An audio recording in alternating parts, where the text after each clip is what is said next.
Ambassador 1. Seeing Red.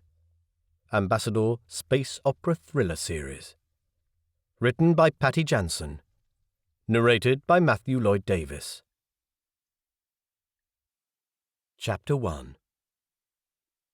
Diplomats at nations of Earth often joked that when politics sank into a lull, something was about to explode. The greater the sense of "we've got it all sorted out" smugness, the bigger the bang.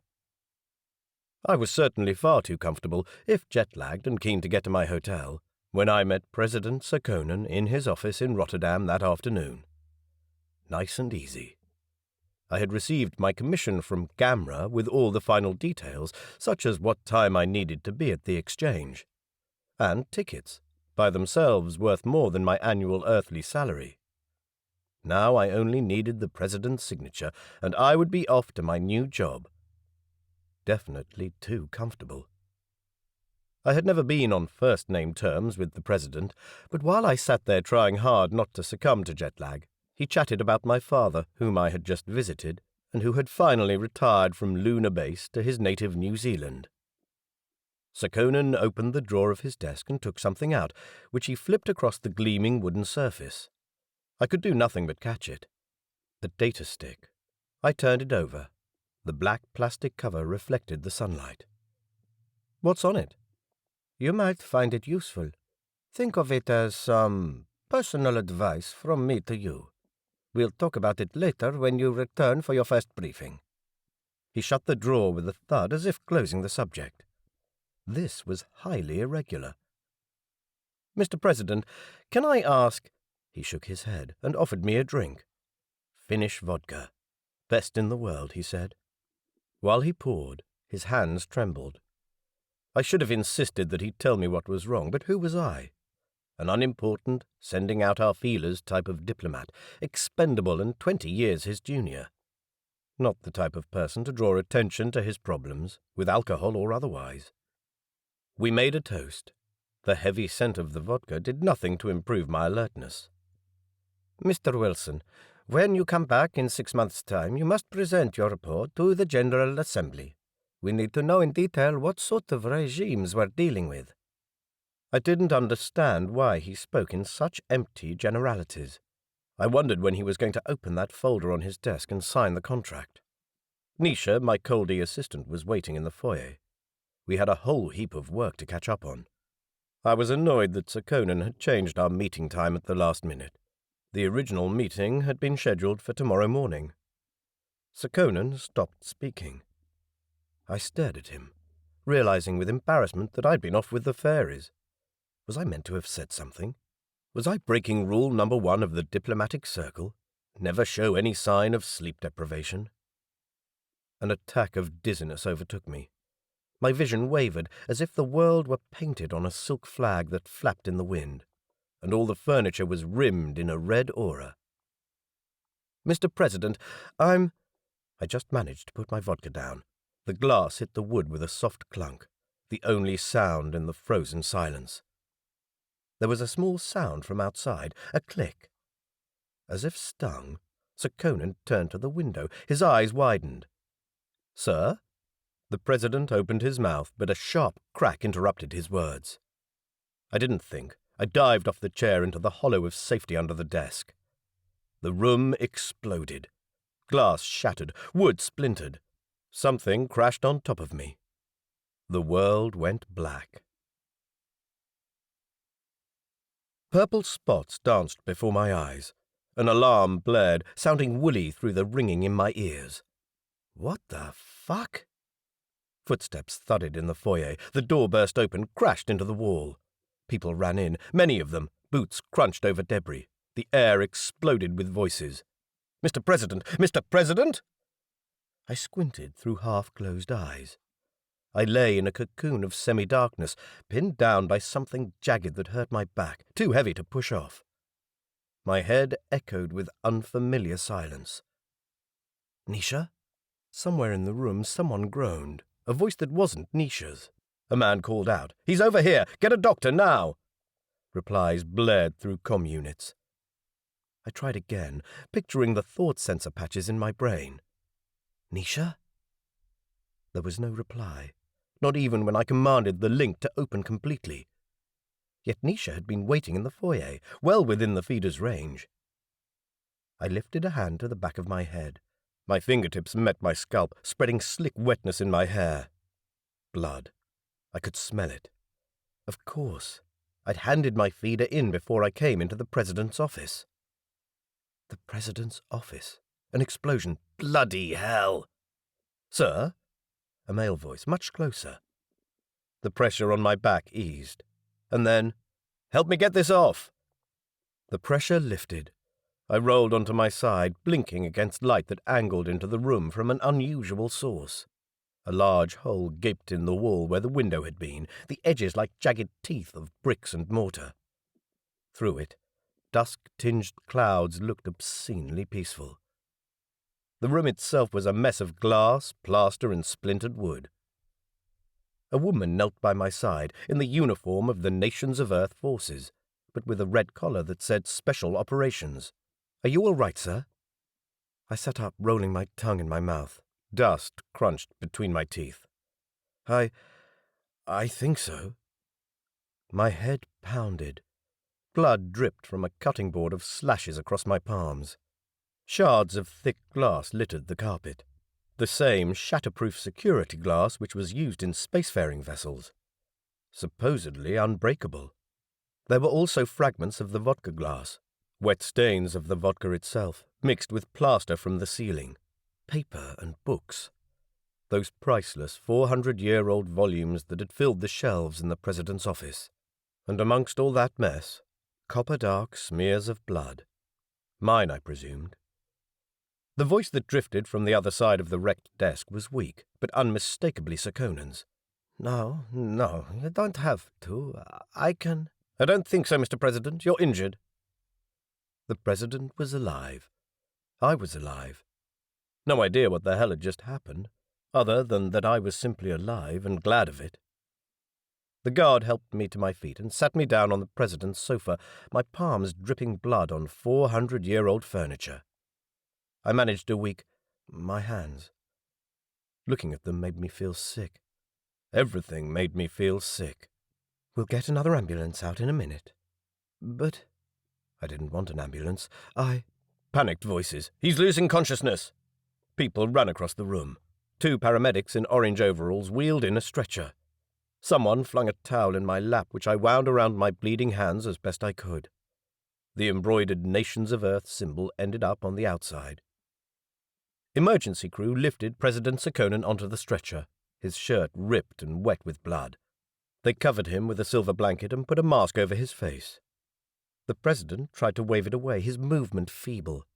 His Scandinavian, tanned skin had gone very pale. "Keep still, Mr. President. We'll have you in the hospital very soon." Then they were out the door. A different guard, male, sat down next to me. "You're Mr. Corey Wilson, Union delegate?" I nodded. Normally I would have corrected him.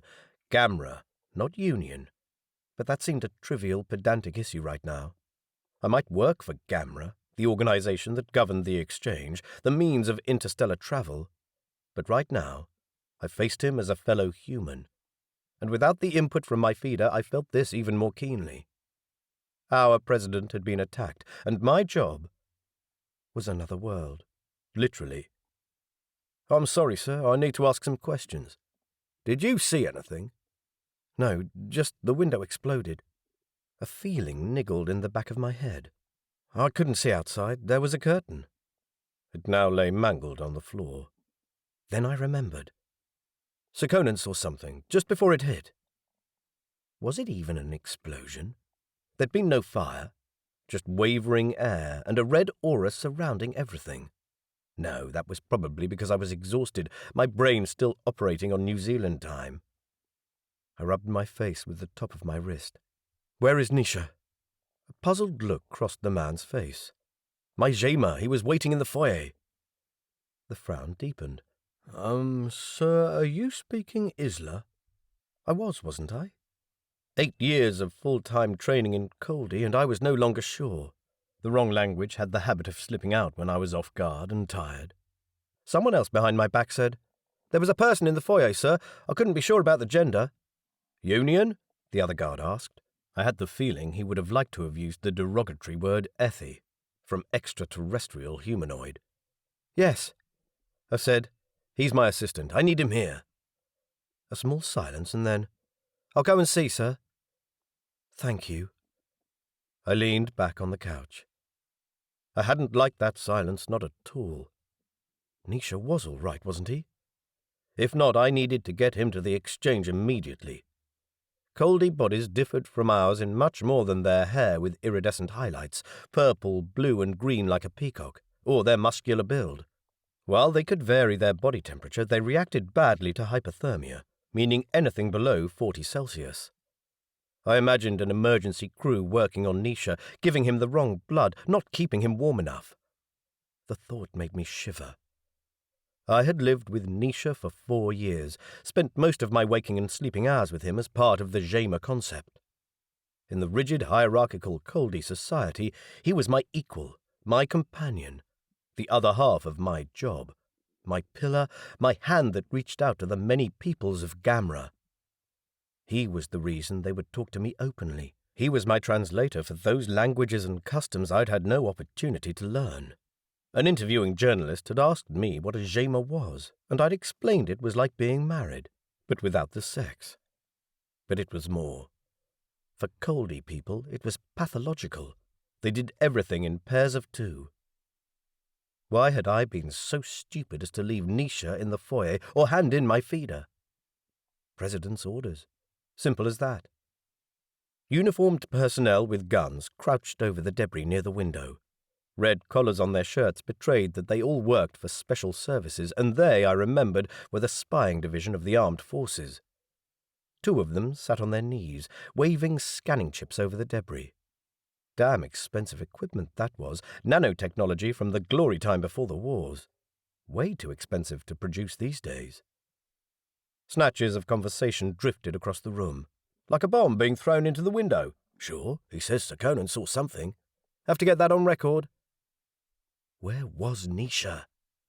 I struggled to the edge of the couch, tested my legs, and then rose carefully to tap one of the uniformed men on the back. The man turned. Sit down, please, sir. He, too, wore the emblem of the Special Services branch. Another said, Ambulance is on its way. I'm sorry, I need to speak to my assistant. I was more careful with language this time. Coldi words upset too many people. He's in the foyer. Oh no, he's being interrogated. Interrogated? I need to speak to him. Not yet, sir. You shouldn't interrogate him until I speak to him. There was a flicker of hesitation on his face. Maybe he heard the anger I tried to keep from my voice.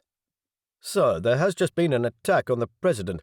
We need to... I understand, but Nisha Pillai falls exclusively under Gamra law. If you wish to interrogate him, you can apply to your local Gamra delegate, which happens to be me. Now, I will grant that permission, because I understand that you need to speak to all possible witnesses, and I have no desire to withhold information. However, I want to see him first. I would also appreciate it if my feeder could be returned and my security staff were brought up here. They are at the security post downstairs. Goodness knew what those 2 young men had been subjected to, how bewildered and lost they must feel. They spoke some Isla, but with poor fluency. The man snapped into a military salute. Sir! He turned on his heel and marched out of the room, no doubt to get a higher-ranked officer. He didn't return. 2 guards asked to search me. In my pocket they found the data stick the president had given me. 1 guard turned it over. The black plastic surface reflected the light. What's on it? I don't know. I wish to hell I knew. I'll need to make a copy. I'd rather you didn't. The investigating team will need to study every object present in this room. It's most likely information pertaining to my job. I've had no opportunity to look at it. It might contain material sensitive to Gamra interests. He raised his eyebrows, like he wanted to say, The president has been attacked. Isn't that more important than extraterrestrials? I assure you, sir, all material we collect is confidential. I nodded, by no means assured, but what could I do? Refuse and be treated as suspicious? He took the datastick to a colleague at the door. Shit. Sir Conan had given this thing to me, not to be pried at by special services. He had been talking about Seymour Kershaw, my predecessor of sorts, who had disappeared at Gamra headquarters in Barish 10 years ago. Now some idiot had made the story into a movie which accused the Coldi, the dominant ethnicity within those sections of the galaxy serviced by Gamra, of killing him. I hoped the information wasn't about Kershaw. The connection between it and the fictional allegations in the movie would be all too easy to make. I could hear the questions from the press. Why didn't these aliens allow Earth investigators to see for themselves what had happened to their ambassador? Why did they keep such tight control on their precious exchange, so that smart humans couldn't travel to other worlds and infect them with undesirable ideas like democracy and religion? And I could explain as much as I wanted. Because Gamra is familiar with the consequences of allowing different species to pursue their jurisdiction across interstellar space. It rarely ends well. Because you cannot translate law from one species to the other. And no one on Earth would listen to me. 8 years of working with Gamra, and I thought I was beginning to understand. Yet the main thing I understood was that these people might be our biological cousins on the human family tree, separated by 50,000 years or more of isolation. But their physiology and mental hardwiring differed so much from ours that Earth hadn't even begun to understand. I believed we desperately needed to set the incident aside and move on, because that's what Gamra did, drowning conflicts in bureaucracy, because it was the only way to keep the exchange network functioning in peace. I got the datastick back and managed to work it into my pocket with the blooded towel. Shit. Sirens wailed outside, but the promised ambulance didn't come, or if it did, was diverted elsewhere. Military hovercraft zoomed backwards and forwards across the part of the sky visible through the hole in the wall. I was sore. I was tired, barely having slept since my father had driven me to the airport in Auckland 36 hours ago. I was hungry. I still clutched the filthy towel around my hands. I caught the attention of a young Special Services officer. I thought it was the one I had asked about Nisha before, but all faces blurred in my mind.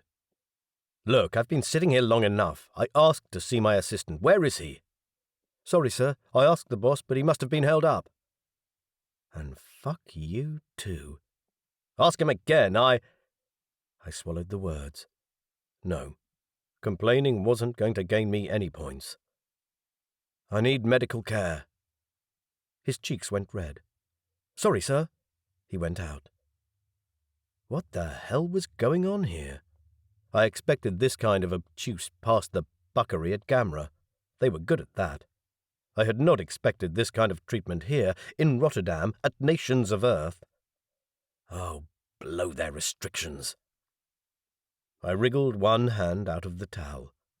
Pieces of glass glistened in deep cuts, which still oozed blood. I smeared it on my jacket as I fished in the pocket for my comm unit. Ouch! Ouch and ouch! Contrary to security regulations inside the president's office, I turned the unit on. It beeped. Not Nisha. The ID told me that much. Eva? "Cory, there's been an attack on the president." The female voice with the Polish accent brought a wave of longing, of safety, of roast dinners with glasses of wine, and the distinctive smell of nicotine-free tobacco from her father's pipe. I know. I'm in his office. But you weren't meant to see him until tomorrow." There was a change of plan. "Oh, Cory." She burst into tears. "Eva, please." I forced my voice into the calmest tone I could muster. "I'm fine. Tell your parents. But right now, I need to call." The connection went dead. A uniformed figure stood before me, flipping shut an electronic device. "Sorry, sir, no communication from this office." He, too, belonged to Special Services. "I want to talk to my assistant. Can you return my feeder? It's in a basket on the secretary's desk. I've been sitting here for a long time. Gamra will be asking questions about me. And if you don't let me go now, I'll give you more shit than you've ever seen in your life. I'll go and see, sir. He also vanished out the door that yawned like a portal to freedom. Then a different man in uniform came in. Mr. Wilson, come with me, please. Are you taking me to my assistant? Follow me, please. Where are we going? Out. Stupid question, Mr. Wilson. Out was a definite improvement on wait here, so I stumbled to my feet, intending to give him an earful as soon as I faced a part of him that wasn't his uniformed back. Waiting in the foyer was a female ambulance officer with a first aid kit. Hers was the first smile that greeted me for hours. The anger seeped away. Are you in much pain, sir? Not too bad. The pain had subsided into a dull throbbing, but the muscles in my hands were getting stiff. I was shivering, in need of infusion to counter the effects of my adaptation treatment. That medication and equipment was in my hotel room. I glanced into the hall through the open doors but saw no sign of Nisha, my guards, or my feeder. She made me sit in the secretary's chair and took the towel off my hands. One look, a grimace of her lips. This will have to be treated, I'm afraid. I need to find my assistant. Nisha had to be going crazy without me. Her face turned serious. You need surgery to remove all the glass from your hands, sir. But my assistant, and my feeder, and my guards. I glanced at my blooded palms, repressing a shivering surge of nausea. She was right. I think she saw that realization in my face. Her tone softened. Come, sir. I'm sure your assistant is in safe hands. You should worry about yourself now. You're injured and in shock. She clipped her case shut and helped me up. The hall and the stairways crawled with servicemen, nations of Earth, special services, National Guard and ordinary police, all of them bristling with guns. The 2-story high space hummed with voices in Isla, as well as Gaelic, Frisian and Neo-Germanic, an unintelligible mush of languages new and old. My guardian angel shouted, Out of the way! Out of the way! Ambulance personnel coming through! Men in uniforms shuffled aside, leaving some semblance of a path to the door, where an ambulance with flashing lights waited. Neither Nisha nor my security guards were within sight. Chapter 2. The hospital. Harsh lights and clanging of metal and doors. The smell of antiseptic on the air. I sat shivering, my head reeling, bathed in the smell of my own sweat. It wafted from under my jacket every time I moved. I hated it, felt embarrassed about it. At Gamra, being clean, well-dressed and presentable was important. Coldi had an acute sense of smell. The doctor didn't seem to mind. He poked about in my palms for buried pieces of glass with a frightfully long pair of tweezers. Even though they had given me an anesthetic, I could feel some weird sensation of movement bordering on pain. With my adaptation treatment, my body reacted differently to medicines, and anesthetic seemed to be one of those things. Increased metabolism, I guessed, since I was on an acclimatization course for living in a hot climate. I told the doctor, but within a few lines of gruffly exchanged conversation, it became clear to me that he knew nothing about adaptation, and was convinced I ran a high fever. To top it off, his first language was Gaelic, and my new colonist's version of Isla confused him. In fact, I spoke a dialect referred to by linguists as Kosla, and though the two had started out as the same language, they were now drifting further and further apart. My command of Gaelic didn't reach beyond asking directions in the street and half understanding the answer. Worse even, climatic adaptation was Coldi technology, and I doubted a lot of the terms had Isla translations. During the long periods of waiting between treatments, I fumbled with my comm unit to get Nisha, or help from a gamra doctor at the exchange who could explain in medical terms that increased body temperature was the whole point of adaptation, and that a yellowish skin taint came with my skin's increased resistance to ultraviolet light. My comm unit wouldn't work. There was no reception in the emergency room. Then the charge ran out. I was totally buggered, at the mercy of the system. No, sir, you can't go. The doctor needs to see you again. For fuck's sake. If only I had my feeder. What was happening to Nisha? After the last doctor had looked at my hands, the last nurse had fiddled with my bandage and had given the last bit of advice and told me when to come back for a checkup, an appointment which I told them I couldn't keep. I was finally allowed to leave. My left hand resembled a mitten, and they'd taped together the 3 middle fingers on my right hand, leaving me 2 thumbs and a pinky to deal with life. Wonderful. By now I was swaying on my feet, and as I stood alone in the lift while it rumbled its way to the ground floor, I thought I was going to be sick. I leaned my forehead against the cool metal, swallowing bile. If I spewed here, they'd take me back up and the circus would start again. The lift stopped and the doors opened. Yelling, shouting, flashing cameras. I stared at the seething mass of people, the last shred of energy draining from me. Through there? They had to be fucking kidding. 2 red-cheeked nurses and a lone security guard were pushing people back to the door. The poor man shouted, "Outside, please, people. This is a hospital. Please go outside."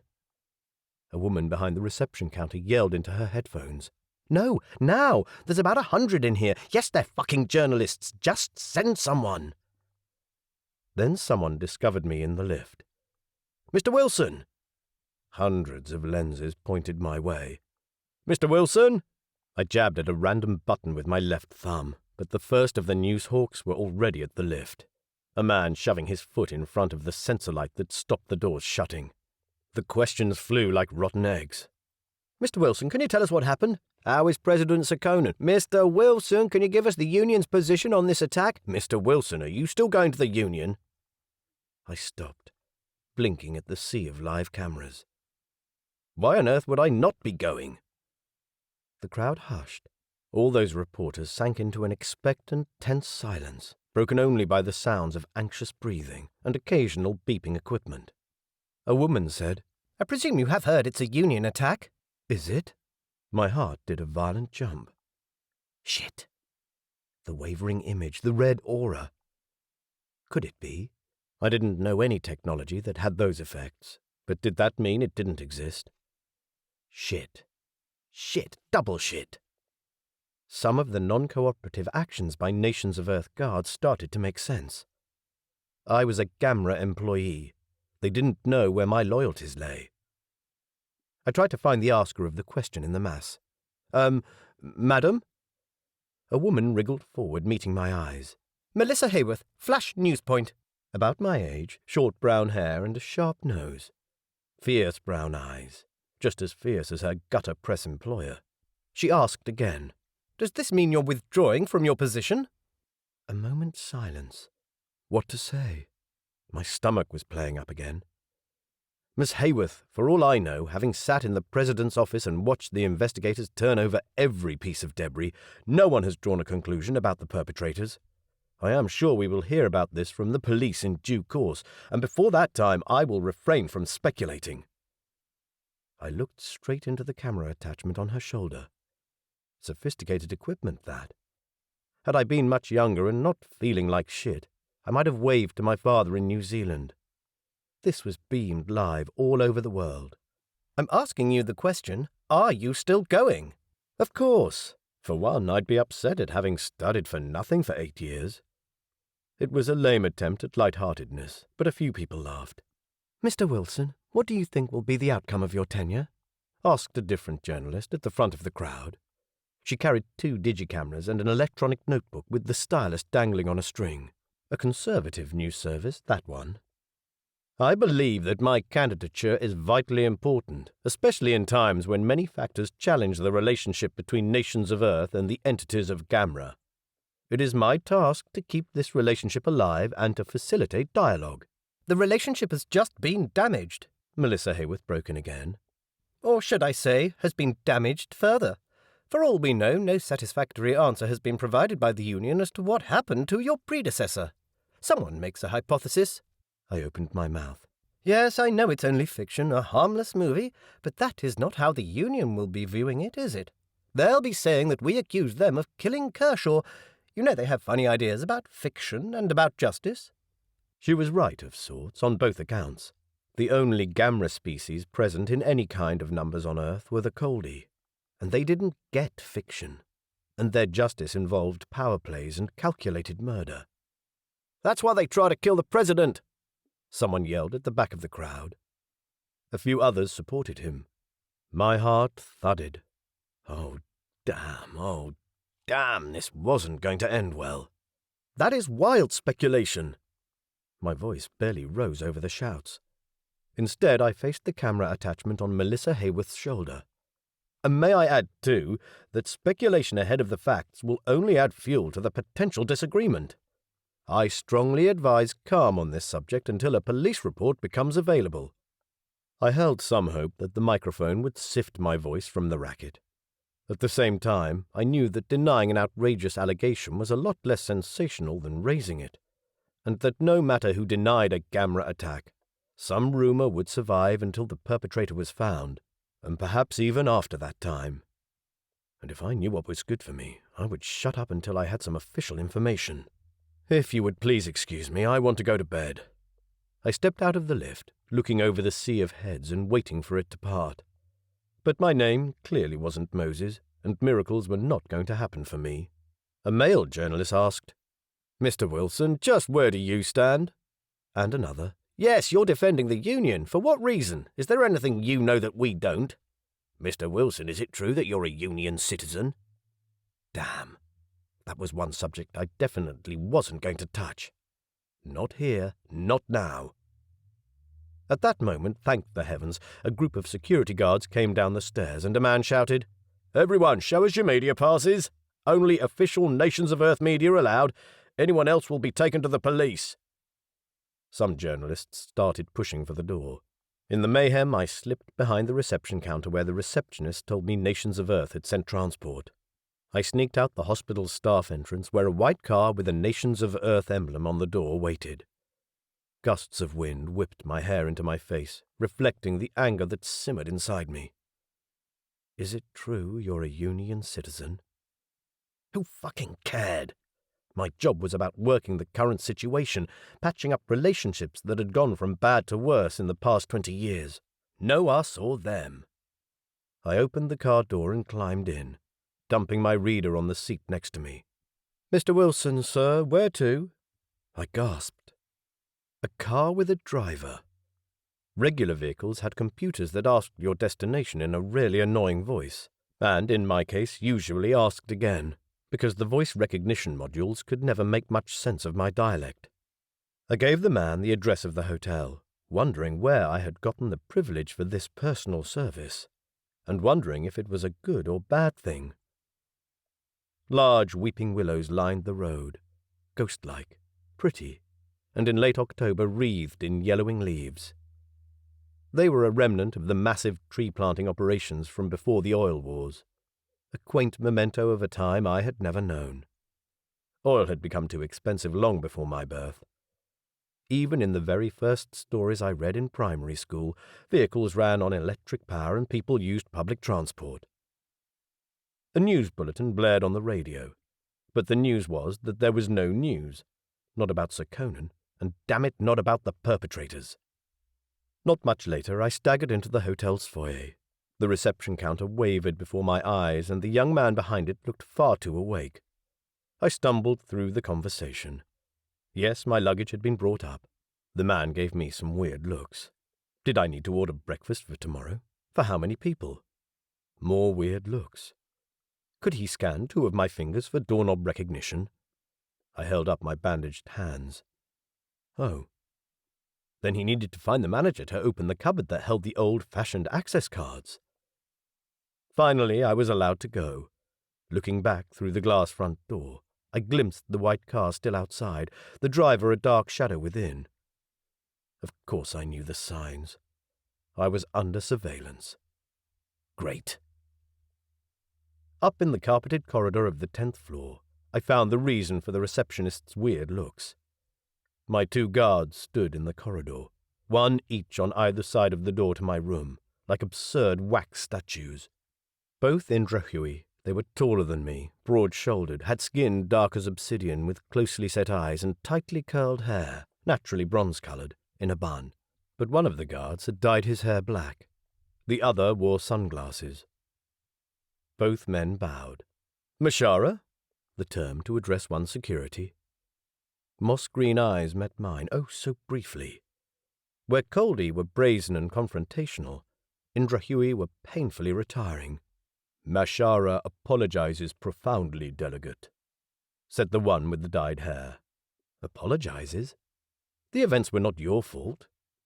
Security forces had forced them to wait downstairs when I went to visit Sir Conan.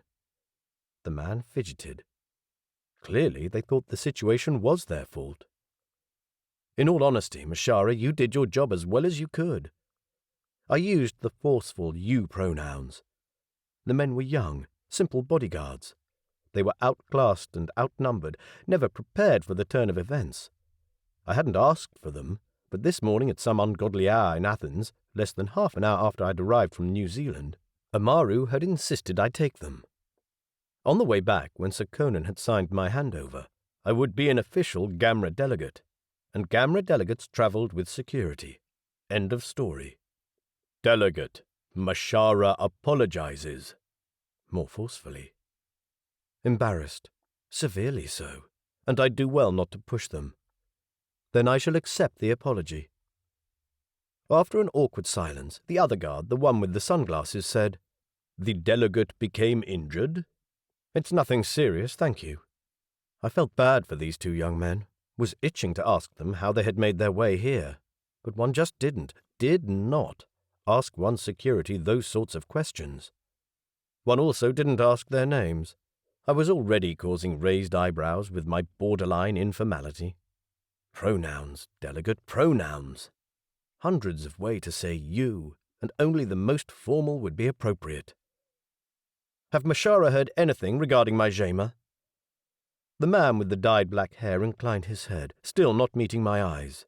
Mashara regrets not. More embarrassment. The delegate would appreciate if Mashara would keep trying. He bowed. Certainly, delegate.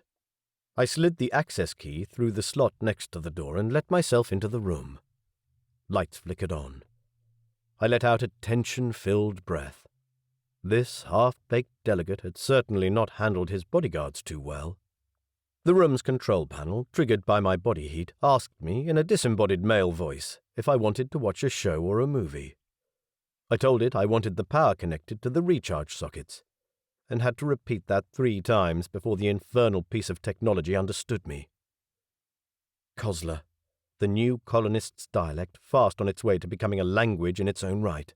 Where Isla, International Standard Language, was an amalgamate of what used to be English, Chinese, Spanish, and new words related to technology, Kosler had adopted a good number of Coldi words, and the Demarchian tendency to speak of oneself in third person in formal conversation. I had spoken it since I was 10 and went with my father and Demarchian stepmother to Midway Space Station. I had perfected it as a teenager at Taurus Grammar, and tried to escape it in vain during my years as a student at Pavola on Mars. I wasn't a child of this earth, had never been. That's why I was suited to this position, and I was determined that people would come to appreciate it. I plugged in my comm unit and rang the security post at the Nations of Earth complex. It was busy, not once, but all 5 times I tried. While I redialed and listened to the busy recording, please log your message at the following ID, I wriggled my bag open and extracted the infuser band, managed to loop it around my arm, tightened the strap with my teeth, and find the box of canisters. I tipped them on the bed and slotted one into the receptacle. Click. A faint hissing sound. White powder whirled behind the glass as the infuser shot nanoscale dust into my arm. It tickled and a patch of cold spread out over my skin. I knew that treatment didn't work that fast, but I already felt a lot better. Then I rang the hotel's reception. Could I please have something to eat? I didn't care what. They could order a takeaway, they said, and I told them yes, please. Then I tried to connect to security again while I waited for the food to turn up. My stomach rumbled. This time the call was answered by a man whose gravelly voice sounded like he had one hell of a hangover. I cringed, but pushed ahead with my question. I believe you took a man in custody at the President's office tonight. Sorry, mister, I can't comment about that. But I've been— Look, I've had about 100 calls from the press. I'm not from the press. That's what they all say. But I'm Corey Wilson, his employer, I almost screamed. I was losing it, definitely not coping very well. Tired, sore, out of patience, out of ideas. Mr. Wilson? Corey Wilson, who was in the office with the president? Yes. Can I have your ID, please? Pain spiking through my bandaged palms, I dug out my Nations of Earth identity chip and patched him the number, flooding with relief until he said, "He's at the police station." So I called the police station. Same story, we don't talk to the press. Hundreds of people have already called today. Please get off the line in case of a real emergency. Fortunately, I didn't have to scream this time to get myself believed. I didn't think I could have. All I could see was Nisha pacing around a concrete cell. Coldi hated being alone. Their need to be with their associates was pathological. If he could only hear my voice. But the senior officer who came on the line said, "No, we can't talk to anyone who's in custody. Nisha Pillay is a Gamra citizen. He has the right to speak to the nearest Gamra representative, which is me. And I don't even know why he's in custody." And damn it, my voice wasn't holding up. "A reason which shall be heard in court." Court on what basis? What proof? My heart was thudding. Was there proof? "I'm not authorized to discuss that, sir." "He has the right to one call." Clutching at straws now. "He's already used it." That hurt. Nisha hadn't called me. It also made sense. He would have called the exchange. Maybe Nisha had tried to call me first when I was still at the hospital, where there was no reception. Shit. Besides, the exchange would have been a better choice. That's what I would have done. At the exchange, in Athens, they had staff to help Gamra citizens out of legal trouble. It still hurt. "I'd like to give him a message. Can you pass it on for me?" "No, I'm sorry." "Look, he's Coldi. He needs to hear a familiar voice or he'll start attacking the walls or your personnel. I have to talk to him." "You can't, I'm sorry." "But we're leaving the day after tomorrow." Frustration spiked. That was no excuse and, predictably, got me nowhere. For as long as the police needed him, Nisha wouldn't be going anywhere, least of all out of the country, never mind off Earth. After a minute or so more arguing, I gave up. I would have to contact someone higher in the department tomorrow. Oh, if only I hadn't handed in my feeder. While I had been talking, a black Indrahui shadow had snuck into my room to put a box on the table, where it sat exuding tantalizing smells. My stomach grumbling, I ripped the cardboard lid. But the contents didn't look half as nice as they smelled. The chickpea pitta had gone soft with tomato sauce and fell apart when I poked it with the fork. Bloody hell. I paid how much for this? I swore that every time I left the exchange, life outside became more expensive. Still, I was hungry and I ate it, half cold. Couldn't stop thinking of how Nisha loved chickpea pitta, not this bland stuff. He made his own in the unit we shared at the exchange complex in Athens, which was like a Gamra enclave on Earth. We would eat it on the balcony, looking at the city stretch out towards the hazy horizon, discussing some theoretical issue. Tip length of exchange and path threads as a relationship to the distance from the galactic center. Things like that. I wiped my eyes with the back of my bandaged hands. Damn, Nisha. I picked up my unit again and pressed the one-button shortkey for my office at the exchange. The beeper rang, and changed tone several times before the call was answered by a young man at general reception who sounded like he hadn't even heard the news about Sekonan. Some of the people over there got so damned insular, like they were an island of civilization on a barbarian world, populated with Neanderthals unable to hold a conversation. The Neanderthals being us.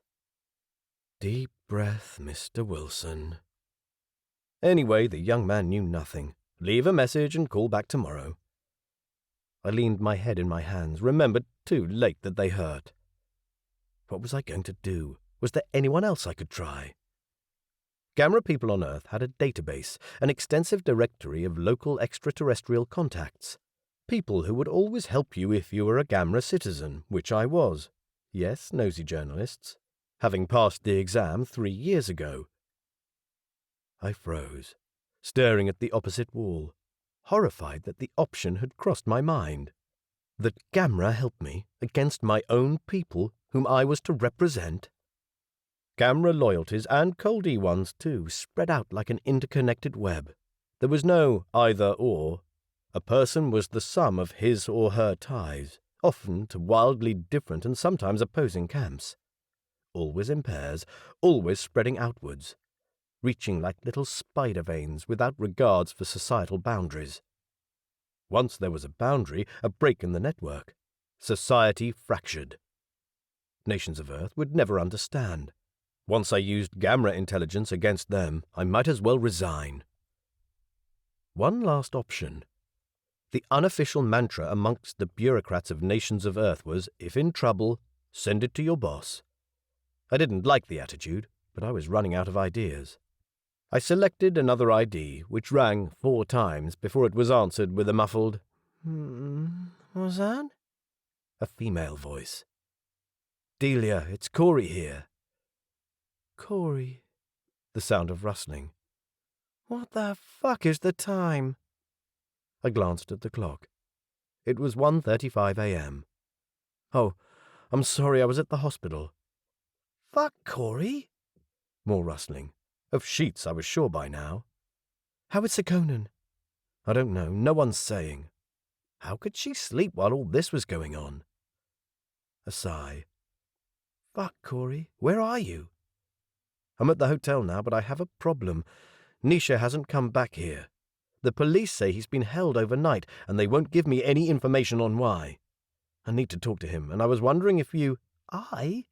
Corey, I'm a Nations of Earth employee. He's Union. How am I supposed to do anything?" "Because within Nations of Earth you have far more authority than I." "Not to inquire about a Union citizen. I have no authority to do that, Corey. If the police say they have a reason to hold him overnight, then that's what they will do. There is nothing I can do about that." "But you know about the Coldi need to be with someone. He'll go crazy alone." "Let his union look after that." "I'm trying, but I'm not getting through." A small, awful silence. "At this time of the day? No, of course not. Go to bed." Thousands of swear words whirled through my mind, not all of them in Isla. But there was Marju, a Coldi word meaning calm or pride. A person must maintain it, because to do otherwise would be embarrassing as well as counterproductive. So, as calmly as I could, I said, "Good night." "Good night, Corey." Oh, did the ice in her voice chill me. I dropped my comm unit on the table and sat there, panting, hearing my own voice. I'm trying, but I'm not getting through. And then the little silence as Delia processed that sentence, and found it meaning, I'm in discussion with Gamra. I am Gamra before I'm Nations of Earth. And that was exactly the accusation oft levelled at me. Oh, damn. That was not smart. Delia was right. There was nothing I could do, not to get to Nisha, nor to undo that horrible slip of the tongue. Shit. I went into the bathroom and turned on the tap in the bath. I sat under the gurgling stream, taking care not to wet my bandaged hands, until I'd used up the room's daily hot water allowance. Steam rose from the surface of the water, warm and comfortable. But if I had hoped it would make me sleepy, I had been mistaken. Thoughts whirled in my head. Nisha's face as I went into the president's office, his gold-flecked dark eyes, almost without whites, his hair tied traditionally in a ponytail. Sir Conan's nervous talk, his sudden turn to the window, and then, bang! Space-proof glass. That must have taken some explosion. I knew there were handheld, Coldi-produced weapons which could shatter walls, so I didn't think they'd have trouble with glass, no matter how space-proof. But why suspect Nisha? just because he happened to be the only gamra person close to the president's office? Nisha could never have done anything. He'd been waiting in the foyer. Even Sir Conan could confirm that. The secretary had been there. He could confirm it too. They had to be fucking kidding. Thoughts chased each other through my mind. I heaved myself out of the bath, found something vile and strong in the minibar, and downed it in a couple of gulps. Talk about Sir Conan. I made a grab for my jacket, dug the data stick from the pocket, ouch, and slid it into the reader. The first page was empty, as if title and author had been removed. I scrolled down. Text and diagrams flashed over the screen. There were maps, many of them, with coloured areas, and large blocks of text with long words like subequatorial jet stream, closed-cell systems. Pretty dry scientific stuff. This might be something of interest, but to me it hardly looked dramatic. I took the data stick out and slid it back in my pocket. I'd made the right decision not to make a fuss over it. Then I settled in bed with my reader, flicking aimlessly through the world's news services. No news about Sir Conan other than what I already knew. A terse statement prepared by Sir Conan's chief of staff, peppered with words like grave concern for his health. The weather. A low-pressure area moving over Western Europe. Wind and rain expected. Nothing new there either. South Africa had cemented its unbeaten position in cricket. Something about a scientist who had disappeared. I had no doubt the story would have made the headlines had it not been for the attack on Sir Conan. I fiddled a bit with the puzzles, trying to solve the crossword. But by that time the effect of the drink kicked in, and I started to feel sleepy. It took 3 attempts to get the room control to turn off the light. But finally I crawled into bed. My head spun. My palms throbbed. It was too hot in the room. Acid burned in my stomach. I was not tired. All the while I lay on the bed, staring at strips of light moving over the ceiling as trams passed on the road outside, instead seeing the sails track lazily across the bay of islands, visible from my father's spare bedroom window. Midday sun. Wind in my hair. Nisha's laughter. Damn jet lag. Oh, damn, I had completely forgotten to ring Eva. What sort of fiancé was I? Chapter 3. Someone banged on the door, hard. I raised myself on my elbows, the sound still reverberating in the woolly space between my ears and my brain. Darkness. Green letters on the bedside clock glared 6:59. Last time I had seen those numbers, they said 5:31. Bloody hell. Niche? The eerie silence echoed inside me. No chatter, no garbled curses from Nisha's thoughts. The room control must have noticed me move, because the annoying male voice asked me if I wanted lights on. I swore at the man in the box, and to my great surprise he turned on the bedside light. The banging had moved further down the hall. A muffled sound, accompanied by a male voice. I scrambled out of bed, and as I told the room control to open the door, I realized what the man had shouted. Breakfast. 2 lots of breakfast, in fact, on a tray on the floor. 1 for me, 1 for Nisha. That really brought it home to me. Nisha, alone in a police cell, pacing around, clawing at the walls. Good morning, delegate. The 2 guards stood on either side of the door. I swallowed emotion, blinked. The tray blurred before my eyes. Blinked again, bent down to pick it up. Pain spiked through my palms. Oh shit, my hands. One of the men jumped into action and picked up the tray, handing it to me with an intense look of those closely set moss-green eyes. Did he see how much I was falling apart? Any news, Mashara? No news, delegate. Was that a cringe? I balanced the tray on my arm, carried it inside and maneuvered it onto the table, awkward as hell. When I flicked the lid off one of the plates, the smell of fried eggs billowed from underneath. No bacon. The hotel didn't offer oysters for breakfast, and I hadn't wanted to bother Nisha with the smell of meat of a vertebrate animal, which Coldi people didn't eat. Nisha's presence was everywhere. I glanced at the clock. It was too early to start ringing. I pushed a chair back with my foot, sat down and dragged my reader by the charging cord, finding the site of the World Newspoint service with only the touch of one thumb. A single headline across the top of the page screamed, "Attack," in huge letters. There was a live shot of the ruined window of Sekonen's office and another of an ambulance driving off said to have contained the president. Nothing on how Sekonen was. At least that meant he was still alive. Let's stay positive. Although I felt that if there were any positive news, they would have published it too. My comm unit beeped. I jumped up and retrieved it from the table next to the door, where it had been recharging. I pressed answer while fumbling with the earpiece and was blasted by a high-pitched squeak. Ouch! A relay. I ran across the room again, flung the unit next to my reader and, with my unbandaged left thumb, activated the wireless communication interface. Someone from outside, off-planet, relayed through the exchange. The screen went white and at the top appeared the Coldi text. Sender 8767354750 1.24. Biratha. By then I knew. Biratha was the second largest city of Asto, the Coldi homeworld. It hosted a massive armed forces base. I knew only one person in Biratha, Nisha's father.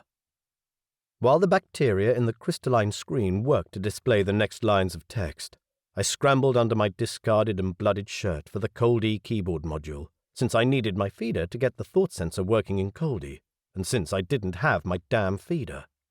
I found the keyboard projector and plugged it in while unfolding the stand from the bottom of the pen-sized device so it stood straight up, its eye pointing at the table. A small light on the cylinder activated and the 112 characters of the common Coldi alphabet appeared projected onto the table, just as the message on the screen completed. I hear my son is in trouble. Like a typical Coldi, Nisha's father never wasted much time in greetings. I replied using a fork because my bandaged and taped-together fingers didn't allow the level of control I needed to touch the keys projected onto the table. Trouble would be an overstatement. I winced and cursed with every character. Was I ever glad Coldi had one character per syllable? Send. Wait until the dot had stopped blinking. I should have brought my tea. A person grew impatient waiting for communication to go through, even if that communication was beamed across the continent, up into space, through the exchange network of Anpar lines, and halfway across the surface of another planet. Tea would be a great thing to have. I eyed the cup on the table, steaming in the glow from the bedside light. My eggs were getting cold, too. But the reply came back quickly. There is talk that blames Asto for this attack. I typed, allegations only, but knew the damage had been done. Damn that movie. It is because of these allegations that my son has been taken into custody.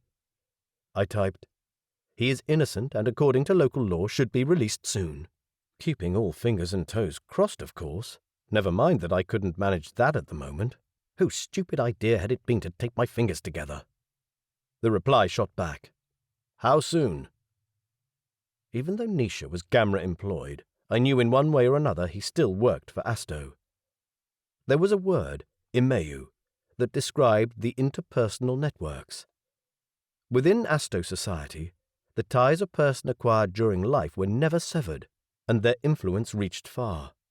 You and a partner, which could be a sibling, a friend, or a business contact, reported to a superior, who was then paired with another who reported to their superior, and so on and so forth, all the way up. Nisha's father ranked frightfully high in Asto's Air Force. Through his father, Nisha's loyalty would be tied up to Ezra Pillai himself. That was someone you definitely did not want to cross. I typed, I am investigating his release. Not mentioning that by Asto standards I was relatively powerless to do so, but I did not want Asto involved in this. To them, democracy was an undesirable brand of activism. They had curious methods of justice. Writs served to perpetrators who then had to respond within certain time or risk a retribution squad, often leading to assassination. Order and honouring Imeu was more important than the life of an individual. They had plenty of individuals on Asto. The answer blinked back. When will he be released? Not, as I noted, outrage over the fact that Nisha had been detained. Guess it was part of what a military officer would call hazards of the job. But I didn't like it. I typed, soon, I hope, not wanting to say this afternoon.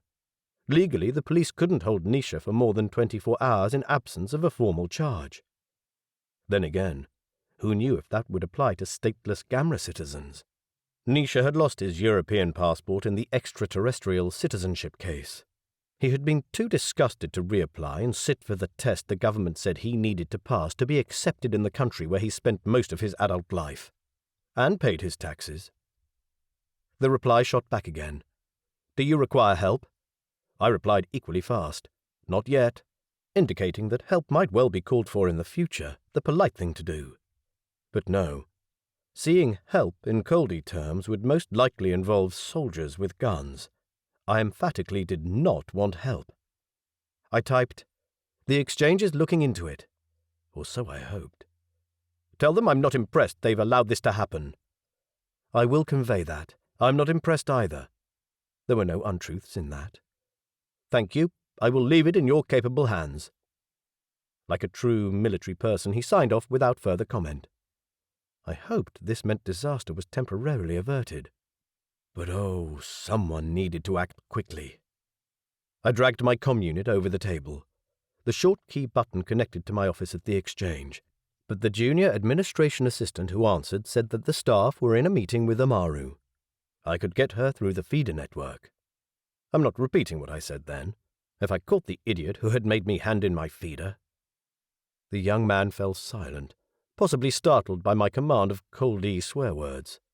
There were advantages to living with the son of a military officer. Then he said he'd leave messages.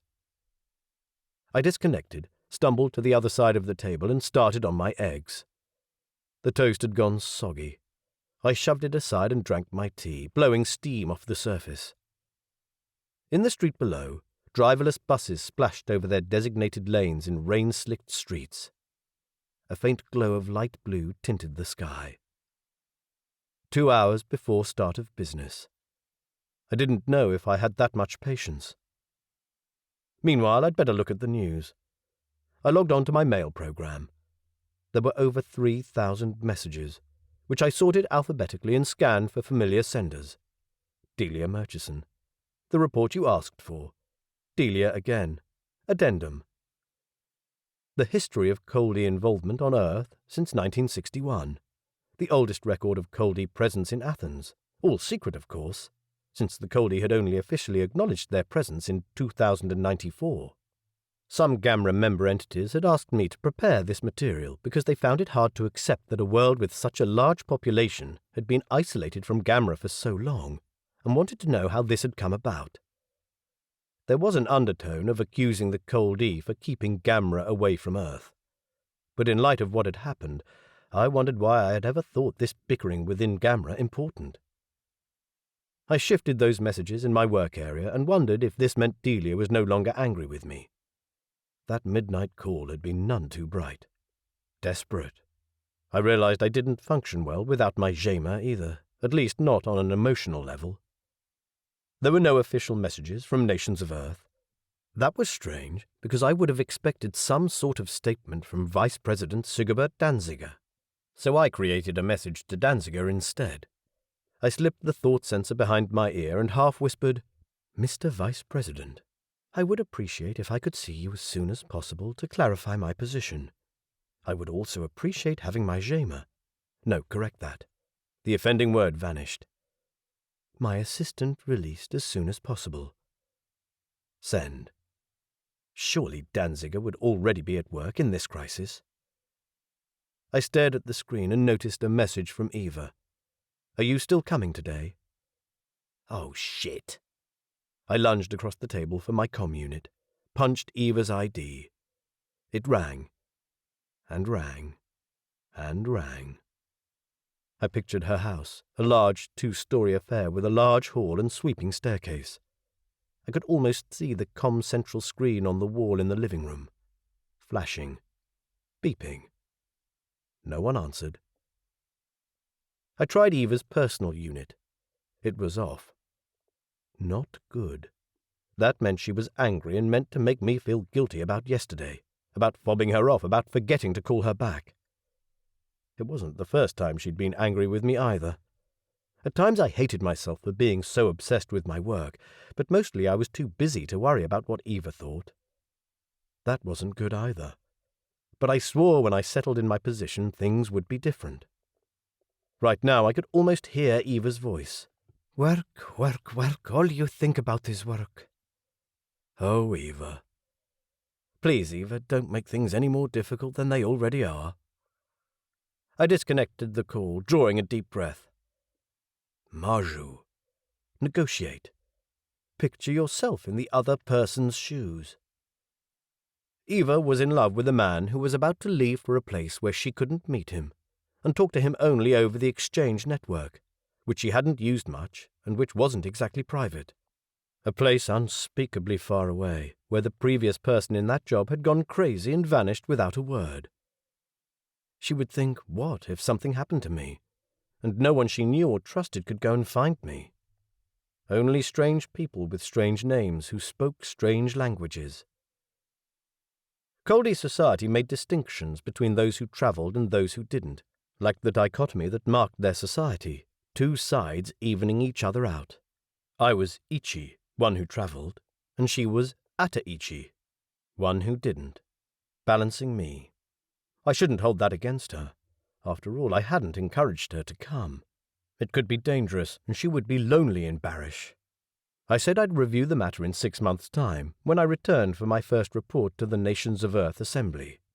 The Nations of Earth half of my contract might be for 2 years, but Gamra appointed people for life, and let's just say I had no intention to return here for an office job. It would be up to me to make life in Barish pleasant for her. Flowers and chocolates it was then. I scrolled over the message and hit reply. Yes, I'll come as soon as I can get out of here. Definitely no promises about the time. In a job like mine, something always came up at the last minute. Danziger finally replied a bit after midday in a curt message. Please see me at the office immediately. My mind flashed. News about Sekonen. I replied, on my way. I grabbed my jacket and left the room, collecting my security in the corridor. They greeted me with serious faces. Very serious.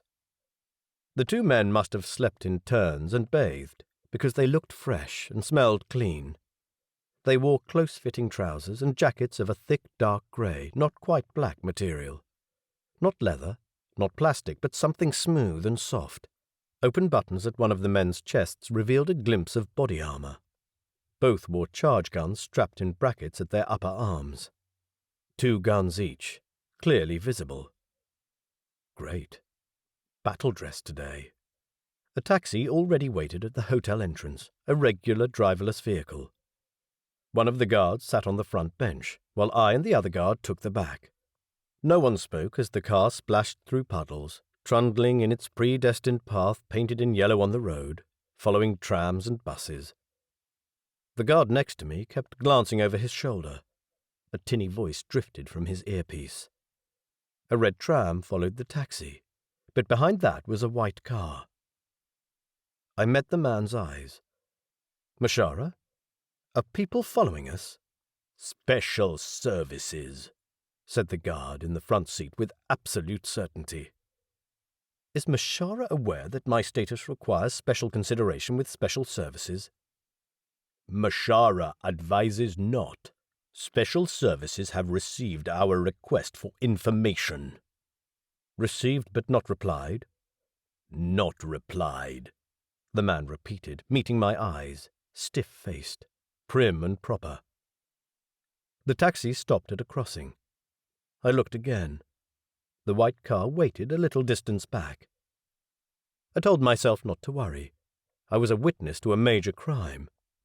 Sure, special services were here to protect me and had better things to do than reply to poorly worded questions from my inexperienced companions. If they wanted to spy on me, they'd have less conspicuous ways than following me like this. I still didn't like it. No one had told me anything about protection. The main gates to the Nations of Earth compound were closed. Police and Nations of Earth guards had set up shop at the entrance, where a crowd gathered under a sea of colourful umbrellas. As soon as the car stopped, the media sharks went into a feeding frenzy, flashing cameras, yelling questions. I opened the window, showing the guards my Nations of Earth identity pass. I had to shout over the voices, "Corey Wilson, to see Vice President Danziger." The guard studied my card for a moment, then glanced inside the car. His gaze rested on the Indra Huey guard in the front seat. "Excuse me, Mr. Wilson." He gestured for me to come out, and after I had done so, spoke in a low voice. "I don't think they will be allowed inside." I nodded, although I began to like this attitude less and less. I bet that if I had come here with a private, earthly-looking guard, I would not have had the same trouble. I think they would be happy to wait. The front door of the taxi swung open, and the guard rose from his seat. He was almost a head taller than the police officer, and in his tight outfit, skin dark as obsidian, wiry bronze hair in a tight coil at the back of his head. He was truly imposing. "We have orders. We protect the delegate." He spoke with a heavy accent, and the simplicity of the words lent them added menace. The officer took a big step back and almost tripped. I switched to Coldi. "Mishara, please, there is no need." The guard turned to me, fixing me with moss-green eyes. Rain drizzled on both of us. He inclined his head, diamond drops of water in his hair. "With respect, delegate, the events of yesterday have shown that there is a need. I'll be safe inside the gates. These men are police. The delegate must be protected at all times. Chief Delegate Akhtari's orders." That was Chief Delegate Akhtari, leader of Gamra. What did she have to do with this? Wait, was he suggesting that Gamra thought that the attack had been aimed at me? That was ridiculous. There would have been much better opportunities to kill me. Besides, my presence in Sir Conan's office at the time of the explosion was coincidence and had been the result of a change in plans. On the other hand, there was no conspiracy regarding Kershaw's disappearance. There was no Gamra faction wanting to get rid of Sir Conan. To them, one president was the same as the next. If an Earth-based group had been responsible for this attack, they would have already grabbed the headlines. Flash Newspoint bought all stories, including those from criminals. Besides, if someone really, really wanted to derail the relationship between Earth and Gamra, Sir Conan was entirely the wrong person to shoot. The right person would be Corey Wilson. My heart thudded hard against my ribs. The taxi's horn was beeping. Someone needed to feed it some credit. All around, cameras clicked and zoomed. Journalists jostled into position, yelling questions. Why was I here? Had I heard any news? Why was I still going to Barish? Was it true that I was a Union citizen? Why was I defending the Union's innocence? The two Indra Huey were watching me. Damn, the men might be young and have little experience, but they were right about coming inside. I wanted them with me. Look what had happened to the last man I had left to wait while I went into a meeting. I faced the officer. "If you let me in, you'll have to let them in too. They're my staff." Not a shred of emotion crossed the serviceman's face as he consulted someone over his comm unit. And after a few minutes standing in the rain, listening to the crackle of a voice through the unit, the three of us were allowed to walk through. Chapter 4. A small personnel carrier waited on the other side of the fence. The Indra Huey with the sunglasses waited for me. The other followed right behind me. The man had to duck to avoid hitting his head on the ceiling. I sat down on a rearward-facing bench between the two obsidian figures, breathing the scent of raw onions that always hung around Indra Huey people. Nations of Earth guards faced us, their gazes anywhere but on me and my escort. One slid the door shut, enclosing us in a cocoon of uncomfortable silence. I and my very non-earthly staff on one side, nations of Earth military facing us, eyeing one another. I shivered and wished I'd taken a second treatment capsule that morning. My body was being prepared for life in a hot place. My skin blocked all warmth from sunlight, while enlarged blood vessels in places like the underside of my arms and inside my nostrils lost more heat than normal. My core temperature had risen to 40.5 degrees. I'd measured it this morning. In a miserable place like this, I needed medication to keep my temperature down and stop myself shivering. The van crawled along the leafy lane that was Central Avenue. The pavilions glided by. European, North American, South American, African. Each building held the offices of countries that were members of nations of Earth, who had representatives in the assembly over there in that nouveau antique building on the left-hand side of the road. Once, what almost seemed a lifetime ago, I had been a little boy who had lived here in the Nations of Earth compound. I'd gone to school and played on those lawns as a kid, while my father was the diplomat. Somehow life had seemed careless then, even though the world had just come out of a series of devastating wars which had resulted in total anarchy, and Nations of Earth was only a few years old. Food, electricity, and water vouchers had been just a fact of life. I didn't know better. Those memories belonged to a different world. I had played with gamra children. They occasionally came to our school. They had lots of weird gadgets, heaven to us kids who had only heard of the glorious time of the previous century. They spoke with strange accents and had funny ideas about sharing. But none of us 8-year-olds thought any less of them, even though many of our parents did. Not my father. He had met my stepmother here, a tall and striking Damarkian whose tiger eyes and long spidery index and middle fingers freaked everyone out. The van came to a halt in front of the president's office. The marble steps seemed grey today, and droplets sprouting from the memorial fountain formed a mist in the autumn air. At least 20 servicemen stood outside the building. The van doors slid open and one of my guards stepped out as per security protocol. Someone shouted and several Nations of Earth men sprang forward, Special Services branch, all of them. As one, the Indrahui guards jumped to shield me, reaching for the guns in their arm brackets with well-practiced speed. I shouted, "Wait!" A tense silence. A circle of servicemen in Nations of Earth uniform surrounded us. With respect, Mashara. I pushed myself between the two men, heart thudding. The odd scent of their skin wafted past. There is no need for heightened attention here. These men protect the president. Neither man shifted. Mashara protects the delegate. Solemn, absolutely, those young faces, 100% serious. How severely had Chief Delegate Akhtari admonished them for losing sight of me yesterday? I switched to Isla. These men are my personal security. An officer with a few badges on his chest made a gesture. Uniformed men stepped back. Arms relaxed. Hands withdrew from belts. "Sorry, sir. Follow me, please, sir," one of the servicemen said.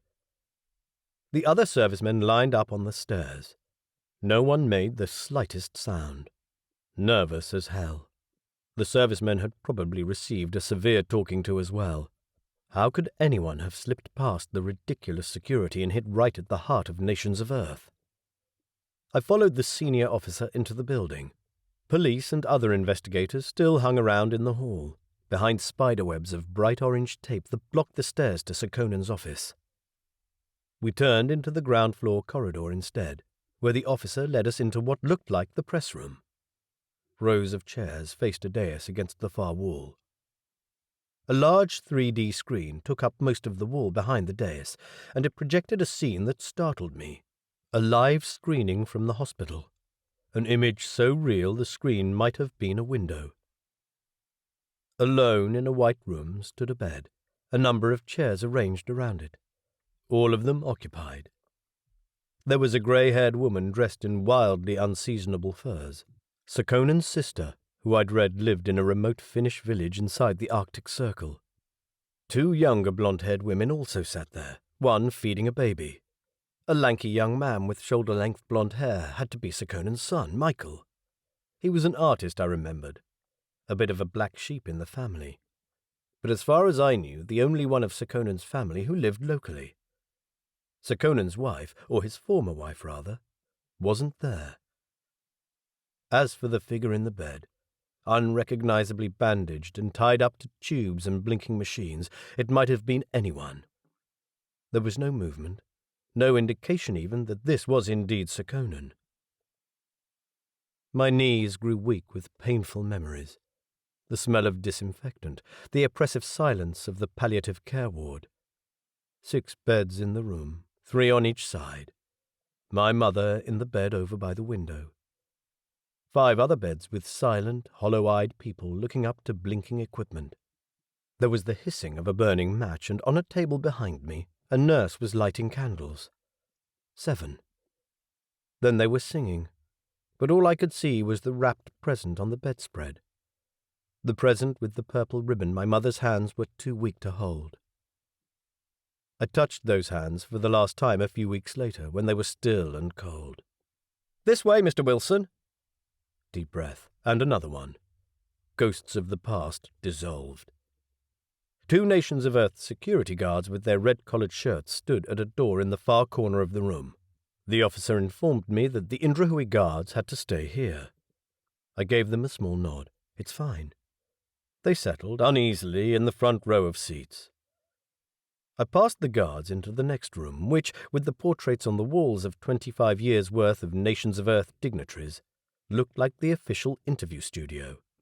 On an antique velvet-covered couch sat Sigobert Danziger, Vice President of Nations of Earth. He had made this corner into an office, with his reader on a low table before him. He was talking on his comm unit with one hand, while the other hung in a sling across his chest. One look at me, and he broke off his call. Whoever Danziger had been talking to, I bet I had been the subject of the discussion. I strolled to the corner, pretending innocence. "Sir, were you injured as well?" I hadn't even known Danziger had been anywhere near President Sekonen's office. Danziger nodded briefly, thin lips pursed.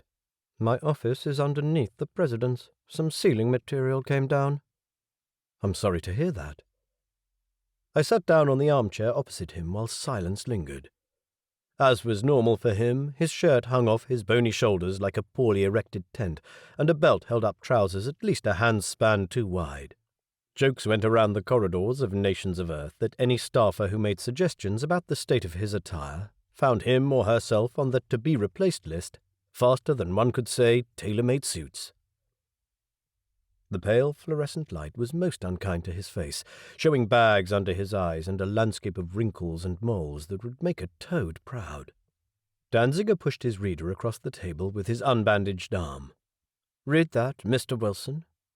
He exuded as much friendliness as a pickled herring. The screen displayed a message from Sekonen's head of security, emblazoned with a top-secret watermark, and the words, "For the President only." So far, preliminary investigations have failed to turn up evidence of explosives or projectiles in the President's office. We have examined a great number of glass fragments, some of them molten. This concurs with our suspicion that a massive burst of heat went through the window, causing it to shatter. A woman walking her dog outside the compound gates spoke of a red flash of light.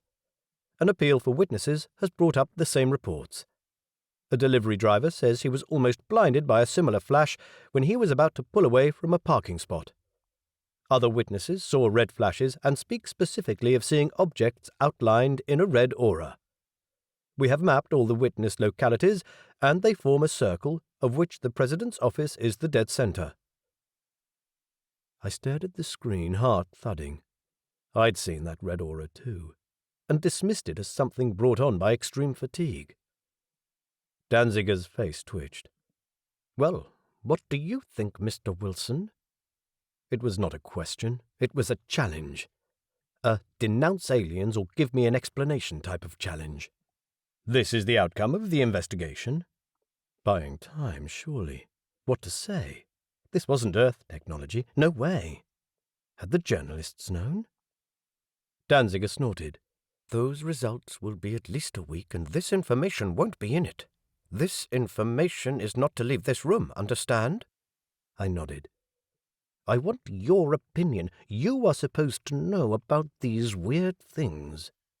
These weird things, meaning gamra matters. Various factions within gamra which I knew about. Weapons and where on earth they could be, which I didn't. Asto-produced charge guns, like the guards carried, emitted a blue flash when triggered, not a red one. And none did so in wide circles surrounding their targets. I have no knowledge that anyone within gamra has a problem with Sekonen's tenure of office. Indeed. Spoken with great sarcasm. A rush of blood went to my cheeks. Was I under suspicion now, of not telling the truth?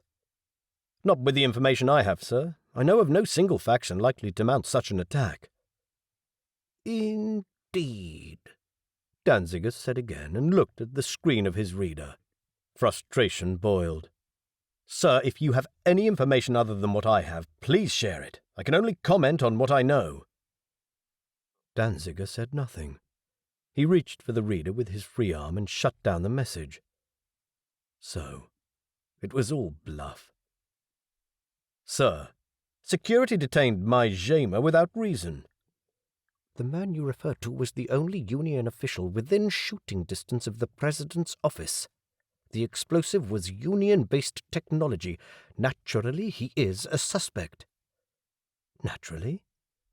He is my direct assistant. I've lived with him for 4 years. This man is vitally important to my success in Barish. Gamra will not stand for unwarranted arrests. A sharp, grey-eyed look, a blink of almost hairless eyelids. He said again, Indeed. And then, You make it sound like a threat. I assure you, sir, I'm not making a threat. But there will be one unless Gamra gets an explanation. Nisha's father would make sure of that. Danziger's eyebrows flicked up. And they would interfere in our system of justice? No, but they'll want to have him freed. Or, if he left it too long, come in with guns blazing. Freed? Mr. Wilson, you don't seem to understand, or for some reason it's not getting through to you. There were Union weapons involved. Yes. And within Gamra there are hundreds, maybe thousands of factions, some very small. Isn't it an overreaction to blame the possible, and I mean possible, actions of one person on the entire organization? That is, if those weapons haven't fallen into the hands of some very ordinary humans. May I remind you of the Kazakhstan case? Union have not formally denied the attack. No, and they won't until you make a formal accusation. However, detaining Nisha Pillai without charges won't have put them in a good mood. If I sounded sarcastic, that was exactly what I intended. Nations of Earth had employed and sponsored me to vet their responses for anything that might cause unnecessary offense. So instead, Danziger ignored my knowledge. That brought home how much they thought of me. A secretary with quaint habits and an unnatural desire for self-destruction. Eva's father called me. He was probably joking only half the time. I wasn't one of the old boys, diplomats who all went to school with each other. I never had been. I doubt if these people were ever in a good mood, Mr. Wilson. They've come here to conquer, not to cooperate. Their rigid social structure brooks no argument. I'm sure you're aware of the saying, if it doesn't beat you, you can't defeat it, you can't fuck it, then you must kill it. I'd heard rumors that Danziger was anti-Gamra. I suspected it simply because Eva's father adored the man. But this, the crudest of things said about the Coldi, was worse than calling them Ethies or Chans or aliens. It was... Damn, I was speechless. You haven't heard that one? He raised one eyebrow. I hardly think it's appropriate. It's a purely biological reaction for Coldi to establish dominance of one of the parties in a relationship. Dominance? Exactly. That's why we can't deal with them. A reaction that's rarely exhibited with people not their own species. Although Nisha had reacted to me. They fight for the top spot like rabid wolves, and then they tell us religion is primitive. Right. I didn't want to go there. Danziger met my eyes for a few long seconds, then looked at the screen of the reader still on the table. I breathed in and out to regain my calm, my marjou. Sir, we're talking about gamra here, not about Coldi peculiarities. Gamra is an overarching organization. It only deals with the exchange. I'm not prepared to let a small group of extremists hijack our efforts towards cooperation. It makes little difference if these extremists are Earth-based or Gamra-based. If we withdraw from the process, these people will have just what they want. Danziger nodded, as if to himself.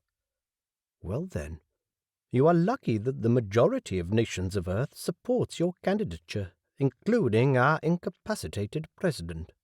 I also think you should know that I have the right to veto your departure.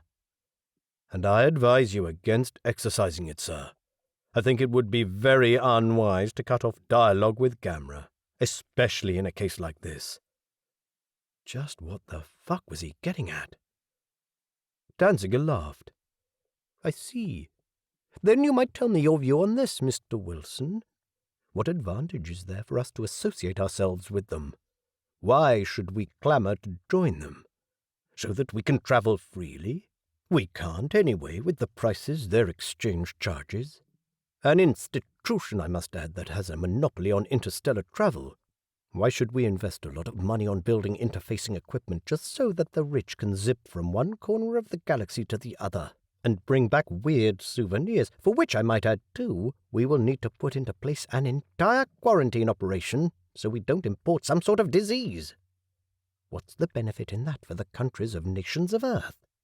Why shouldn't we, and I quote something a tradesman said to me recently, tell the lot of them to go to hell?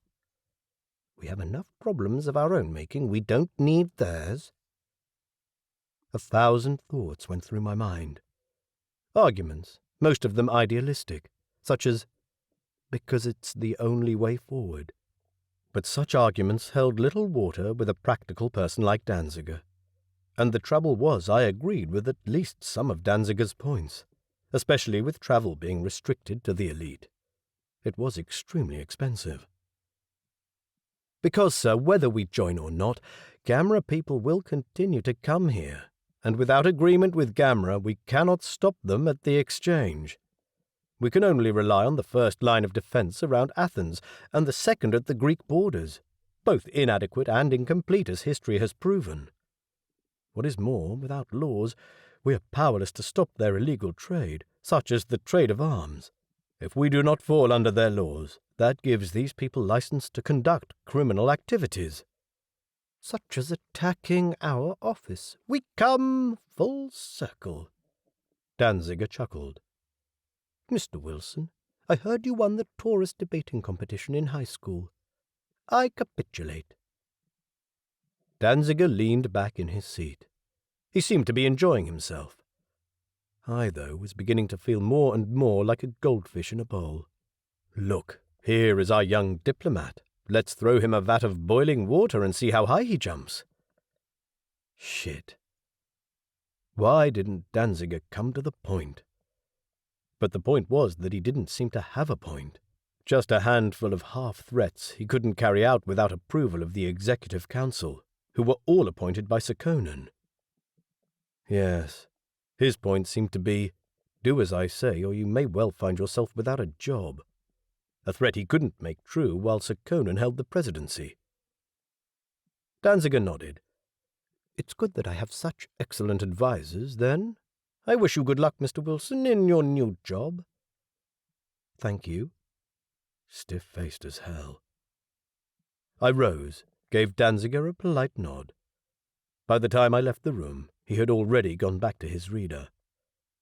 On the large 3D screen, Sir Conan's family sat around a projection of an X-ray while a doctor talked and pointed. Tears tracked down one of Sir Conan's daughter's cheeks. In the room behind me, Danziger worked, possibly a few heartbeats away from the presidency. What a mess. Chapter 5. When I left the building, flanked by the 2 guards, I was still dissecting all the posturing and contradictory statements Danziger had made, and deciding how seriously I needed to take them and what he had actually tried to tell me. Danziger had come up through the ranks of humanitarian aid agencies that had grown into state-like power in the food and water wars of the Asian subcontinent and Africa. A true Earth politician. Part German, part Argentinian. Never had much to do with the off-Earth section of humanity, the new colonists who lived on Moon and Mars bases or on Taurus, let alone with the extraterrestrial humanoids of Gamra. Did he have the knowledge and backing to deal with this, now that the presidency had been thrust upon him? In the current situation, with food rationing still a reality in many parts of the world, and pockets of violence lingering from the oil wars, the relationship with Gamra was not a priority, and they wanted to be sure Gamra got that message. I understood that. It was probably why Sir Conan had given the job to me, rather than one of his cronies. The tiny new colonist off-Earth human population, mostly intelligent and influential people, had long been unhappy about having no say in Earth politics. Sir Conan had appointed their golden boy, me, in possession of several nice decorative awards, to appease them.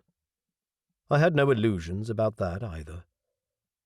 But now Danziger was forced to deal with Gamra, and the relationship had suddenly become important. He knew little about it, and needed a good adviser. I didn't think I had ever impressed him. He might well want to replace me with one of his retired heavyweights.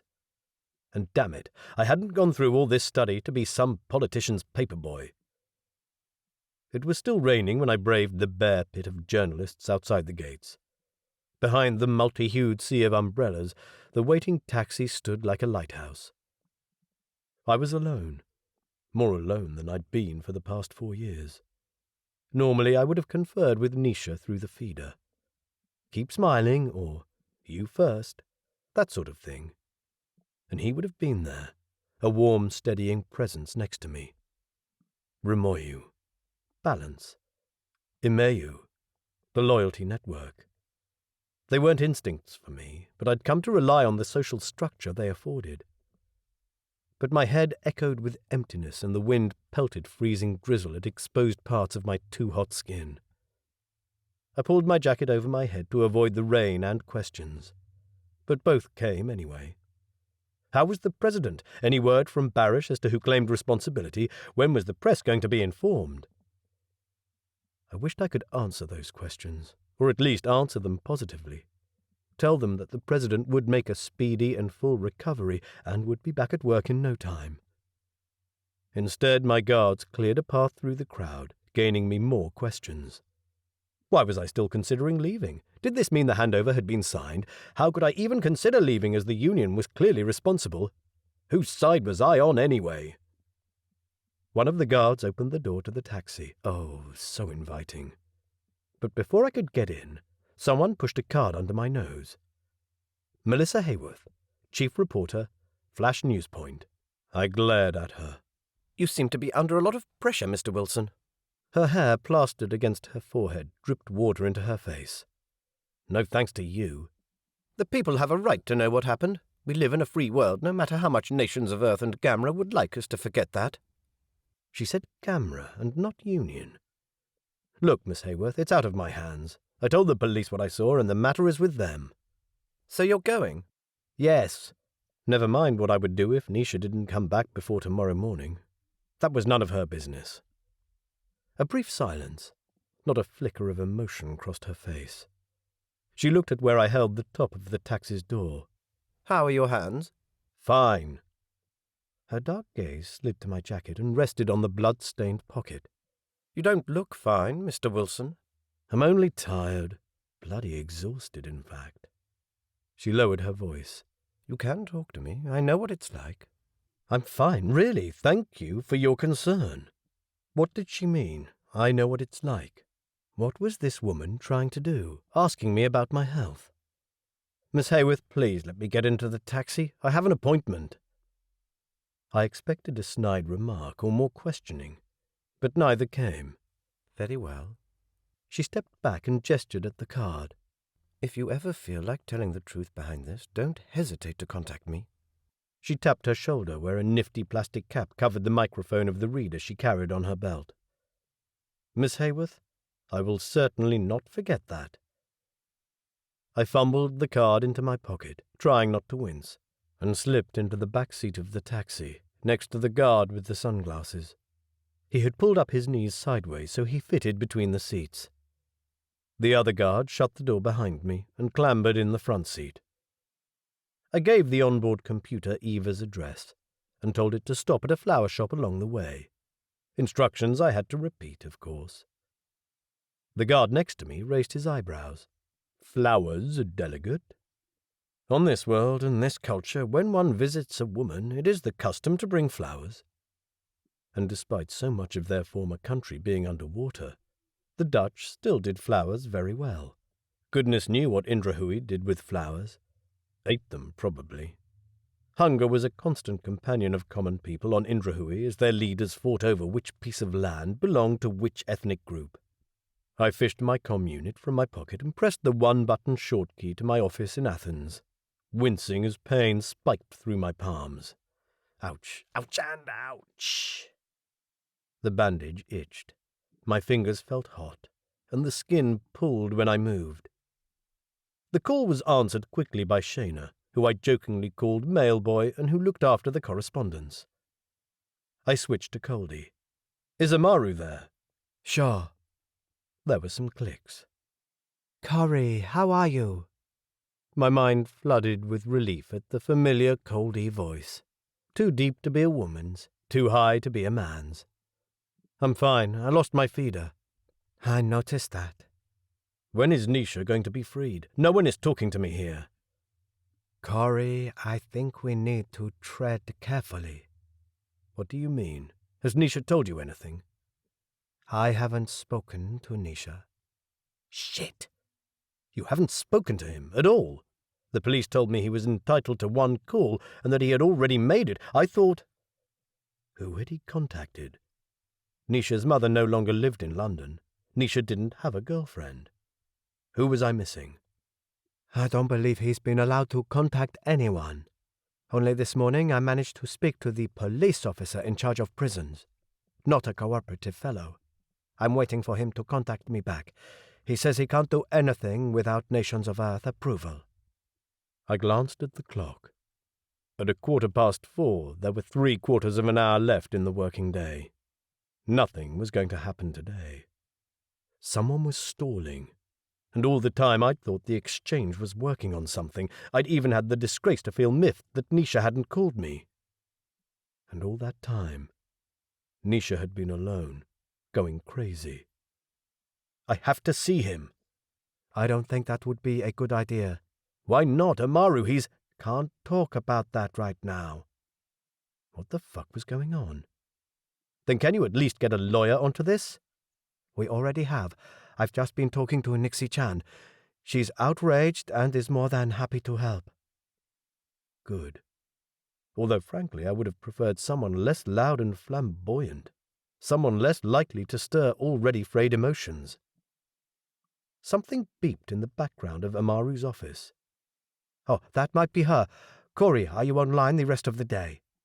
"Yes, I'll be visiting Eva, but—" Dratted dinner party. As usual, Eva came last. To my horror, we had already arrived in the suburb where she lived. "All right, I'll ping you when we know more." I closed the connection and scrambled for Danziger's ID on the reader. I might just have time to call him. Danziger's secretary answered, saying the vice president was in a meeting.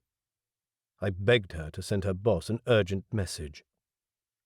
"Nixie-chan has just been assigned as Nisha Pillai's lawyer. Please contact me as soon as possible." The guard next to me met my eyes. An earpiece with a tiny microphone dangled at his ear. He said, "The white car follows again." I looked over my shoulder, but saw at least 4 white cars, 2 of them taxis trundling behind us, the other 2 minibuses. The guard in the front seat muttered in Indrahui, "I'll be glad when we're out of here." I wasn't sure if he realized I understood. Eva's house, a 2-story affair with a straw roof, bay windows, mock historic woodwork, and a white picket fence before a smattering of neatly clipped but bedraggled roses. As it was October, the leaves were turning yellow, and red rosehips floated like little bits of colour, a pale memory of the splendour of the garden in summer.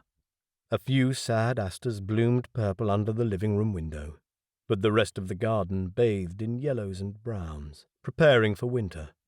Next time I came here it would be summer. The door to the house swung open, and there stood Eva, in a shimmering green gown with bows and ruffles and collars edged in white lace.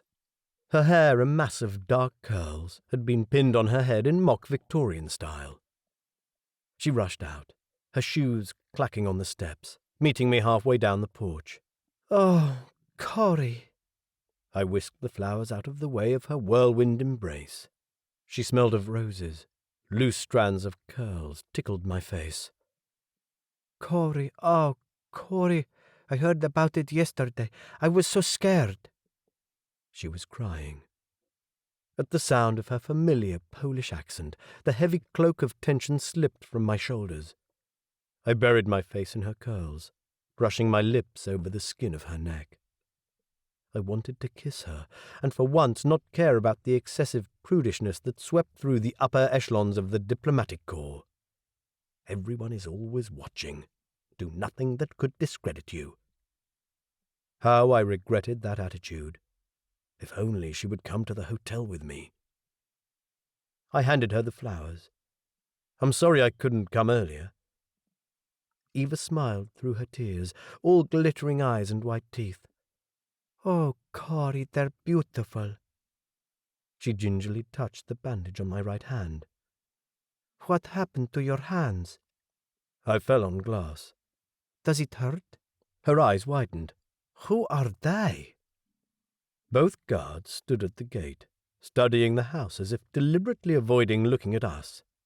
Indrahui did not show this type of affection in public. Gamra sent 2 bodyguards. Eva's frown deepened. "For you?" "Yes. I'm a Gamra delegate now, remember?" My attempt at an upbeat tone fell flat. I didn't even feel optimistic myself. I began to think that I, too, would be more at ease once I had left. Eva's throat worked. "Is that because you know they say Gamra are responsible for the attack on the president?" The gaping hole of insecurity inside me grew. A lot is being said right now. Most of it is nonsense. Eva nodded, said nothing about what she believed, and somehow I really wanted to know. Was she taken in by the media hype? Was she curious about what had really happened? She studied international politics. What did she think?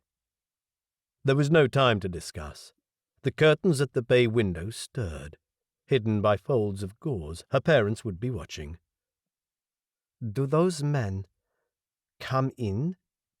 I could see her brain working. They hadn't catered for 2 extra mouths. She wasn't sure what they ate. Gamra people was a sore subject with her father anyway. "Eva, you don't need to feed them. They're professional bodyguards. They can look after themselves." A tiny frown crossed her face. "In the rain?" I flooded with warmth. Eva cared.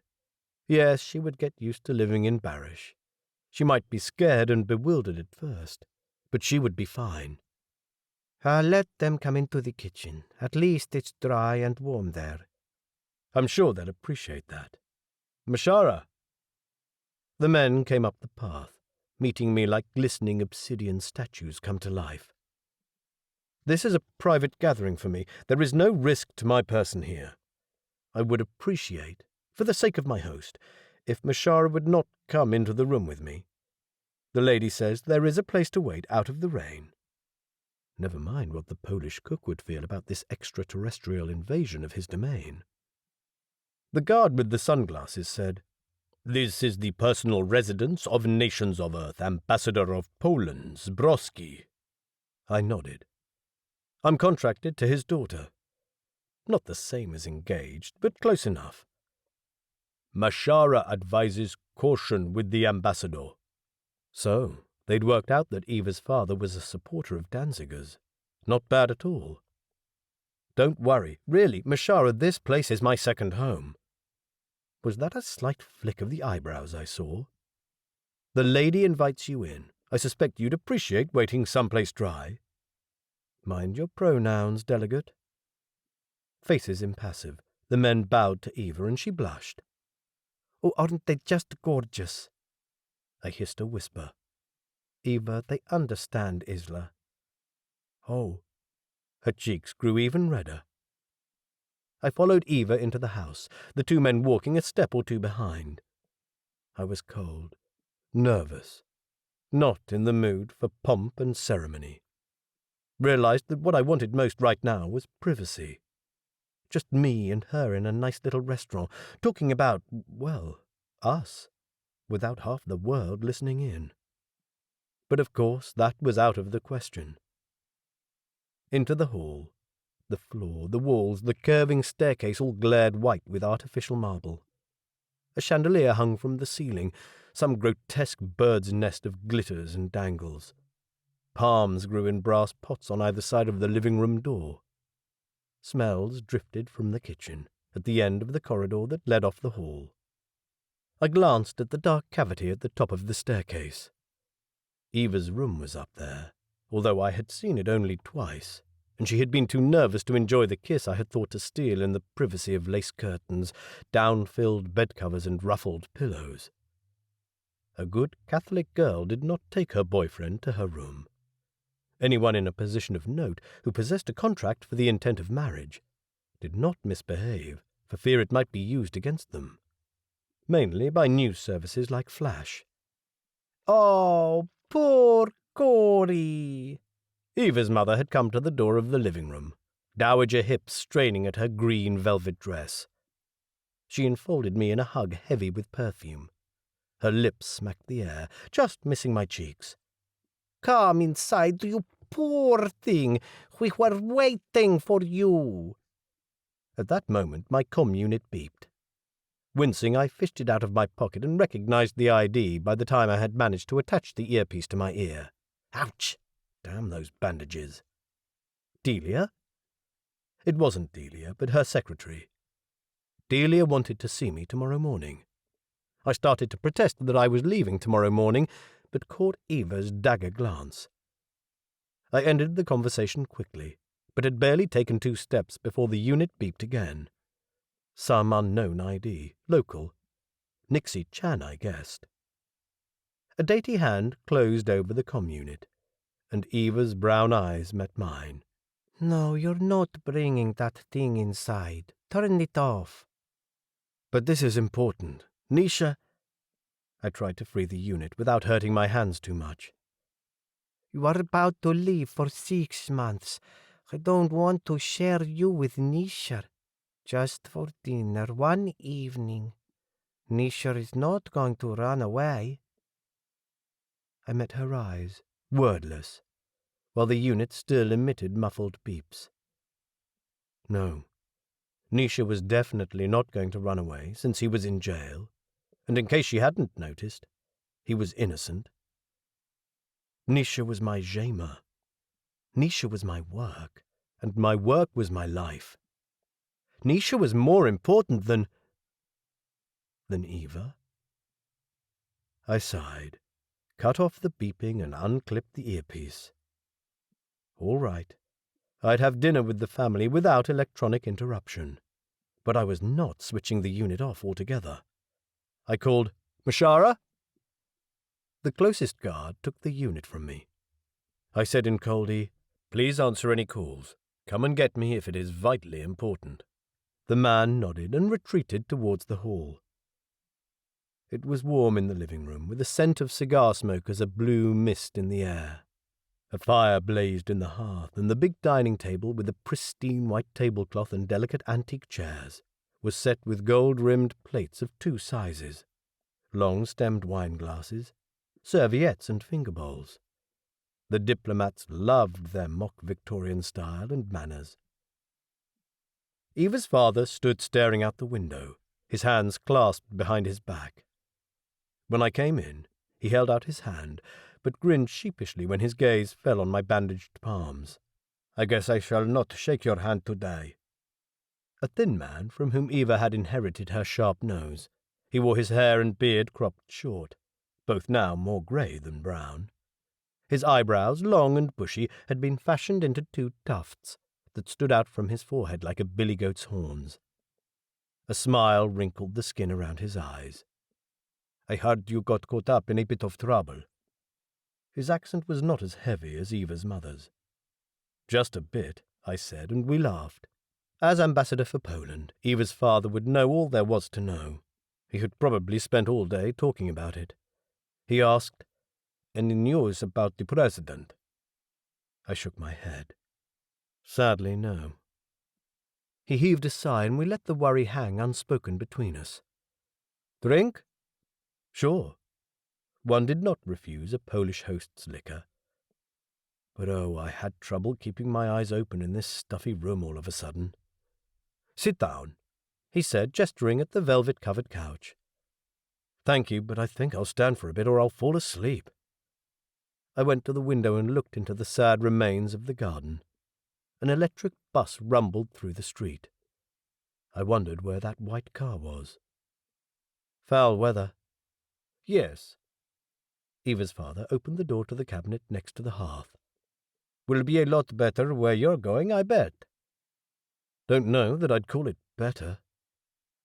Barish was hot and muggy, but I loved its violent monsoonal storms, with winds that ripped millions of petals off the trees that grew everywhere on the islands and whirled them about like pink clouds. I could almost smell the ever-present scent of hot springs. Rotten eggs, some said. But for me, the smell signified relaxation in one of the many public baths. Me and Nisha, and some strange, fruity drinks. "Oh, Dad, don't talk like that." Eva had come up behind me, her warmth and perfume radiating from her. "I want tonight to be fun, so don't you talk about leaving all the time." I stroked her cheek with my thumb, staring at her moist lips. "Don't worry, I'll talk about whatever you want." Oh, how I wanted to kiss her. Somehow I would have to get a few private moments tonight. Her father pulled a bottle out of the cupboard and put it on the table. Clear fluid sloshed behind a white and red label. I cringed. Not the Slivovica. That stuff was 70% alcohol, and I was 100% jet-lagged, and I didn't think that would make a happy combination. Eva's father again bent into the cupboard, then turned to Eva and said something in Polish about there not being enough glasses. Eva started across the room, but her father called her back. He said something else in an even lower voice, also in Polish. But I picked up the word "chans," accompanied by a glance towards the hall.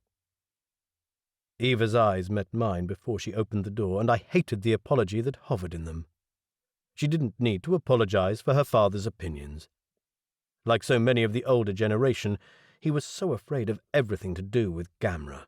He didn't know how to use the word properly. The derogatory term "chans" had come about when Coldi on Earth disguised themselves as Chinese, and had used the last name Chan so much that real Chinese people with that name had scrambled over themselves to change their name to Chen or Chang. My guards weren't Chans. The fire popped in the silence Eva left behind. I decided to bury the issue by facing it. "I'm sorry to inconvenience you by bringing the two men here. They're my assigned bodyguard." The horned eyebrows rose. "Nations of Earth security doesn't assign you a guard after what you've witnessed?" "They are my guard. Half my contract is paid by gamra." Eva's father snorted. "Lunacy. The entire world is turned upside down by this cowardly attack. You should stay here until the Emergency Council has come out of their meeting and has advised the General Assembly tomorrow." Oh, fucking hell. The Emergency Council was sitting. That's why I couldn't get onto Danziger. Fuck. Heat rose to my cheeks, and I stared unseeingly out the window. I should have been invited. Wasn't that why they were paying me? To act as mediator? Who else currently in Rotterdam could put forward the gamra position, the position of the accused? I brought my hand to my pocket, remembered I'd given my comm unit to the guards, and then just stared, speechless. Even my ears glowed with anger. Damn it. Damn it! Eva's father was still talking. The whole situation is not stable, and I don't think Danziger should have acted without approval of the Emergency Council. I am a mediator. I do not thoughtlessly abide by what Nations of Earth says. It is my task to help solve difficult situations, not perpetuate them. My reply came out far too sharp, but oh, damn it, I was angry. Was Danziger already shunting me aside? You would be advised to adhere to the Emergency Council resolutions. The Emergency Council does not dictate my actions. The President did, and Chief Delegate Akhtari. All the conditions were spelled out in a long document that had been picked apart and rewritten so many times that I might as well have stamped it on my forehead. And now they'd thrown out all those negotiations and done their own thing without my involvement. Then it should, after this talk of conspiracies in Paris. It's a movie. There is plenty of truth in it. Danziger should ask for an explanation of what happened to Kershaw. There was an explanation, 20 pages of it, circulated to all Nations of Earth delegates. He would have seen it too. We are meant to believe what they said without being able to check for ourselves? No, it tells me that they aren't playing honest. Isn't it telling that someone from the Union has found the supposed fake allegations in the movie close enough to the truth to take revenge? That's not true. My voice was much more heated than he deserved. Prove it! Prove it! Eva's father banged his hand on the table with each word. The plates rattled. I will if I'm allowed to do my job. Eva's mother interrupted. Stop it! Stop it! With the crazy politics! Her husband glared at her in the tense silence. I sank down on the springy cushions of the couch, wincing when my hands touched the armrests. Normally I liked discussing politics with Eva's father, but today's issue had lost its appeal. Eva came back with the glasses. Her father poured and handed out the drinks, still in relative silence. Eva settled on the couch next to me. Are you tired? Exhausted. I'd lie down and fall asleep immediately. When I'm with you, I'm never tired. I kissed her forehead. I know. You just keep going and going. Her father said, That's the good thing about you, with a lot of hard work. Maybe one day you'll come to your senses. Your senses being his side of politics. And that, accompanied with a bittersweet smile, was as much of a compliment as I was ever going to get from him. Strangely, I liked the man. He was always true to his word and his principles. I smiled at Eva. I have to rest sometime. How much would I give to do it next to her? To watch the news together and talk about it without her father's opinions. To drink a glass of wine. To peel off that dress. I kissed her again, softly on her nose. Eva's father cleared his throat and raised his glass. Well, let's just say, to the start of your job. Eva clinked her glass against mine. Her eyes glittered. Oft-spoken words of worry passed unspoken between us. As the tiny sip I had taken burned its way down my throat, Eva's mother said, We have news too. Her tone was laden with meaning. Eva straightened, her hands jammed between her knees. Her mother breathed in self-importantly. Eva will graduate when you come back. She will. I met Eva's eyes brimming with tears. She nodded. Isn't it wonderful? Yes, it is. I thought you wouldn't be finished until next year. So did I, but I've heard I can do both global economics and international law in the next semester. It will be really busy, but you're not going to be here, so I thought, isn't it great, Corey? In her eyes lay the words she didn't say. Now we can get married. I stared at her. With the alcohol and the lack of sleep, My head felt even woollier than before. It wasn't that I didn't want to marry Eva. There was no question about that. I had signed the official intent. There was nothing barring us. We both had white permits, and Eva had passed her genetic test. I had stressed that my mother had died of a non-hereditary cancer, waving a declaration signed by my father 4 years ago. I remembered that visit to the lunar base, where he worked back then. His mouth had been twitching when he read through the document, and he'd mumbled things like, "We don't know that it was non-hereditary," and "What is Earth coming to? This is the biggest load of moon dust I've ever seen," and "Well, son, if you think it will get them off your back." Then he had scrawled his signature on the pad and impressed his ID. He'd returned the reader to me and said, "I guess you really love the girl." And I did. It was just that, at that moment, with all this mess, with Nisha locked up and me unsure what was happening, a wedding was the last thing on my mind. So soon, so definite. I swallowed. "So, when is the graduation?"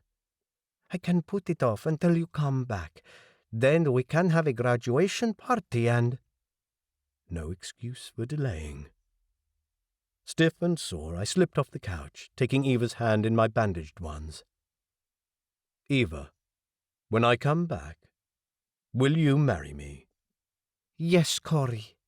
She flung herself in my arms. Ouch, that hurt. But I savoured her warmth. I knew I would be vulnerable alone in Barish, and it would be better if Eva came. It was too late now, but when I returned to deliver my first report to nations of Earth, Eva would come back with me. Eva would be my wife. Her father went around with the bottle, topping up the glasses. "We drink to that." Chapter 6. Just before dinner, I escaped into the hall with the excuse of checking on the guards. Of course, I wanted to make a few calls and felt a cheat for doing so, but I simply had to know if anything of note had happened. I didn't expect the emergency council to have concluded their meeting, but part of me was still seething about not being invited, even though I accepted that it was too late now to try to get in. I'd had my chance, and for whatever reason, when I faced him in his makeshift office, Danziger had not chosen to invite me. I found the 2 guards in the furthest corner of the kitchen, the subject of shifty-eyed glances from the cook. 2 empty soup bowls stood on a nearby table. The men sat on their knees, a veritable showcase of electronics spread out on the floor between them. Screens flickered. Lights blinked. With a sinking feeling, I recognized my comm unit in the middle of the electronic tangle. "Mashara, anything wrong?" Moss green eyes met mine. "The unit, delegate. It had a listening bug. Mashara has disabled it." "It had?" I stared. A listening bug.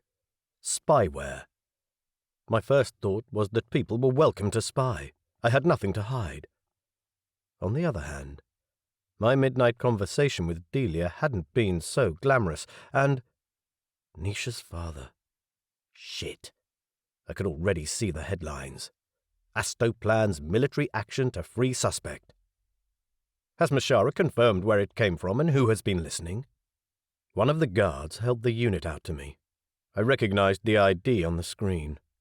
Delia? It was suddenly too hot in the kitchen. "Is it safe to use now?" "It is, delegate." "Thank you." I picked the unit up between my left wrist and the tips of my right hand taped-together fingers, put it on the table, looped the earpiece over my ear and punched the ID with my free thumb. Delia answered within 2 rings. "What the fuck is this, Delia?" The cook gave me a wide-eyed look over his shoulder. "Corey, what are you talking about?" "Listening to me, spying on me. My staff have just identified a listening virus in my comm unit that came from you. I have no idea what you're talking about. I don't like being accused." "Then get your surveillance off me. I'm being followed. My communications are being tapped. The police tell me that Nisha made a call to request assistance, but he hasn't been allowed to call anyone, has he? What the fuck is going on? Do you want to solve who shot the president, or do you want to blame the first person who comes along in absence of a real suspect? Do you?" Click. She'd broken the connection. I tried again, but the number was dead. No answer. Eva and her parents would probably be waiting for me, but I quickly tried Amari's number. She was busy. Then, in a fit of despair, I entered the number of the person who had been trying to contact me when Eva told me to switch the unit off. It rang a few times before someone answered. "Nixie-chan?" The typical Coldi, deep, honeyed tones of her voice almost made me cry with relief. I switched to Coldi.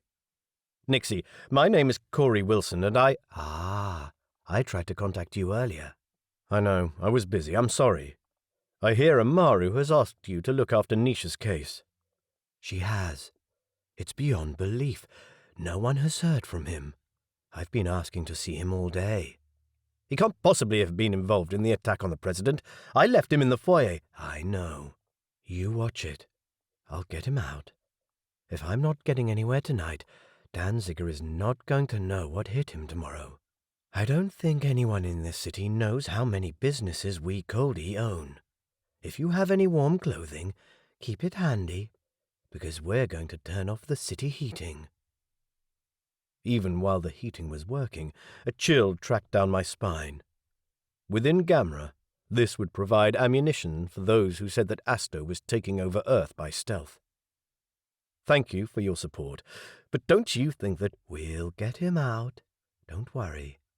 We have everything organized." That was just what I feared. "Thank you." "No, thanks to you. If this goes to court, we'll get the opportunity to prove the illegality of the citizenship case. I heard the distinctive clang of the living room door. "Nixie, by the way, do you have any thoughts on the sort of weapon that may have been used?" I came very close to mentioning the red circle of light, but all sorts of shit would fly if Danziger found out I had breached my promise. Besides, like Nisha, she didn't see the color red.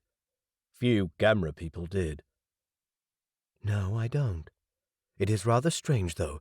There is no vantage point to shoot from. I'm not convinced that something was shot, in fact. There are no traces of explosives."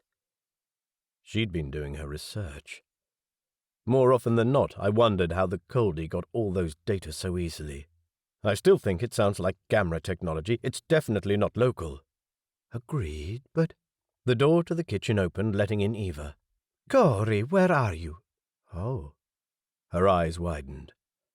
Concern, annoyance, anger. I wasn't sure what to make of her expression. Probably all three. I said in a low voice, "Sorry, Nixie, I have to go." "Trouble?" "Family dinner. Let me know if there are any important developments." "I will." "Thank you." I disconnected and pulled the earpiece off. "I'm sorry, Eva, but things are happening that are too important."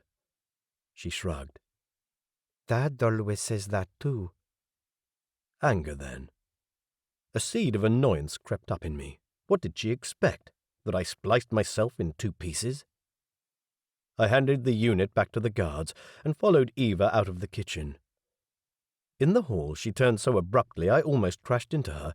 Tears welled in her eyes. And then she was in my arms. "Eva, I'm really sorry. I really am, but—" "You were so distracted tonight." "I'm sorry. I'm tired. One doesn't get shot at every day." It was a lame attempt at levity. "Oh, you poor thing." She closed her arms around me, and I lost myself in the rush of a rose-scented kiss. A maid cleared her throat as she walked past carrying a tray with dishes.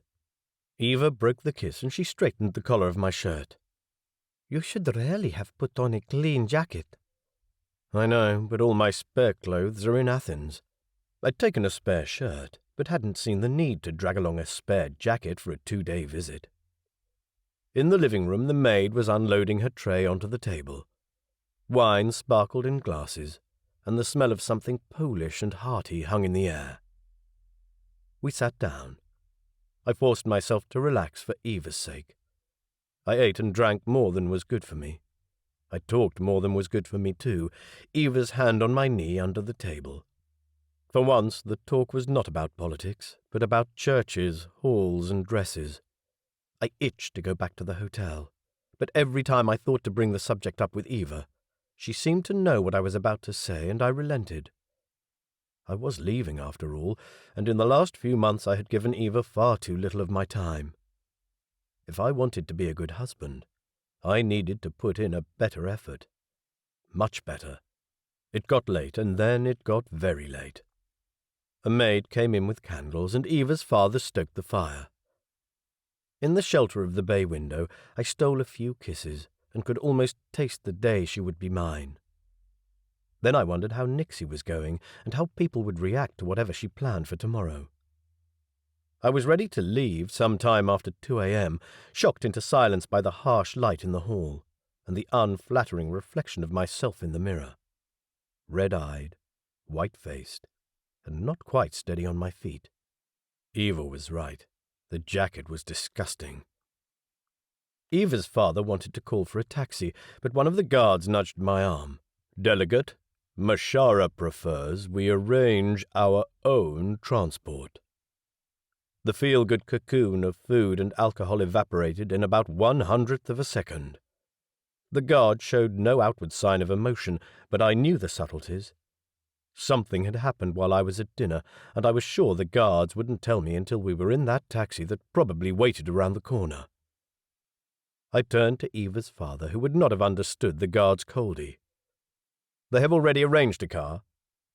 Eva's father laughed, not entirely genuine. "Well, I suppose they could have done that." Both guards made no reaction, although I had no doubt they would have understood the barb. I faced Eva, still so pretty at that unholy hour. Her mouth twitched. "So, what time does your train leave tomorrow?" That brought me fully back to the harsh reality. I held 2 tickets for the train back to Athens for 10 tomorrow morning, but would I go? Eva's face creased. "Corey." I shrugged. "I don't know. At this stage, I'm not even sure I'm going." I sighed at the hopeful spark in her eyes. Of course, I knew she didn't want me to go, but it hurt to see it acknowledged. "I'll let you know." The maid said, "There's a taxi outside." See, I'd been right. I kissed Eva, said goodbye to her parents, and followed the 2 guards into the rain. Except the car wasn't a regular driverless taxi. It was one of the very few privately owned vehicles in the city. Nothing on the doors or windows alluded to its owner, except the driver, whose Coldi ponytail glittered in the streetlight. A gamra contact, then. Someone out of the database. Shit. If they didn't even trust taxis, something had happened indeed. The guard held open the door. I settled in the back seat and forced a smile as I waved to Eva. Her face showed no concern, thankfully. No doubt everything would be fine, but just now it would be nice if someone told me what was going on. Doors slammed, the electric motor whined, and we were off. "Mashara, I'm sure it is time to tell me what this is about. You are aware that I no longer have my feeder." The guard didn't answer immediately. He was fiddling with his comm unit. The holo screen lit his face with a bluish glow. "Delegate." He bent forward, peeling the earpiece off. I attached the device to my ear.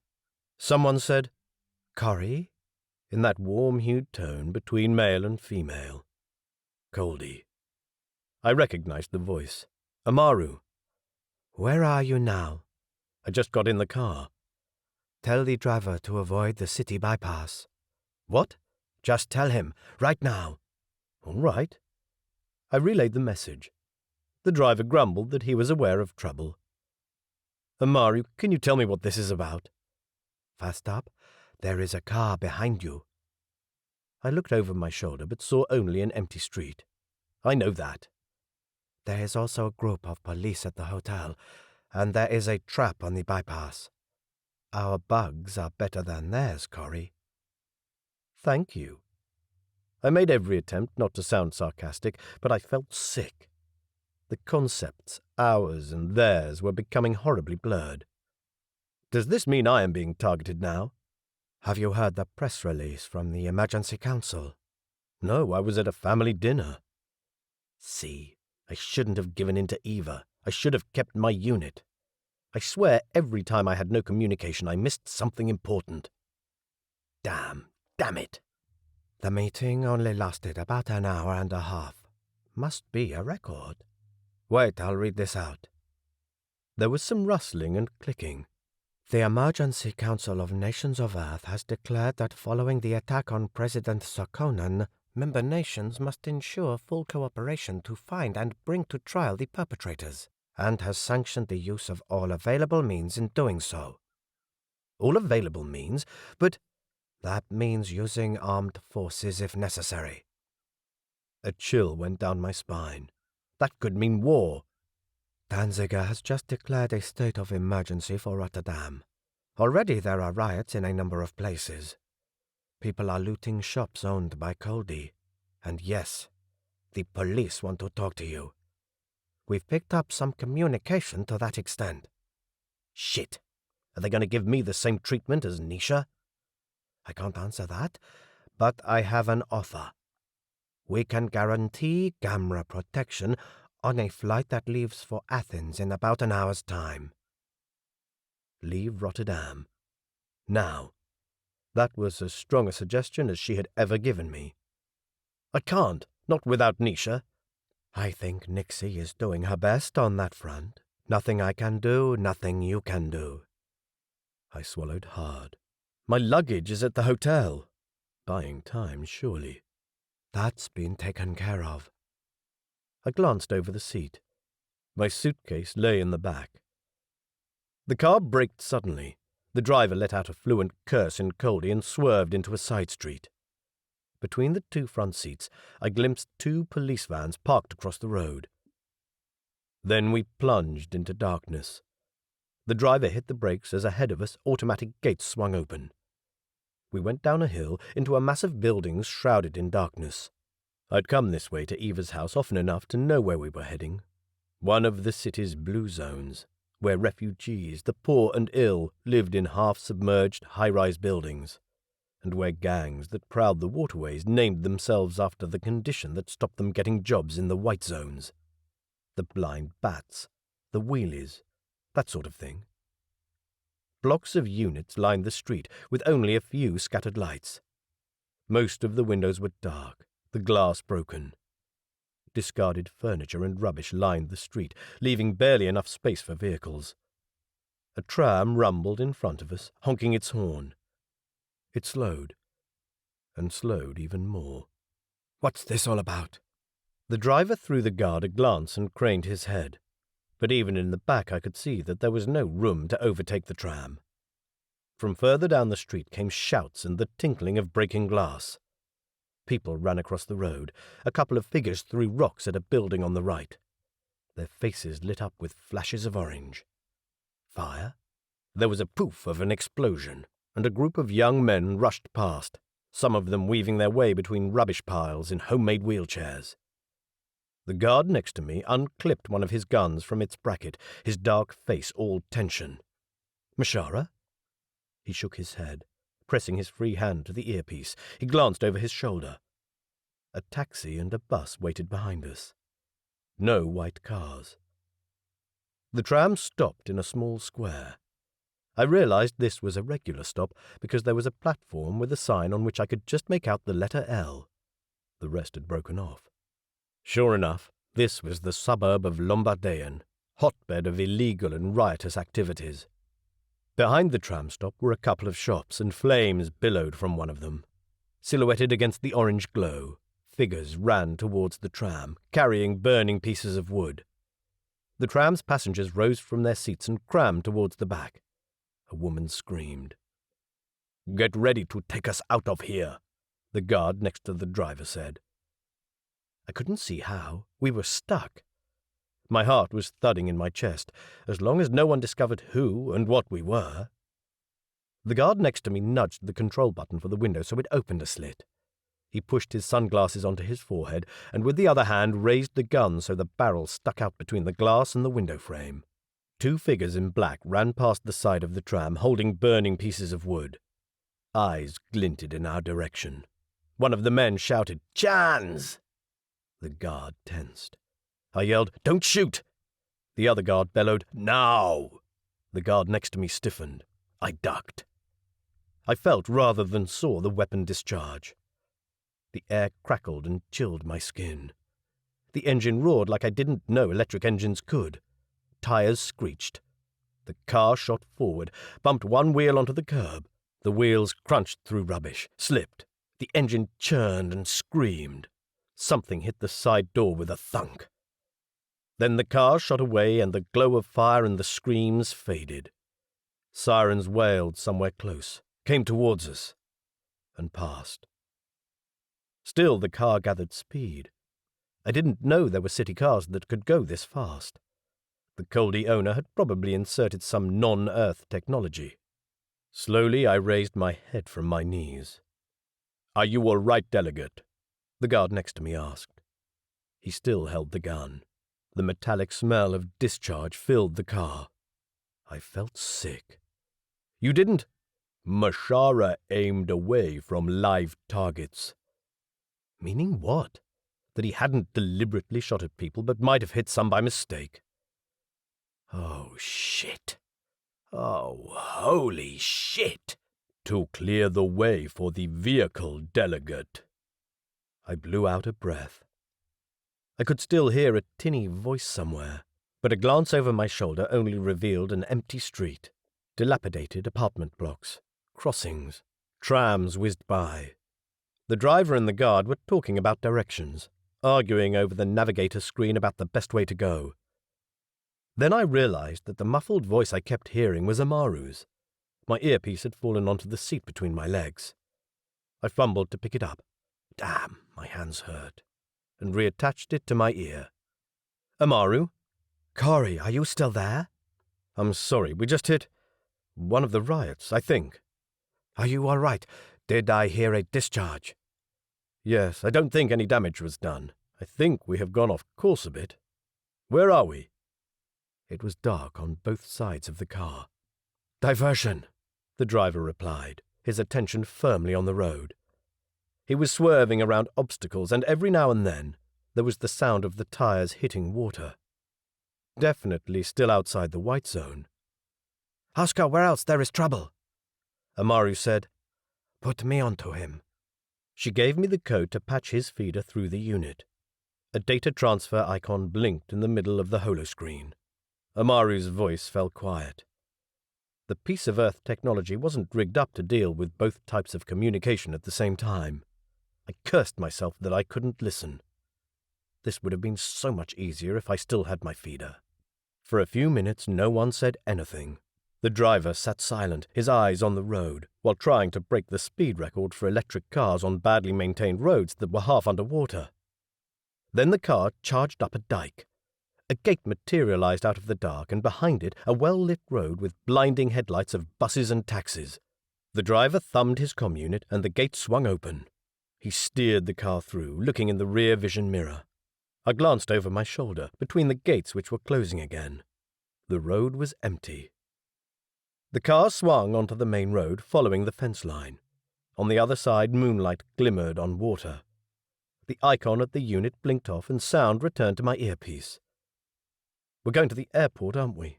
I asked Amaru. "That's where I've directed him to go." "Do I get a say in this?" "I'm offering a way to safety, Corey. Take advantage of it. I can't guarantee no one will kill you if you stay here. We both know it's the right thing to do. Gamra has no responsibility for the attack on the president. You haven't done anything. Nisha hasn't done anything. We are not letting nations of Earth suggest we did, or letting them dictate the terms. We will talk, but on our terms, and not under threat. Iamichu ata." That was it then. She threw the gauntlet, asked me to repeat the pledge to follow her, as I'd heard Coldi's soldiers did before going for a mission. She could demand that of me. She was my superior in the loyalty network. What else could I do? If what had happened to Nisha was a guide of what I could expect, my options were limited. Still, I stalled. Is there a point in trying to get through customs? If the police want to intercept me, I won't be allowed to leave the country. I said that our bugs are better than theirs. We guarantee this flight only. Get out, Corey, while you can. No other option. Ia Michu Atta. Good. Have a nice trip. I'll see you when you get here. Chapter 7. The airport. Glaring lights reflected in puddles outside the terminal. Taxis and buses waited for bleary-eyed passengers who streamed out of the building, suitcases in tow like little doggies. I stumbled out of the car at the drop-off area, the meal and alcohol consumed at Eva's house heavy in my stomach, and my decision heavy on my mind. Did pressure exerted by Amaru justify leaving Nisha? Would Nisha forgive me? Was I doing the right thing? I didn't know. As diplomat, I was supposed to have carefully considered answers, but right now I had none. I longed for a shower and a clean bed. I was a buggered-around runty pig that had missed the feed trough. One of the guards took my luggage and led the way into the harsh light of the terminal. I fiddled with my comm unit. Mashara, can I at least let Eva know that I'm leaving? The guard shook his head ever so slightly. With respect for your safety, delegate, not now. I have to let someone know, or everyone will think that this is a kidnapping. Gamra will be blamed even more. How about my father? The guards would know my father wouldn't run to the press. He was retired, a new colonist himself, and didn't hold much love for suspicious media. Mashara regrets not Chief Delegate Akhtari's orders. Until Gamra sources established responsibility, it will be assumed that since the first attempt on the delegate's life failed, the perpetrators will try a second time. Since we are now in hostile territory, let us move. He gestured at the flight counter, where a smiling, blue-eyed girl was staring at our extraterrestrial party. Hostile territory? All right, it was a form of kidnapping them. You'll take one of ours, we'll take one of yours. While Nisha was held by the police, I was to face the wrath of Gamra's chief delegate Akhtari, a dragon with a reputation of spitting fire. On the other hand, I'd get more information out of her than the police would get out of Nisha. Information that might be useful in getting him released. I nodded to the guards. Let's go then. True to Amaru's word, my ID scanned without hitch. Right now, I didn't want to know how she achieved it, but I'd long suspected that all those computer chips, especially ones made in Japan and China early in the 21st century, had been seeded with little Coldi routines that no one noticed but could be called up with special commands. Those commands Amaru had activated on my behalf. And if this came out, I didn't want to know. I just didn't. From the customs gate, the guards led me straight to the plane. My hasty entry while the engines were already running caused raised eyebrows. Some passengers elbowed each other, others pointed. Corey Wilson had become a celebrity for all the wrong reasons. The air hostesses shut the door after me and bustled us to an empty row of seats. One of the guards sat next to the window, I in the middle, the second guard in the aisle seat. During taxi and takeoff, I stared out the window at the few pinpricks of light that pierced the rain. Down there, Eva was asleep and knew nothing. Tomorrow morning, a few hours away, Delia would call to bluster at me over the meeting I was late attending, and Vice President Danziger would find his representative gone. And a whole lot would fly beside this plane. But in one way or another, I would find a way to deal with that. I had one chance to prove myself worthy of this job, and this was it. Into the lion's den, the cliché said. By now, clouds obscured the last few lights, and I leaned back in my seat. The guard next to the window pretended to be asleep, but I didn't mistake the sensor behind his ear for a music player. The other guard had taken out a pocket reader. He scrolled through text, but his eyes didn't move behind his sunglasses. Listening to something, it seemed. I tapped the man's arm. Mashara, can I have my reader, please? The guard passed me the padded bag. I put the reader on the folded-out table. While I flicked through the menus, a hostess came with coffee, which I accepted gratefully. The news. I skipped sections about rioting deliberately because there was nothing I could do about it. And Eva was down there. Deep breath, Mr. Wilson. Meanwhile, sources close to the family have confirmed that the president has responded to the presence of people around his bed. Well, that was a bit of good news. Maybe Danziger would not captain the ship just yet. I flicked through the other news items. Another transport strike. Housing problems on tourists to be fixed. An article by freelance journalist Melissa Hayworth. The housing shortage in Arcadia worsened as Desert Sands claimed another suburb. This came at the time that the tourist governor-elect Marius Senna announced a project to protect the outer suburbs of the city. So, Melissa Hayworth specialized in non-Earth affairs. Interesting. A link on her name brought up her personal information. Single, no children. She had grown up in Germany, where her mother, after divorcing her first husband, had married a businessman by the name of Ludo Chan. That explained a lot. I know what it is like, she had said. She did know what it was like, living in two worlds. She was not so very different from me, having acquired a Demarchian stepmother when I was 10. Melissa had done well at school and later won prizes for journalism. Frankly, she deserved better than Flash Newspoint. The biography listed recent articles she had contributed, not just to Flash, but other news services as well. Union toys with us. That gave her opinion loud and clear. It's official, believers are out. That was not true, and I would have to fight to counter this perception that somehow Gamra thought that religion was primitive and needed to be renounced before nations of Earth had any chance of full membership of Gamra. It was the Coldi perception, emphatically not the Gamra stand on the matter, and the two were not the same. This morning's article was, Vanished Scientist Had Many Secret Ties. Did this have something to do with non-Earth affairs? I followed the link. Most people in weather forecasting know British scientist Elsie Schumacher for her Earth-spanning climate models, which won her the prestigious Selinger Prize for Scientific Excellence 2 years ago. People would not associate her with dealings with powerful extraterrestrial governments. Yet this is what seems to be the case, and these ties may yet prove the key to her disappearance. After Dr. Schumacher failed to turn up for work on Monday, investigators have delved into her life for possible clues to her disappearance. She is unmarried, and a possible unconfirmed love interest is a colleague of hers who has repeatedly denied any involvement. Dr. Smith says that their relationship was platonic, as Dr. Schumacher seemed always far too busy to invest time in personal relationships. It seems likely that the clues to her disappearance lie in her professional life. Recently, another side to this life has been revealed. Dr. Schumacher had been working on a project funded by sources within the Union of Planetary Entities. Now that was interesting.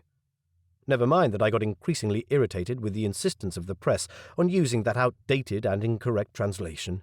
It gave the impression that Gamra was an equivalent of Nations of Earth. It wasn't. Gamra Aish Jamadata meant Network of Settled Worlds, literally. Gamra maintained the network, the exchange, the only possible means of interstellar travel between the members, and all member entities had a say in its running, or, more precisely, who could use it and who couldn't. I clicked on a link which showed pictures of Elsie at a dinner function with Coldi delegation members. I recognized none of them. Another picture had her sitting at the table next to, of all people, Sir Conan. The pair were deeply engaged in conversation, Sir Conan holding a glass of wine. What was he doing there? The caption said the picture was taken at a prize-giving ceremony. Perhaps Sir Conan had been there to hand out the science prize Dr. Schumacher had won. Maybe. It seemed to me that he was far too much of a heavyweight to be present at a smallish ceremony, let alone to chat so informally with someone not in a high political position. I let it slide. Back to Melissa's article. No one at the Dawkins Center for Climatic Research could confirm the exact nature of the project, only that Dr. Schumacher had recently come under funding stress and that she had perhaps overstretched herself and her project members in order to secure funding. A colleague, who did not wish to be named, mentioned several visits from extraterrestrials, confirmed to be Coldi, at the scientist's lab. After at least one of these visits, she appeared to be agitated. However, searches on the center's computer have found nothing out of the ordinary. I linked through to the Dawkins Center, where I found the scientist's name listed on the staff. Her personal area listed her prize and a description of the research, but there was also another link: whole planet modeling. That brought up a selection of maps with colored areas. One was of Taurus, sections of the continent shown in red and orange hues. That summed up how I felt about the 4 years I had lived there. Hot, hot, and hotter.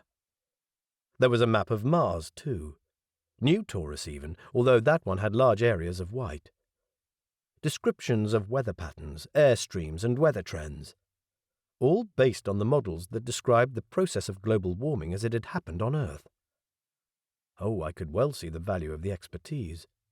Apparently, if 50-year trends were to be believed, Taurus was in the process of becoming hotter, if that was at all possible. Just the thought made me sweat. A small ice age was expected for Earth within the next 1,000 years. Wow, interesting stuff. Bring on the mammoths.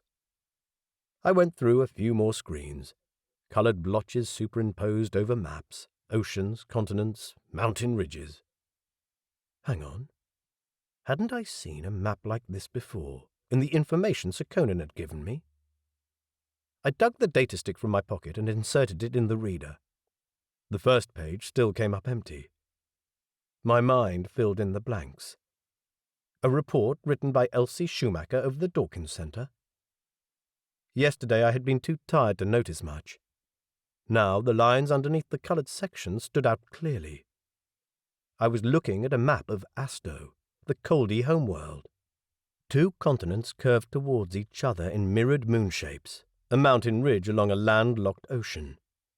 The continent on the left was home to the megacity of Athil, the epicenter of Coldi society. Baratha, the other major settlement center, was on the second continent. What did all these colors mean? Purple, blue, and green, a bit like the reflections in Coldi hair. I flicked to the legend, predicted rainfall changes. It rained little on Asto. Large areas of the planet were dead and uninhabitable, even to heat-adapted Coldi, and no other people could visit the planet. Asto's people found water in deep fissures that ran through the desert like lashes of a whip. They irrigated the desert and grew mushrooms on the fissure walls. But much of Asto's food was imported these days, mostly from Seren, the second world in the system, green and lush, and the home of the city-state of Barish, Gamra headquarters. I tilted my head sideways to read the small print on the map. The models predicted an increase in rainfall, and not just a little bit either. Nasty stuff. Rain on Asto was high in acids, in hydrofluoric acid to be precise. Stuff that ate its way even through glass. But what about all this was so important to Sir Conan? The guard tapped me on the arm, gesturing at the reader. "Does the delegate want me to take that? We're about to land." I hated going through the security checks at the airport in Athens at the best of times. Black-clad Nations of Earth personnel scanned all our luggage while surly Greek border guards with guns formed a lethal line, keeping queued up and impatient passengers in check. There were still people who didn't understand why, when passports and visas had been scanned and approved and luggage collected, there was yet another far more intrusive border check by Greek and Nations of Earth military. Yet, failing any form of agreement between Nations of Earth and Gamra, these guards were the only line of defense against criminal elements from other worlds. Athens was a tightly guarded exclusion zone. Getting out was even harder than getting in. Did I have any forbidden items, such as weapons, spyware, electronics that could be turned into spyware? There was a long list. I showed my reader and infuser. More guards were called, while the items went from hand to hand. I was flagged as an interplanetary passenger and person of interest. They searched my bag, every item laid out on the table. Eyebrows rose at the sight of my bloodied shirt. "Had an accident," I explained, and showed them my bandaged hands. My heart thudded, because I was certainly the very type of person these guards were here to stop leaving. But Amaru's promise held, and I walked into the terminal hall onto the only piece of land on Earth where Gamra people could come without Earth-based ID or visa. A car with driver waited outside the building, the small Gamra symbol inconspicuously on the front passenger window. I knew the young man behind the wheel. He was a local who earned a bit of money while he studied law at university. It was comforting to see a familiar face. He took my luggage while I slipped into the back seat, the guards in their usual positions. Then we were off, and the car slotted into the steady stream of buses and taxis. There was no denying that the presence of the exchange was beneficial to Athens, although the ridiculous border control had done a pretty good job at killing tourism to the area. Gamra brought much business to the city, with riches that more often than not didn't originate on Earth. The entire streetscape reflected it in subtle ways, in the mixture of building styles, in the neat Coldi text on the walls of apartments, advertising, Coldi style, who lived within, in the thick growths of oleanders planted in strict symmetrical patterns, in the kids whizzing down the footpath on bored scooters, in the maroon curtains and sheets flapping on washing lines. Even in the way people on the street moved in groups of 2 or 4 or 8. "You're very quiet today, Mr. Wilson," the driver said. I jolted upright. We had left the traffic behind and now followed an oleander-lined road between 6-story blocks of concrete flats. "I'm tired." "Late night?" Yeah, he could certainly say that again. And I wondered if he hadn't heard what had happened, but had no desire or energy to inform him. I was looking forward to a room in the short-term accommodation at the exchange, a bath, clean clothes, and a good nap. The exchange wouldn't open until after dark, a rule lingering from the time of hiding and secrecy, and kept that way because it suited arrangements with local air traffic control. Stately houses behind high walls replaced the apartment blocks. Spreading pine trees provided dappled shade. The road wound lazily up a hill. Almost there. A man walked a dog past the cream-coloured wall that surrounded the exchange complex. He gave our car no more than a cursory glance when we turned into the driveway. The gates were closed, a solid wall of metal. I did a mental double-take. I'd first come here 12 years ago, and this had been my home for 8 years. I had never seen the gates closed. Has there been trouble here too? A chill crept over my back. My lazy feeling of safety vanished. "Not yet, but things are tense in some parts of the city. Nations of Earth sent an aircraft carrier into Piraeus late last night. Some people didn't like this and have been keeping the police busy." Coldi protesters, no doubt. And the police would be aided by Nations of Earth servicemen. I had no doubt about that either. Anything to keep the Coldi faction under control. No. Nations of Earth didn't like this little enclave of alienness at all. The sticker on the windscreen let out a tiny flash of light. The gates clicked open and moved inward, revealing the driveway lined with majestic date palms leading up to the building. 10 stories, white, and looking very much like the private hospital it had once been. Home. Without Nisha.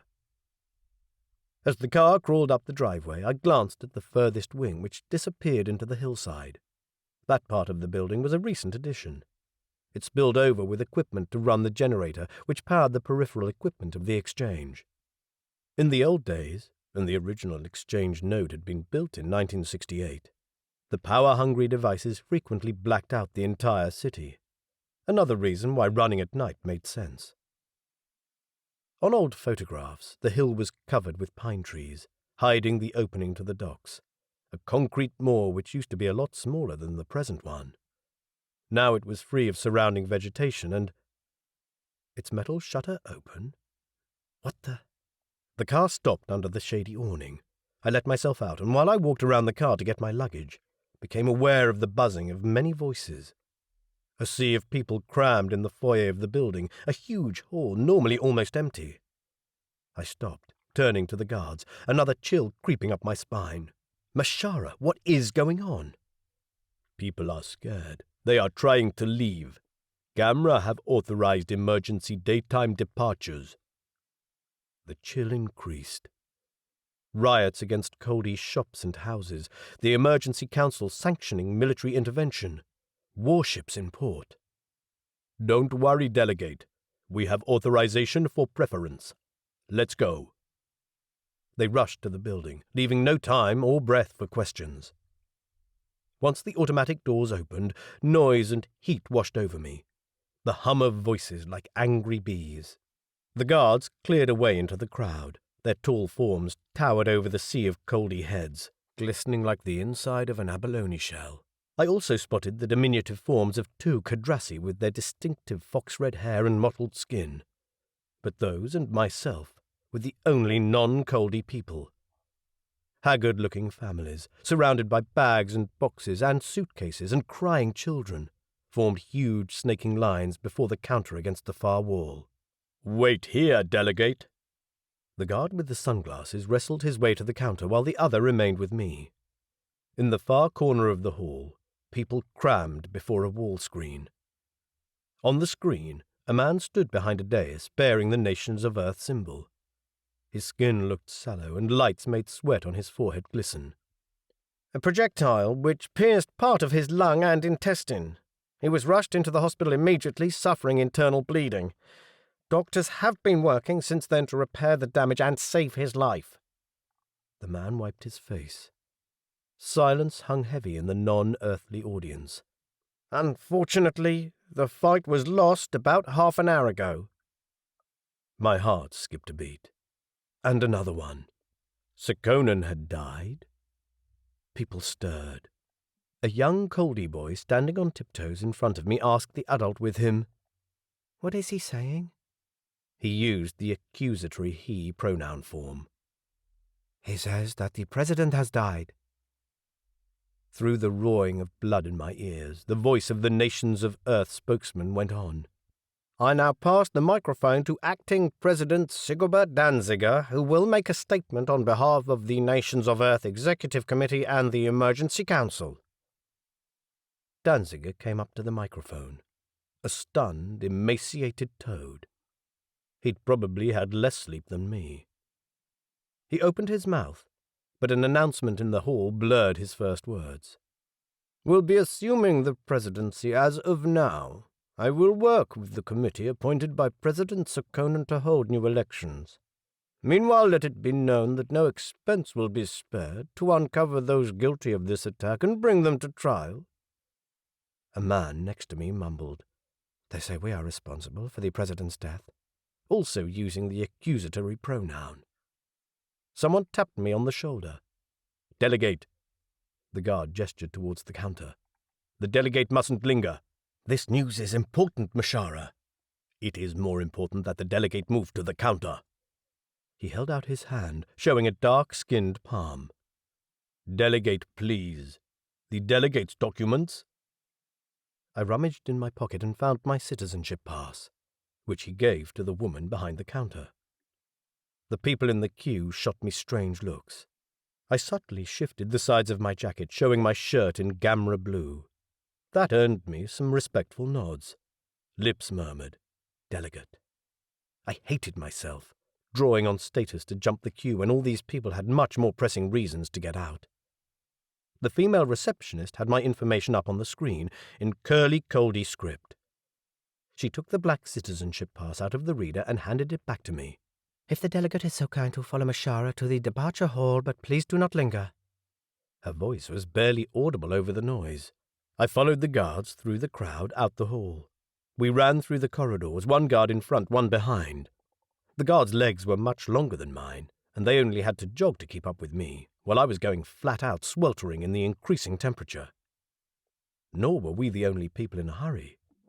Families lugged big bags, their faces grim. Children cried, their parents shouted. Others tried to push past them. People massed at the doors where everyone needed to scan their citizenship cards. Small trolleys ran along rails on the walls, quietly going about their business of deliveries, oblivious to the crowd. A sea of people waited at the lifts. The guards urged me into the staircase, which was also full of people. Hurry, hurry, hurry! Some people just couldn't. There was a woman carrying twin toddlers while struggling with luggage. An old man needed to take the steps one by one, holding up the flow. The lift zoomed past, faces pressed against the cubicle's glass walls. About 15 sweaty minutes later, I burst into the light, heat, and noise of the departure hall. At this time of day, it should have been dark and empty of life, but all lights blazed overhead. Aircraft occupied every bit of space of the 10 levels of balconies around the huge hall's perimeter. People crowded around ground-hugging shapes with spreading wings. Cargo doors gaped. Shuttles for passengers, heavier craft for freight. Even the smaller trader craft with powerful engines. Every single craft had opened its doors to the tide of Coldi refugees. Engines fired up, whined. Lights flicked on and off. Doors thudded shut. The air hummed with communication, so much that crackles of charge zapped blue in midair where too many signals collided. I'd heard this could happen, but I'd never seen it. The guards urged me along the gallery, where a crowd was cramming up the stairs into a public shuttle, the same craft on which I had travelled on my earlier visits to Barish, a sleek form about the size of a medium-sized airliner, which made it large for gamra transport. Ceiling lights reflected in its gleaming purple-tinted metal. Flashing pinpricks of red light lined the wings. A woman in a temperature protection suit called out, 1876 336 for Barish. I recognized the code that identified me with the exchange. Positive, one of the guards called. He didn't even breathe heavily after the run. Go in, delegate. A siren hooted. From a level somewhere below, an explosive roar made the air vibrate. A silver shape shot across the hall. It flew into the tunnel, while a warning siren honked and the lower gallery jolted into movement, rotating slowly to position the next craft opposite the tunnel exit. Come, delegate. One guard on each side, I climbed the steps to be greeted by the 2 staff. Delegate? Mashara? The air inside the cabin prickled my nose with that familiar metallic scent that characterized gamra technology. A hush accompanied me down the aisle. Turning heads, raised eyebrows, curious glances. By far the majority of passengers were Coldi. Some had dyed their peacock hair black, but most had not. About 200, I guessed, in neat rows of seats, 4 to each side. There was a row of 3 empty seats about halfway down. I sank down between my guards, sweating and puffing. Various items of clothing spilled out the luggage compartment under the seat, so I stacked my bag and reader at my feet. Staff rushed to take the items and secure them in the nets above. Someone thudded the door shut. Air cyclers hissed humidity out of vents in the walls and ceiling, making my ears pop. 2 flight personnel strode to the front of the passenger compartment and clipped retractable metal wires to each other's harnesses. Both wore dark Pilots Guild suits. The engines started up, making the floor hum. A light flashed on the far side of the departure hall. I peered at the window, but the reflection of the inside of the cabin stopped me from seeing much. The pitch of the floor hum increased. The lights inside the cabin went off. A child wailed. Now I could see a door open and a group of 5 or 6 figures burst out onto the gallery outside. One of them stopped to speak into an earpiece, while the others ran forward, shouting at us, it seemed. I craned my neck, trying to see what went on. An attendant tried to wave them away. One of the men was pointing, agitated talk with lots of hand signals. The other passengers had seen them too and were gaping out the window. A warning siren trumpeted sharp blasts of sound. Then, with a sudden jump, the shuttle jerked into action. The lights in the hall flashed by. Several passengers had undone their seatbelts and fell on top of one another. Shouts, scrambling, a child crying for its mother. I was pressed into my seat. Darkness. Then bright daylight. The backrest of the chair became the floor. Wall panels vibrated with power. I concentrated only on breathing. In, out, in, out. With this pressure on my chest, it was easy to forget. One of the crew abseiled down from the front of the aisle to help stranded people back into their seats. Admonishing words were spoken. Passengers were to keep their seatbelts on at all times. "But those men," a woman protested. "Nothing to do with us," the crew member said, his face impassive. He handed the child back to its mother, then let himself down further towards the back of the craft, checking seatbelts and luggage. Beads of sweat glistened on his forehead. The departure had been sudden even for them, almost as if the pilot got an order to get out immediately. Next to me, the guard fiddled with the receiver on his belt. I tried to catch his attention, but he seemed absorbed in whatever he was hearing. Gradually, the craft levelled out while remaining in a steady climb. I could lift my head now and risked a glance out the window. The tapestry of Mediterranean islands stretched out below in patterns of blue, ochre, and green. The horizon didn't curve. Yet. To the right and slightly above us, I spotted the slight wave of air that indicated that another craft flew there. Below us was yet another. But below that, a few dark spots moved over the tapestry of hills, bays, and islands. I squinted, and the more I looked, the more black spots I discovered. At least 50 of them flying in neat formation. Mashara, am I mistaken, or are those aircraft? They are, delegate. The guard lowered his earpiece and met my eyes. Nations of Earth. Military hoverjets. Chapter 8. Hoverjets, from the aircraft carrier that had come into the harbour last night. I could hear Amaru's voice. By all available means. A military blockade. I breathed in and out deeply, trying not to think of Nisha and all those others trapped down there. And yet I didn't understand. Yesterday Danziger had wished me luck. Reluctantly, but he had done it. A few hours later, he had authorized nothing less than war. Based on what? I took my reader on my lap, but besides what I already knew, none of the news services offered answers. All had large headlines on Sekonen's death, with pictures and obituaries. Few elaborated on the police investigation. Danziger couldn't gag the media unless nations of Earth declared a true state of emergency. Had they done that? A cold feeling crept over my skin, while below me the planet that was my home receded. A feeling that the gates had closed, with me on the wrong side of the fence. A wave of panic. I wanted to scream, "Wait!" and "Eva!" I wanted to be down there, to at least bash some sense into Danziger's dim-witted brain. What in hell's name did the man think he was doing? Breathe in. Breathe out. There was nothing I could do. And meanwhile, around me, life went on incredibly normal. There were relieved voices, some laughter even. I imagined people clapping each other on the shoulder. "Hey, Dad, good that we moved when you said we should. We got out, we're going home." Not me. Not me.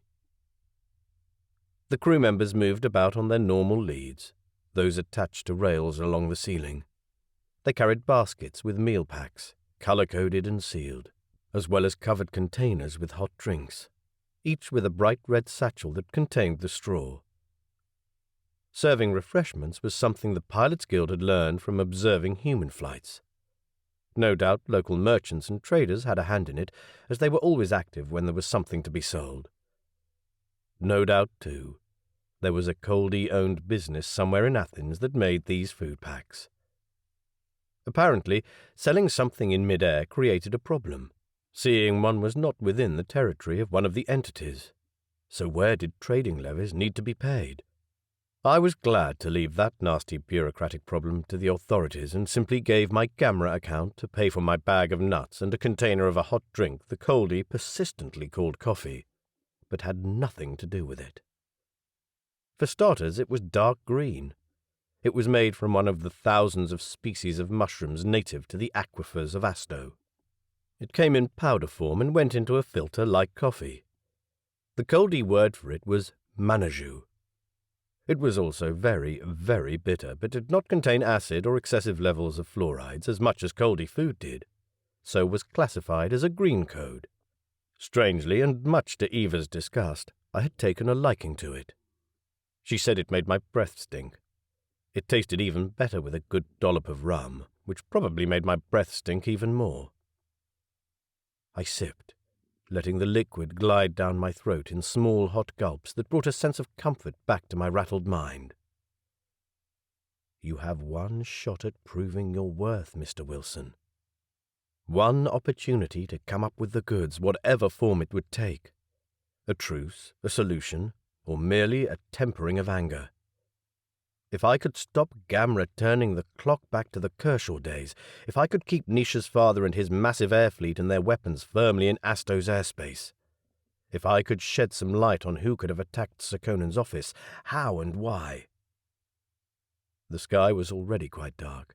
White clouds swirled in a pattern no one but an off-world traveller would ever see. We must be almost at prescribed height. I turned off and packed away my reader. The transfer would soon be upon us. As if in answer, a voice came over the intercom. The pilot has just requested transfer. Please make sure that any loose items are safely stowed. In that moment of total nothingness, when the shuttle jumped through the network, when the exchange cores down in Athens and the one in Barish connected with each other, and we were flung about like a pebble in a bucket. Not once, but 4 times. The smallest piece of paper became a projectile. I leaned back in my seat, feeling sick, wishing I hadn't eaten those nuts. This was the part I really, really hated, and I tried to reason away that irrational fear. The lights started flashing over the passengers' heads. 11, 10, 9. I grabbed the armrests, wishing I was somewhere else. 8, 7, 6. Passengers went oddly quiet, as if most were equally ill-impressed with the process. 5, 4, 3. Then to think that the traders did this for a living, sometimes a few times a day, jumping through the network like jelly beans, following daylight wherever people were awake enough to talk business. 2, 1. Everything went white. I floated in thin air, didn't feel the seat at my back or the seatbelt biting my shoulders. I was flying in space without anything to support me. There was no noise, no movement, just utter stillness. I couldn't move, couldn't breathe, couldn't see. I was aware, but wasn't as such alive. I had just ceased to be. A flash of light, a rush of air. Sensation returned. My heart went thud and thud and thud. Life sped up. Everything around me, the backs of chairs, walls, the ceiling, took shape in rainbow-coloured hues which bled into each other until all colours overlapped. My ears echoed with a boom I had never heard. And we still flew. I checked the clock on my comm unit. An hour and 16 minutes had just disappeared. Outside the window was nothing but darkness. That was one transfer. 3 more to go, with periods of waiting in between. All of a sudden, a blanket of exhaustion fell over me. My destiny was no longer in my hands. I was beyond worry. I leaned back in my seat and did something I would not have thought possible. I fell asleep. "Delegate?" Someone shook my arm. I jerked upright, squinting against a glare of sunlight which illuminated the face of one of the flight crew. "Please tighten your harness, Delegate. We're about to land." I groaned, fishing on the seat for the straps which had loosened with my weight. Sunlight. Did that mean I'd slept through the 3 other transfers? I checked my watch. It was about 10 minutes behind the time we'd left Athens. Yup, that always happened. People argued over whether time had actually gone backwards or whether an entire day had gone. But when you jumped through the Anpar lines, time was irrelevant, except that when you went back to your place of origin, time had progressed by roughly as much as you had travelled. Never mind that timekeeping devices you took with you refused to measure travelling time. The guard to my left leaned back in his seat, his mouth open, emitting small sighs with every breath. I felt guilty. They would have been just as exhausted as I was. The other guard was digging under the seat for something that must have fallen. I was still shivery from being so rudely woken up. The uncomfortable position in which I had slept, my head bent back against the headrest, hurt my neck. But at least I felt a bit more refreshed. A tiny bit. Ready to handle whatever was thrown at me next. The craft banked. The window to my left showed an expanse of water interspersed with reeds. The double shadow of the craft glided over the glittery surface, one side with a bluish rim and one with a yellow one, from the system's twin suns.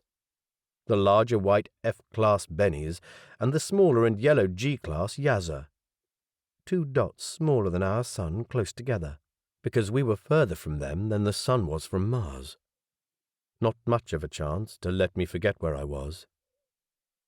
Barish, a powerful city-state on the world of Seren. Barish, city of islands. Some of those islands were sliding into view. Each scrap of land overflowed with houses, little cubes of ochre stone. No 2 houses were the same, no street was straight, no marketplace rectangular. As much as the Coldi hated asymmetry, the Barish locals felt uneasy about uniformity and sameness, or straight lines. Silver tracks of the railway linked the larger islands like threads in a spider web. Lower the craft went, and lower. Passengers in front of me were getting restless, collecting items from the nets, admonishing children. We passed over water, interspersed with fields of green, boats and harvesters with agricultural produce, jetties and storage sheds, then ochre-tiled roofs, some with coiling patterns in grey. The craft turned sharply and braked in mid-air.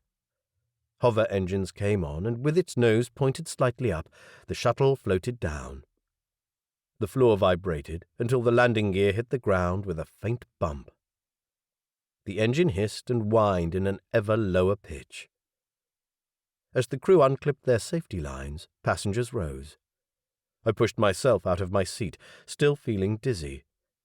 My reader almost fell from the ceiling net when I undid the fastening. A door was opened at the front of the craft. I joined the line of people shuffling forward. When I stepped onto the covered ramp, tropical heat fell over me like a suffocating blanket. Sweat trickled down my stomach before I even reached the building, not that reaching shelter brought much relief. The building had no glass and no walls, just wide eaves to stop seasonal rain. In the wide-open terminal hall, a crowd waited, mostly Coldi, held back by black-clad Barish city guards. There were cries and shouts, both amongst the passengers and in the hall. People surged against a barrier. A woman crawled underneath. A guard tried to hold her back, but being Coldi, she shoved him back so hard he fell against his colleagues. The woman ran down the ramp, shoved past me and all the other passengers, ignoring indignant shouts, to throw her arms around a girl of about 6. "You came. I was so worried about you." She was crying. The mother was crying.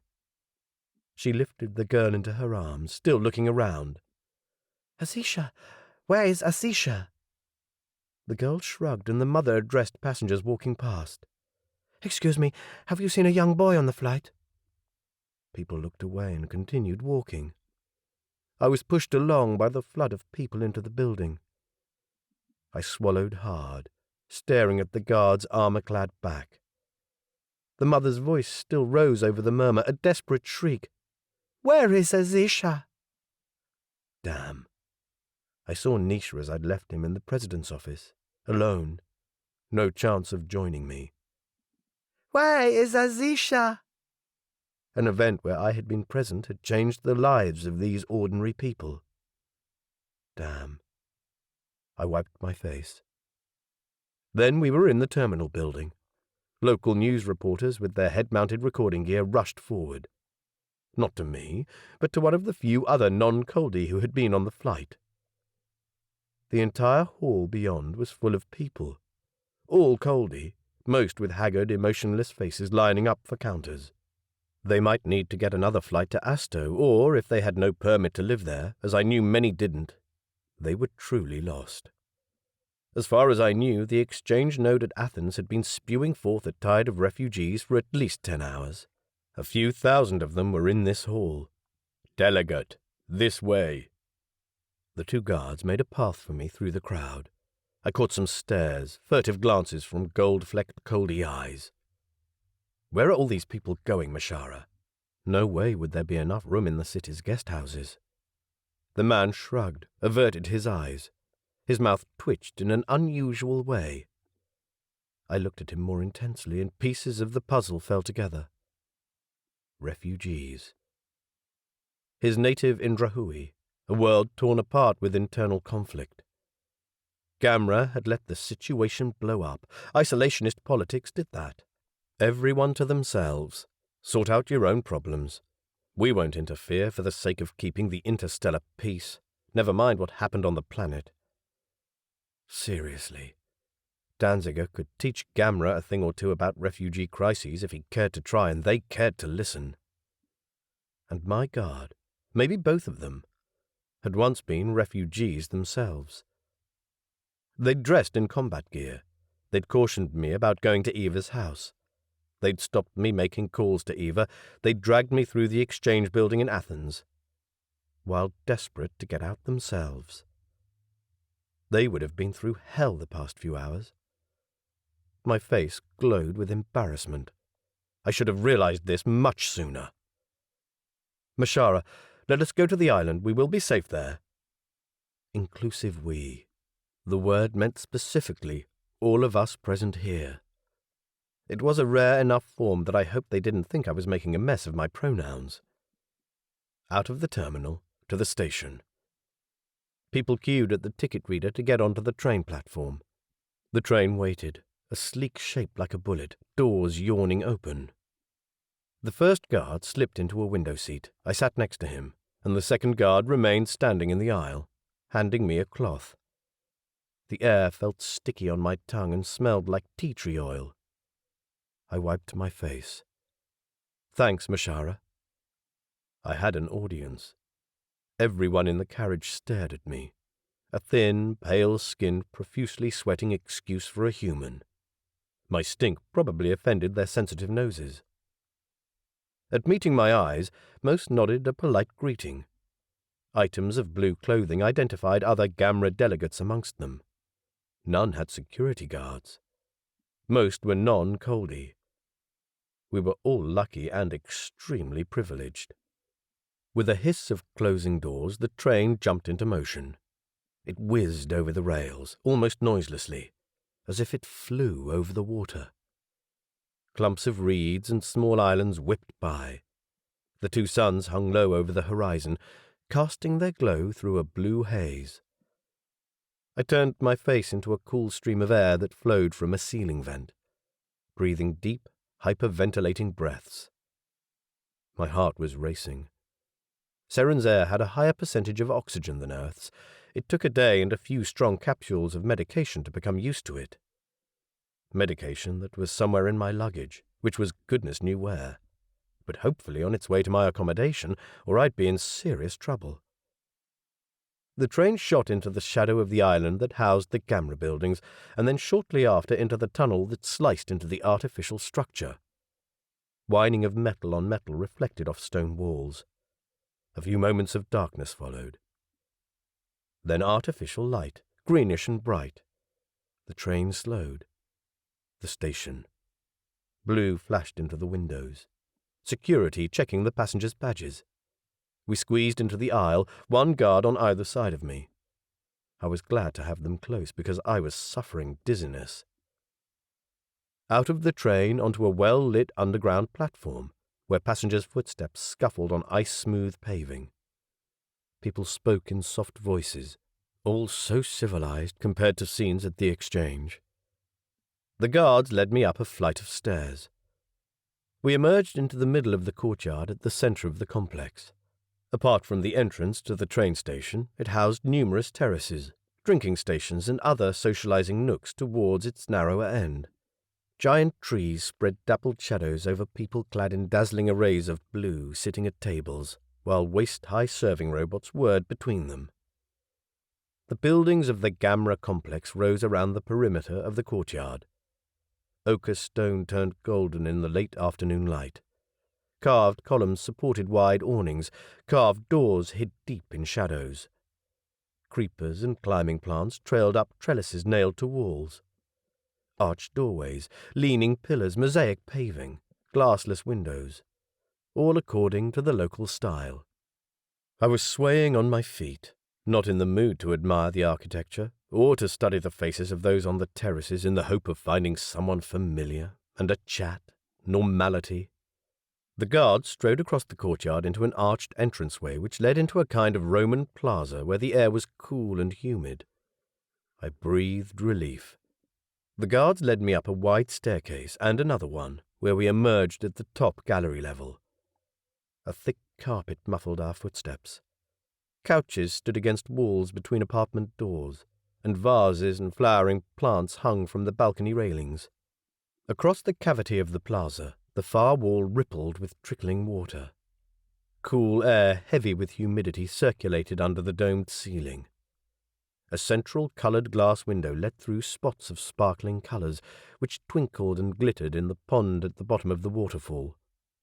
The floor of the hall, 2 stories down, bore an exquisite mosaic of a 5-pointed star in blood-red and white stone. The guard stopped at a plain door, made of metal without a handle. One of the men slid the key-card through the access slot. The lock clicked and the door rumbled open. I stepped into the semi-darkness of some sort of foyer where my footsteps echoed. There was a sharp metallic sound and lights flicked on. The foyer was huge, for a private apartment at least, with a floor smooth as ice. Mosaic in yellows and browns formed curvy patterns near the walls, with, in the centre of the hall, another 5-pointed star, the symbol of Barish. Carved columns ran along the walls to meet high in the vaulted ceiling. A cushioned couch stood against the left-hand wall with a low table before it. If this was a doctor's waiting room, it would have had magazines. This table was empty, its polished surface reflecting light pearls set in brackets along the walls. Opposite the entrance, a corridor stretched into darkness. The slight angles of the walls gave it a zigzagging appearance. In true local fashion, there were no right angles in this apartment. Apart from the corridor, at least 4 doors opened into the hall. Unlike the front door, which was of the sliding type, these were the local design that rolled up sideways, like a beach mat, space-efficient, but not good for privacy. The doors consisted of slats bound together with wire and held closed by metal blade springs. 2 of these doors were closed, showing massive gaps between the slats. An open door led to an airy sunroom, giving a glimpse of a couch and a chair, a balcony full of plants. Inside the last door, a red light blinked in total darkness. Communications, I guessed. A really fancy apartment, with its own communications hub.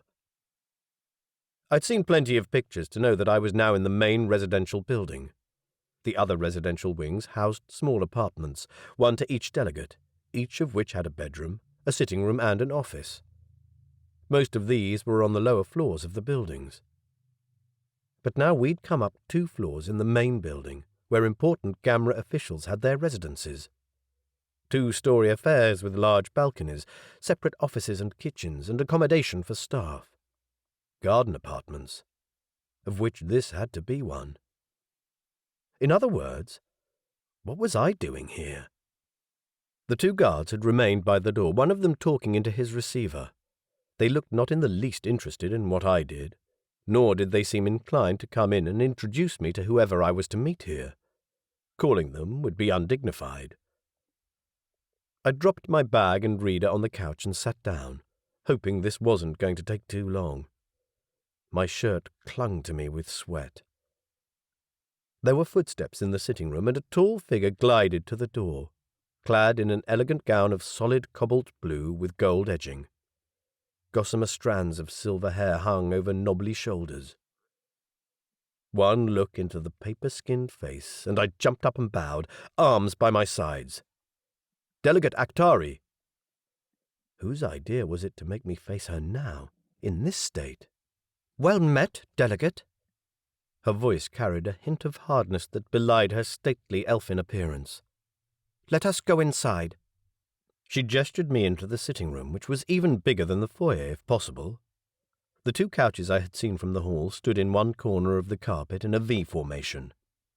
In the far corner of the tapering room stood a large and heavy wooden table with 11 high-backed chairs. In the middle of the room, water steamed in a circular pool, surrounded by cushioned benches. Floor-to-ceiling windows ran all along the far side, including some that slid open to give access to a balcony that might have been a garden for all the greenery. Delegate Akhtari made a gesture with her hand to indicate that I should sit. I sank down on one of the couches. She settled opposite me, clasping her hands and looping them around her knees. Her back remained ramrod straight. The establishment regrets the haste with which the delegate had to come here. The delegate's trip was pleasant enough. Oh, so formal. She used only the most distant of pronouns. Concern appreciated, Delegate. It was. Never mind what happened before my travel started. Never mind the chaos in Athens and of the refugees at the Barish Exchange. But then I decided to mention it anyway. The swifter the issue was dealt with, the better. The delegate was caught in an unfortunate situation. How about the delegate caused an unfortunate situation? Unfortunate indeed. She fixed me with her azure blue eyes. What is your new president's business, accusing Gamra of these crimes? She used the Isla word for president, as if it were a title, as if presidents were disposable. Danziger wasn't even officially sworn in. I apologize profoundly for his actions, Delegate. The man is not familiar with Gamra protocol. Was it not the delegate's task to inform the president of these issues? Those piercing eyes met mine again. It was, and I did inform him, but the president chose to ignore my words. A small, cold silence. So it seems. What else should I have done? Why had Danziger cut me out of all decision-making? Again, I apologize, Delegate, but protocol aside, I believe that nations of Earth had some of the facts on their side. Facts? Like the allegations that some Gamra entity was involved in the disappearance of the previous envoy? Shit. Next time I was on Earth, I was going to kick that movie producer's ass all the way to the moon. Please, Delegate, this is a misunderstanding. These are not true allegations. It is a movie. That didn't translate into Coldi, of course, and she raised her eyebrows at the Isla word. A form of entertainment. I will explain this in the assembly, but the most important fact about a movie is that it is a story, not real. And even the word story didn't translate well. Recount was obviously out because it wasn't a recount or history. The closest other word was semei, which meant fabrication, and that was too close to lie. Entertainment? Provocation of Gamra entities? Is that entertainment? Hurling abuse at this establishment and see who gets angry? That just about showed how much of an uphill battle I faced. As I said, I will explain. Damn, I really needed Nisha. Another cold glance. The establishment shall await the explanation, then. The assembly sits in 5 days.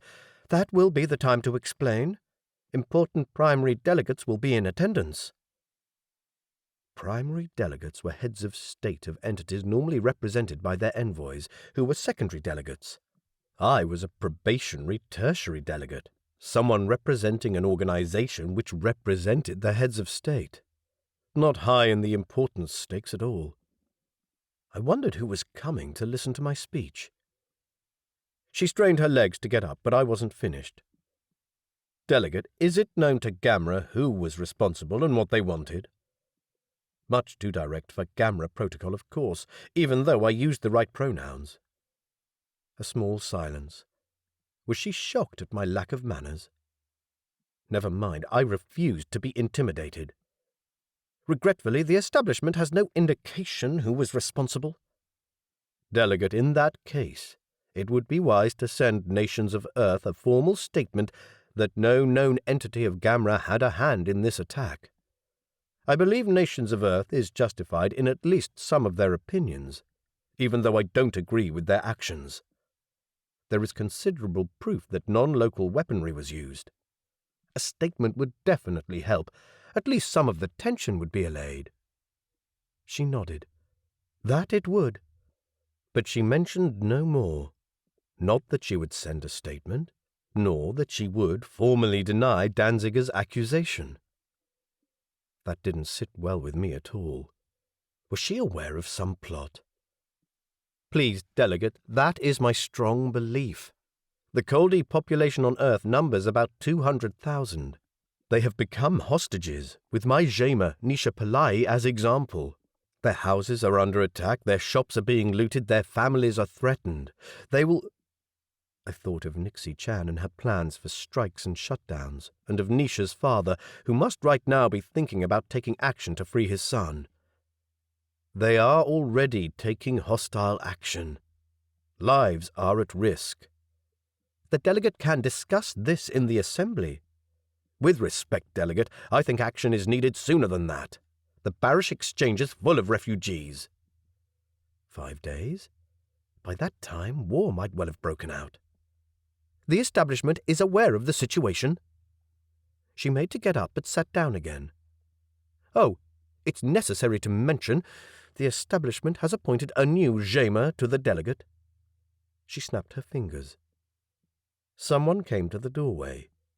Stocky, broad-shouldered, glistening hair with peacock colours tied back tightly. A face that would have looked carved out of marble if the skin had not been yellow-tinged. A formal nod of the head acknowledged Delegate Aktari.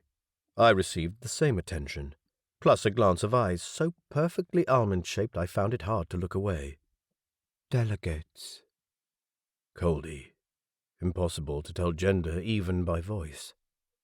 A feeling of constriction lodged in my chest. I could only see Nisha's smile. Nisha, who had grown up on Earth and knew me so well. My Jaima. A person close to me no one could replace. It wasn't marriage without the sex. It was more, much more. Delegate Aktari acknowledged the Coldi person with a wave of her hand. This is Theou Domiri, who has kindly agreed to take the position at very short notice. Domiri. There were only 32 Coldi clans, and each had a different speciality. On Asto, Domiri spelled security, paid fighters, officers and generals in the army. Nisha's father was a Domiri. Theou was a female name. I met the eyes again. So perfect they spoke of exotic holiday destinations, of black-lined eyes drawn in perfection on ancient Egyptian papyrus. She bowed. Delegate. She sized me up briefly. Her hand twitched. Oh, shit. My legs tensed, ready to spring. This was the moment when dominance would be established if her instincts triggered. I saw Nisha when we first met. He'd done the same, looked at me and twitched. Then he'd walked up to me, grabbed me by the shoulders while staring into my eyes with unbelievable intensity. He lifted me clear off the ground and could easily have thrown me through the 5th-floor window. And then set me down, still meeting my eyes. It had been a dangerous moment, but I only understood that later. Rimoyu. Balance. Not, as some people thought, a balance of equals. It called to mind Danziger's crude joke. If it doesn't eat you, you can't defeat it, can't fuck it, you must kill it. Only a Jaima could be equal in rank. All other relationships had to be unequal, and it had to be established who was superior. Amaru was my superior, my office staff inferior.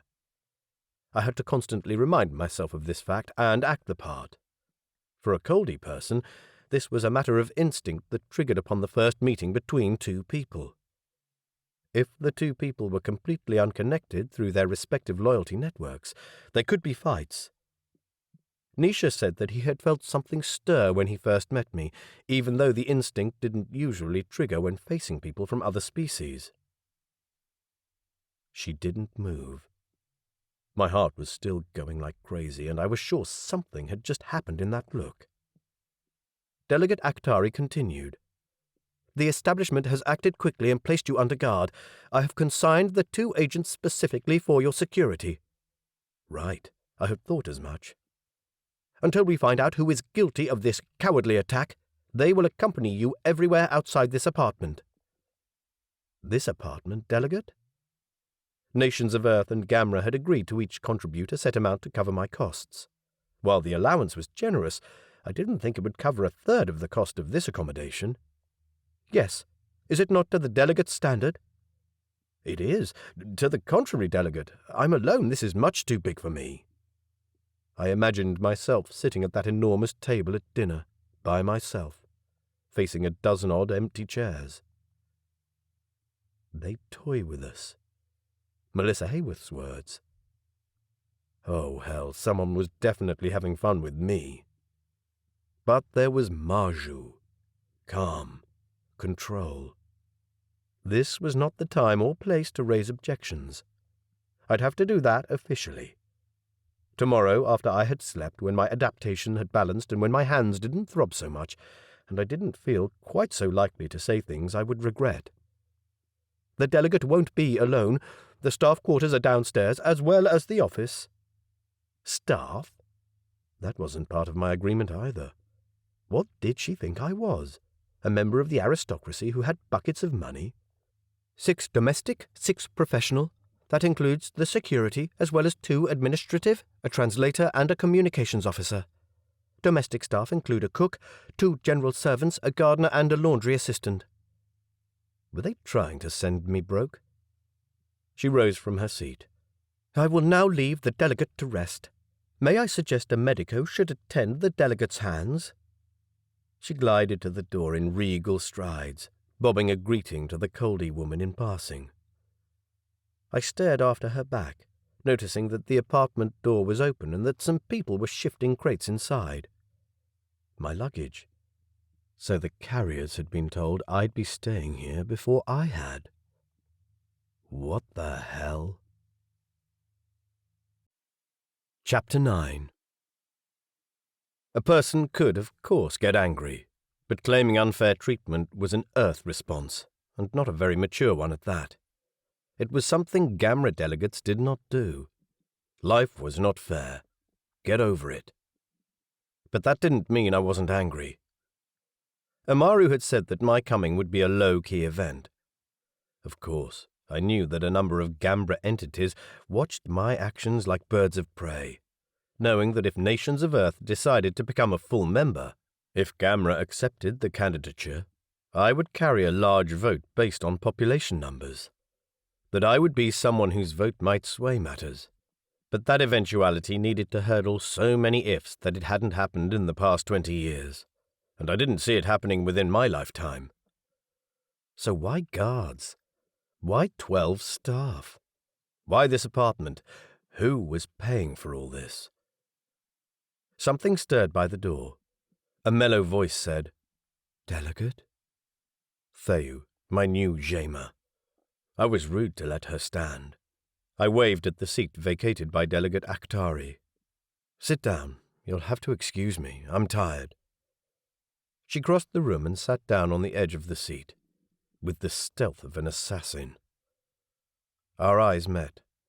Hers was so perfect, almond-shaped, the large irises black with a smattering of gold spots.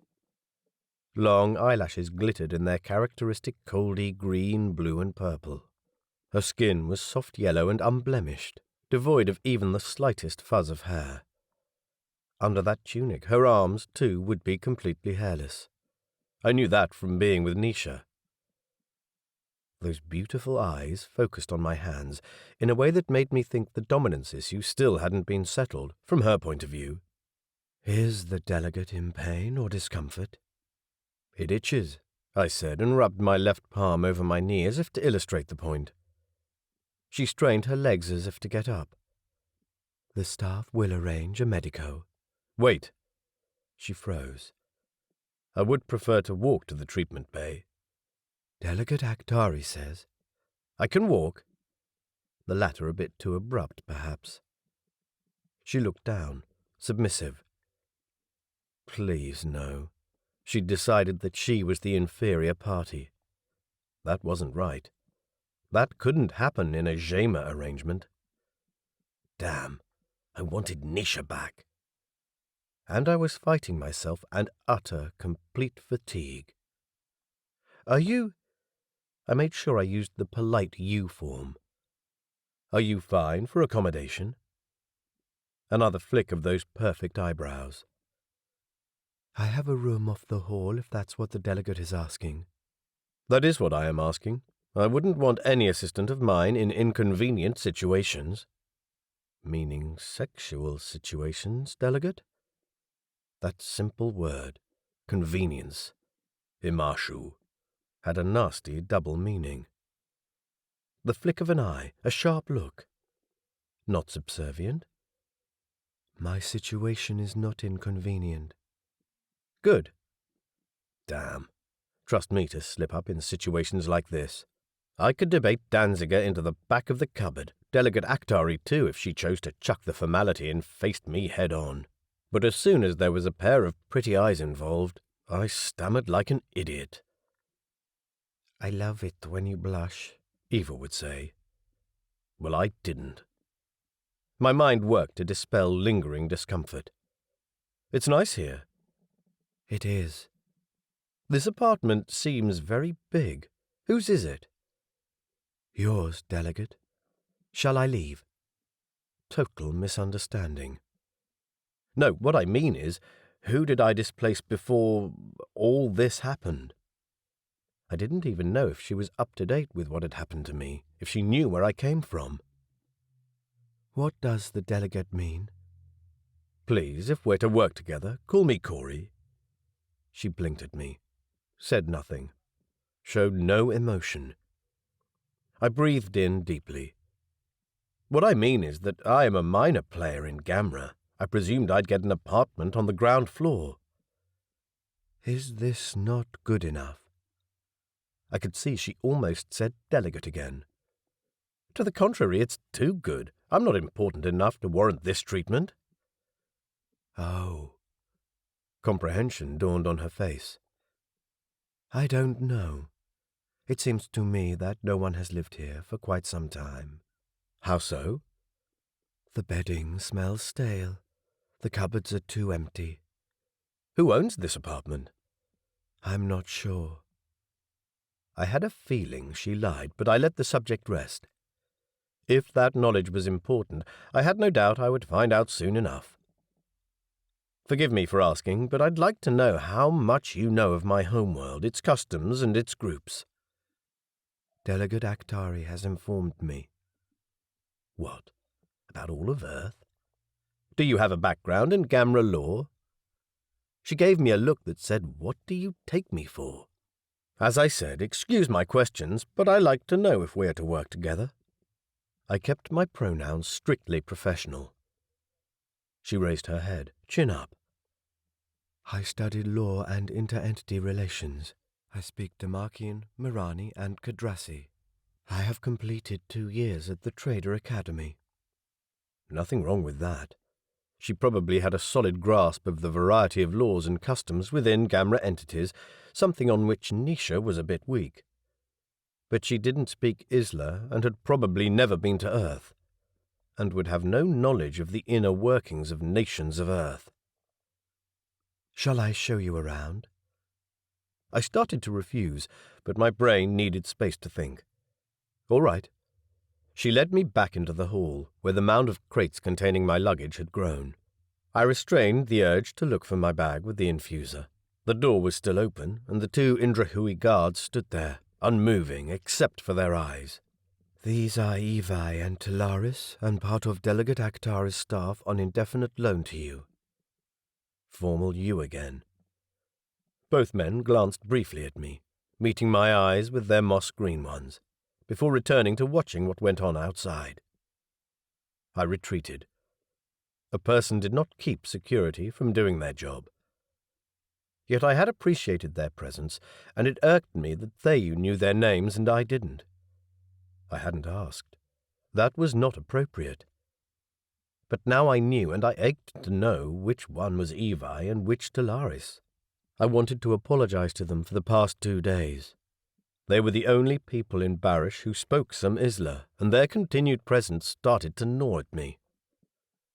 Somehow, I wondered if they were really as young and inexperienced as I had assumed, and somehow I had a suspicion they weren't, all of which didn't make me feel any better.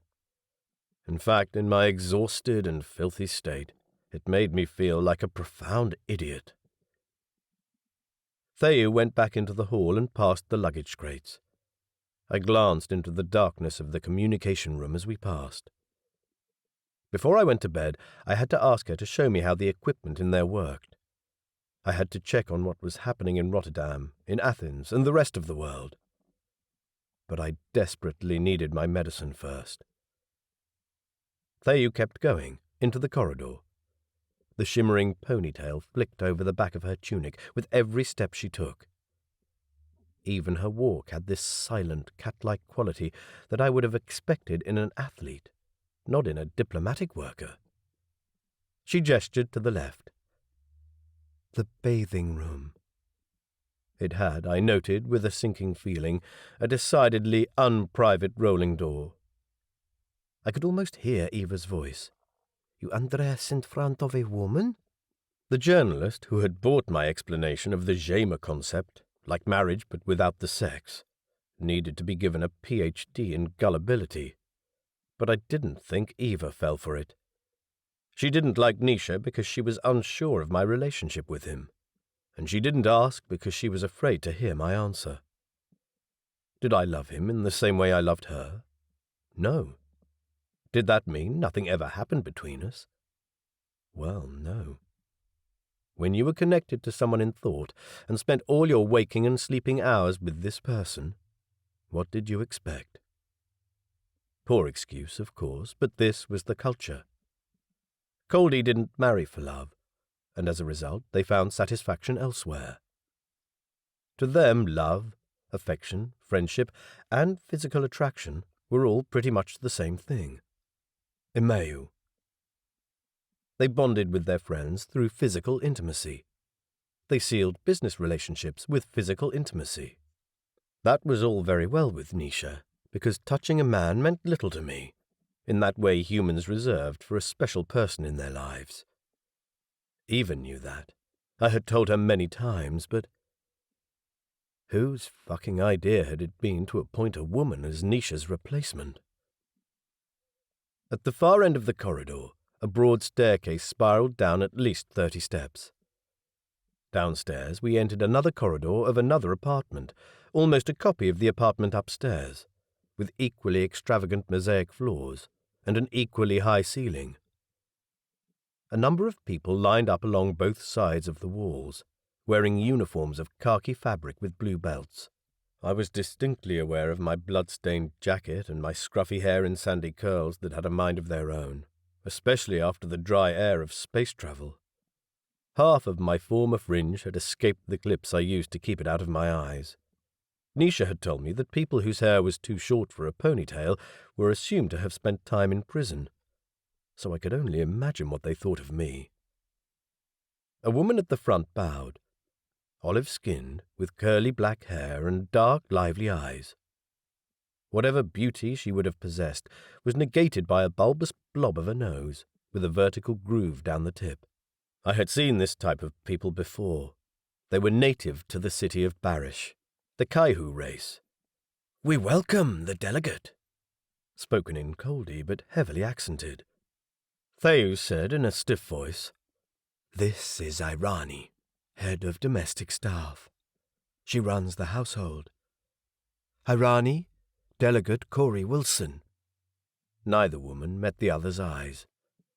I bowed my head, as appropriate for an employer towards an employee, acutely aware of her gaze on the stain on the pocket of my jacket.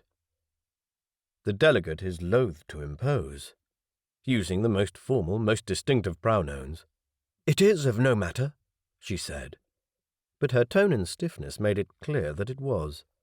"Please accept the delegate's apologies." She nodded stiffly.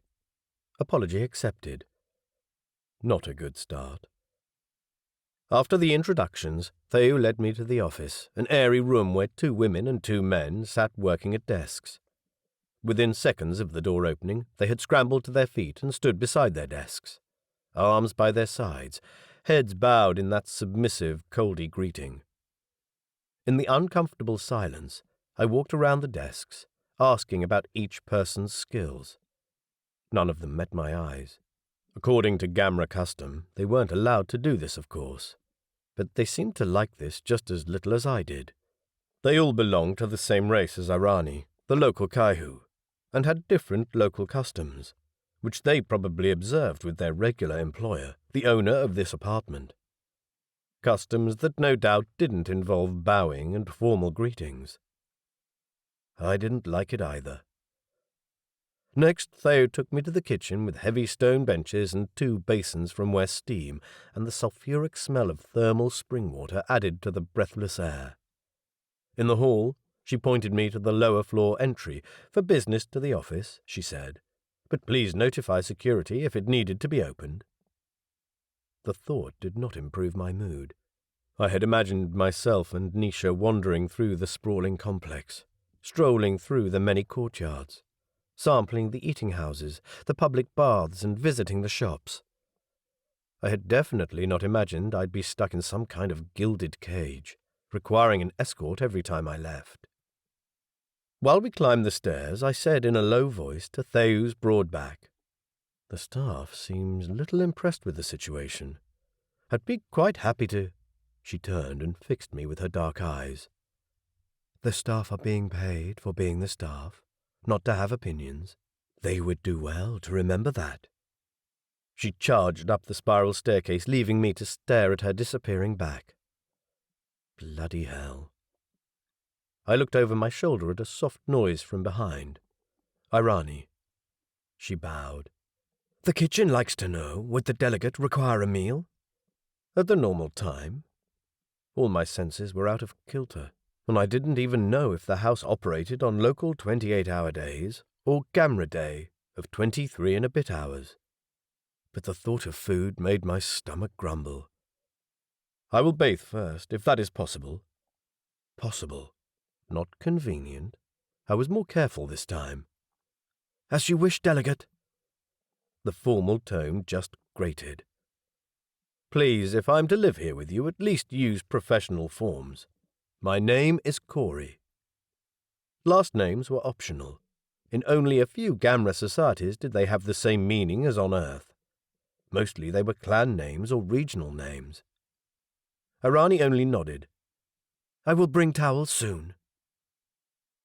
Theo waited at the top of the stairs, leaning against the wall, her arms crossed over her chest. I stopped, stared at her, seeing something I hadn't seen before. The fabric of her tunic was drawn tight over small but distinctive breasts. This meant she was a mother, since Coldi women didn't grow breasts until their first pregnancy. Her face remained without emotion as I walked past. I ached to ask her what the problem was, but didn't think she'd tell me in the presence of Irani, who had followed me. For her part, Irani ignored Theo and charged into the corridor, voluminous hips wobbling, where she pushed open the door to what Theo had indicated was the bathroom. As it turned out, bathroom was far too mundane a term. After passing through a short corridor that led past a dark cubicle that looked suspiciously like a sauna, but was probably a broom cupboard, I came out into a huge hall. Steam rose languidly off a pool at least 10 paces long, surrounded by pavement smooth as ice and elegant benches made of carved wood panels and soft cushions. Irani followed me into the room, footsteps echoing loudly against the ceiling. She had collected some towels which she placed on a table against the closest wall. "Thank you, Irani. I can manage by myself now." "The delegate will wash himself?" Her eyes widened. "Yes, I am quite capable—" "We can't have that in this household. If the word goes that the delegate bathes by himself, we'll never hear the end of it. Put those clothes in the basket here so they can be washed." It seemed there was no escape from these women, and I was too tired to argue. I turned my back to her, slipped out of my jacket, and fumbled for the buttons on my shirt, but couldn't even undo them. Rather than letting Arani help me, I pulled the shirt over my head, releasing a waft of sweaty air. Then I stepped out of my trousers and, as quickly as I could, slipped into the steaming water. Damn, that woman was gawking at me. Next, she was going to say something about my relative abundance of body hair. Hairy ape. Yes, I knew I had more hair than most gamra men, but that was a subject I'd keep to myself, thank you very much. She didn't say anything. She only watched. Soon I sat on the ledge of the pool, while Irani's firm hands massaged soap into my hair. Every now and then she scooped up water and poured it over my head. The waft of mint soap mingled with a faint scent of sulphur. While she washed my hair, I peeled the filthy bandage off my hands. The skin underneath was red and strained at the strips of tape, affixed almost a lifetime ago by a doctor in Rotterdam. Had he said anything about not removing the tape? I didn't remember, but I left it on because it seemed to be holding the sides of the wounds together. I let the water soothe the hot skin and didn't dare touch my palms. They hurt too much. When I got out of the bath, I was happy to let Irani pat me dry. Then I asked her for my bag with, thank heavens, the infuser band. While the dust whirled in the glass capsule, Irani fussed with my hair. It wouldn't all go in a ponytail, so she used liberal amounts of a gel-like substance to flatten my curls against my head. She fingered the golden loops I wore in my ears. "Does the delegate have a family colour?" Nothing escaped this woman. Such things are not custom where I come from. Men don't wear earrings. She snorted. She probably thought as little of men who didn't wear earrings as Eva thought of men who did. "But the delegate must have a colour. Everyone has a colour." "I'll think about that." I rubbed my fingers over my chin. Far too long stubble making a scratching noise, but I wasn't about to let anyone else shave me. "Do you have a bowl? Could you bring me the small bag I brought when I came here?" She vanished, carrying my dirty clothes under her arm. I looked at my reflection in the black stone walls, the reflection of a stranger. My hair, normally soft and curly, slicked down and pulled into a ponytail which barely tickled the collar of my shirt. It made me look older and more serious, and maybe that was not such a bad thing. I was young for my position, and it really didn't help that I looked younger than my 32 years. When I attended my first assembly meeting, I would ask Irani to put my hair up like this again. Clean and feeling much better, with my hands wrapped in a clean bandage, I came back into the living room. The air still tingled on my cheeks. For some reason, my skin hadn't liked the soap I'd used for shaving. Tomorrow I had to go dive into that pile of luggage and find my electric shaver. The sky outside had gone deep orange, and the light from the setting sun silhouetted the plants covering the balcony railing like cardboard cutouts. Theo sat on the couch and glanced up when I padded onto the carpet. "You look different." "You look different, too." She had changed into a calf-length garment that was a cross between a tunic and a dress, and maybe bathed, but it was impossible to tell if Coldi hair was wet or dry. It was that coarse. "Not as much as you." I shrugged, glancing at the khaki clothing Irani had insisted I wear. "Irani says I'll need to go to the shop to fit my uniform." She is a fusspot, isn't she? Theo had used the Coldi word Yanu, which meant something in between a schoolteacher and a nanny. "Yeah," I grinned. A few moments of silence hung between us. I thought to ask her what her problem was with Irani, but decided not to spoil the mood, hers or mine. I had quite enough problems for today. In Rotterdam, Nixie Chan was working on Nisha's release. Delegate Akhtari was aware of the refugee situation, so hopefully arrangements were being made for those people in the terminal hall, and that poor woman who had been screaming for her son. It seemed various authorities were looking after these people, and I could take some time to recover my own sanity. "Dinner's ready." Theu pushed herself off the couch, and while she did so, the split in the bottom of her tunic parted, giving me a glance at her legs.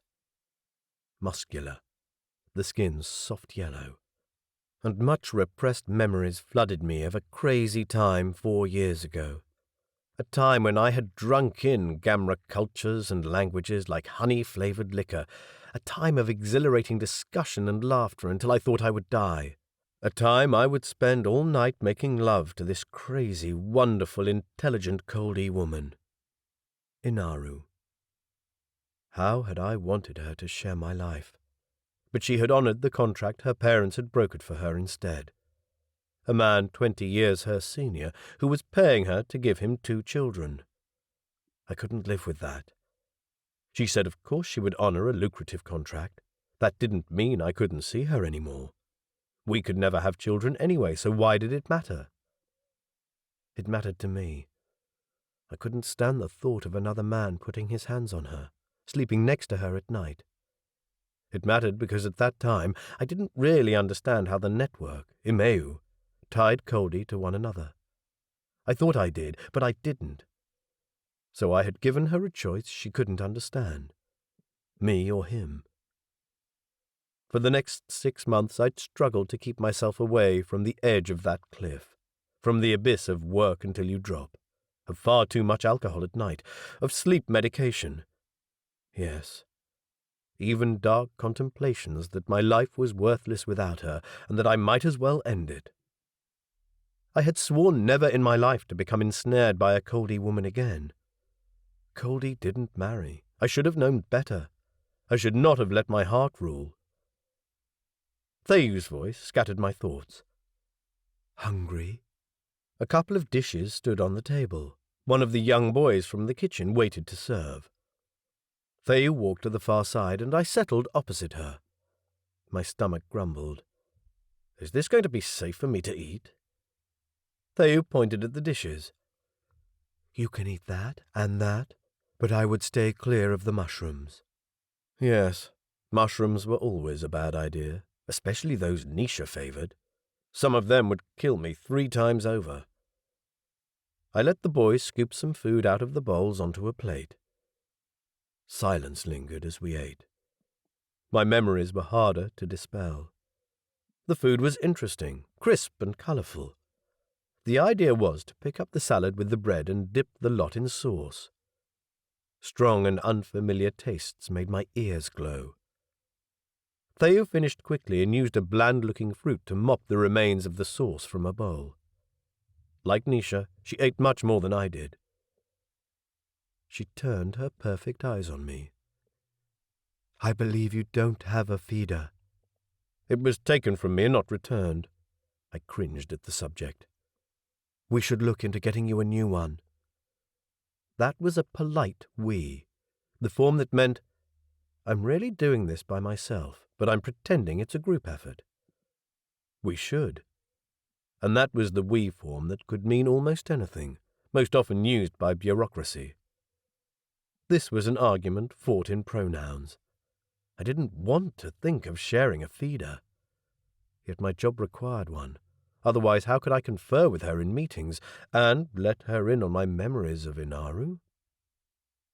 I stared at my plate, my appetite gone. You want a drink? Before I could answer, Theu rose and turned to the back wall, where she yanked at a handle to a cupboard door. Oops, wrong one. Inside the cupboard's darkness blinked lights in rows. Just a second she held the door open before slamming it shut. The next cupboard she opened contained a variety of jars and bottles. She took out one, unstoppered it, and poured a yellowish liquid in the cups. Without a word, she sat down, giving me an intense look. I needed no explanation for what I had seen. Everything said in this room, or maybe even in the entire apartment, was recorded. Chapter 10. Fire. Everything was on fire. The stone walls, the marble floor. A woman sat in the middle of the room, hands tied to the back of her chair. Her voice rasped in an eerie whisper, the pained words just outside my hearing. An orange glow bathed her face, which glistened with sweat. I stood at the door, stroked by a breeze of cool air. I could run to safety, but I couldn't leave her behind. I wanted to scream, "Inaru!" but my voice wouldn't work. The flames licked the legs of the chair, crawling up her feet. "Inaru!" I reached out for her and hit my hand on something. Ouch! What the fuck? A sweaty sheet wrapped around my shoulders. A crumpled pillow. I blinked against the glare of light to my left. A triangular window. Thin curtains. Benches along whitewashed walls. There was a wooden cupboard, a table, a chair, and opposite the window, an arched door. I pushed myself up, the nightmare slowly subsiding. My arm was wet, and so was my cheek, from my own drool. I sat on a hard mattress in an oval bed made from woven reeds, like a giant dog basket. I remembered how I had stumbled into the dark room last night, after almost falling off my chair at the table, how I had intended to sleep only for a bit. I needed to check my mail, find out what had been happening at Nations of Earth, and send a message to Eva, and now it was— I scanned a bedside shelf for my reader, only to realize I'd left it on the table in the other room. I groaned. My first day, and I started it by doing downright stupid things. My entire life was on that reader. The staff would be operating all that listening equipment. The staff couldn't be trusted. I jumped out of bed and stumbled a few dizzy steps over the tiles, almost tripping over a long-haired rug, looking as if someone had flattened a shaggy possum on the floor. A pile of clothes lay neatly folded on a bench against the wall. Not mine, but the clothes I had been wearing last night. Someone had been in here. I definitely hadn't left them like that. When I tried to pick up the shirt, pain seared through my palms. Oh, shit, my hands. Yellowish ooze had seeped through the tape. I stood there feeling sick and dizzy, dazed and helpless, with no idea how I was going to do up the fiddly-farsing hooks of my shirt without bending my fingers. At that moment, the door rolled open, the slats clattering against each other, and Irani burst in. "Ah, the delegate is awake!"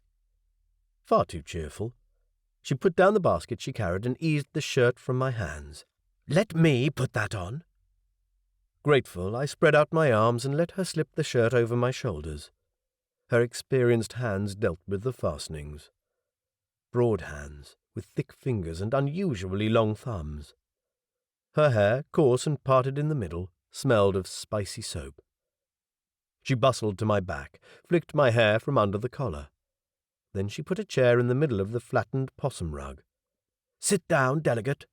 I sat, my bare feet in the hair. "Irani, is there any news from anyone?"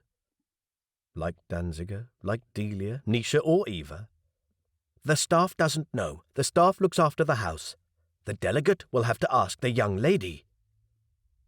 With a wide tooth comb, more gel and liberal amounts of tut-tutting, she forced my hair back into the sleek ponytail. A dash of perfume on the back of my neck, and she declared me ready to go. Into an empty hall. I stared.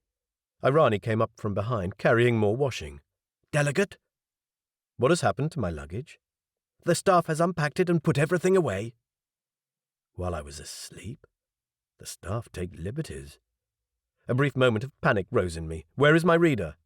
"On the table in the sitting room, delegate." Where I had left it. Phew.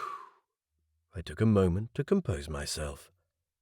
Surely I was expecting treason where there wasn't any.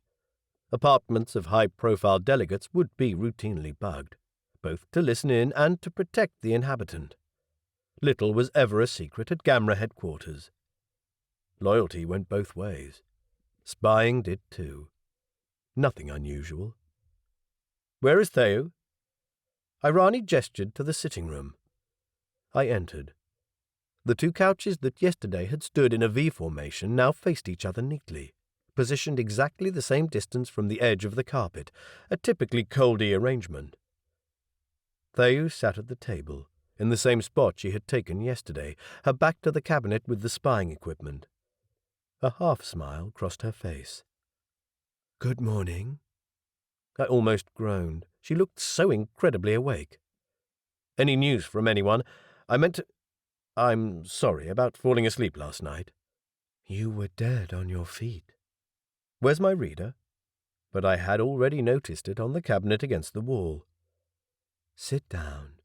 "But I need to know what's been going on." "After breakfast." An extensive choice of food waited on the table.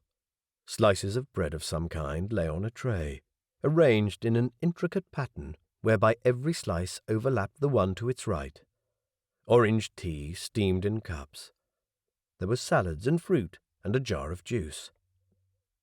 I pulled a chair back, noting that none of the food had been touched. "You waited for me?" "It seemed only polite." A fleeting memory crossed my mind. Summer breakfasts, Christmas, Boxing Day, New Year, the summer holidays from school, lazy times, my mother in the kitchen. "Corey, don't bring half the beach into the kitchen. Have you washed your hands? Wait until Daddy sits down." No one had waited for me for years. I don't know why it suddenly choked me up. "Thank you." She inclined her head. Wincing, I picked up my cup and sipped the hot tea, which tasted heavy and sweet. Irani bustled in with another tray, stopped a few paces inside the door, staring at the new arrangement of the couches on the carpet. Glared at Thayu, redness rising in her cheeks. To her credit, she said nothing, but came to the table and bowed. "Everything is to the delegate's taste?" "It is, thank you, Irani." She pointedly positioned herself so that Thayu was forced to look at her large behind. "The staff will be going to markets this morning. Is there anything the delegate desires?" I hesitated, knowing that what I was going to say would make matters worse. "Would the markets have manaju, or is there any in the house?" The "you drink that revolting stuff" look she gave me in response was answer enough. "You can make it here, can't you?" "If the delegate wants." "Yes, I think I would want it." I used the intimate I to indicate it was my private wish, and that she was entitled to think of it what she wanted without feeling embarrassed. "The staff will have to buy powder and filters." "You can buy those in town, can't you?" "If the delegate wants." "Yes, I do." She nodded, her face stiff, and left the room. Thayu took a slice of bread from the tray, upsetting the roof tile arrangement. "You like manaju?" An amused look danced in her eyes. She used the friendly you pronoun, not quite the one I used to speak to Nisha, but the one for speaking to someone who is more friend than colleague. "It awakens the mind." "Not many non-Coldi people like it." With morning light glittering in her eyelashes, she resembled Nisha, in the way she ripped the bread, in the way she looked at what she ate before putting it in her mouth. I wondered if it was a Coldi thing. "I know," I said, and forced myself to speak in a more professional tone. She wasn't Nietzsche, and I couldn't have a similar relationship with her. "I have a pressing need to use the communication hub after breakfast." "I will show you how it works." "Thank you. I also need to speak to the office staff." "They are already waiting downstairs." There was a clock on the wall with a triple face. The gamra clock on the left showed late afternoon, and I guessed that was not the time the staff adhered to. The clock on the right probably ran at trader time, which I could safely ignore. But the middle one had the local 5-point notation, according to which we were in the second fifth of the day. Mid-morning. Silly delegate staying in bed for so long. "Anything else on the agenda?" "The uniform fitter is expecting you today. Jamata meets in 5 days. 5 days to prepare my speech. 5 days to prevent disaster, unless I could convince Delegate Akhtari to write that statement earlier. We also need to arrange to replace your feeder." I nodded absently, sipping my tea, avoiding her eyes. Did I hope that if I showed no interest she would forget about the feeder? It was a childish response, and not one that would work in the long run. But I really didn't know what else to do. Could I refuse a feeder? I didn't think so. I would need to figure out how to limit access to certain subjects, if that was possible, and damn it, Nisha normally did that sort of thing. In silence, I demolished the bread and gulped tea. After breakfast, I followed Theo across the hall to the dark maw of the communication room. A few lights blinked in the dark. The glow gilded the edge of the control panel and a cushioned bench. I stopped at the door. What was I doing? I might be tired and sore, but that was no reason to be an idiot. Wait.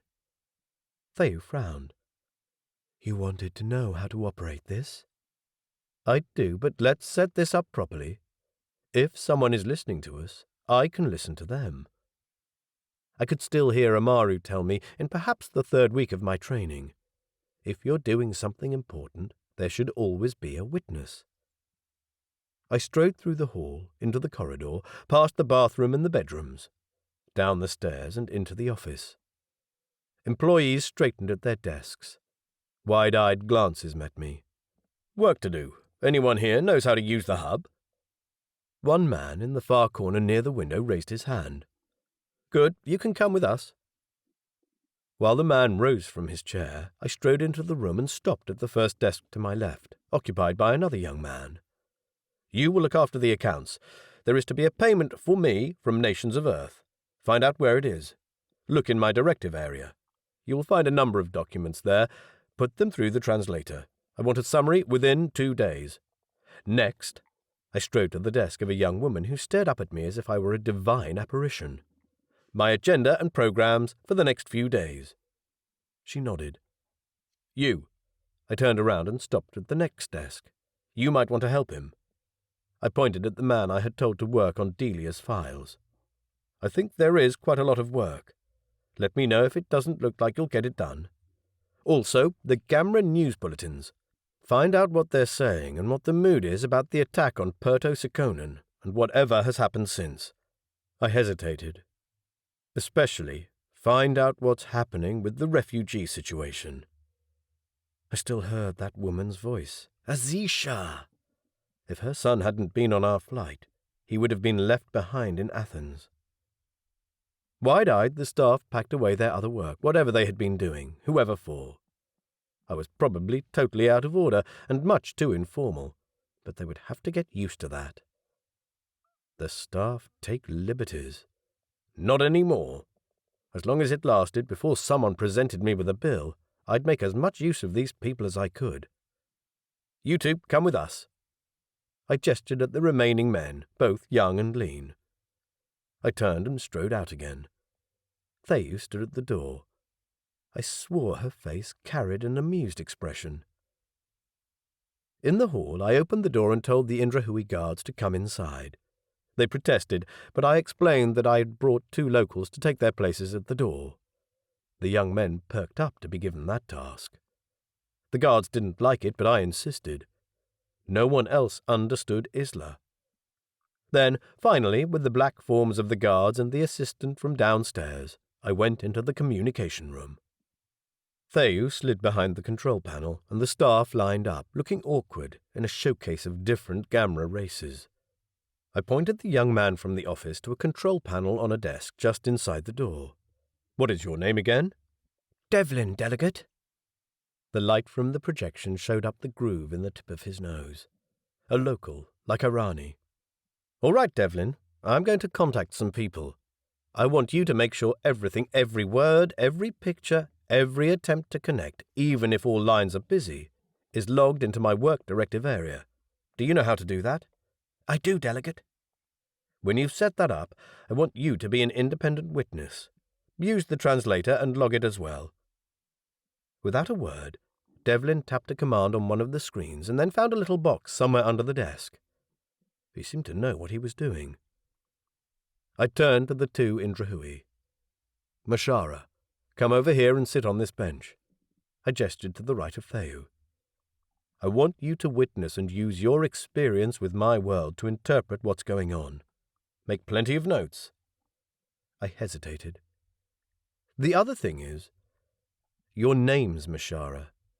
I know it's not appropriate to ask, but this is my office, and it is not in my custom to speak to nameless people. The men glanced at each other. Anyone who doesn't like it will be invited to share a cup of manaju with the delegate, Theyu said. Eyes widened. I had to make an effort not to snort. I believe my Jaima is joking. The corners of her eyes crinkled with laughter. Oh, that dratted Coldi sense of humour. Forget about the manaju. If the staff is so good as to get it, I know it will be precious enough not to waste it on those who do not appreciate it. But, Mishara, I would like your names. The guard with the dyed hair expelled a breath. Evi. Then you must be Talaris. The other man gave a small waggle with his fingers, a sign guards use for yes. I hoped I hadn't crossed too many boundaries. Indrahui expressions were hard to read, and what little I knew about their culture indicated that they were intensely private people. I'd have to make this up to them in some way. Then let's get to work. Theyu indicated that I should sit next to her, facing a sloping control panel with a glowing web of blue lines, like a spider web, and sliding buttons at their junctions. I had seen a similar setup numerous times before at the exchange in Athens, but had never been so close to the equipment. Theyu's hands moved over the lines with practiced ease. The lines changed colour depending on how hard she pressed. Her eyes glanced here, then there. She adjusted this slide, then that one. There was a faint buzz, and all around the walls little dots of light sprang into life. A 3D image of the Gamra logo appeared in mid-air. Theyu pointed at a junction on the panel. This is where you make the connection. Press here. I did as she indicated, slid the touch point right up to the junction. Around the walls, the small projection nozzles of the imager increased in brightness, and the image flickered in the air. Something that looked like the Gamra news channel. Do I have an access code yet? I needed that to get into the message board and get my personal directives. She drew the floating command board to her and typed lightning fast. Coldi characters flew over the screen. She waited, typed again when letters flashed. Then she gave me that alert, alive and fighting look. Gorgeous eyes blinked, triumphant. There. She was enjoying herself. I squirmed, couldn't meet her eyes any longer. If Eva ever found out I'd lived under the same roof as this gorgeous creature, she'd have a fit. I connected with my reader and sent off a couple of short messages. To my father, I am in Barish, I'm fine. To Amaru, have arrived, everything fine. Please check Nations of Earth payment to my accounts. I paused for a bit. Do you have a list of refugees stranded at the exchange? To Eva, I'm in Barish, everything is fine. I love you. To Nixie-chan, please report on Nisha. To Delia, I have started my appointment. I apologize for my hasty departure, but I assure you that everything is fine. Expect my first report soon. I cringed at that one. I didn't trust Delia as far as I could throw her, but she was, for the Nations of Earth half of my contract, still my supervisor. To Danziger, I advise extreme caution in Nations of Earth actions. Please contact me as soon as possible. Seeing as it was mid-morning in Rotterdam, I expected replies very soon. Then I took a deep breath as if plunging in cold water. The Earth News Services. I linked to World Newspoint first. Across the page, in letters larger than this conservative service normally used, was one word. War. I read, heart-thudding, of riots in many large cities. 2 deaths in an apartment fire in Paris. A woman and a young child. Coldi, I suspected. The projection showed image after image of riot squads, of screaming protesters, of young men hurling rocks at buildings. Rotterdam went without city heating. A woman ventured into the street selling old-fashioned electric heaters and was attacked by a mob. Mayhem. Danziger appealed for calm. Governments introduced martial law. And damn, Elsie Schumacher's body had been found in a bushland reserve in the province of South Bayern. The cause of death was not yet known, but since the body was tied up and wrapped in Hessian bags, it seemed highly unlikely she died of natural causes.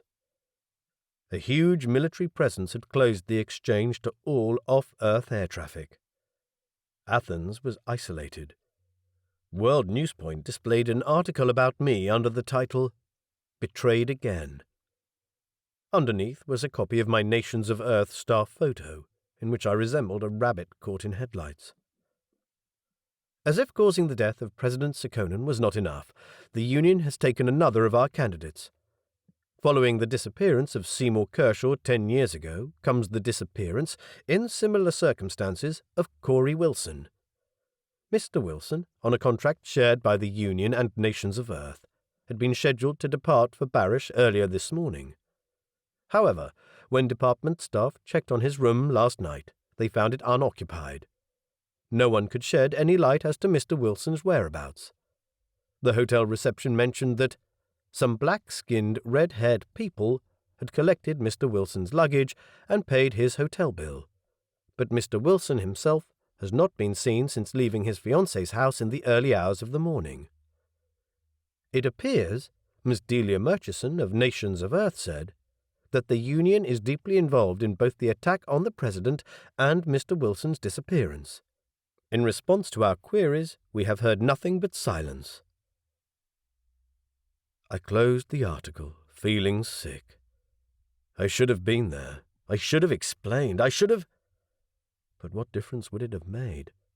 People were saying I was a traitor even before I left. I wasn't old school. I wasn't from the aristocracy. I was a new colonist from a section of humanity no one on Earth understood. Flash Newspoint presented a different angle on the news.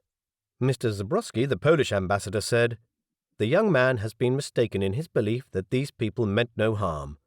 I had the two of them in my house. I should have stopped them leaving with Mr. Wilson." Eva Zabrowski, Mr. Wilson's fiancée, was too distraught to speak. I clenched my jaws so hard my teeth crunched. Wasn't that just typical of Flash? There was no need to drag Eva into this. She had nothing to do with it. But it was at the Nations of Earth-funded background news service Peace Newspoint that I found the most disturbing report. Following the military blockade of the exchange, security agencies report an increased activity in high orbital space activity. The exchange refuses to divulge the identity of the fleet, but it appears that a force is gathering to counter military actions by Nations of Earth. Written by Melissa Hayworth, whose restraint I found admirable. Had she written, "Asto is about to launch a counterattack," this might have been all over the news. I pulled out my reader and fired off a second, more urgent message to Danziger, even though he hadn't replied to the first one.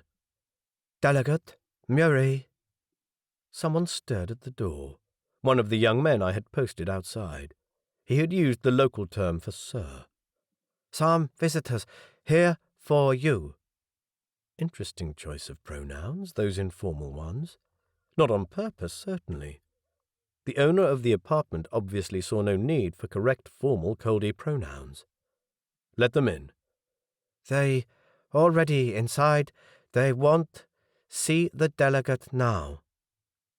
Trouble. Theyu glanced at me as I rose. "Do you want me to come?" That was a very intimate you she used. I signalled yes, appreciated her support, and as we crossed the hall, regretted not having a feeder, because feeders were most useful in situations like this. There was really no alternative. I knew I would have to get one, and deal with the consequences of her intruding in my personal thoughts and memories, and explaining it to Eva. 5 people waited in the living room.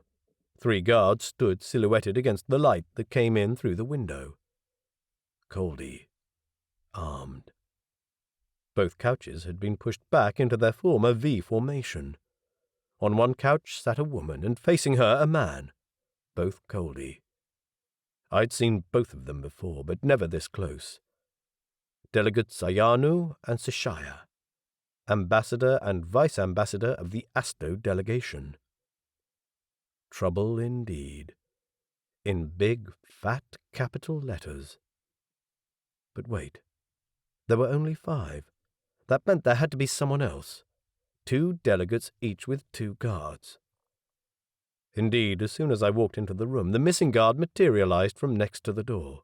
He had his charge gun out of its bracket and held it, casually pointing at the floor. In my living room. The woman, Delegate Ayanu, said, "You accuse Asto of this attack on your president? What is your basis?"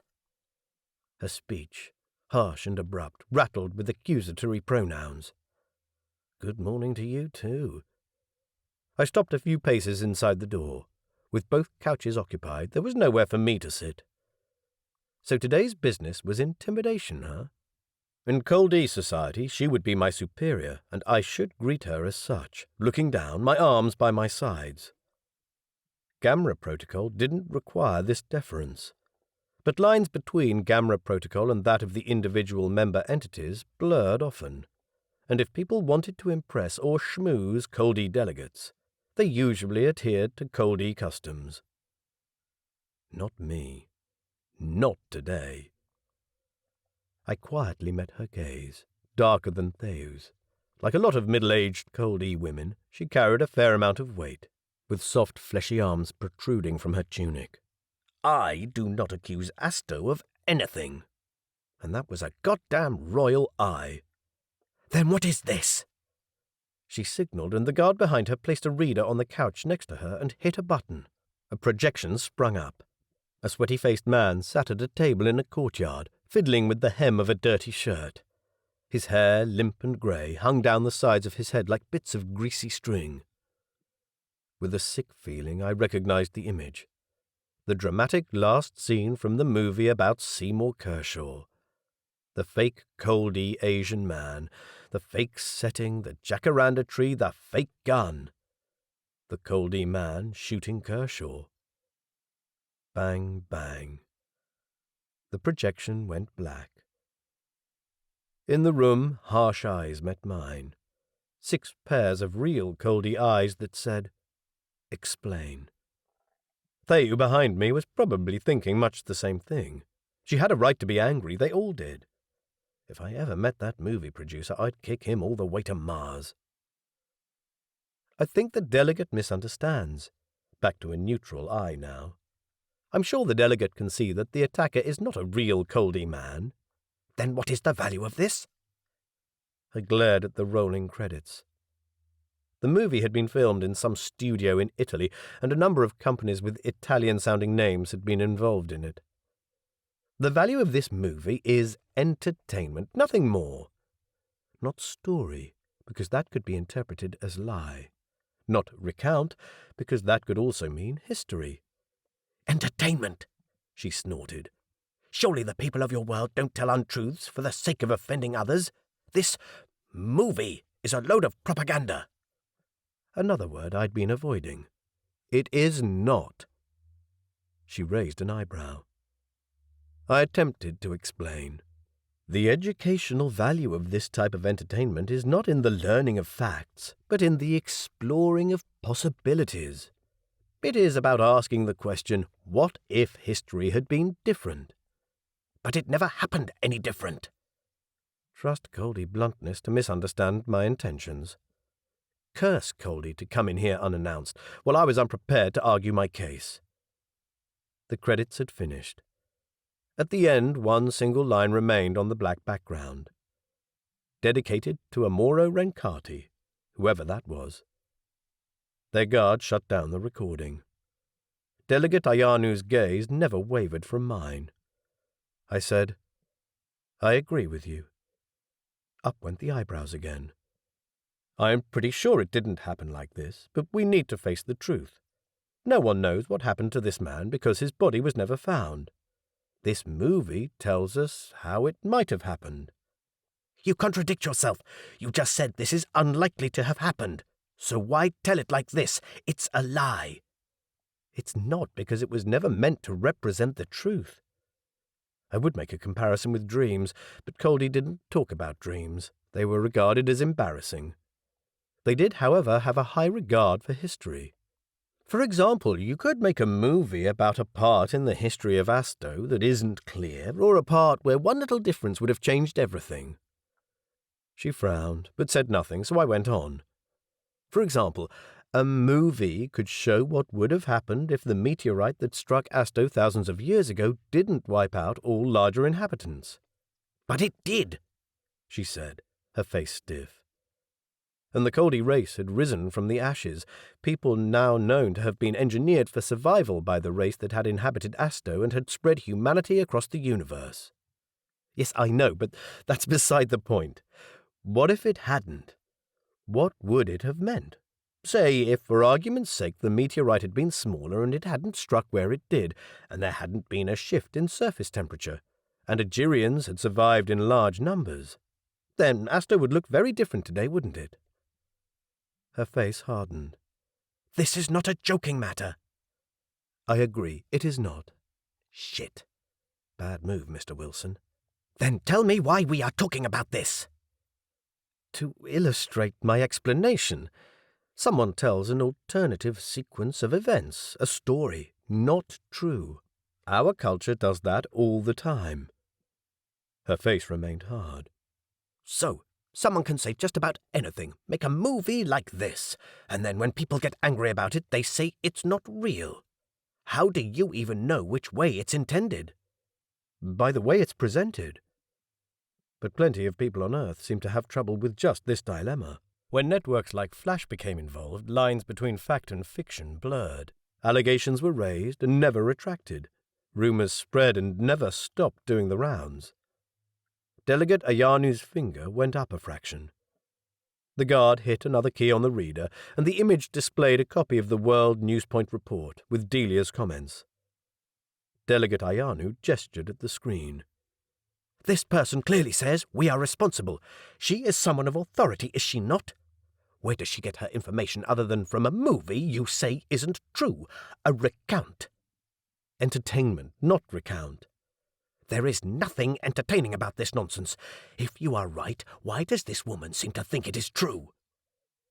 I couldn't tell her of the security report Danziger had shown to me about the red light.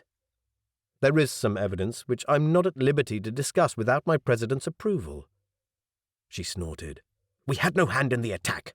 Why even should we want this man dead? This president of yours, he's nothing to us. He dies, you replace him. We don't care.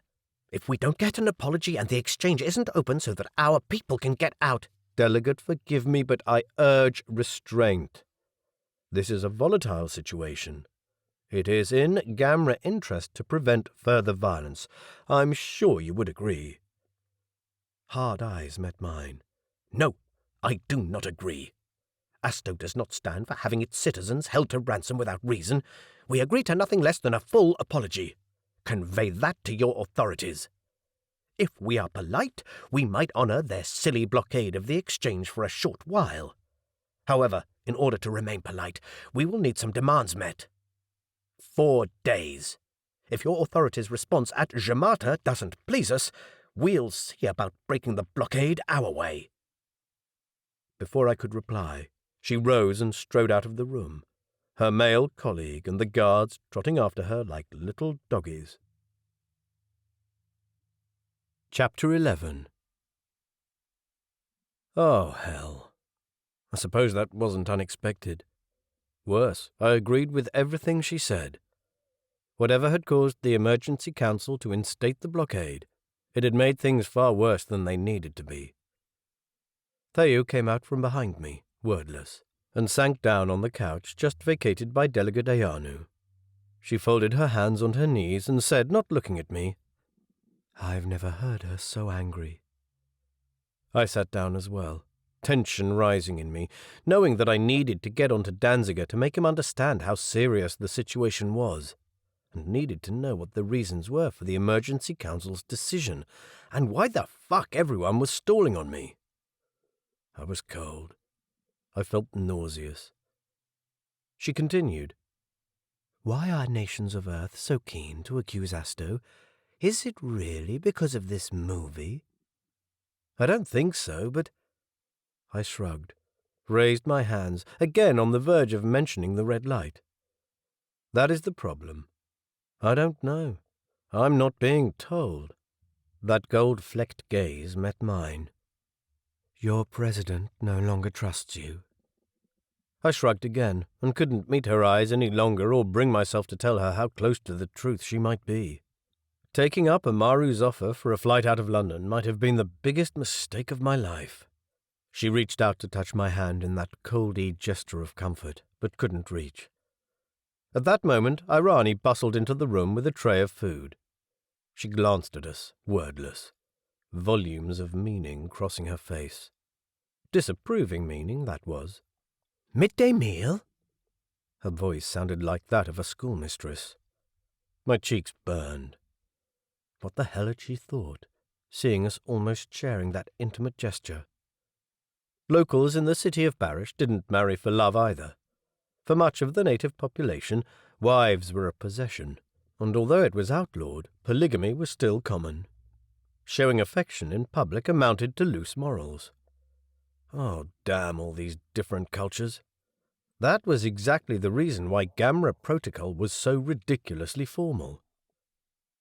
I rose from the couch to hide my embarrassment and that damned blush. "I'll have to check." I staggered back to the communication room, shivering.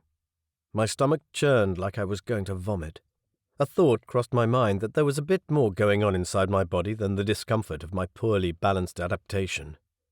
I ignored the little voice of my subconscious. I didn't have time to be sick. The staff were still at work. Devlin and the two guards sat silent and recorded, listened and read. Translators were going, recorders ran and slotted details of conversations into my work area. "You have a list of refugee names," Devlin said. "I've put it in your directive." "Thank you." They didn't know, they didn't realize how bad things were. A message had come from Danziger's office, but it was only from Danziger's secretary, to say that Danziger would reply as soon as he was available. I felt like screaming, "I need him now!" But I kept my calm. This reply was better than nothing. "You can all go and have a break. There's food in the living room." While the staff filed out silently, I dropped on the bench. Theyu sat next to me, silent, while I stared at the projection without seeing it. "The delegate is not having a meal." Irani stood at the door, carrying a tray with 2 mugs. "Not now, Irani." "It is time for the midday meal. The delegate is thin as a reed eel, not healthy." She came in and set the tray down on the first available flat space, which happened to be the edge of the control panel. At this, Theyu shot up. "Hey, be careful with the equipment."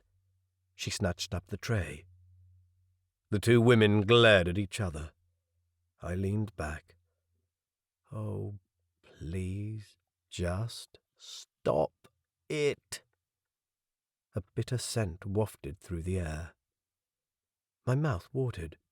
"Is that?" "Manaju, yes. The staff went shopping." Irani was still glaring at Theyu. "Thank you, Irani. Much appreciated." "The staff will have to show the delegate to appreciate proper food." Meaning local food, no doubt. "I would appreciate that too, Irani." I took one of the mugs from the tray and drank gratefully. The manaju was a bit weak, but otherwise rich and bitter. It calmed my stomach. "Thank you, Irani." "There is a midday meal set on the dining table. The delegate should have a break." She bowed and walked out. "She is right, you know," Theyu said in a low voice. "I need to wait for a response from my president." "Can I sit here while you eat?" "You don't." And then realized that if she didn't know what it was about, that was my fault. No, she might not know Isla, but translators did a fairly decent job. I sighed. "I'm sorry." I had to put the cup down. My hands were that sore. I must have winced because next thing she picked up my cup and held it to my lips, and I could do nothing but drink like a small child. She was staring at my face. I asked, "What?" "I heard people say that you grew hair on your face. I've never seen it." She touched my cheek, gingerly, where the hair was already too long. I could feel it catch and rasp under her nails, and I wondered when the hell my shaver was going to turn up. When she was so close, she looked like Inaru and Nisha all in one. The soft skin under her ear, silvered by the light from the projection, was very sensitive. Nuzzle that area softly, and, if she favoured you, a Coldi woman's eyes became bright, the cheeks, palms, and soft skin at the wrists flushed red with desire. Words were too banal to describe what followed, memories of the first time I had witnessed that ultimate intimacy too precious. I had been 15, and I could still smell the scent of gym equipment of the sport hall at Taurus Grammar, the feel of the exercise mat under my sweaty hands. She was a year older than me, the smart, witty, politically savvy daughter of some manager high up in the Hedron mines. She knew about things. I had been a virgin. I turned my head away. The memories and the smell of Thayu's Coldi skin were too much. She put the cup down. I reached over and pulled my reader to me, shuffling away from her ever so slightly. I need to sort out my speech. I didn't know what I was saying, save that I wanted to clear out the confusion. Delegate Ayanu upset you, didn't she? She was damn perceptive to boot. I averted my eyes. The situation is serious. She tends to bluff. I guess you know that. I shrugged. All Coldi bluffed like hell. Peacock hair, peacock nature, the conservatives at Nations of Earth would say. But between the Asto ambassador's rude invasion of my apartment and the threat posed by Nisha's father, I had little doubt that the menace was real, no matter how much bluff was involved. I had brought up the text of my speech. Nice words about being allowed to speak in the assembly. Light-hearted paragraphs of the history of Coldi involvement on Earth. What a load of rubbish. Everything needed to be rewritten, and I was running out of time and out of answers. I worked hard late into the night explaining the urgency of the situation to Danziger, who still hadn't gotten back to me. I also sent my agreed column to World Newspoint. While I waited for replies, which didn't come, I trawled through Amaru's list of refugee names, and after an hour or so found an entry. Azisha Omi, male, aged 4. No other relatives. Oh, damn. When I finally went to bed, I couldn't sleep. I still had no answers. It was hot, and when I opened the window to let in some air, Evi and Talaris barged in, guns drawn. I cursed at the harsh light they shone in my face and sent them back into the hall. I don't need coddling Mishara. The danger is on Earth, not here. I slept briefly, but my sleep was disturbed by dreams in which Danziger held Inaru hostage in a ring of fire, and where I burned my left hand trying to rescue her. I woke up, that same left hand throbbing with pain. Yellow ooze had seeped from the bandage into the sheets. As I sat up too quickly, my mouth filled with saliva. I staggered out of bed, tripping over the fucking flattened possum rug, stumbled through the connecting door to the bathroom, and made the wash basin just in time. Watery puke went everywhere, 2, 3 times, while I stood hunched over, gasping in that can't breathe, can't stop puking kind of panic. Damn. I straightened. I stared at my own mirror image, sweaty, red-faced, unshaven, and dressed only in my boxer shorts. There were dribbles of vomit on my chest. I hadn't eaten much yesterday. I'd forgotten to use the infuser last night. I hadn't needed it. Damn, I had no time for this. I cleaned up as best I could, went back to the bedroom, threw on a shirt, never mind the shaving, and went into the communication room. Thayu sat at the bench, staring at a projection. A street in a city. People in uniform talked to a group of others, several of whom seemed agitated by the way they waved their hands, angry even. A row of buildings rose in the background. Pink stone, white sky. Asto, her home world. A Coldi voice blared in the room. The groups that demand an answer to these allegations. The Atmospheric Institute has assured the conclave that nothing unusual has happened. They have equally assured the people on the news channels that rain does occur and has been recorded previously." The projection now showed a different street between blocky buildings. In the sky, dark clouds built. Wind whipped sand around corners. Fat drops of water fell on hot pavement. First one, then another. Then it started pouring. People ran out of houses, drenched in seconds. Children played barefoot in the rivers of mud. Thea whispered, "Rain." "I'm sure it rains sometimes." Her black eyes fixed on mine. "It doesn't rain in Baratha. In all my life, I've never seen it rain in Baratha." Increased rainfall. Elsie Schumacher. Sir Conan's data stick. I felt for my pocket with the back of my hand, but of course I wasn't wearing a jacket at all, and I had been wearing the clothes Irani had given me. I had taken off my jacket the day before yesterday, in the bathroom, and Irani had walked out with it. I ran to the bedroom, but couldn't see the jacket anywhere. I couldn't remember having seen it yesterday either. What was wrong with me? I should never have been so careless. Shit! Shit! I ran downstairs. Irani had gone out for groceries, or so said the young man in the kitchen. He couldn't look for my jacket in the laundry since it went out each morning. I groaned, hoping the jacket hadn't gone too. I told him I wanted the jacket and the contents of the pockets back immediately. He would ask about it immediately. "Oh, and did the delegate want Manaju?" I said yes, since it seemed the only thing I could keep down. I slouched back, where Theyu stood at the top of the stairs, tension on her face. "An important matter?" I glanced at the ceiling, wishing to hell I knew who listened to us. Could be. Sir Conan had given it to me as something I might find useful, in a meeting in which nothing else of importance was said. Theyu called me. She stood in the door to the communication room, light from the hall silhouetting her athletic build. I jolted out of my state of dozing behind the inactive controls. "What is the matter?" "You have an appointment with the uniform fitter." For crying out loud, war was about to explode and she worried about a uniform. "We must also visit the trader ledger today to set up your account." That was true. I had to check if any kind of payment had come in case someone sent me a bill for the apartment and staff. And appearance was going to be important at Jamata. I pushed myself off the seat and almost fell with sudden dizziness. Let me make myself presentable. I stumbled to my room. My clothing had arrived there yesterday, and Irani had put my clothes on the shelves in the walk-in alcove that functioned as a wardrobe. I went in there, found a clean shirt and the infuser band.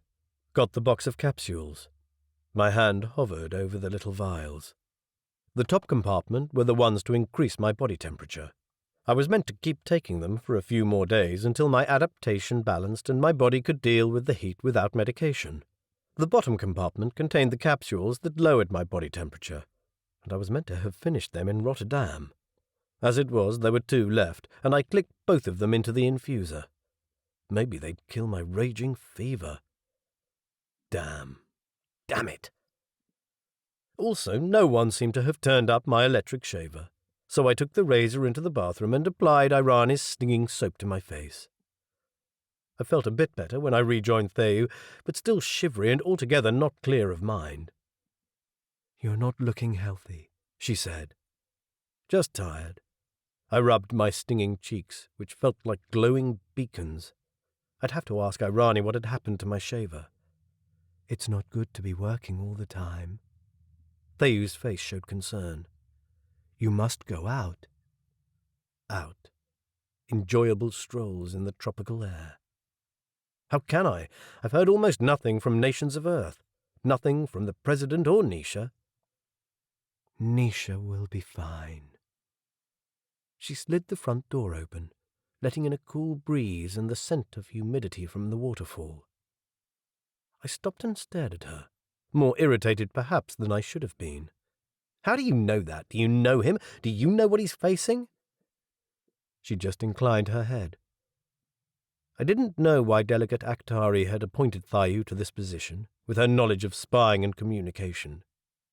Was I starting to see bogeymen around every corner? Think, delegate, be reasonable. The trouble was, I had some difficulty doing that right now. It was hard enough walking. I focused on the guard's back. Down the gallery, down the stairs. The fitter's workshop was on the ground floor of the hall. Hundreds of uniforms, all with at least some blue, lay sorted on shelves. Tunics, robes, sashes, scarves, trousers. Never had I seen so much blue in one place. While the fitter took my measurements with a piece of white tape, I glanced around the shop. "What do you advise?" Damn, I wanted to go back and crawl in bed. The man mumbled with the tape between his lips. "The display rack over there. We have plenty of sizes for the delegate to try on, if the fit is not correct." He took the tape out of his mouth. He blushed. "You know, because we've never had anyone of the delegates' race here before, then we will make changes." Never had anyone of the delegates' race before? What did that make Seymour Kershaw, an orangutan? Come to think of it, I had never seen pictures of Kershaw in local dress. In even his latest photos, his hair had been short. Kershaw had never had a jaima.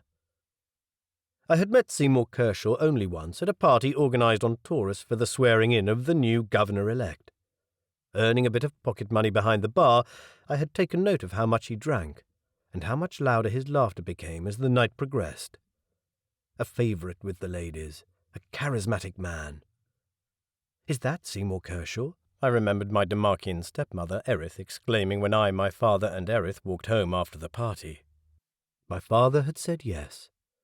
And then Erith had shaken her head and mumbled something about Gamra not being happy with him. Half distracted, I pulled a simple sleeveless tunic from the rack. The fabric was thin like gauze, and when I draped it over my arm, my skin shone through. Was this acceptable? Theu stood at the entrance to the shop, legs apart, hands on hips. She wore a temperature-retaining suit, and her silver-clad arms protruded from under her tunic. The fabric showed a slight bulge at her thigh, and a metallic glint. Monitoring equipment? A gun? Nisha never carried a weapon. Talaris leaned against the doorpost. Evi had come into the shop, but his eyes were focused on the plaza outside. None of them was going to be much help in choosing. I should have brought Irani, for all the hostility that would have evoked from Theu. "That would be an appropriate choice," the fitter said behind me, and his voice startled me. I held the tunic up and couldn't see myself in something so revealing. Does the shop have something with longer sleeves? I was no athlete, and there was no need to advertise that fact. "Yes, there are various other designs." The man proceeded to pull out 4 other tunics, some with sleeves, some not. None came with matching trousers, so I would have to buy those separately. Not blue. Only senior delegates wore full blue dress. Bewildered, I glanced at Theu, but her attention was elsewhere, on a man who walked past her into the shop. He was at least a head taller than me, carried his height without stooping or looking reedy. His uniform was all blue, a shimmering tunic and trousers in a slightly darker shade. A thin cloak like an academic gown hung from his shoulders. His chest and collar bore gold-coloured ornaments. Not an ordinary delegate, this one. He bowed first to the uniform fitter, and then to me. His eyes were brown like beach sand, lighter than hazel and not vivid enough to be yellow. "I'm here to pick up my order," he told the fitter in accentless Coldi. Yet he definitely wasn't Coldi. Too thin and too tall, his eyes deep-set, not flat and single-folded like the Coldi Asian-like eyes. His hair was night black without the peacock gloss hanging loose over his shoulders. "Just a moment, excuse me." The fitter scrambled to the other side of the shop, fumbled in a cupboard and pushed a wrapped parcel across the counter. The man took it, gave a curt thanks and headed back to the entrance. When he was almost out the door, he hesitated, again turning his gaze on me. "Delegate." He nodded at the tunic in my hand. "Delegate, if I may be so impudent, I believe that the short sleeves are out. If Merchant Hadri wants to get rid of his stock, he can do so without preying on unsuspecting new delegates. Wearing short sleeves will make a person look out of touch. The hem of the tunic needs to be below the thigh, and the elbow-length sleeves are very trendy at the moment." The fitter made some spluttering noises. I inclined my head. "Thank you. In all truth, I am new, and I do not know much about the latest trends. Nothing, in fact." An expression came on his lips that could be a smile, or maybe not, since I was lost as to what type of person this was. "We all know who you are, and Merchant Hudry knows this too. But you must forgive me. I better introduce myself. Marin Federza." He held out his hand in an Earth-style greeting. "Corey Wilson." I held up my hands clumsily. "I'm afraid I'm indisposed. You know our customs?" Most gamra cultures did not shake hands. "My grandfather taught me." He paused and then continued in Isla. "It seems that was a useful skill. Accentless. One thing I had learned early in interactions with gamra people: never assume that no one understood me, whatever language I spoke. Most delegates were fluent in at least one other language besides their own, if not two or three. But to hear Isla spoken this well surprised me. Hell, more than surprised me. Not many non-Coldi came to Earth. Certainly no one I knew who hadn't grown up on Earth spoke any Earth language this well. Those languages were of no importance in the scheme of things at Gamra. Forgive my rudeness, but you represent—" "Also in Isla." Theyu scrambled to attach the translator to her ear. "The Trader Guild." Ah. Reason clicked into place. Traders travelled a lot and knew many different languages. Now the unusual dress code also made sense. Traders had their own uniforms. The Trader Guild was a government without a country, but older than Gamra itself. I inclined my head and went back to Coldi. "Forgive me, Trader Delegate, I didn't realize." "We don't tend to be loud, we just get the work done." "You have regular contact with Earth?" "I've been there a few times, interesting place." His face showed no emotion. I laughed away my unease. A few times did not justify his total command of Isla, and I didn't know what else to ask without being rude for no reason. Marin Federza nodded at the tunic still draped over my arm. "I better let you choose your uniform. I will see you again when Jamata meets. I believe your speech will be popular. A lot of delegates are talking about it." "I bet they are. Damn that Asto delegate and her pressure." "I am looking forward to it." He stepped closer to me, enclosing me in a scent of musk-like perfume. "Delegate, I want to say that we support you in this matter that has upset nations of Earth. If you air your entity's concerns, we will support your vote, if it comes to that." "Thank you, Delegate." "We want to solve this peacefully." "Sure." "I will see you then." Marin Federza bowed and strode to the shop entrance. Theyu watched him, the listening device attached to her ear. Her face showed no emotion. As he walked across the plaza, the realization came to me. Like Delegate Akhtari, Trader Marin Federza was an Agirian, the original inhabitants of Asto who had almost been extinct. I also had a feeling his meeting me here had been no accident. After I finished ordering the uniforms, Theyu took me to the trader ledger. The Gamra Financial Organization occupied a freestanding building in the middle of one of the courtyards. The outer walls made entirely from glass, it looked like a giant crystal cube, strangely out of place in this stately complex with its ochre-walled buildings, mosaics, carved columns, arched entranceways, and nary a right angle. I had been to the office before, but as I stepped into the cooled air and padded onto the soft carpet of the light-filled hall, where couches stood around low tables, the whole atmosphere obtained a new meaning. This was the office of Gamra's most important financial institution, and it belonged to the Trader Guild. No other entity had commercial representation within Gamra headquarters, and Marin Federza, whom I had just met, represented them. represented this entire building with its wood panelling and glass walls, with its luxurious carpet and polished wood tables surrounded by soft chairs. He represented all the employees, dressed in Trader Red, a bright carmine, who worked quietly at their desks, modern holo projectors before them. Theou led me towards an employee who beckoned, and then bowed as we took seats opposite the table. I gave my name and details, and the employee brought up my account. There had been a modest transfer as part of my gamra advance. Not a great amount. Not enough, I thought, to pay for the accommodation when that bill appeared. Is there anything else I'm expecting in advance to come in from nations of Earth? The man used his eyes to give a command. More figures hovered in the air. He shook his head. Nothing as yet. Damn, Danziger, what was going on? Could it be that the transfer is held up because new accounts need to be set up? My first stipend was meant to have gone in at the signing of the handover. It could be, but in that case the hold-up is at the other end. Any transfer effected anywhere at any of our offices is available immediately. That is our service guarantee. I blew out a breath. The money simply wasn't there. Right. I reordered the 6 office staff in my mind. I had to reserve one person to chase up the funds more aggressively for a few days.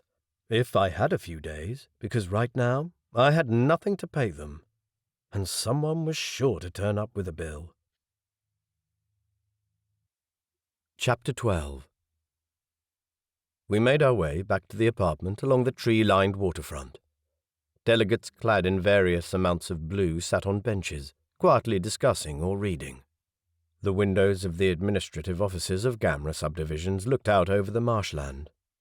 A lazy harvester floated in a field, sunlight glinting off its beetle-like back and the surrounding water. Locals waded through the paddy to load bags onto a flat-bottomed boat.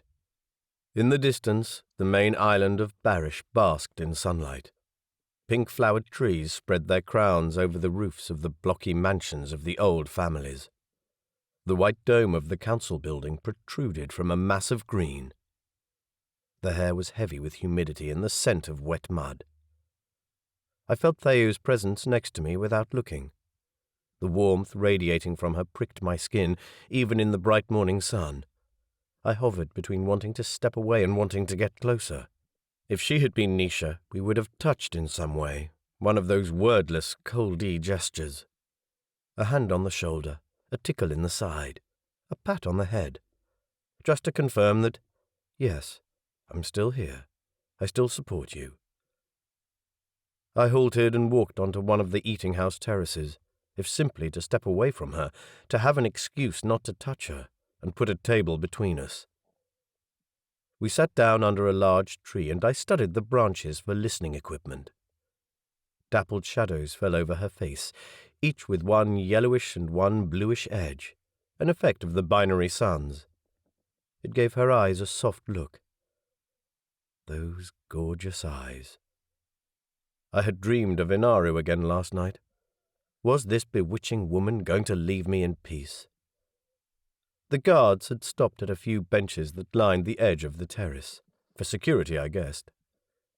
Evi unclipped a reader from his belt and used his thumb to flick through the screens. A small beep signaled the arrival at our table of a serving robot, a circular column about 1/2 meter across, on 3 sturdy wheels. The top part swiveled so a screen faced us. "Any idea about the specialities of this place?" I asked Theou. "The chilled juice isn't bad." I went through the robot's menu, making sure that whatever juice I ordered from the selection was suitable for both of us. Even that simple action brought memories. Asking for lists of ingredients from restaurants when I took Inaru somewhere away from the Coldi community. As an afterthought, I added 2 lots of yellow-coated juice for the Indrahui guards, who sat silent and observant, watching every movement on the terrace. The robot accepted my code and ambled into the building. Silence lingered. Eventually she asked, "Is there a problem?" I said in a low voice, "I'd like to know who is going to pay for my accommodation. Is anyone paying you?" Theou frowned at me. Her gold-speckled eyes reflected the blue sky. "I get my usual stipend." I presumed the money came directly from Gamra headquarters. What about the apartment? How much am I being charged for that? You haven't been told? No, I know nothing. All I knew was that I'd have accommodation, and I assumed that would be on the ground floor. You are unhappy that Gamra gave you better accommodation? The quality of the accommodation is not the issue. Didn't you see my fund balance back there at the ledger? That's all I have. There is no way I'll be able to pay for the accommodation and for the staff. A frown made her eyebrows bristle. Maybe someone is lending it. Yes, but whoever lends me accommodation will want something in return. That's why I want to know whose apartment it is. Who is spying on us? She blinked, still frowning. I don't know. I thought it wise to make you aware of the equipment. It may not be used for a reason in particular. As far as I know, all apartments are bugged this way. I don't know who owns the apartment. And I don't believe that. She blinked. The only thing I know is a name, a local, I think, someone who is not in the assembly. The apartment is registered in the name of Renkati. I have no idea who this person is. I tried hard, but didn't entirely succeed in stifling my earthly anger. She had known the name of the owner all along.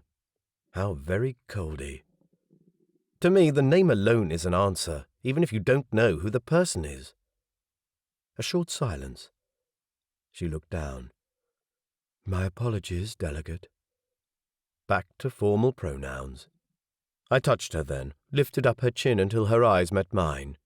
A Coldi gesture of forgiveness. I said to call me Corey. I understand what you've been taught. Only the full reply will do. But listen, giving me the name would have told me that whoever owns the apartment, it's not anyone I know. I don't know why I was put in here, or even if it's important, or if the listening equipment is routine. But one thing we do know, this is not a routine situation. I am sure this is not a standard job for you either. My boss was murdered. The person you replace has either been framed for the crime or arrested on the basis of discrimination. Delegate Akhtari seems to think someone is after me. Every bit of information, no matter how incomplete, is valuable to me. And it should be valuable to you. We are stuck in the same shit together. She winced. I had used the word oro, meaning the putrid contents of the latrine in army desert camps, drawn from Nisha's extensive vocabulary of Coldi swear words. She said nothing, blinked several times. I let out a breath. Thayu, I want you to find out who this person is, who is listening to me, and with whom they're allied. I will do that, delegate. I'm sorry for the misunderstanding. I will try to do better. I lifted up her chin again. I told you to call me Corey. She gave me a blank look. I cursed myself for much of the way back to the apartment. This was not going well. How could I make her understand that I couldn't, just couldn't, be as close to her as a normal Jaima relationship demanded? Eva would not understand that the reassuring pats on the head didn't mean anything, or weren't supposed to mean anything, but reminded me of Inaru, or awakened memories I thought I had forgotten. So many things I had never told Eva. How could I not adore anyone whose eyes were so incredibly beautiful? How could I not gaze and marvel? It wasn't right. I didn't want to be touched by her, and when she got a feeder, I didn't want to share my thoughts with her. With Nisha, it had been easy. Nisha grew up in London. Nisha understood. And now Thayu thought she failed me, and this whole mess was my fault. I, who had lived under the illusion that I understood Coldi so well, that I could handle cultural differences, that I could separate intimacy for bonding and intimacy for love. And I couldn't. I wanted Nisha back. As I stepped into the hall, Devlin ran out of the darkened hub room. Delegate, someone has been most insistent to contact you. Someone? I don't know who it is. Danziger. Hope flooded me. What did you tell them? I couldn't tell them anything. They don't write Coldi. In a few steps I was in the hub room. I sank into the chair, still warm from where the young man had been sitting. Where is the message? Devlin bent over the control panel and dragged out the message from behind other projections. It was from Eva. I knew I shouldn't feel disappointed, but I did. Why was Eva the only person writing to me? Corey, I'm scared. The press, World Newspoint and Danziger's people are saying a lot of horrible things about you. Ever since you left, our street has been blocked off. The place is swarming with journalists. They want information, as if Dad can give that to them. No one in Athens is willing to speak to the press. Nisha has been arrested. Some people are saying how you might have something to do with Sekonen's murder because you disappeared. I don't believe this at all, of course, but I worry. Now there are rumors that you have been kidnapped in Barish. Please, Corey, let me know how you are. I stared at the text. I had sent her messages. You disappeared? What had happened to the contribution I had written for World Newspoint yesterday? I pushed Eva's letter to the side and opened the exchange link. As I scrolled through the World Newspoint service, my first thought was that they hadn't put the statement up at all. Eventually, I found my long letter. In the fucking opinions section? I linked to the many comments attached to the article, half of which, or at least the ones I read before my eyes clouded over with anger, seemed to doubt the authenticity of my message. If you really are Mr. Wilson, some loudmouth said, maybe you could tell us why these aliens are dictating the terms to us. Someone else said, I hope the police are reading this. You do understand that impersonation is a criminal offense and that electronic mail is traceable? I scrolled down further. No, I must write to Eva first. Tell her that I had written to her and ask her if... Nothing from Danziger or Delia or Amaru. Nothing from Nixie-chan about Nisha. Who had been blocking my messages? I breathed out, closing my eyes. I could almost hear Eva's voice. Work. Do you ever think about anything else? The truth was, and I might as well admit it, I didn't.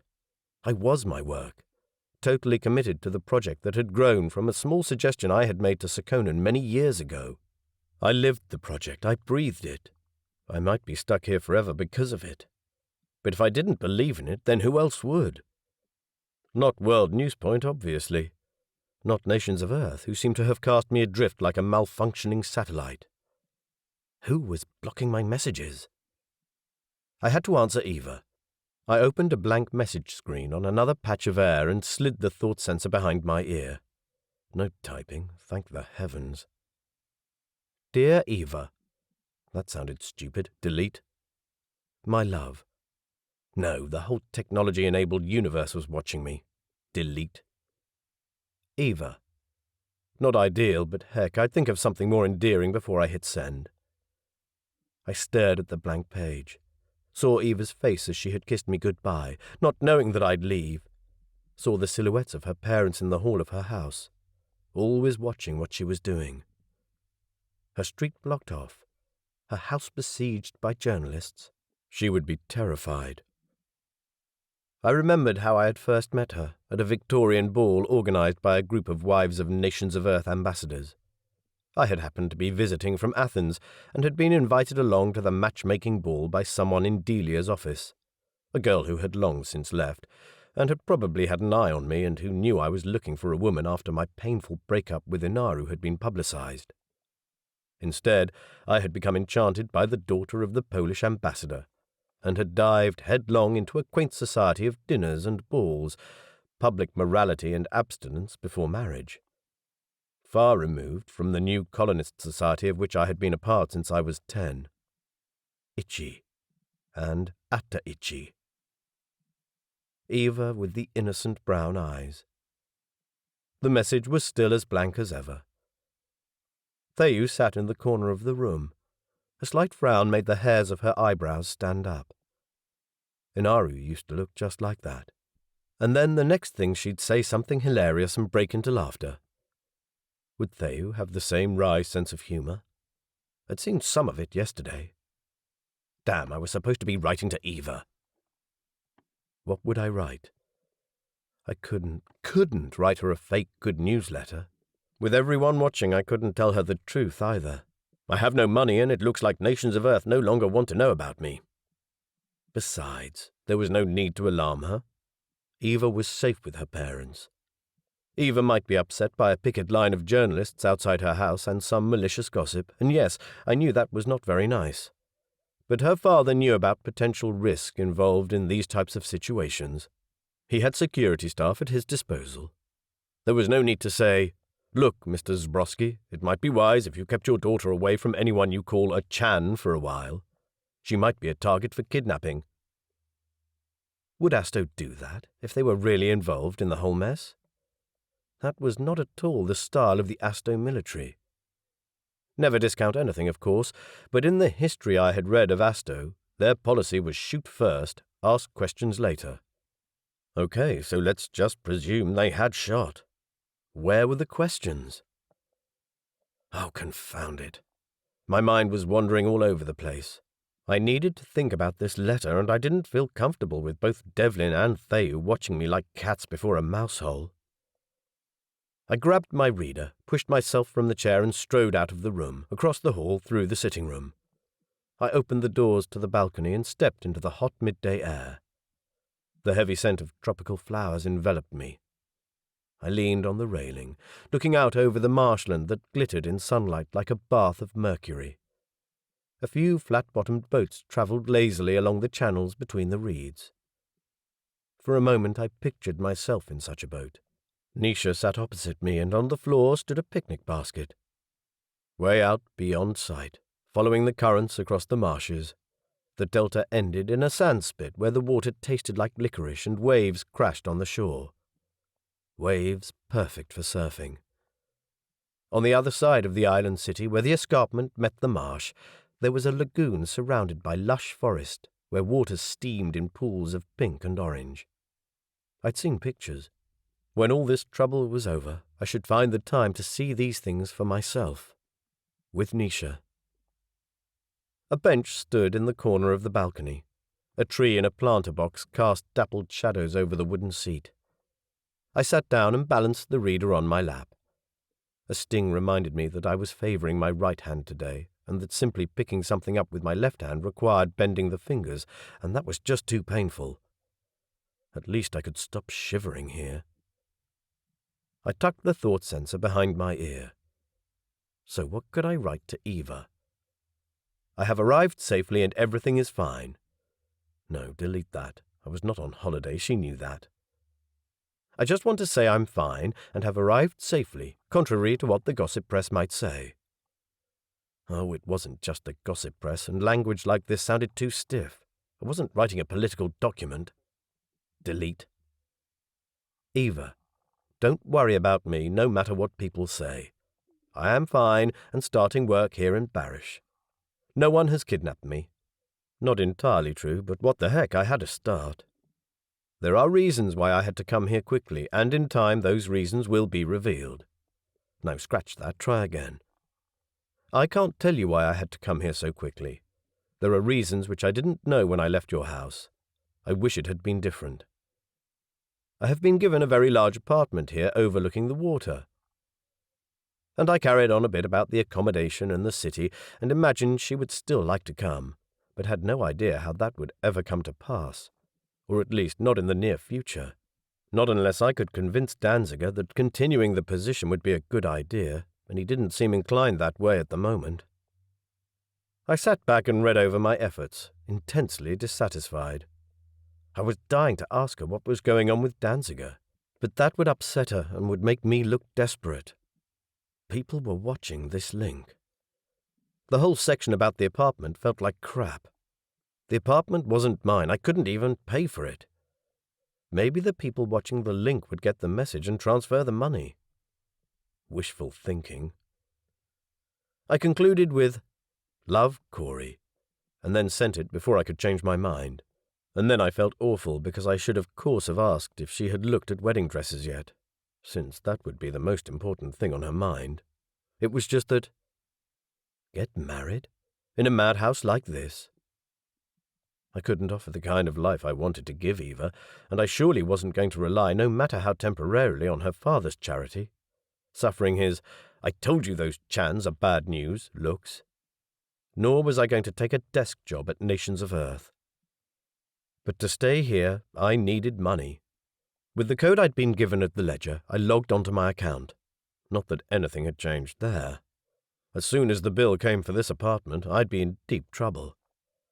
Either I would have to borrow money, or acknowledge that I was indebted to whoever owned the apartment, whoever they were and whatever leverage they would hold against me.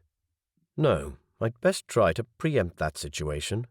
I'd look for work independent of my position, so that if nations of Earth wanted to play the standoff game, I could hold out. A job. Surely Gamra had a fair share of rich people in need of a translator to iron idiocies out of mechanical efforts. The Trader Guild, for example.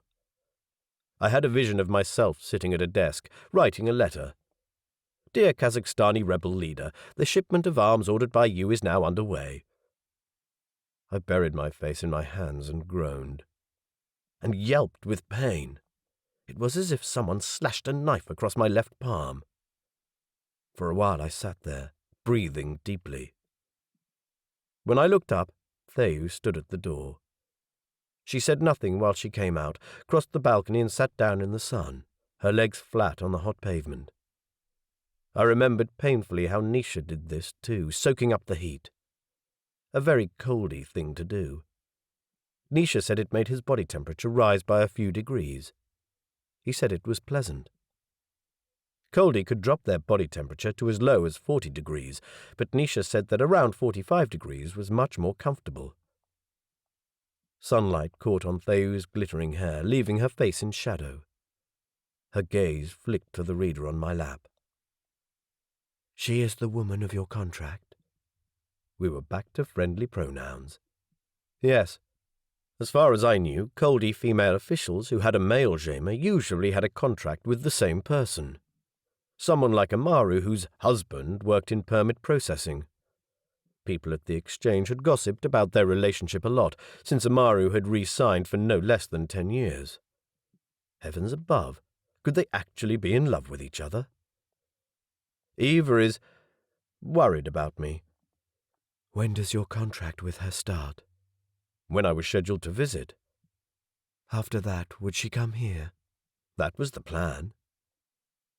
I stared at her arms, soft and yellow-skinned, trying to decide if her voice gave away any emotion. I had no doubt she had come into my apartment expecting a sexual relationship with me. Was she disappointed or glad that it was not going to happen? What were the conditions of the partnership? What a typically Coldi question. There are no conditions, other than do not fool around with others. Our partnerships are for love and for life. You must care a lot for her, then. The lack of emotion in her voice disturbed me. Do you have any family? My father. What about? I couldn't help my gaze straying to her breasts. She had a child, somewhere. She shrugged. He lives with his father. How old? 4. That would make her about my age, counting in Gamra years, unless she meant 4 in Asto years, which meant that either she was older than me, or she had been very young when she gave birth.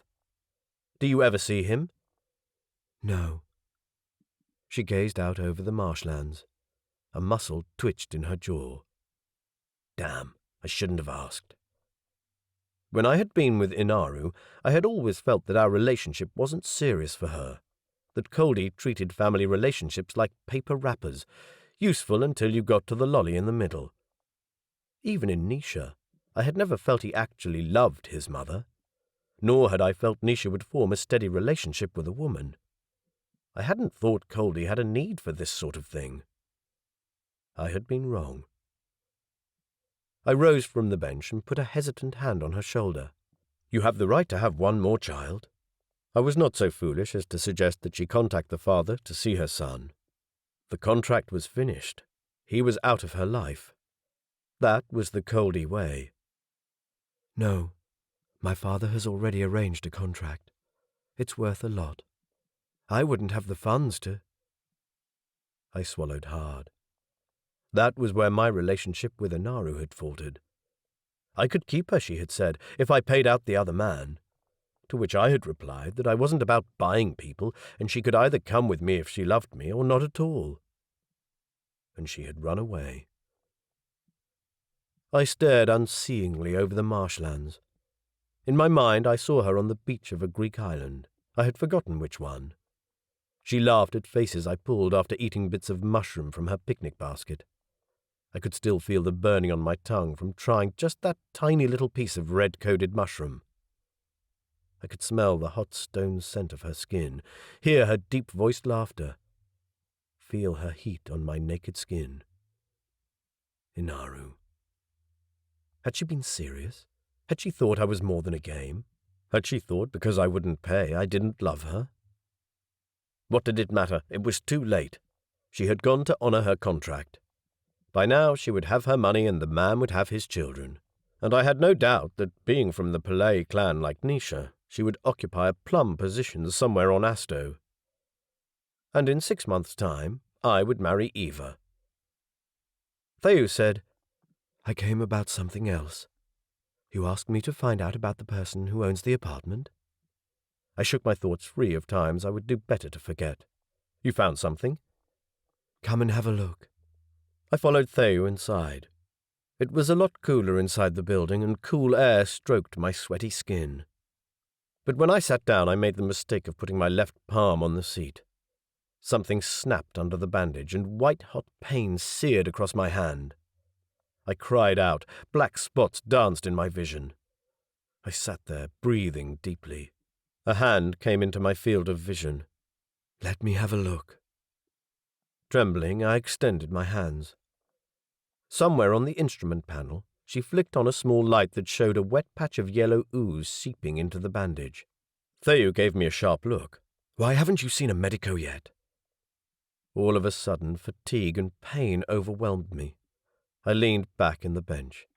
My head spun, and when Theu reached past me to a control, the heat radiating from her body made me shiver. "I'll arrange it right now." Theu slid an earpiece over her ear. I sat there fighting dizziness. A little while later she said, "That's arranged. Are you all right to continue?" I desperately wanted to say no. I wanted a hot mug of manajou, to crawl into bed and ignore the world around me. But I nodded. "Show me what you found." Her hands moved over the panel and dragged a projection forward. "I came across this." I squinted at a piece of text. I could just make out that it was in the local Kaihu language, which I couldn't read. The translator had made a copy in Coldi next to the original document, and had done its usual job at mangling up the sentences. Something about a meeting. Theu had highlighted one sentence. "It is said that representatives of Amoro Renkati came to the meeting." And a memory came to me. Like this, with the two names together, I remembered where I had seen that name before. In the credits of the movie on Seymour Kershaw. The same person who owned this apartment? "This Amoro Renkati, is he a local?" "I don't know. I checked the population register, but nothing comes up under that name." But this person could be an unregistered local, not a Gamra citizen. A local who was spying on me, who funded movies that told lies about my predecessor. Renkati sounded awfully like Aktari. I was sure it was an Algerian name. The Algerian section of Barish were rich. They were high up in politics or in business. Was it really as simple as that? A businessman in Barish discovers the glamour and money of the movie industry on Earth, supports a movie about a subject that is close to his heart, and vilifies the much-maligned Coldi in the process. Sir Conan tries to stop the release of the movie, and in return the businessman, not understanding the nature of free speech and democracy, thinks his investment is at risk and orders the attack on the president. A possible motive, but I didn't think the potential loss of income was serious enough for murder, not by any Gamra entity's understanding. But it was a start. And I had an idea. A stupid and risky idea, maybe, but one that might answer some questions. "Right," I said. "Let's see if we can find someone to give me paid work." If Thea was surprised at the sudden change of topic, she didn't show. "What do you want me to do?" "If you could take down what I tell you." I cringed, holding up my useless hands. I hated being dependent, but could only get the autotype feature in Coldi to work through my feeder, and since I didn't have one, that's what I'm for, to help you. While she clipped on her thought sensor, her eyes met mine in an intense, almost accusing stare. But she said nothing and calmly took down the text. The lines of curly Coldi script grew in the projection. Finally, she read it out. My name is Corey Wilson, delegate of Gamra. Unforeseen circumstances in my home entity have necessitated that I seek temporary alternative funding. I have completed training in Gamra law and am familiar with trader law. Besides Coldi, I am fluent in Standard, the language of my home entity, and proficient in Damarkian, Kadrasi, and Indrahui. I am willing to take projects as translator or negotiator. It is my hope that your organization can help me. What do you think? I asked. It's very unusual. Anything wrong with it? It's very direct, for something coming from Gamra. Yes, I knew the pronouns were too direct. But Gamra was the only place where such archaic forms of Coldi were used. This won't be sent through Gamra, not officially anyway. You want to send this to whom? Anyone I can think of. Marin Federza and the Trader Guild and the Ledger, but also the Damarkian master builders and local businesses in Barish. If Amuro Renkati was such a rich man and wanted to keep close watch on me, he might bite. I was sure that if I were in his position, I would bite. Do you think anyone will be upset? I don't know. I spread my hands, frustration welling up in me. What do you do when you're stuck for a job? Her look was blank. Of course, that didn't happen in Asto. When Coldi children were 13, they went into schooling and moved up through the ranks by completing tasks and exams until they reached a level they couldn't attain.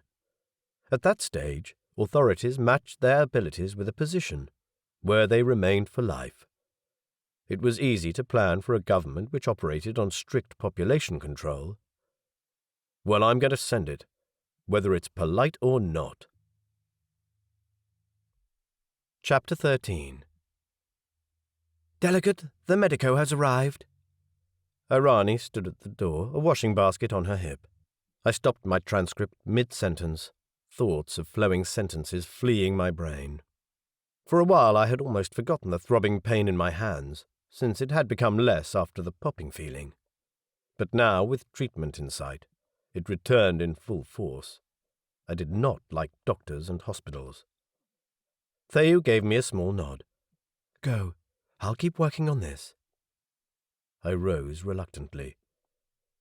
A woman waited in the hall. She towered almost a head over me, yet held her back straight. Wide but bony shoulders made me think of an athlete 30 years after Olympic glory. An orange robe hung from her thin and knobbly shoulders, leaving bare thin arms with skin wrinkled as an elephant's hide. Dark eyes met mine from a face with a sharp nose and high cheekbones. She wore her greying hair in a tight bun. She nodded a greeting. Delegate.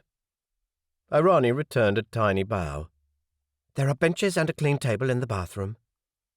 The woman gave a short reply in a language I didn't recognize, but presumed was Kaihu, after which Irani bowed again and shepherded us into the bathroom.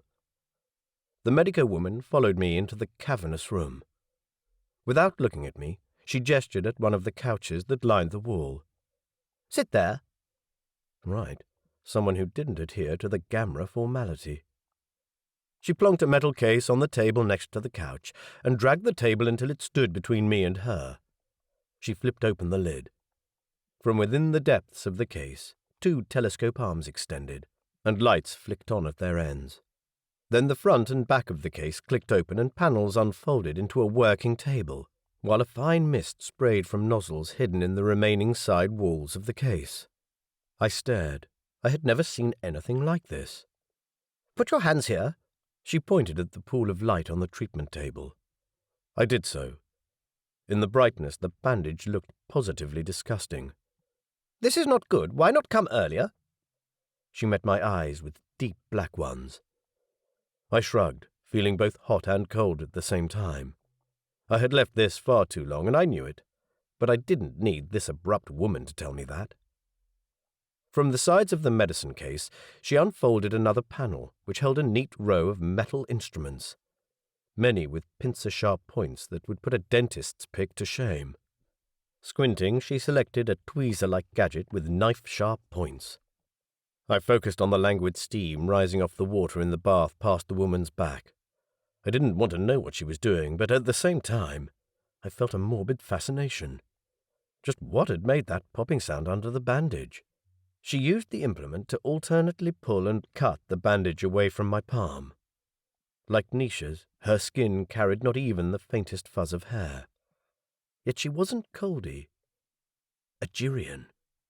She had all the aristocratic features. The height, the wide shoulders, the straight nose, the high cheekbones, the long fingers. It was the first time I had heard an Agirian speak with an accent, staccato, snappy, as if she really hated Coldi. By now she had removed most of the bandage. The skin of my left palm, red and shiny, strained against strips of tape which the doctors in Rotterdam had applied to keep both sides of the cuts together. One had come loose, leaving a raw and gaping wound, red-rimmed and oozing pus. The faintest breeze of air stung like acid. A drop of sweat rolled down my stomach. "Hold still." She put one hand across both my wrists and with the other picked up an instrument, with what looked like a small light bulb at the end. Something, a spark or a light, flew from the glass bulb. It hit my palms with a sharp stab of pain. It crackled along my fingers, and then nothing. The pain was gone. "What?" I stared. She gave me a withering look while putting the instrument away. Nothing more than a metal rod with a little piece of glass at the end. A simple thing, a conductor. On second thoughts, I had heard of this. It had something to do with the ability to store energy in the body, like static electricity. All three races native to Barish had this to some extent. It had a name which I had forgotten. I had read a report written by someone, a Coldi author I seem to remember, who was quite scared of the ability, calling it a regrettable abomination. I wriggled my fingers. "Could you show me how you do that?" "It's not for fun." Talk about grumpy. "You are a Girian, aren't you?" She gave me a piercing look, but didn't disagree. "Agirians are locals, aren't they?" "Not by choice we're not." My probing had struck a raw nerve. All those years ago, a meteorite strike had made Asto, the Agirian homeworld, uninhabitable for them.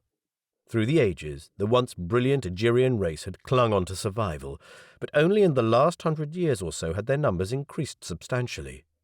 There were rumours of a hardcore within that group who believed it was time for the Coldi race, their temporary placeholders, a people created by them, to relinquish control of Gamra and of their home planet. Never mind that these days Asto was too hot for any species except the Coldi. Do Agirians all live in Barish, or are there concentrations somewhere else? Another sharp look. "You have a lot of questions, young man." "It interests me." I could hardly say that I was hoping to pave the way for a question about a Moro Renkati. But I was not to be so lucky. She picked up the tweezers and proceeded to peel off the strips of tape, releasing a foul scent. My palms started bleeding again, but I still felt nothing. After another spray from the nozzles, she took an implement like flat-tipped tweezers with incurved gripping edges and pushed together the sides of the cuts, while with the other hand she took a pen-like device made of metal, which she ran over the jagged cuts. I could have sworn the metal glowed with a faint greenish aura. Steam rose where it touched my skin, but I felt no pain. Slowly, with a sure hand, she worked over all the cuts. The metal pen appeared to seal my skin and left it shiny but less red. She treated both my hands this way, then put down the implements. "Move your hands." I did. The cuts had indeed sealed together almost as if new skin had formed. "Hurt?" "No, not at all." I clenched my fist and let it relax again, staring at my palm. It was sensitive, not entirely healed, but much better. "Is there anything I should do? Keep my hands dry? Can I bathe?" She met my eyes squarely. "Hands gone bad like this because you never take bath. Must keep clean." Was there a more blunt way of saying I stank? I will do that, thank you. I stared after her back, realizing that during the entire conversation I had not thought about pronouns. In the afternoon, I received a terse statement from Danziger's secretary about the military blockade at the exchange, mentioning that I was one of the individuals sanctioned to enter, from which I deduced that Danziger wanted me to come back. To my question, clarifying if this was indeed so, I received no reply, so I wrote that if Danziger did want me to come back, I would need some funds first. To which there was also no reply. Communication failure? I didn't believe it. Not for this long. I knew nations of Earth couldn't communicate with me without Gamra listening in, and this probably meant, or rather I feared, that nations of Earth were being deliberately obtuse because they had found something significant. The news services only reported that Danziger would make a general statement immediately following Sekonen's funeral. I concluded that was going to be it. Unfortunately, the timing of the statement fell just after my speech. What if Danziger had found evidence of Asto's involvement? There was no reason for them to be involved. If Asto interests had killed Sekonen, Asto would lose much more than control over 200,000 of its citizens. They would lose their standing as a non-aggressive entity within Gamra. A lot of entities would no longer be happy to vote with them. Meanwhile, the bullying Asto delegations held a deadline over my head, almost like one of their damn writs. Respond satisfactorily or else. And no one was cooperating. I submitted an application to Gamra administration to meet Delegate Akhtari, and to my surprise was granted a short audience.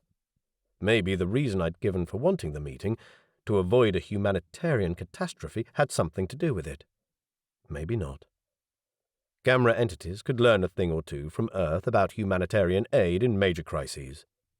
And so I put on my new uniform, submitted my cheeks to another round of torture. Never mind what had happened to that elusive shaver. By now I was starting to fear I'd forgotten to pack it, and I wondered how that poor abused razor was going to hold out for 6 months. Delegate Akhtari met me in her office, seated behind a gleaming, kidney-shaped desk, and listened to my plea. When I had finished, she clasped her hands before her and said, "Delegate, the situation is stable. Without Gamra and the exchange, nations of Earth forces are not going to harm any other entities, are they?" Isolationist policies at which Gamra excelled. Got a problem? Isolate it and ignore it. I bit down on my frustration. Delegate, the situation is sliding into war. There is a large population of Coldi trapped on Earth. Asto is readying military to free them. They won't be used. The Asto delegation assures that. That was not the impression they gave me. Pronouns, Delegate, pronouns. Not such a good idea to use the offended me in this case. Delegate, I think the establishment needs to move with some urgency to allay suspicion that Gamra had a hand in the attack on the president and is willing to help solve this crime. When that statement is forthcoming, I can negotiate the withdrawal of nations of Earth military forces so that normal exchange traffic can resume. The establishment has been assured by the highest Asto authority that there will be no action until after Jamata. The Asto delegation have given the assurance that the delegate understands that also. The deadline is too early. The president is to make an important statement after Jamata's sitting. The president cannot give the statement earlier? Damn. There are communication problems. Her eyebrows rose. My argument was weak, and I knew it. Hell, communication problems would well alert her to where the real difficulty was. That Danziger wasn't talking to me. That I was failing in my job. That my network had broken down. I'm asking that my appearance in Jamata be postponed to the following day until the president has made his statement. The Asto delegation wouldn't be happy with that, but they had said your authority's response to Jamata, which referred to my upcoming speech, but nothing about when that speech would be held. The delegate can plead for this at the sitting. It is not for me alone to decide. I am not the aggrieved party. That was an offended I as well. And that was the end of my hope. Shut up, delegate, and talk your puny ass out of this. Ask before all the delegates in the very public Jamata meeting if Asto, the aggrieved party, would wait. I already knew their stance on the matter. Worse, Theou sat next to me, listening to every word of my squirming. She had ties with Asto. She would probably report back to their delegation. Asto would draw the only right conclusion about my relationship with Danziger. Where the spider veins of Emeo reached, they protected against conflict. But where there was a barrier that started and ended with me, and that was the root of the problem. There was distrust between me and Danziger, between me and nations of Earth. Not just now. It had always been this way, even back when Sir Conan first appointed me. I was appointed for a political reason, to shut up my father, to shut up Marius Senna, governor of Taurus, and other intelligent and well-spoken politicians of the new colonist faction, who wanted a greater say in nations of Earth policies. When I returned to the apartment, the accounts assistant waited in the foyer. My heart jumped. Good or bad news?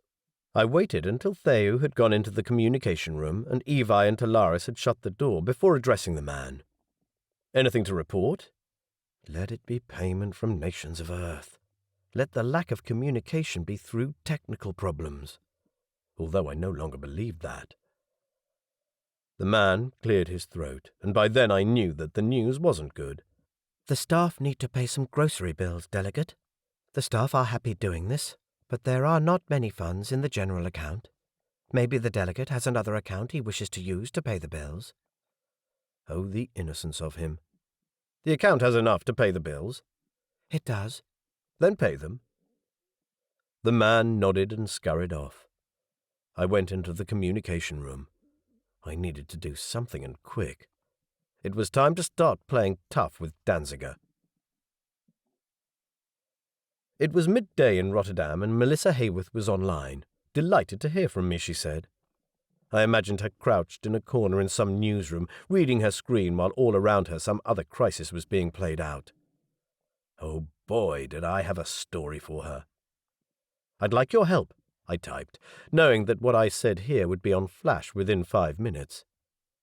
I stood at the edge of a cliff and was about to jump, a point beyond which there would be no way back. Then again, how much lower could my relationship with nations of Earth sink? I am in a difficult situation. Nations of Earth haven't paid any of the agreed stipend as yet. Are you suggesting the President has abandoned you? Sure as hell I was suggesting that. I would appreciate if you would not put words into my mouth. I am saying only that Nations of Earth is late paying their agreed contribution. I'm giving an address to the Assembly and need information from Danziger. No one is getting back to me about either issue. I'm contacting you as a last resort. So you want me to publish this? Another deep breath, knowing I was about to jump off an even higher cliff. Yes, if I can have a share of your payment. It hurt me to say that. In normal life, I found the selling of news stories morally repugnant, something Flash Newspoint did. Stories circulated about how people willfully put themselves through newsworthy, weird events so that they could sell their experiences. In one word, revolting.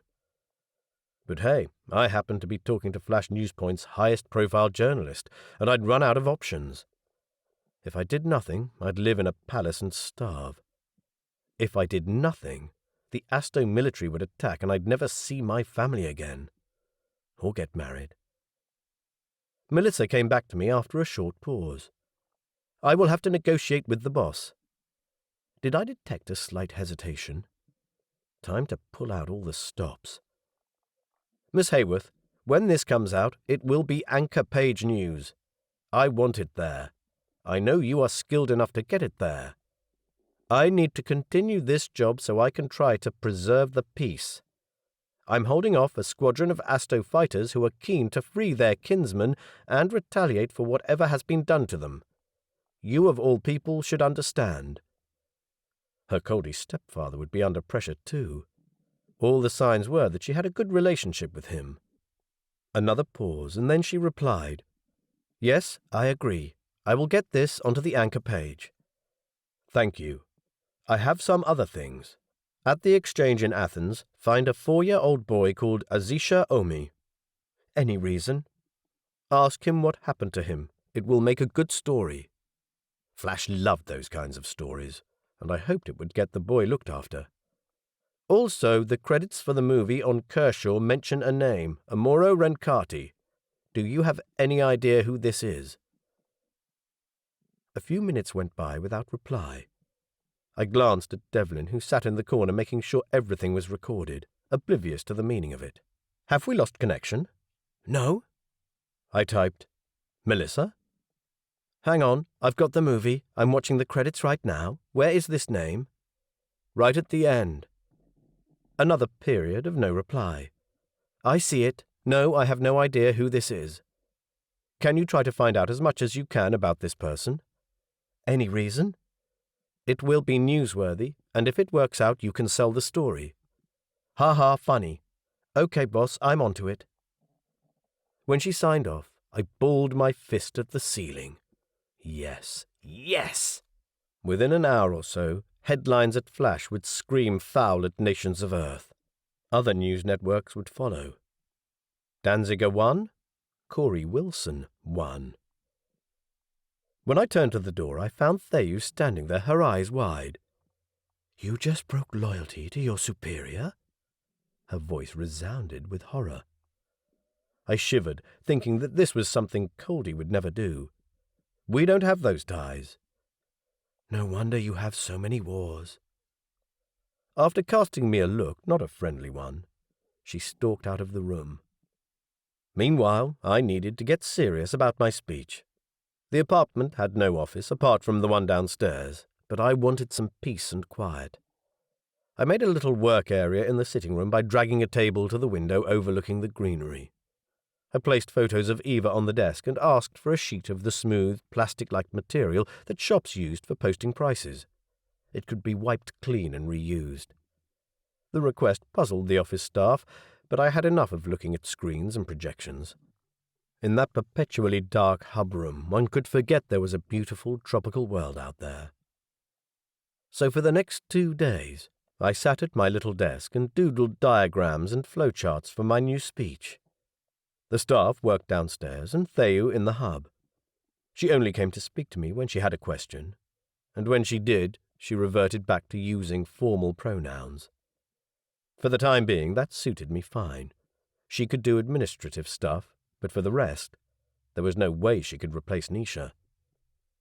A girl from the office came to see me. In translating Delia's documents, the translator had thrown up some interesting sentences. Some of the type I had seen before when translating Isla to Coldi, others more inventive, probably because some of the language in the documents was fairly archaic. What, for example, was an adult school? And yes, with adult meaning just what it did in adult shops and adult movies. It took me a while before I realized that they meant university. Coldi reached legal adulthood when they were 17, so the translation had morphed from an educational institute where students are older than 18.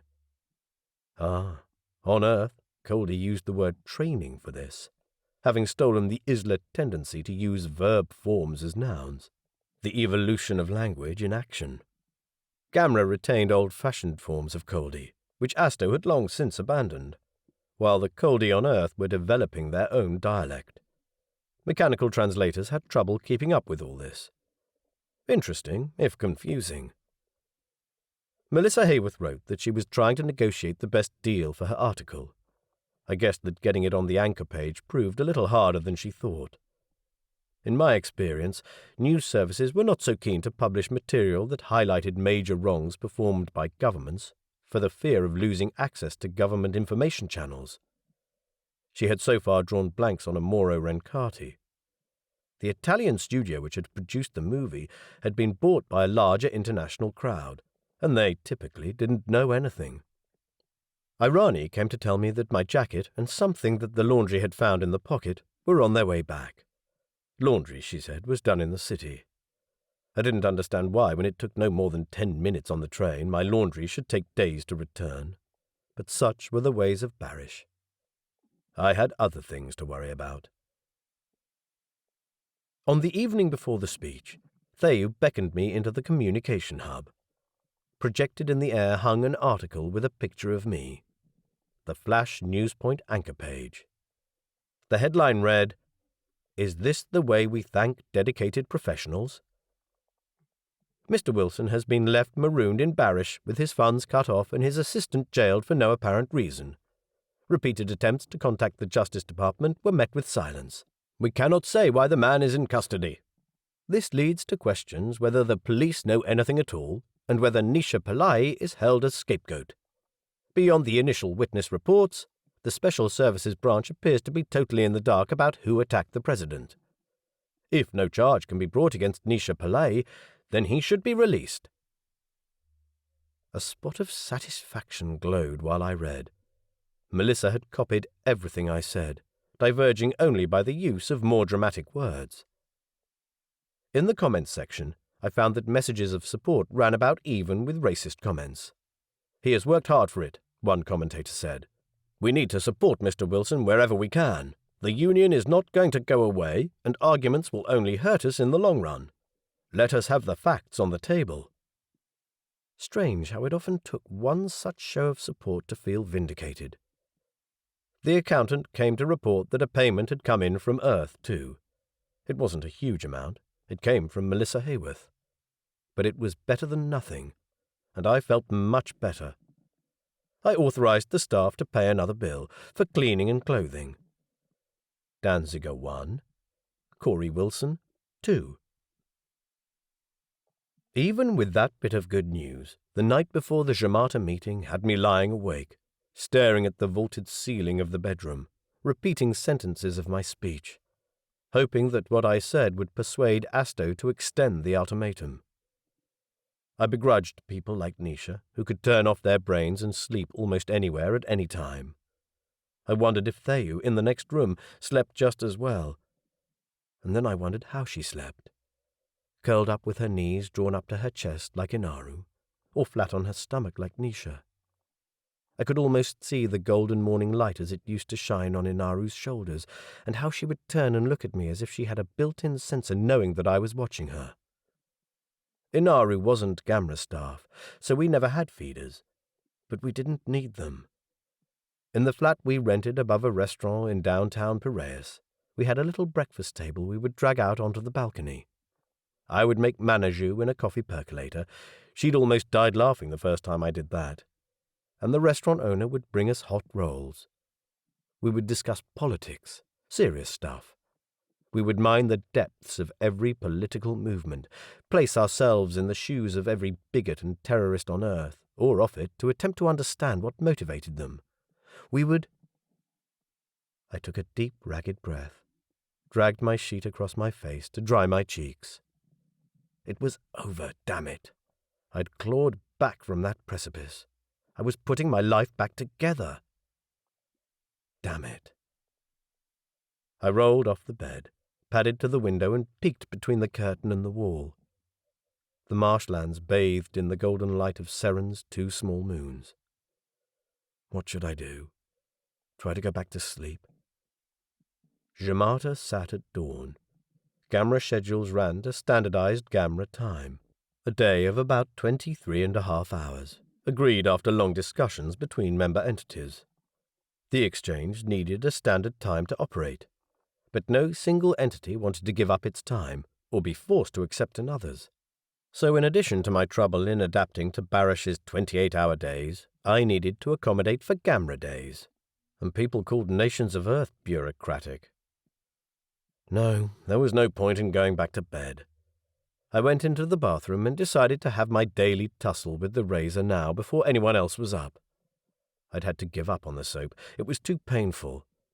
But now the razor was getting blunt.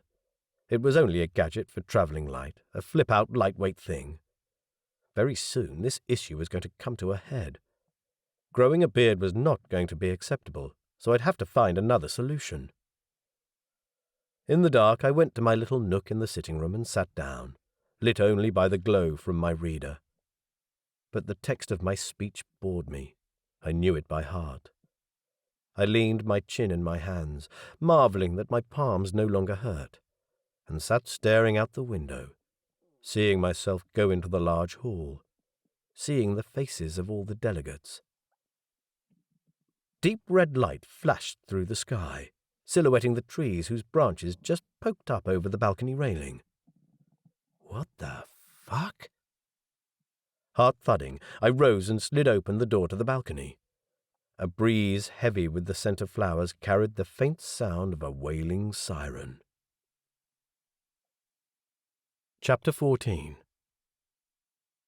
I stared into the dark, heart thudding.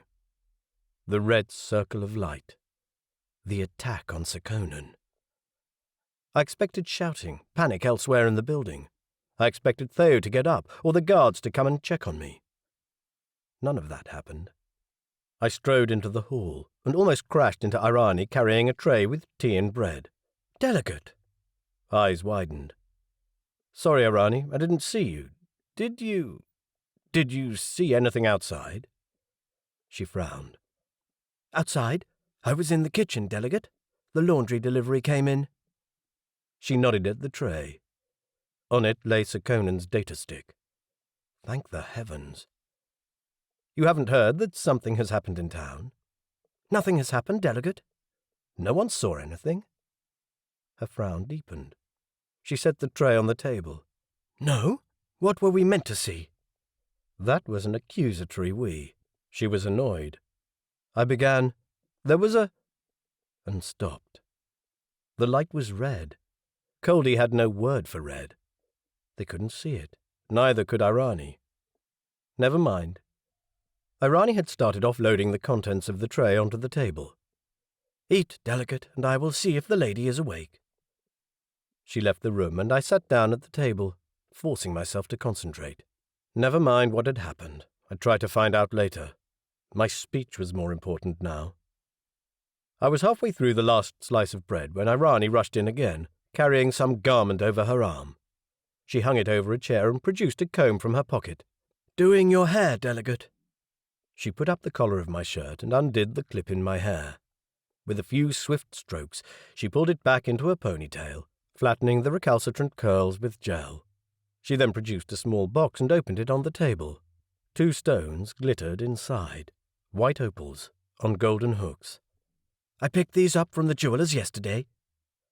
I took the hoops out of my ears and let her put the new earrings in. When I shook my head, the stones dangled against my earlobes. Irani brushed the hair off my shoulders and held out the jacket. I opened my mouth to protest. I'd boil in all those layers of clothing, but she would have none of it. "The Delegate must absolutely wear this. The first impression is important." No choice about it. For all her grumpiness, Irani did have an eye for looks. I rose from the chair and studied myself in the reflection of the glass. The stones reflected the light and glittered when I moved my head. White opal, for peace. I wondered what Eva would say if she saw me now. Who is that stranger? I took Sir Conan's data stick off the tray and slipped it in my pocket. At least that had been recovered. I'd have a good look at it when I came back, hopefully. I took a deep, nervous breath, with good results. "Delegate?" Theo came in. She wore, of all things, a dress, a dark blue, shimmering garment that exposed her shoulders and yellow-skinned neck, luscious, soft skin. Her hair was up in a bun, and a glittering stone hid in the hollow between her breasts. "You look different." Different? She was gorgeous. Strong, athletic, vibrant, everything a Coldi woman should be. She inclined her head. Gold paint glimmered around her eyes. "You look different too." Her earrings, with blood-red stones, the Demiri colour, dangled against the soft skin under her ears. Both earrings were the same, in Coldi society a sign that she was single and available. Her gaze lingered on my earrings. I cleared my throat, hoping she wouldn't see the redness of my cheeks. "You're ready to go?" Friendly pronouns again. "Take this, Delegate."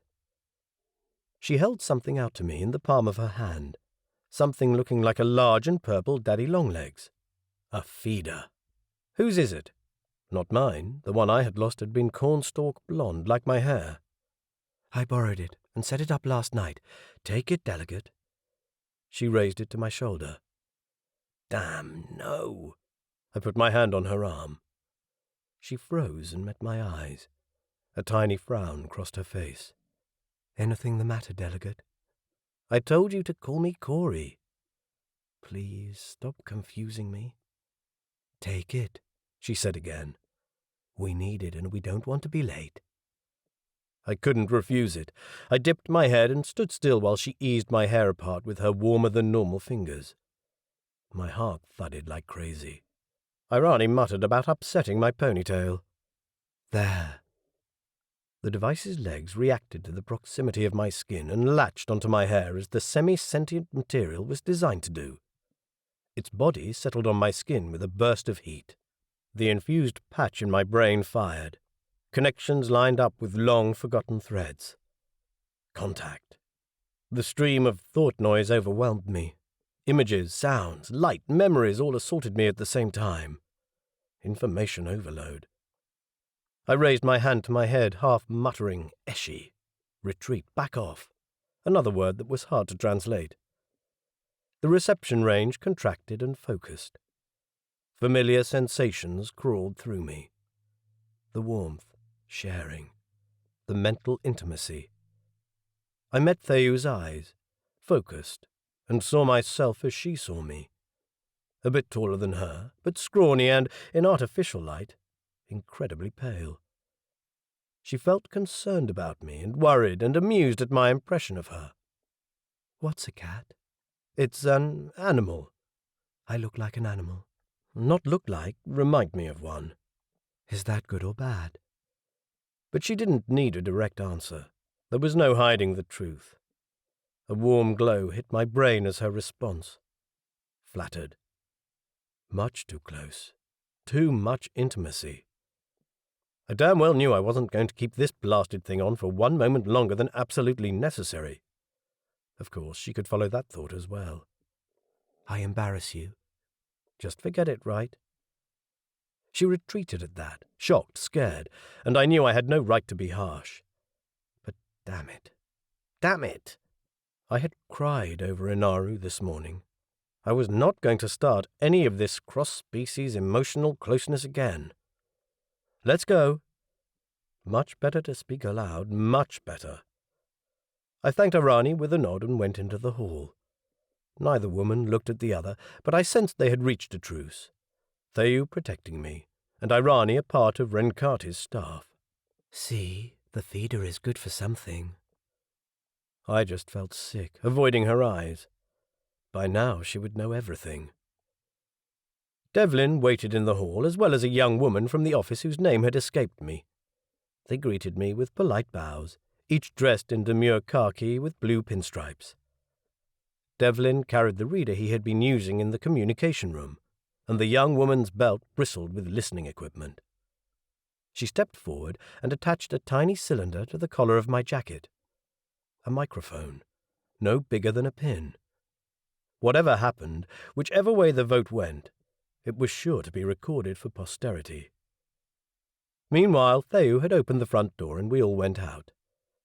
Evi and Talaris already waited there, one on either side of the door. Both had changed into formal attire, blue shirts and black trousers.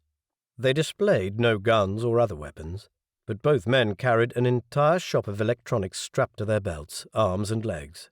Various readers, listening and recording equipment, and goodness knew what else. Weapons would feature in there somewhere. I gestured. "Mashara, lead the way." No one said a thing as we made our way down the gallery to the stairs, down to ground level.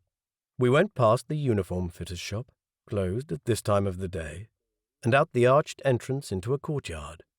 Faint blue light silvered the trees and abandoned chairs and tables on terraces. Water burbled lazily in a fountain. I remembered the red flash and increased my stride to meet up with Evi. "Mashara, did anything happen in the city overnight?" A sharp look. "The delegate should be assured that safety is not a concern here." "That's not what I mean, Mashara. Last night I couldn't sleep, and while I was on the balcony, there was a flash of light and I heard an alarm go off."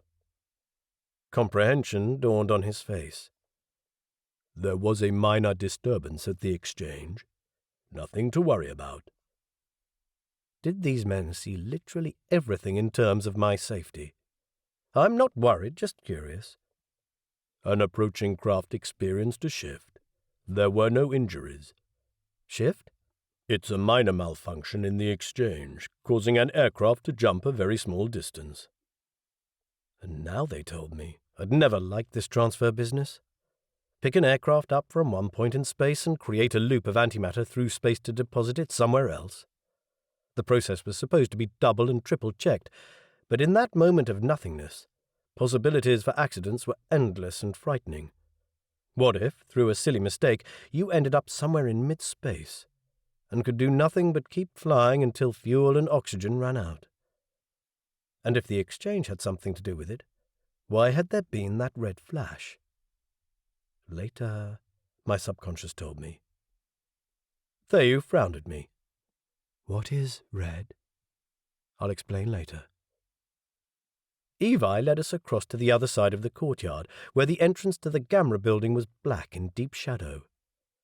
Other figures moved in the same direction, all dressed in blue, all different species. There were tall Demarchians, diminutive Kadrasi with copper hair and leopard-spotted skin, black Indrahui, of whom only the whites of the eyes stood out, all walking 2 by 2, each delegate with his or her jema. My escort drew silent looks and civilized frowns. In the corridor that led into the main building, even more delegates joined the steady stream. Out of side passages, downstairs, they came and merged into the flow. Ahead, 2 large doors stood open into the inner sanctum of Gamra, signified by a carved arch which carried the symbols of the founding entities, including the 2 sun symbol for Asto. Directly above the door, in the middle of the arch, blazed the 5-pointed star symbol of Barish.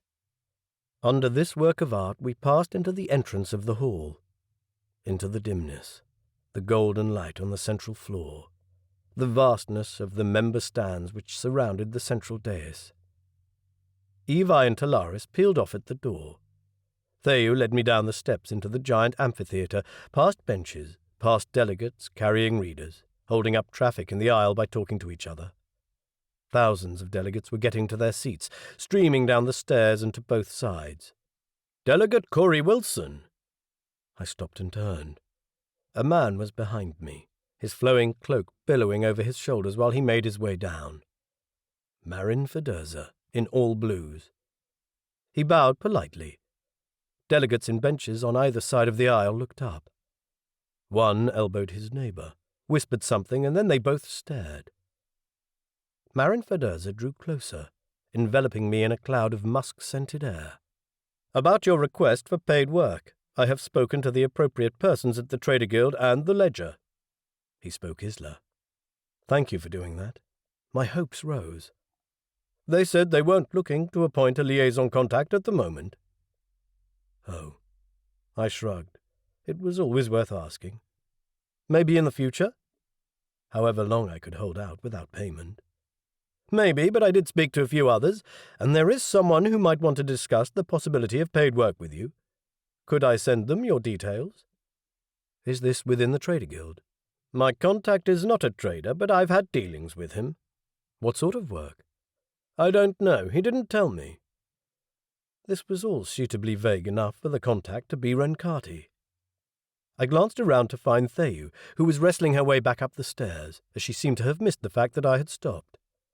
"All right, send him the information." "Thank you." With a polite bow, he turned on his heel and strode down the stairs towards Theyu. She hesitated, but said nothing. Via the feeder and her eyes, I spotted a twitch of dislike across Marin Federza's face as he met her. Her feeling matched it. "You know him well?" I asked.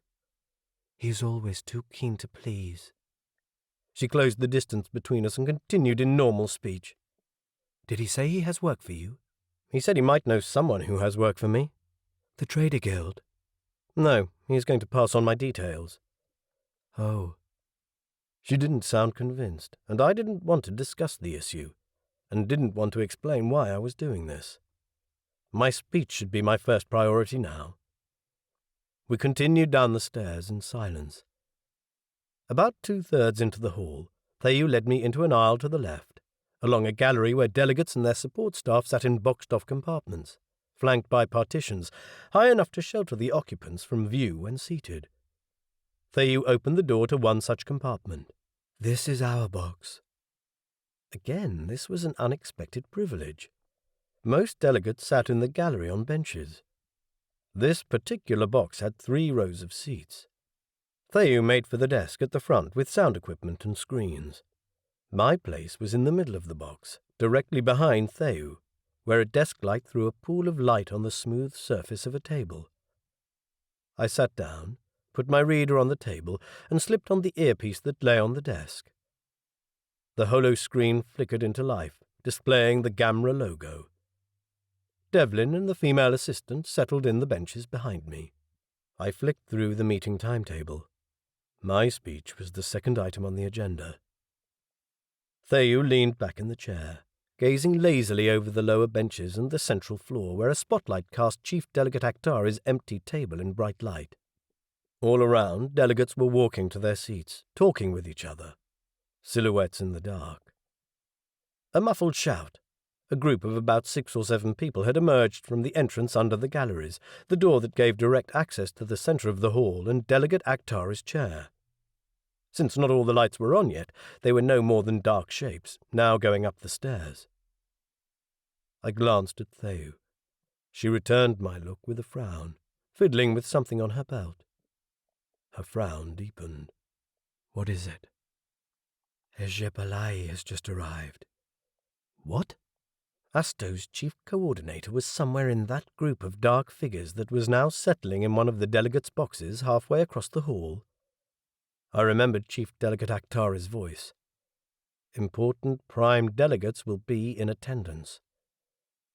What is he doing here? But I already knew the answer. To hear my reply to his ultimatum, delivered to me by Delegate Ayanu. Theyu answered, "Indeed." Chapter 15. There were reasons Gamra manners stood stiff with formality. Preventing ugly cockfights was one of them. That didn't mean they didn't happen, though, especially when Coldi were involved. Asto was notorious for its disregard of the conventions, and I was sure that plenty of rules of behavior were going to be disregarded today. I stared across the hall, clenching my jaws. I don't care who he is. I won't let myself be bullied under the table. Theyu glanced over her shoulder. She had heard that thought, of course. "Don't. He'll destroy you. I'm serious." The statement brimmed with emotion. I met her eyes squarely.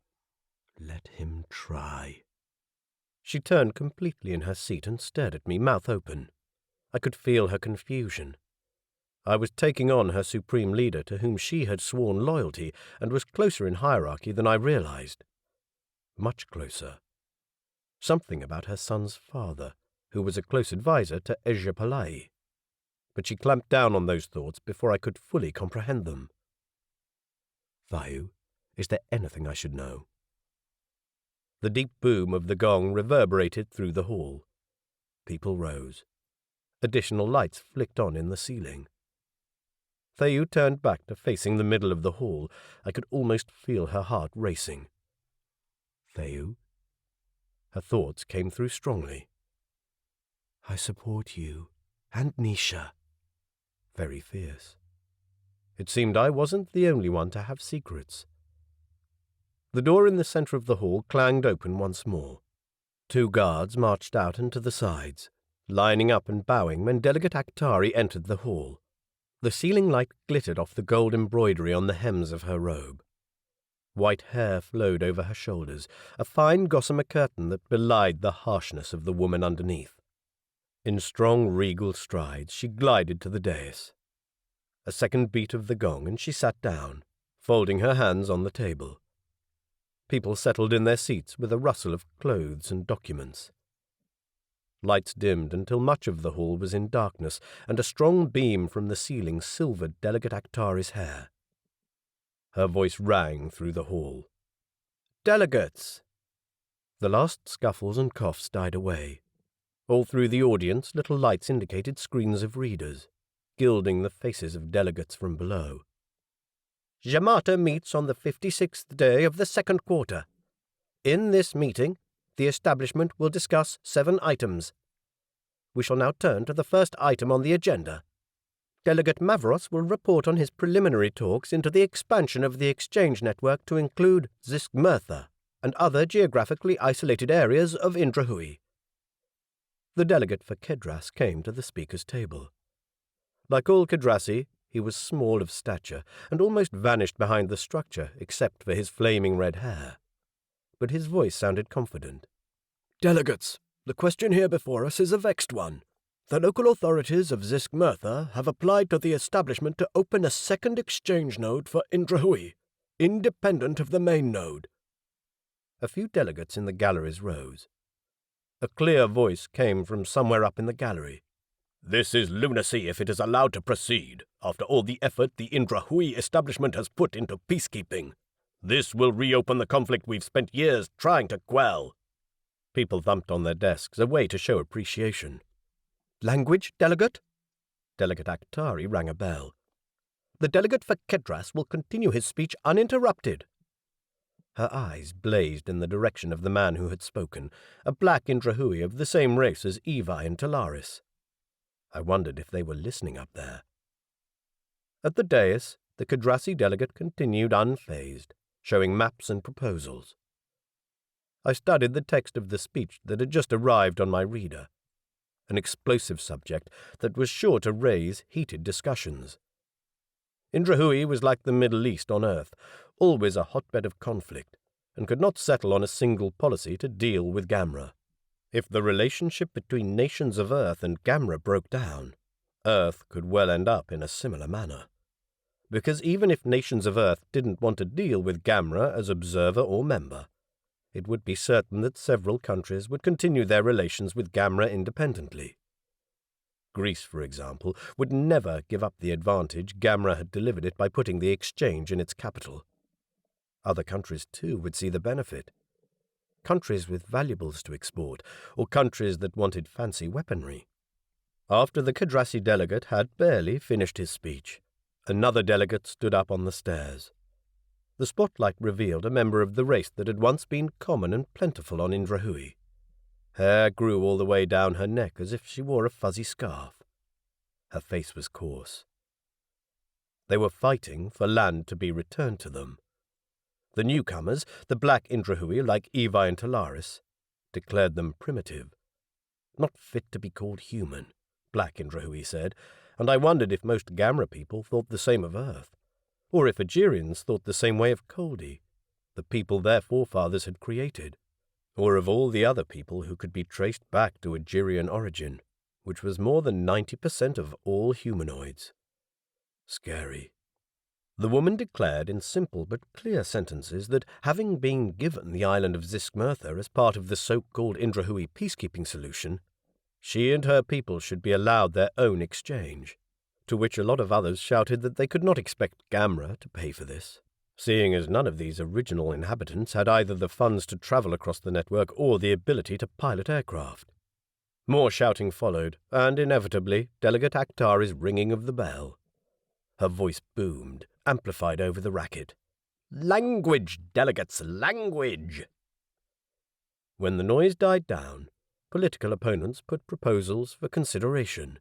The Kedrasi speaker accepted them and finished up by saying that he and his independent negotiators would consider the merits of each and report back to Jamata when they had finished.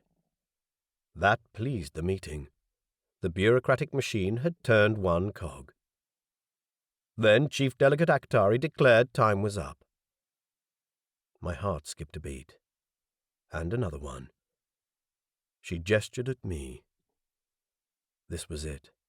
My legs rigid, I rose from my seat, grabbing the reader from the table. On the way up to the entrance of the box, my foot caught on a step. I would have fallen had strong hands not grabbed me from behind. Theu. Warm feelings seeped in through the feeder link. Thanks. I felt that she was nervous, possibly more nervous than I was. We reached the gallery and turned left to walk towards the stairs.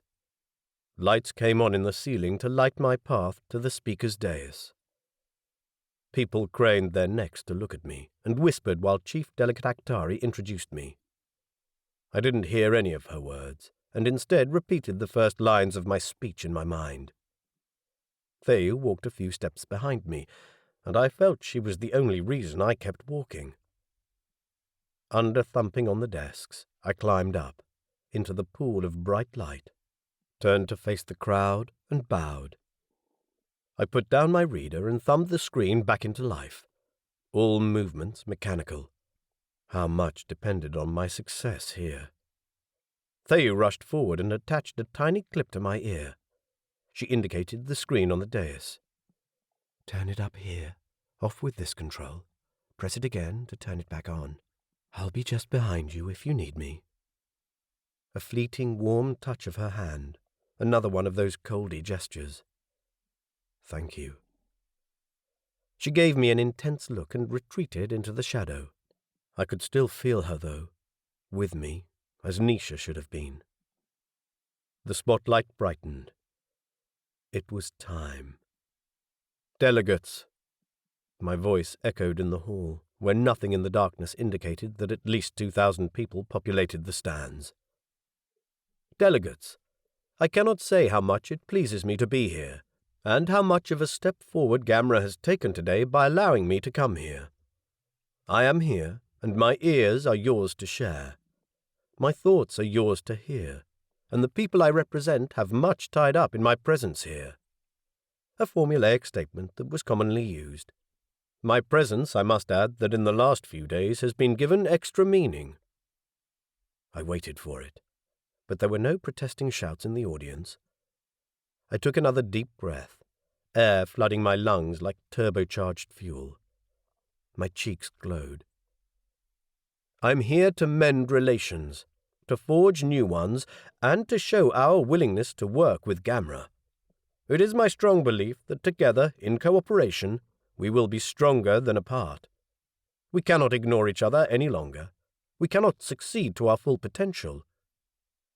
Nations of Earth is ready to talk. Nations of Earth is ready to have all the opinions out in the open, and to determine the way forward towards a fruitful cooperation. Of course, it would be foolish of me to suggest that we forget the past. In fact, I believe we should look at it closely to learn from it so that the same mistakes are not made again." Somewhere in the hall a voice went up. "Delegate, let's do away with all the pretty words and let me ask a few questions."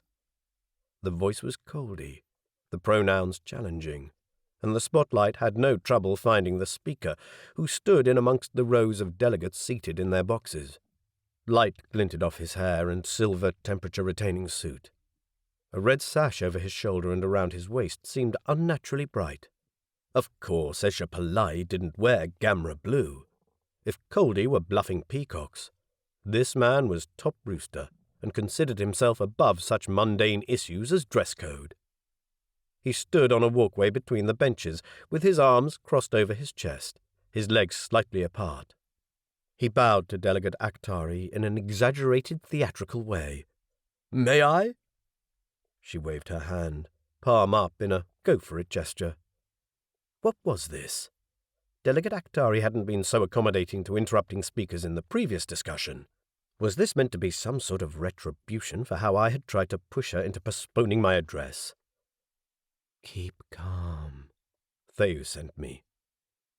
SCIFI bowed again, now to me. I remained straight-backed, no matter how much I felt that a small bow would be polite, no matter how much I was determined not to provoke him. I was determined to play this by Gamra rules. In the deathly silence in the hall, he stalked across the floor in powerful strides, between rows of delegates in my direction. His face remained without emotion. "Delegate! Our newest delegate, who comes here with noble words, but whose words do not match his actions." His speech rattled with accusatory pronouns. I kept my face equally emotionless. No one in the hall made a sound.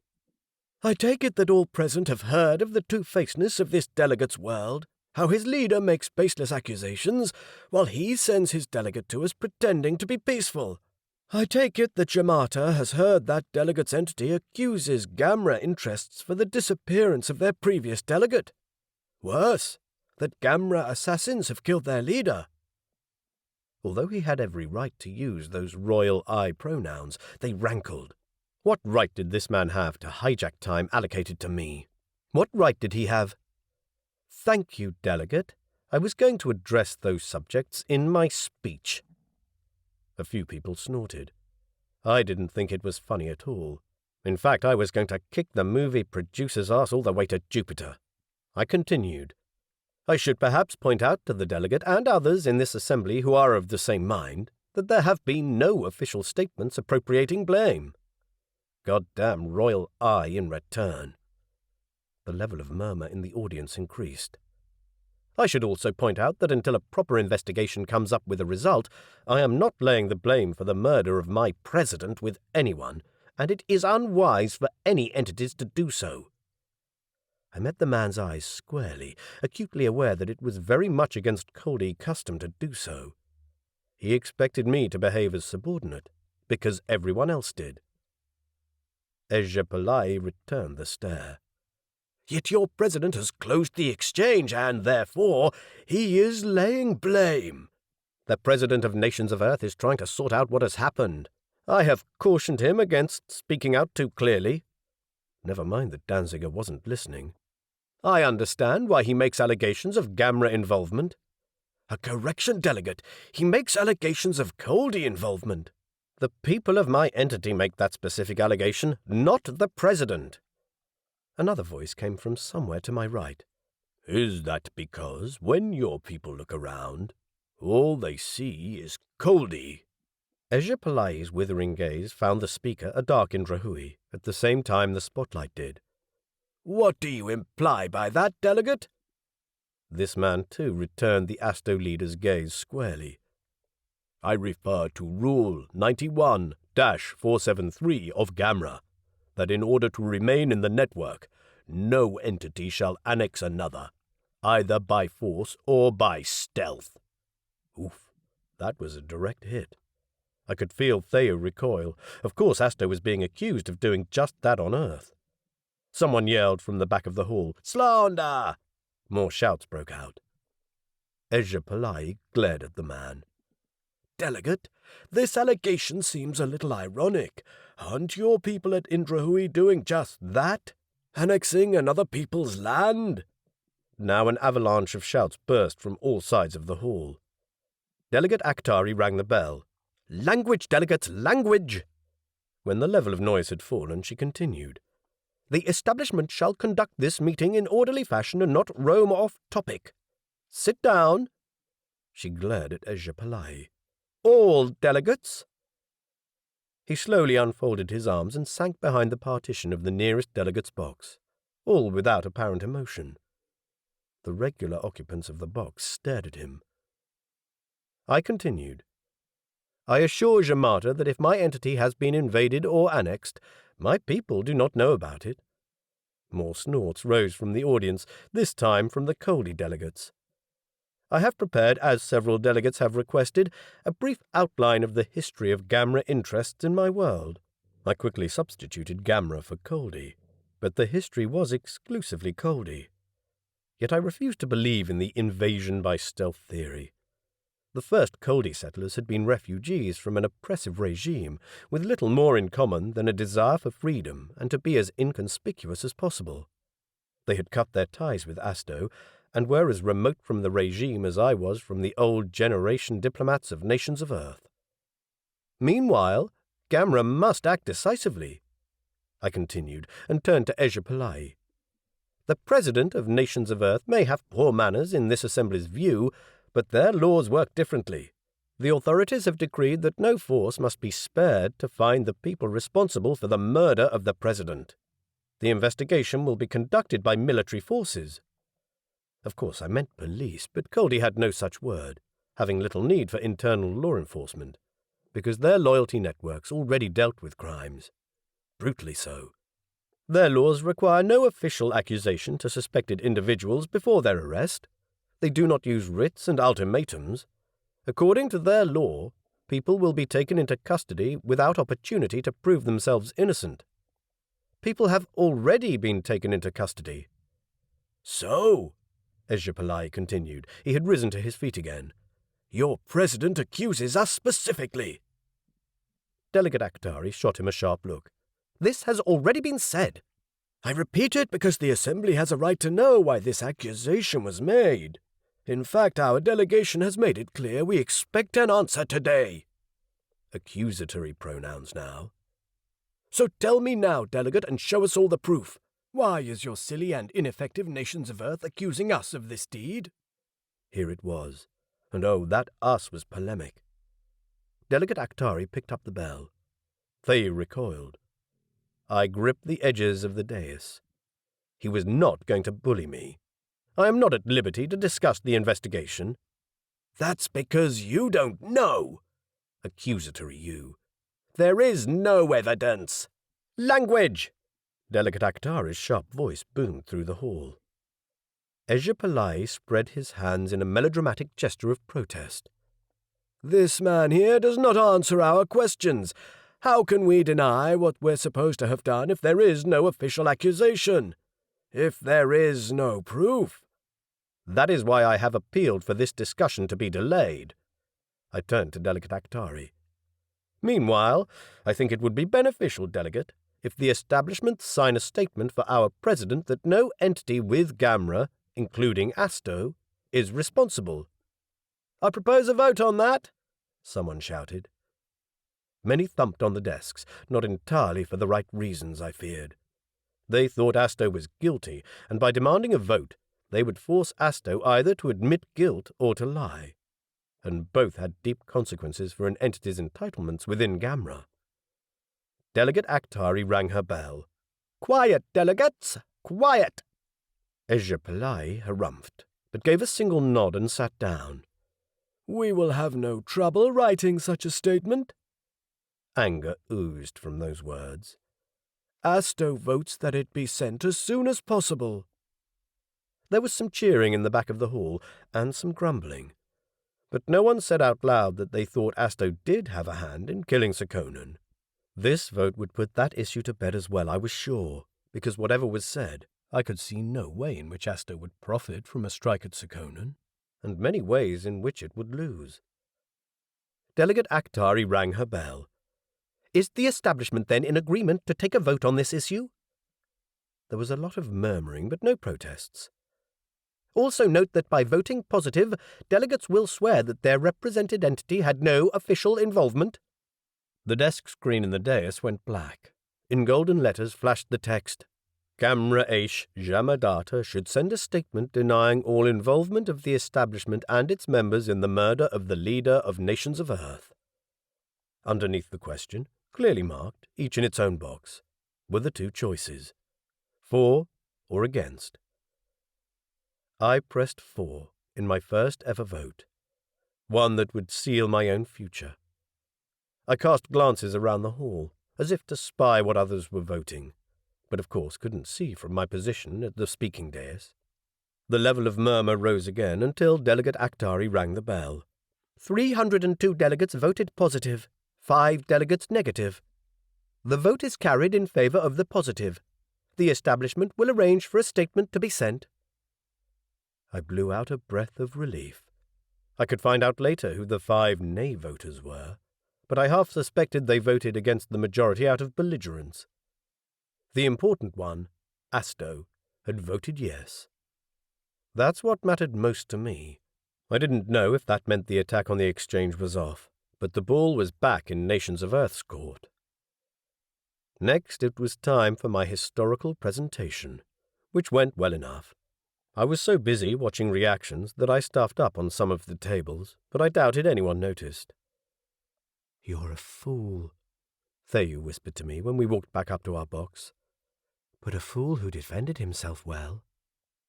I didn't miss the tinge of admiration in her voice. "Sometimes you just need to take a risk," I said. Our eyes met longer than necessary. Next on the agenda were some technical discussions about improvements to the exchange network, then a proposed amendment to the official definition of the term refugee, followed by a lengthy argument about raising prices for transfers. Ejapalai left halfway through this discussion, surrounded by the solid maroon and silver figures of his bodyguards. Yes, he had indeed come for me. Thayu and I, Devlin and the female assistant, went back to the apartment after the sitting concluded, collecting Evi and Talaris at the door. By now it was almost midday, and sunlight beat down on courtyards, casting harsh, double-edged shadows on pavements and tables. Not having eaten since before dawn, I felt dizzy. As soon as we came into the door, a mouth-watering smell of baked bread, hearty soup, and smoked fish tortured me. A glimpse into the sitting room revealed a veritable feast on the table. I turned to Thayu. "Go inside, I'll quickly check the messages." Maybe Melissa had written, or Eva. Danziger's statement wouldn't be made until later tonight. "You work too hard." And now she was starting to sound like Eva. I grumbled a deliberately vague response, and as I went into the communication room, I raked my hand through my hair. The legs of the feeder latched onto my fingers, allowing me to pull the device clear of the skin. A switch turned in my head. Off. Blissful silence. No more interference with my thoughts. No more accidentally stumbling into hers. I was in the mood for a long letter from Eva, full of trivialities about wedding dresses and guest lists. But when I had slipped into the chair behind the control panel of the communication hub, the first thing that came up was a message from the Secretary to the President of Nations of Earth. Very official-looking, with the Nations of Earth symbol and a picture of the assembly hall with its grand columns and marble steps. The main content of the message, however, was from Danziger, written last night. Oh, damn. I'd spent 4 days waiting for this. Couldn't he have sent this a few hours earlier? Mr. Wilson, I have been most disconcerted with allegations raised by you in your article at Flash Newspoint. In response, I want to make a number of things clear to you. Nations of Earth have not cut your funding and have not isolated you or interfered in your communication. While it is true that a number of countries, as well as the Emergency Council, wished your position to be cancelled, this vote did not pass in the General Assembly.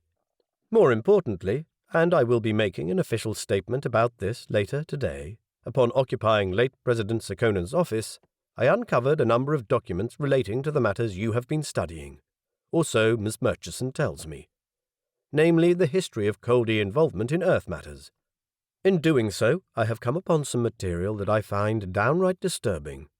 There is evidence of serious plans to relocate a large part of Asto's population to Earth. We have detailed technical drawings of a string of settlements planned for the northern and western fringe of the Sahara Desert. I send you this material, which I have presented to the Emergency Council and which was received with utmost concern. There is absolutely no evidence that governments of concerned countries on Earth were ever consulted. I do not take a positive view of this material. It seems to me that those who have claimed danger of an invasion have been right. In response to this, the General Assembly has voted for you to be recalled. I have arranged for funding for your immediate return to Rotterdam. Sigebert Danziger, Acting President, Nations of Earth. Chapter 16. I opened up the documents that had come with Danziger's letter. Street plans, buildings, satellite photos of an area in the Sahara with the outlines of the plan drawn in. Huge complexes of units, accommodation for thousands, tens, hundreds of thousands of people. Detailed plans with explanations in Coldi. My heart thudded in my throat. Wherever did this come from? How had it fallen into Sekonen's hands? I looked for information, a name, a date on the document, but found none. Instead, there were balance sheets of costs, including a plan for transporting a huge number of people across the Mediterranean unnoticed. They even had damned security. Oh, shit. Whichever way I looked at it, a large-scale Coldi migration to a poor African country which had probably been paid for the land without the knowledge of Nations of Earth, amounted to an invasion. A silent, peaceful invasion, but an invasion nevertheless. Exactly the sort of thing people had feared. Present this in the emergency council and representatives would go ballistic, which was what they had done. Closed the exchange. Limited off-Earth communication. Yet why had no one told me about this? Because you're so far in bed with the enemy, delegate, you don't know which is the right door out of the bedroom. Or so had Eva's father said not long ago in one of our heated discussions. I'd known about Asto's bugs in electronic surveillance. I'd judged them benign. And it seemed I had been very, very wrong. Meanwhile, I'd spent a large part of my speech this morning defending Asto's innocence. And Ezra Pillai accused me of double standards while at the same time he said he would vote wait. I brought up the Gamra link with the results of this morning's voting. I was right. Asto had voted for making the statement that no entity of Gamra was involved, including Asto. That meant that they were in breach of Gamra law. My fingers trembling with anger, I opened up a blank message. I was going to... No. Telling Delegate Akhtari would solve nothing. She was a bureaucrat, and I couldn't say I trusted her. I was going to face the bully head-on. Hopefully Ezra Pillai hadn't left Barish yet. I typed, "I need to see you immediately about a matter of great importance," with commanding pronouns. I signed off with my name and selected send before I changed my mind. There. I was going to play him at his own games. Now, what was I to do about Danziger's command to come back? According to my contract of employment, Nations of Earth could recall me for a specified period of time, and Gamra would need to be notified. Had Danziger done that? Come to Rotterdam to do what? To be carpeted for disappearing under the noses of Nations of Earth Special Services branch spies? To face suspicion about this plan, which I had to have known about, otherwise why had I left so quickly? To join Nisha in custody? Defying Danziger's order would probably amount to resignation. I was pretty much on my own already, but if I did that, I'd lose all the leverage I had. No, I would have to do something else. But until I had a brilliant idea, I'd have to stall. I sent off a quick message to the office downstairs to ask if the money for travel had come in from Nations of Earth. It had. I fired back another message. Set it aside and do not touch it. Then I sent a message to Danziger. According to my contract, Gamma authorities will need to be notified if I am to be recalled. I would like to know if this has been done. Send. Let Danziger take a few days to answer that, then I'd ask another question. Decide what to do when I had the answer. Could I possibly enlist some Gamma support to keep me here? Are you coming? The staff are impatient to start serving. Thayu's voice jolted me out of my concentration. I stared at her, vaguely remembering lunch. I'll be there soon. Damn, I didn't have the time for lunch. The food is really good. Yes, I'm coming. Dazed, I pressed myself off the seat. I hesitated, then quickly copied the plan onto my reader and carried that into the sitting room. I slotted the original into my code-protected work area. Thayu hadn't lied. A gauze-like golden cloth covered the table, and on it stood a selection of bowls and plates so colourful I could barely believe all this was edible. There were slices of fruit, orange, yellow, red, and vivid purple. Salads in green, white, and red, jars of juices, smoked fish, or so I thought, pickled mushrooms, nuts, various kinds of bread, and of course the ever-present red tea. Irani waited at the head of the table, giving me a sharp look when I put my reader next to me and sat down. The staff promised to show the delegate proper food. This is the local food of Barish, delegate. All the freshest, best quality the markets offer. This bread is made from the nuts of the Megan tree. She put a thick slice of bread on my plate, grey in colour with a swirl of brown. It smelled of roasted almonds. My stomach rumbled. What code is it? The delegate can eat everything on the table. Barish has a gentle climate, and we are not so desperate that we need to eat food with nasty poisons. A glare at Thayu. Thayu returned the glare. And if some of us didn't have such delicate stomachs, there would be no nasty poisons. Enough. I placed my hands on the table as if I was about to get up. If you two are going to be like this to each other, that's fine, but at least tell me what it's about. Do it somewhere else, or shut up and stop sniping at each other. Oh, delegate, much too direct. Irani stared out the window, her face impassive. Theyu looked down at her empty bowl, lips twitching. So they were going to be stubborn. Fine. Just fine, for crying out loud, as if I didn't have enough trouble already. We ate in total silence. I tore pieces off the bread and picked at some salad. I made an effort to try at least a bit of every dish. Irani supplied me with more fish and orange meat with a strong salt and pepper taste. But my thoughts were in the communication hub, that dark place devoid of daylight, where there might be messages from Danziger, and my stomach seemed to have taken leave of its normal appetite. I took my reader and thumbed it into life, shifted my chair so I faced the window, and dragged my tea closer. The reader's screen had come up with the material Danziger had sent. I studied the maps, the detailed plans of apartment blocks, water storage, canteens, covered walkways, tube trains. Why had Danziger said nothing about this discovery when I spoke to him? Even Sir Conan must have known. Then another thought. Was there more on the datastick than weather maps? Oh, damn! I fished it out of my pocket and inserted it in my reader. It whirred and whirred, but nothing came up on the screen. I took it out and put it back in. The same thing happened. Damn, the laundry! While most data media were waterproof, who said they were resistant to soap? Anything wrong? Theo asked. I shook my head, pulled the datastick out again and put it back. It whirred, but nothing came up. Sweat broke out on my upper lip. Theo still stared at me. I was doubly glad I had removed the feeder. Someone had put her in this apartment with me for a purpose, I was sure of that. What if the purpose was to get her hands on this data and destroy it so as to destroy evidence of Asto's guilt? She looked at the reader. It's not working. Let me have it and I'll see what I can do. No, I couldn't have that. No, it's fine. Eyebrows rose. It makes that noise when it refuses to read. I'm not sure you could fix it. The data is not recorded according to the Asto system. She gave me a sharp, "What do you think I am?" look. I don't know that a different system should be a problem. Hedron uses different coding too. The principles of each are similar.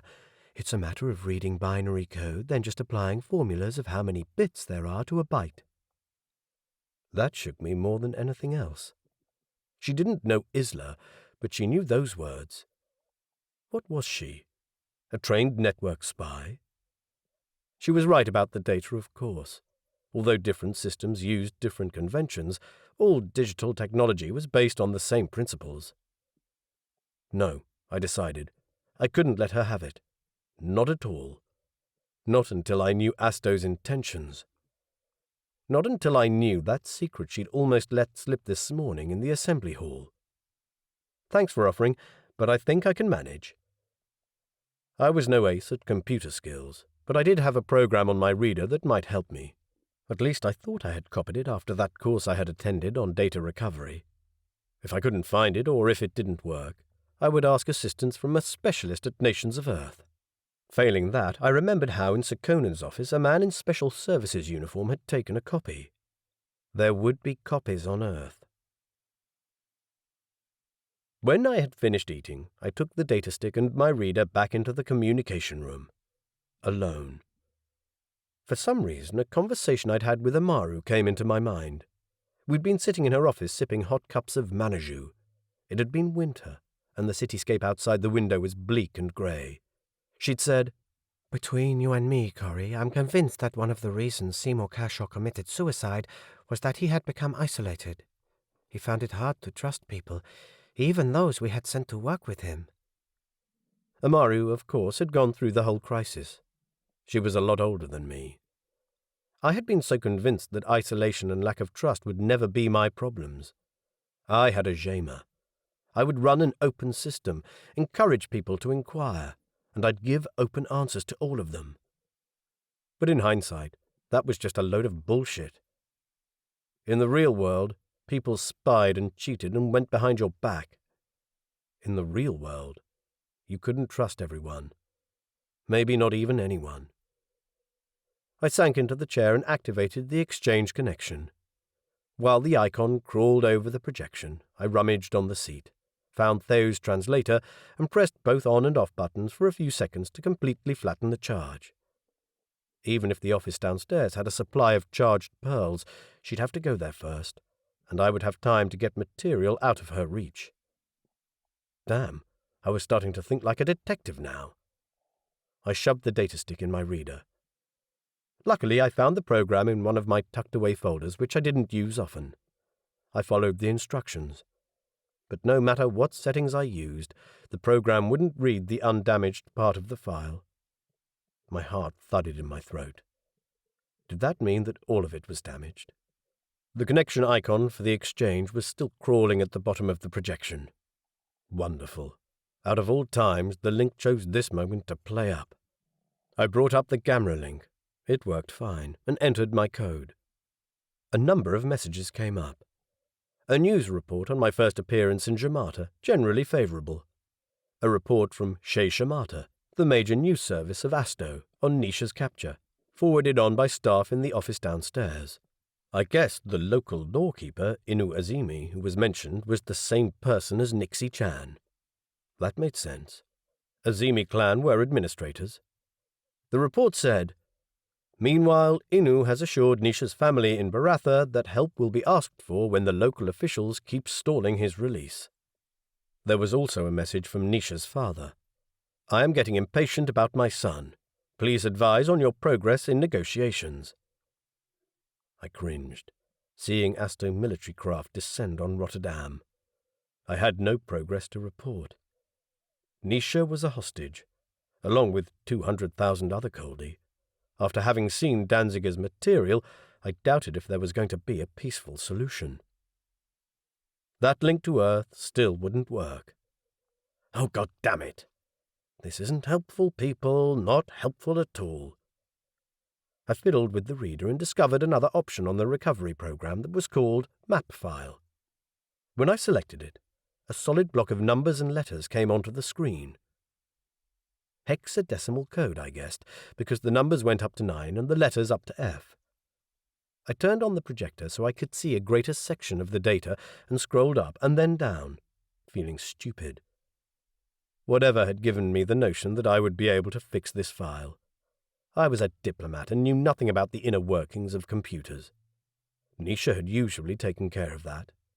Coldi were good with numbers, and binary and hexadecimal numbers ran in their blood, since they counted everything in exponentials of 2.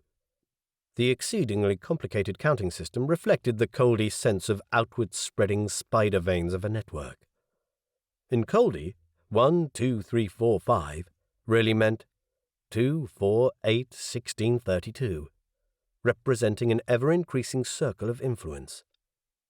In Coldi societies, you could not subtract 5 from 16 and arrive at a workable number. Mathematicians had devised notations for anomalies like the number 11. There was spoken mathematics and absolute mathematics. Coldi children learned both from birth. And here I am, not trusting the only person in this apartment who can help me. I scrolled further down. There were gaps in the data all over the file. "That's artificial," a voice said near the door. I gasped and whirled around. Theu leaned against the doorframe, her arms crossed over her chest. How long had she been standing there? "Artificial?" "Yes. Don't you see it?" "Professional, you." She strode forward, scrolled back up. "Look at the data pattern here." She pointed at the image. "And down here." She pointed again. I didn't see anything except numbers, numbers and more numbers, and random gaps. "See this pattern? It repeats all over, at regular intervals. This is from the damaged file, isn't it?" "It is." "This damage was deliberately caused. Whatever was on this, someone didn't want you to read this information or wanted to destroy proof. Is it important?" "I don't know." What a lame answer. How about, a president has been murdered over this? But why? Did she know? Maybe, I decided, but before I questioned her, there was one other person in this household who might know more. I pushed myself up from my seat. I think it's time I have a bath. A bit after midday, of course, was not the appropriate time for a bath, but Irani came with me nevertheless, bringing her basket of towels and soaps. She didn't question the strange timing, and that in itself might be a sign. I undressed, sank into the water, and sat back on the underwater bench. Irani unloaded the contents of the basket onto a bench and spread out towels and clean clothing, in a way more meticulous than previously. She cast glances when she thought I wasn't looking. Finally she asked, "Does the delegate wish to retire early today? The delegate was up most of last night." "No, Irani. I want to ask you something, in private." She froze, a towel in her hand. "Does the delegate need to go into the bath for that?" "I do." There was only one bug in the bathroom, in the far corner, and with a bit of luck our voices would echo too much to be intelligible. "Irani, where did you take my jacket to be washed?" "To the laundry. It has come back, hasn't it? When you took it, did you know about the thing in the pocket?" I made sure I splashed water over my shoulders as I said this. "Delegate?" Her cheeks coloured. "I don't check clothing for private items." "But you knew it was there when you took it out of the bathroom, didn't you? And you knew that someone at the laundry would be interested in it." She opened and closed her mouth several times, like a fish on dry land. "I don't know what the delegate is talking about." Oh, the innocence. "Irani, as I have told you, I am perfectly capable of washing myself. You may find it unusual, but I have lived independently, and I can cook and wash my own clothes. You know that my funds are tight. It is my bet everyone on the island knows this, but in the time I've been here, no one has presented me with an account for staying in this apartment, which is obviously beyond my capacity to pay. To me, that means someone wants me here, like someone who is spying on me." I let that sink in for a bit. She showed no emotion, and then I asked, "Who is your boss, Irani, and what does he want?" Her mouth fell open. "I don't have—" "Yes, you do." I let the silence build and slipped under the water. I rubbed my face and came back up, my heart thudding. It had been stupid, perhaps, to come here alone. But when the water cleared from my eyes, she was still staring at me, and hadn't produced a weapon. I pulled myself onto the underwater bench, out of her reach, and sat semi-lazily, trying to look as relaxed as possible. My heart was thudding like crazy. "Irani, I understand that you have ties of loyalty that conflict with mine. I understand that my living here is a favor of me to you, rather than the other way around. I agree to it. The apartment is pleasant and the food is good." She merely blinked at me. "But in the future, Mr. Rencarty can ask for information I have, and if I'm free to do so, I might share it. You understand that?" "Yes, delegate." "Also, you can pass on to Mr. Rencarty that if he wants, he can come and meet me and tell me what he's about. Destroying the data isn't helping anyone. The information will be recovered one way or another. There are other copies. Tell him that too." "Yes, delegate." She looked down, all her taciturn arrogance wiped from her face. I stirred in the water. "If you're still keen, I'd like you to wash my hair, Irani." She sank onto her knees and put soap in my hair. Her hands trembled.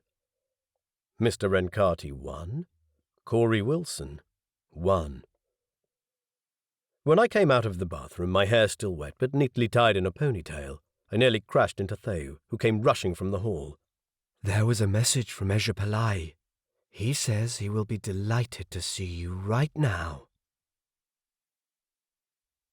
Chapter 17. Delighted to see me? That was a bit steep. Knowing the situation, I had no idea why Ejapalai should be delighted to see me. The game continued, but I was ready to play it. I'd ask my questions clear and direct. What does Asto know of this plan, and do you realize nations of Earth see it as a provocation? And Does this matter bear any relationship to the murder of the president? In like a kamikaze pilot. Accuse the most powerful leader out of all Gamra member entities of murder. I had to be the biggest idiot in the universe. Theo led me over the gallery and down the steps. It was just at the mid-afternoon break, and people crowded the steps and the plaza below. In the throng of delegates in the staircase, many threw me curious glances or spoke congratulatory words about my first appearance, which I acknowledged with a polite nod while trying to focus on what I would say in the meeting. Part of me found it hard not to feel awed. SCIFI had been in my life for a long time. I remembered when I was 5 or 6 and my mother was still alive, when the entire world watched news reports showing the arrival in Athens of ASTO's chief coordinator on his first ever official visit. At the time, Earth was just emerging from the anarchy of what historians now call the Third World War, but which was a series of conflicts over hotspots in the Middle East and Central Asia, and which had dragged on for the best part of 50 years. The fighting had been more contained than expected, but had done major damage to what remained of Earth's already depleted oil fields. Beyond that, the damage was psychological. Poor countries, feeling the double whammy of changing climate and financial pressure, had affected boycotts. Deep distrust had paralyzed the UN, and as a result, richer nations, the US in the lead, had refused to pay their contributions, reducing it to an organization which represented the poorest. As revenge, continued boycotts had destroyed a number of major economies and their governments. The US, China, and India had split along equity lines. That came on top of climatic disasters. By the end of the century, large parts of the world suffered hunger and lack of water. Even in unaffected countries like where I grew up in New Zealand, people were hurting, clamoring for hope. Many had lost family members, in the wars or in countries which had descended into chaos. Others had lost their houses, or all their life savings. A diversion, any diversion, was welcome. Gamra planned their coming out well. The people had liked what they saw of SCIFI, his sleek, shimmering aircraft. It had been one of the few times that a Gamra-based aircraft had openly landed at a regular airport. And how he bounded down the gangplank and met the brand-new Nations of Earth president, then the mustachioed Pedro Gonzalez. SCIFI was young, handsome, and his smile oh so charismatic. A fake smile, I later realized, because the Coldi smile was a much more intimate expression than it was on Earth, and Coldi didn't smile at strangers. But his minders had taught him well about Earth manners, including smiling, and the people had lapped it up. This would be the man, with his technology, to lift them from their misery. People loved to dream, after all. And what a dream it had been! The Coldi had fallen from saviors to invaders in the space of 20 years, despite, or maybe because of, the investments, the businesses, the technology they had brought. Things that had been going on since the crash landing of a ship carrying 2 political refugees from Asto on a remote beach on the Greek island of Kea in 1961. I eyed Theo's swishing ponytail. An invasion? She wouldn't want to live on Earth, not warm enough.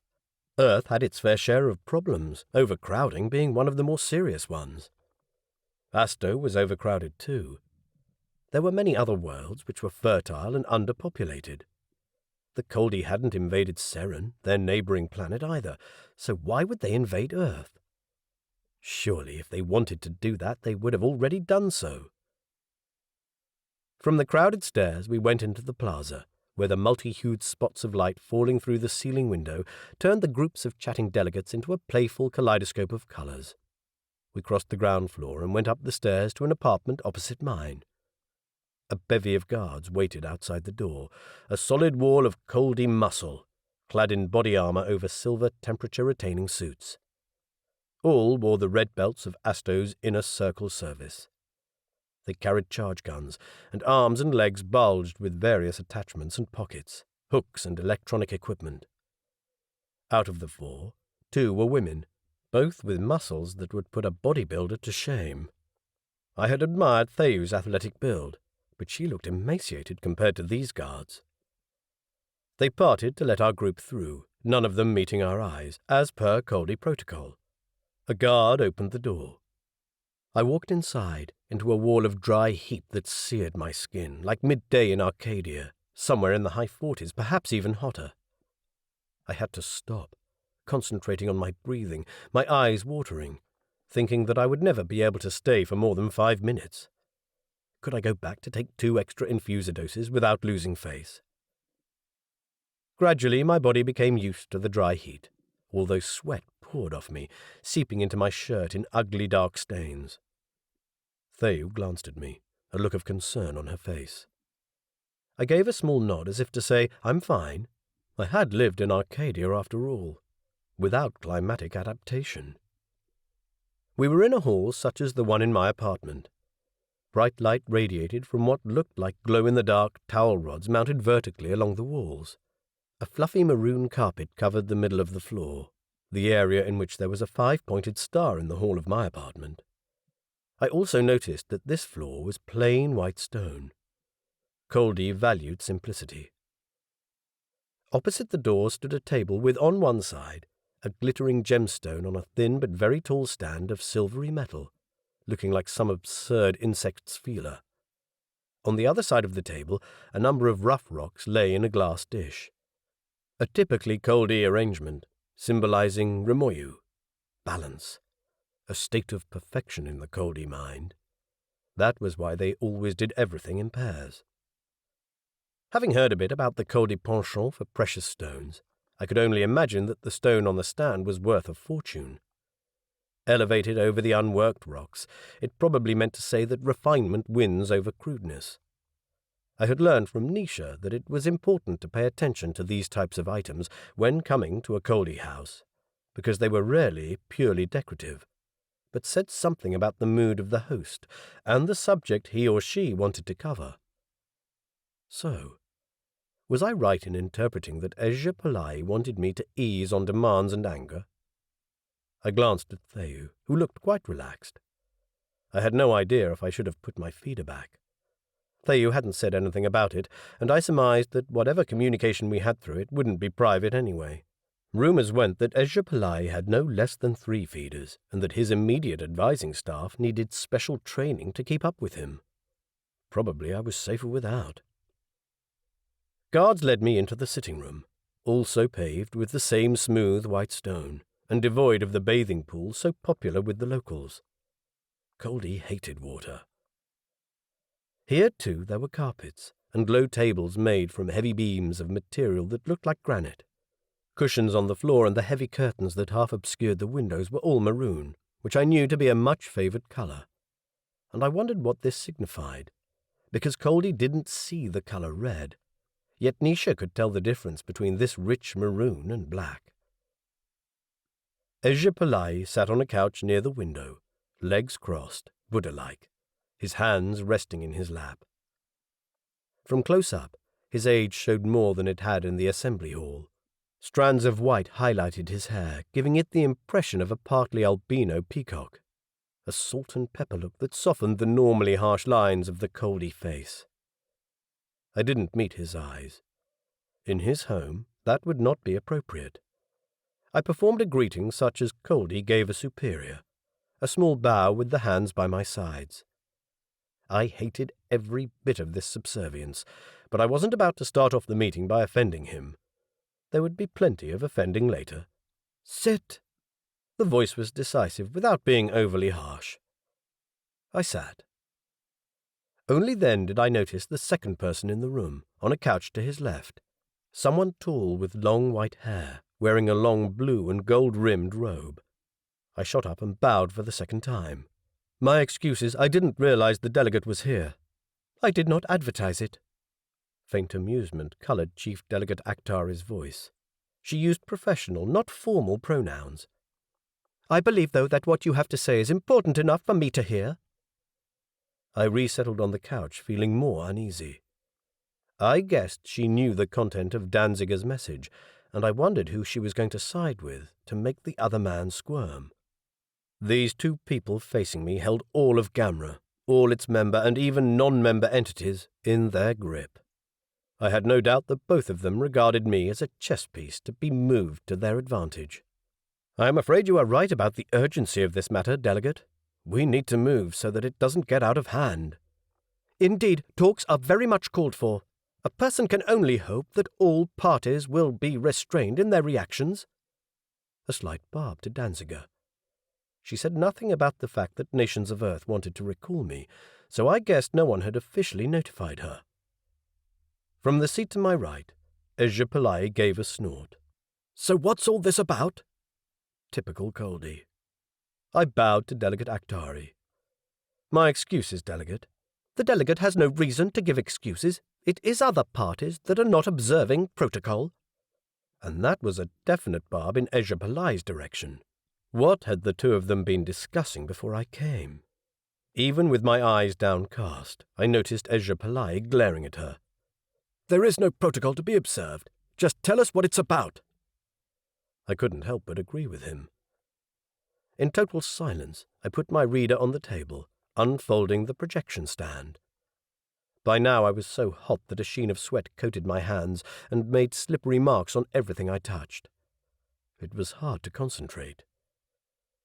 My president sent me the information I'm about to show, and it greatly disturbs me as it has disturbed him. I activated the projector. A copy of the plan hung in the air, with drawn outlines of buildings, streets, landing pads, even a separate exchange node. As far as we can determine, this is a project planned by Asto to be located on Earth, and as far as my president has been able to ascertain, without the approval of the local governments or nations of Earth. The proposed locality of this project would be here. I zoomed out to show a map of northern Africa. It also showed the Mediterranean and the southern part of Greece, with the location of the exchange clearly marked.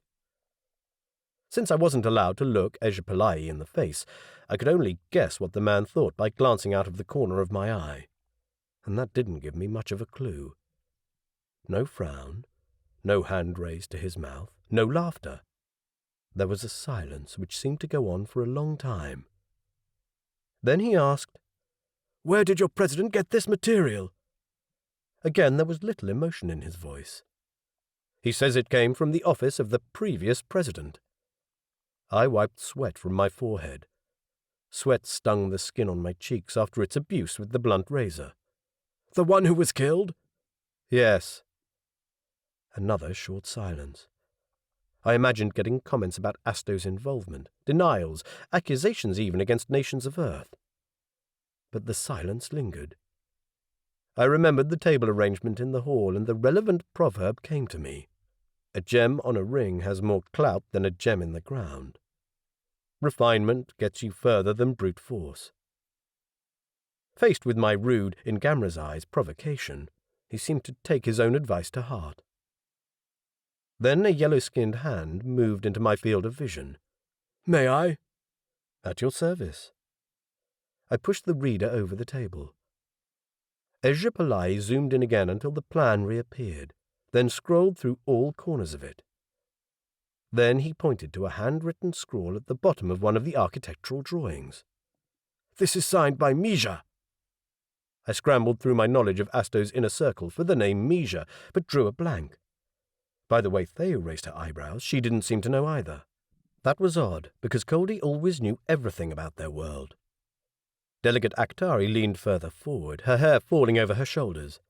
"Misha, what would it be doing in the killed president's possession?" "The question asks itself." He turned to me. "The current president didn't tell me. Sekonen seemed to have had a lot of things he shouldn't have had. At this moment, he is of the belief that Asto is about to invade Earth to put this plan into action. I feel it is my task to assess if it's genuine or some sort of hoax." Ejapalai gave a chuckle. "Oh, it's genuine, all right." "You mean—" My heart hammered in my throat. Across the room, Delegate Aktari looked on, long fingers worrying at her upper lip. Ejapalai continued. "I mean that this plan, these maps are genuine. This plan was approved by an Asto chief coordinator. Misha was a predecessor." Theu spoke up. "But with respect, I thought your predecessor's name was—" Shea, yes. Nisha took over in 3278. In Earth years, that was in 1975. Oh. I frowned at Theu. Why would Danziger be worried about a plan more than 100 years old? Staring at the projection, Theu said softly, "There is no date on this." I had noticed that too. "No," Ejapalai said. "The date would instantly give this away as a hoax.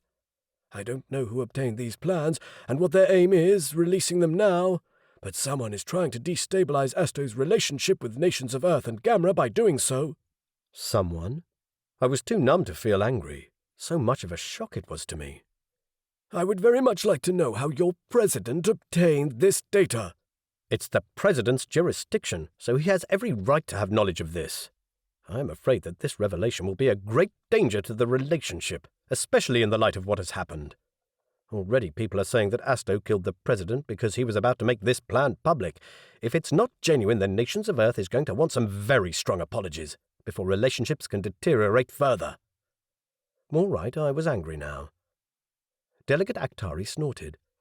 "If I may be so impolite, Ezra, but I fully support the delegate's outrage. This," she gestured at the screen, "is a gross violation of Gamra law." "Which is probably why Misha didn't judge it worth the risk." I wondered how the man stayed completely calm. My heart still beating furiously, I said, "Just to be clear, the plan is dead." "Yes, it was never approved by the First Circle administrators." Never revived either? Asto always had overcrowding issues. They didn't produce enough food for their own population. This was a sophisticated design with a lot of detail. Did I believe him? I glanced at Delegate Aktari. Did she believe him? I thought not. There was a brief moment of silence in which Theu fiddled with some of her equipment. She glanced at the screen of her comm unit. Her eyes widened, but then she tucked the unit away. "That still leaves the question, what is this material doing in the President's hands?" Ejapalai was looking uncomfortably at me while he said this, and I was resisting the urge to return his gaze and tell him he'd better answer that himself. No, I didn't believe him either. I knew that much of Asto's government structure. First Circle administrators didn't have the authority to make decisions as big as this. They only had the power to make decisions when delegated by the inner circle and, most likely, vetted by the power at the very top. I hadn't missed the bank of readers with Asto command key in the corner of the room. This man looked in on every decision made in his name. This man was not a good-natured leader. By Earth definitions, he was an absolute dictator. Ravaged by hunger and poverty, Saharan countries might well have sold large areas of land to Asto. There might well be an underground population of Coldi operating in Africa. The Coldi might well own the land, never mind that they hadn't yet built anything on it. Then, to my surprise, Ejapalai said, "Joylin, I would appreciate if I could have a private word with the delegate." Delegate Aktari raised one thin eyebrow, but rose and left the room, taking 2 black-clad guards with her. As soon as she had left, Ejapalai snapped his fingers at the guard at the door, who went to the other side of the room, opened a cupboard and reached inside. Rows of lights winked off, turning off the recording equipment. They watched with hungry eyes. Ejapalai, of course, owned this apartment and could turn off the listening equipment whenever he pleased. If I turned off any of my listening devices, I bet I would have someone bashing down my door within half an hour, if not sooner. Even the guards left. Theu did not. I met her eyes briefly. They blazed with anger. I mouthed, "What?" Anger and irritation simmered just under the surface. My shirt clung to me with sweat, and my head swam with dizziness. The heat was worse than midday in the sun at Taurus, but I would not give in. A yellow-skinned hand reached out, hot even in this searing temperature, and touched my chin, pushing it up until my eyes met Ezra's. The irises glimmered with golden spots. I tried not to feel belittled by this gesture. To be allowed to face him was a victory in Coldi eyes. But damn it, I was too hot to think rationally, and I was not a toddler, and found it very hard not to feel treated as one at this moment. A minute passed, during which we just looked into each other's eyes. My heart thudded like crazy. This was the moment of danger. Was he going to react to me? If he did, I only had Thea to protect me, and I wasn't sure that she wouldn't support him over me. He blinked, stiffened, blinked again, and settled back on the couch. I let out a breath. Whatever his instinct had decided about me, I was not deemed to be a direct threat. He said, "I am strongly aware that Asto is being blamed for the death of the President, especially in light of this information you have just shown me." I fought to concentrate. It is true, my President demands an explanation. "So do we. Tell me this, if we wanted to kill the President, would we have left the building standing?" Was that a threat or an admission? "Oh, do not think that we haven't considered sending the military. The military is still on standby. We sent your President a writ. It would be good to know whether he intends to reply." A writ? For what purpose? This was going in an entirely unexpected direction. Surely accusing Asto wasn't an offence that justified a legal action as severe as a writ. They mostly covered property matters and crime. If anything, if there was enough evidence, Asto would have expected a writ from Nations of Earth asking for explanation. A writ which would have included evidence for Nations of Earth position. This was unexpected. He continued, his voice more measured. "I commissioned some work to be done by a leading scientist. We paid for her time, her expertise. Secrecy was important because we did not want to raise panic within our own population. She promised us this secrecy for a handsome payment, and as far as we can ascertain, she did the work. The next thing we knew, your President was talking about the results. We then contacted the scientist, who said that she had been pressured into giving the information to the President, and that she had no choice or harm would come to her." Shit. Elsie Schumacher. This was getting more complicated by the day. What sort of work? I'm guessing it was a climate assessment. It was indeed. For what purpose? There have been some disturbing changes in our climate recently. The people of Asto are nervous and want to understand what is happening. Nothing of this scale has happened before, and on your world it has. I wanted predictions and models so that we can allay people's fears and plan for the future. It seems that some are already panicking. Like planning settlements on Earth? That is a totally false allegation. His voice was now downright angry. The plans predate this information by many years, which is probably why the person who wanted your President to draw that conclusion removed the date. I didn't allow myself to be intimidated, even though I was now so hot I thought I'd faint. I wasn't sure whether to believe him. I couldn't think properly. "Do you realize that the scientist who did the work has also been killed?" "I do. It seems that she has disappeared with her work, and that even a writ to return the material for which we have paid, which expired yesterday and is awaiting my instructions, has not produced results." I realized the value of what I had in my apartment. Sir Conan's data stick that I needed to fix. My President does not understand the nature of Asto writs. He should. It was explained. For all the great impression that would make. I could imagine the uproar in the corridors of Nations of Earth. And they bully us into giving this to them? Unfortunately, posturing was part of Asto's tactics. Pomp and ceremony and frightening shows of numbers. They were like peacocks. But Nations of Earth might well misinterpret their bluff for real aggression, and therein was real danger of the type that involved military aircraft and weapons. I said, "This material is of that much importance to Asto, to risk armed conflict?" His eyes met mine squarely. "Listen to me, Delegate. Conflict will follow for those who choose to mess with us." Ezra Pillai rose from the couch, indicating that the interview was over. "The material is ours, and we paid for it. The scientist had no business giving it to someone else, least of all to the President.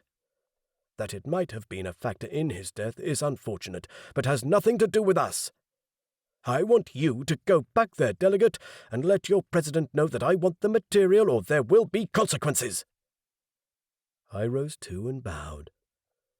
"With all respect, even if I go, I can't guarantee that I'll be able to retrieve anything. It is part of an investigation of justice, a process Asto wouldn't understand. He stiffened. Get me that material and we'll talk. I'll be happy to provide you with protection. Armed personnel, you mean? Your guards? With all the wrong pronouns. Oh, I was overstepping my boundaries. I knew that, somewhere in between being terminally hot and damned annoyed with his posturing. For all I knew, he had been intending to build this settlement in the Sahara. He stepped so close I could feel his heat. He was about my height, tall for Coldi, and his eyes were extraordinarily gold-flecked. There was another moment of intense silence, of sizing me up. Too late, perhaps, I realized that he had never fully relaxed after that initial eye contact. From the corner of my eye, I spotted silver and maroon figures entering the room. His guards were back. You, delegate, are impertinent. And that was a very rare form of you that only Coldi of high rank could use. If he thought it intimidated me, however, he was wrong. I no longer cared. If you want to deal with my entity in peace, you'd better get used to that. I didn't realize how much I trembled until I stood on the gallery outside, where even the sultry Barish breeze felt like a blizzard on my skin. I raked a hand through my hair. A large strand came undone from my ponytail. It was damp with sweat. I swore loudly. He does that on purpose, to intimidate people, Theu said after a while. Her voice was soft. Well, I'm not going to be intimidated. I swear I'll get to the bottom of this. We, not you. Inclusive, intimate we. I stared at her. Don't forget what you said a few days ago. We are in the same shit together. How about you let me in on what's going on? The anger shimmered through the restraint in her voice. I grabbed the balcony railing with sweaty hands. Please. I have no time for this now. Down on the ground floor of the building, a woman in a red robe led a group of girls across the hall. They have school visits here. You're changing the subject. You've been changing the subject on me all day. Accusing you. No, I haven't. You haven't? Then what about that damaged data stick you have? You try to fix it? You couldn't even find the right flap to load recharges for your reader. You don't want me to see it. That's all there is to it. I opened my mouth, but she kept going. No, don't try to deny it. You remember what my position is. I'm your Jema. I'm supposed to help you, but all you do is cut me out, block your feeder access, and now you're not even wearing it anymore. Do you think I can work with that? All accusatory pronouns. Theu, please. No, I think it's time we had a good talk. Come. She took my arm in a vice-like grip. Then she gestured to Eva and Talaris, who had waited at a distance. Mashara. I stumbled along with her, too sick to care where she took me, too sick to fight. After a blur of corridors, courtyards and stairwells, we arrived in a part of the complex where I had never been. Here the thoroughfares narrowed and the walls on both sides blocked out light, especially because plants spilled over every inch of gallery railing on all 4 floors above us, filtering light to a muted green. The air was heavy with humidity. Theu led me into an elaborate arched entrance which gave access to a cool hall where our footsteps echoed against a ceiling I couldn't see in the sudden gloom. Light streamed in through an open door on the other side. I caught glimpses of lush greenery. Theu fished in one of her many pockets, produced her account card and went up to a counter in the hall with the words, "Just for 2." The woman behind the counter took her card. By now I felt dizzy. Eva and Talaris stationed themselves in the shady archway. A man in a green shirt led us into a courtyard in which grew a veritable rainforest. Flowering bushes and mossy trunks. Steaming water in lush, dark pools. People sat in the water sipping drinks. In a basin in the corner, a young man rinsed a middle-aged woman's hair. The lower half of her body hidden in water, her ample breasts just tickled the surface. The attendant gestured at a pool surrounded by flowering bushes, too low to completely hide the occupants from the rest of the courtyard. "Thank you," Theus said, and to me, "Come." I stopped dead. Oh no, I'm not going in there." "Yes, you are. You suffer from heat stroke, and you have some sort of problem.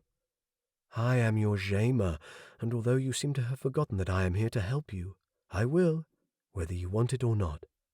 So you are going to take off your clothes, get in the water, and then you're going to tell me what's going on." "No. You tell me what's going on. You work for Asto. You have some sort of loyalty to Ejapalai. Just in case you hadn't noticed back there, he's knee-deep in this little tangle." All my pronouns were of the accusatory form. I was reeling, not thinking clearly. I had never used accusatory pronouns when talking to Nisha. "Yes, I've noticed. I'm also guessing that he's probably after that data stick you didn't want to give me." "Too right I didn't. You're a spy, aren't you?" She planted her hands at her sides, glaring at me. "Trained by the Intelligence Division of the First Circle Elite, if you have to know." Holy fucking shit. The best spying organization on Asto, maybe the best there was in the known universe. Then why didn't you just tell your big boss about the data stick back in that room? "Because my contract is with Gamra. Because Delegate Aktari appointed me to work with you, and that's what I'll do, no matter how stupidly you behave." "I don't behave stupidly." The people in the next pool had stopped talking and turned to us. She lowered her voice and grabbed my arm. "You don't? Then why do you distrust me so? Because I belong to the side you love to accuse of invasion? You know nothing about us. You have no idea how to behave. You know nothing about Imeu." Her eyes blazed. This was so much like, no, she was, Inaru. Fire and passion, burning anger. I don't accuse Asto of invasion, and I know about shared loyalties and Imeu. Yet I had ignored this aspect. She had sworn loyalty to Gamra, and those types of loyalties were not easily violated. Those bonds were almost pathological and part of the Coldi biological makeup. I should trust her not to do anything that would harm me. Even if she did report to this man, I didn't trust as far as I could throw him, because that was how Coldi society worked. Tangled webs. Everyone was connected to everyone else. "What then? All you've done is keep me away? Just listen and translate. I'll fix it myself. I want to bathe by myself. That's all you do." "By yourself. And get into the water. People are staring at us." "Fine. What the fuck did I know anyway? I was failing, coming apart at the seams, pretending to know what I was doing, but I knew nothing. In critical moments, I understood nothing of these people's behavior. Any of my attempts to pretend otherwise were a farce. I turned to face the bushes and tried to peel off my sweaty shirt, but my hands trembled so much I couldn't negotiate the fiddly hooks of the fastening. She mumbled, "I don't know how Nisha put up with this." "Keep Nisha out of it." "I'll talk about whatever I want. Did you treat Nisha like this too?" "No, if you really have to know. Nisha is a man." I let my shoulders sag, because that was ultimately where the problem lay. "Nisha is what? Is he better than me?" "Stop twisting everything. Just shut up." I flung my shirt down. It flew past a branch with obscene pink dangling flowers. I felt like ripping the bushes out of the ground, like flinging dirt all over this lovely courtyard. Damn Ejapalai and his brand of intimidation. Damn Theus. Damn everything. The next thing, a warm hand touched my shoulder. Her breath tickled my skin. "Hey, calm down, you." That was a very intimate you. I repressed the insane urge to turn around and fling myself into her arms. Nisha would have touched me. Nisha would have offered me comfort. Nisha could offer comfort. Her hand moved over my shoulder, massaging muscles that ached with tenseness. "Come into the water, seriously. Let's stop this silly fight. You're not well." I stepped away, out of her warm reach, and slipped into the water, trying not to look at her. But while I was trying so hard, of course I saw everything. her soft, completely hairless body, her round breasts with black nipples. Muscles moved under the skin of her shoulders while she settled on the bench. I took deep breaths to dispel the roaring of blood in my ears. Face the problem head on. Theyu, this is the first problem you must understand. In my world, if you're contracted to a woman, it's not right to be convenient to another. Touching is convenient? It is. So is sharing one's thoughts. Of course, they weren't just thoughts, not for me. Neither was Theyu just another woman. Neither could I tell her how I had doubted her professionally and shouldn't have. Oh. A moment's silence. I'm sorry, you must care a lot about her. I shrugged, not meeting her eyes. I had thought far too little about Eva lately. The silence lingered. Water rippled as she splashed it on her face and glistened in diamond drops on soft shoulders. A young girl brought drinks, condensation purling on the outside of the glass. I sipped, breathed out tension. The juice made a wonderful cold spot in my belly. Talk and laughter from the other patrons drifted through the courtyard. Sorry I upset you, I said. I was stupid, really. Stupid human reaction. I was not doing very well. She gave me the most gorgeous look I had ever seen. Bright eyes with golden spots in the irises, even white teeth, no canines, full, dark-skinned lips. Does that mean I'm no longer on your suspect list? I sighed. No, I'm sorry. I shouldn't have made you feel that way. She sat back and sipped from her drink. My face glowed, my ears glowed. I kept hearing Amaru's voice. If you can't trust your Gemma, you distrust the entire basis of the system. She had said that in the second week of my training. But damn it, I had Theyu imposed on me. Just as much as Nisha hadn't been my personal choice either. He'd been there. Gamra had matched our personalities, and he had loyalties to them. No difference between him and Theyu, because Gamra would have matched her to me too. We fitted together in this job. We were complementary. It had always been designed that way. Shit. Another near-fatal mistake, Delegate Wilson. She said, All right. About your data stick. Maybe I can fix it, or maybe not. It's hard to say. I need to scan the matrix for irregularities. Maybe a single cleanup will do it, but I suspect not. I suspect there are more sequences embedded in the document, and I will need to run it through a parser. Any data that has been overwritten will be hard to replace. We may lose part of the information. She figured all that from a single look. A grim expression crossed her face. It might be quicker to find someone else who holds a copy of it.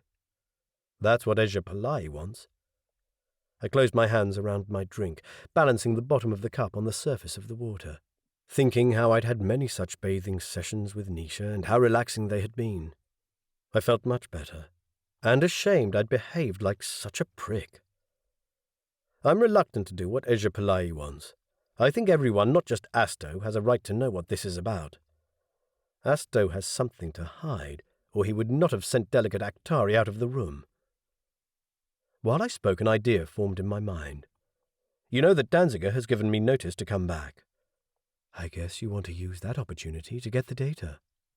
Was there anything this woman didn't guess correctly? Maybe it's an option. Her eyes formed into mirthful little slits. That is sneaky. A person has to be resourceful at times. Theyu gasped and hauled herself out of the water. Stark naked, and with me not sure where to look, she rummaged in the pile of clothes and returned with her comm unit. I forgot to tell you. I received a message about a job. She turned so I could see the screen. I read, Come to the city wharf tomorrow. We have a paid contract to discuss with you. I frowned. Who is this from? There's only a number, Theyu said. I got the message when we were with Ezra Pillai. I haven't had the time to track it yet. I'll do that right now. Her fingers went over the control panel. Is this the contact through Marin Federza? I can't tell from this information. Where is the city wharf? On the main island. Meet there? Why? Is the employment in the city? She stared at the screen. Theo? Her eyes wide, she turned to me. Don't go. I think the number belongs to Renkati. Bingo! He'd taken my bait. Of course I'll go. Don't you see? Somehow this man plays an important role in this whole matter. He's funded the movie, and he's been far too interested in what I do. He probably knows I've spoken to Ezra Pillai, and now he's annoyed that he couldn't listen to that conversation. This is my chance to find out who he is and what he wants. But it could be a trap. Of course it is. But that's why Delegate Akhtari gave me you and Evi and Talaris. Isn't it? Chapter 18.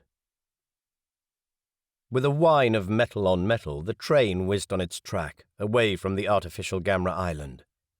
I stared out the window, where one light reflected off the bits of water between clumps of reeds and the occasional tree.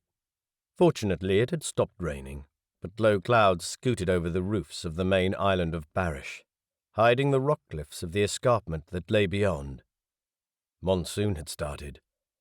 Water churned darkly under the train line. Another few days and it would turn into a flood, flushing out paddies and destroying dams, dragging anything loose in its inexorable quest towards the ocean, including dead bodies. Was I about to follow Seymour Kershaw? I shivered, even though Theo's heat radiated next to me. You're fine? I nodded, clenching my hands to fight an urge to fiddle with the feeder, which once again sat in my hair. Whether or not reinstalling it was a good idea I didn't know, but Theo's argument that we might need it when something went wrong was more powerful than my misgivings. Of course we'll need it. Why do you keep fighting it? I met her perfect eyes, completely black in the low light. You wouldn't understand. Hell, I wasn't even sure I understood it myself. I was trying to keep my life in neat compartments, one containing my job, one containing Eva and the diplomatic set back on Earth, the people I represented. To protect them, to protect Eva, because she would definitely not understand. What do you mean you have to invite all these people to our wedding? That was another minefield of relationships. Eva's family might tolerate Nisha's presence, but Amaru's or Theo's? Yes, they were colleagues, not friends. No, Coldi didn't make that distinction. Gamra formality regarded these types of invitations as polite, the right thing to do. I could, of course, claim that Earth customs didn't extend to inviting work colleagues to private functions, but Amaru would be offended. She'd never tell me in so many words, but she would. Coldi saw their life as a continuum of interlacing contacts that balanced each other. People on Earth preferred barriers. You make everything so complicated, Theo scoffed. But she joked. Ever since we had come back from the baths, Theo and I had worked as a team. Eva and Talaris sat a few seats back, pretending to be travelling by themselves. The message from Renkati had not explicitly told me to come alone, but Theo said that no one on the streets of Barish had guards. I didn't want to stand out. She had supplied me, herself, and the two guards with a locating device that had a little light which flashed more frequently when the others were near. It also sent a signal back to the hub in the apartment in case any of us became lost. I wore the device under the sleeve of my shirt, a local khaki, provided by Irani. She had been suspicious at my request for local garb. Delegates should be proud to wear gamra blue, she said, and why would I go to markets on a foul day like this? But her protest hadn't been vehement. Judging by the look on her face, she knew something was up. Being in Renkati's pay, she might even have arranged this meeting. The game continued. When the train slowed, the guards sprang to their feet and went to the far end of the carriage. I rose too as the island came closer. Thunder growled in the distance. The train stopped and the doors opened. I stepped onto the platform amongst a stream of fellow passengers, mostly domestic workers on shopping trips, carrying empty baskets and bags. They formed a steady stream to the far end of the platform, purposeful like worker bees. I let them pass, making sure that Thayu and the guards were still with me. A humid cloud of droplets drifted under the station's roof.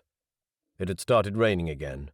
Not much, but a drizzle that looked miserable and made people squint. Having been built recently, the train lines never crossed the islands directly, but skirted them. On one side of the station was the island, the ochre houses crowded together, all crooked and squished like blocks of rubber. Oversized trees cluttered whatever narrow alleys snaked through the maze of walls.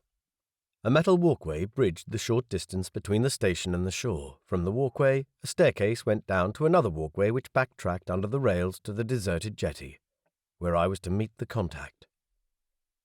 I went down these stairs, Thayu a step behind me. My footfalls on the metal steps echoed between the pylons encrusted with sea growth and the underside of the platform.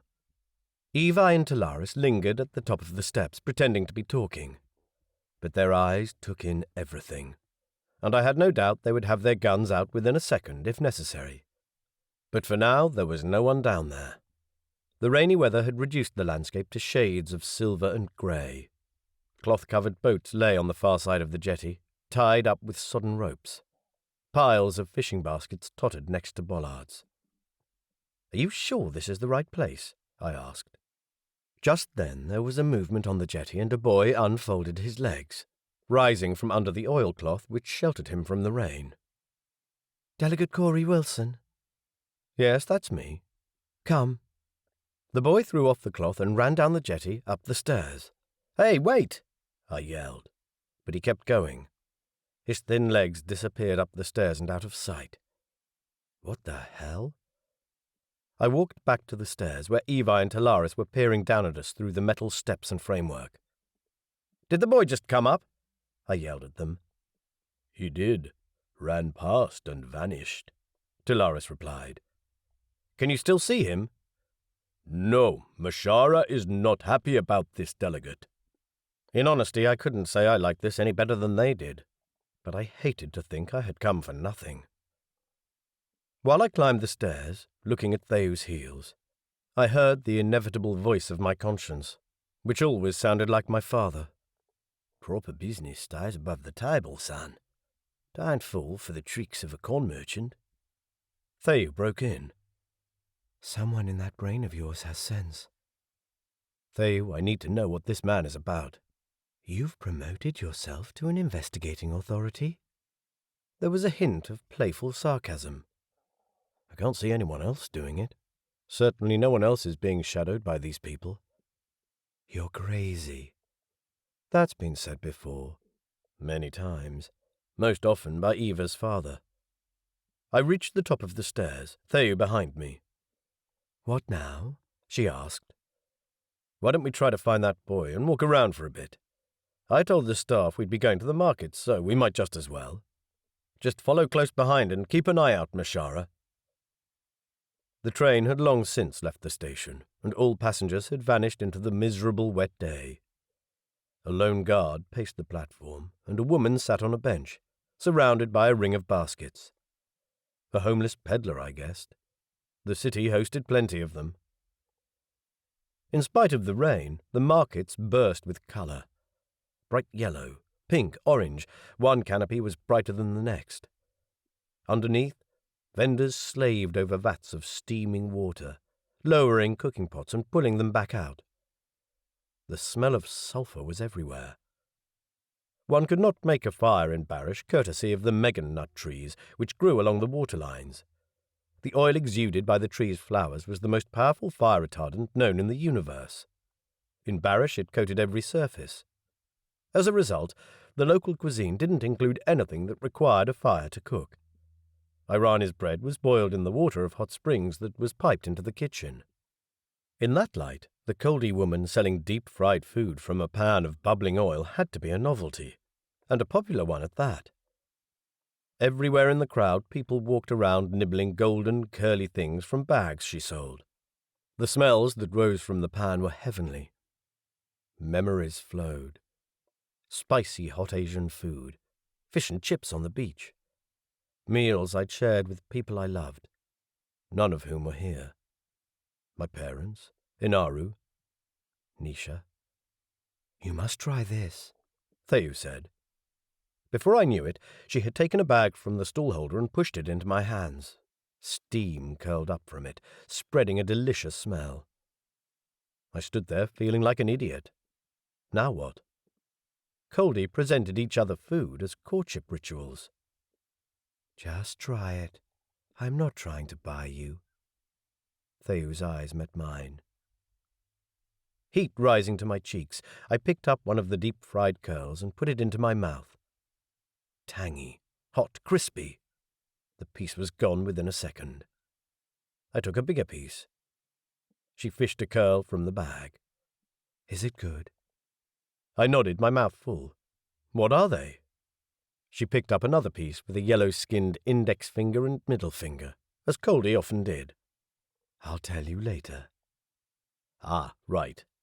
Coldi didn't eat the meat from invertebrate animals, so they were probably some kind of slug or worm. Have another one? She dangled it before my mouth. You weren't trying to buy me, remember? The skin around her eyes crinkled as if she wanted to say, what if I was?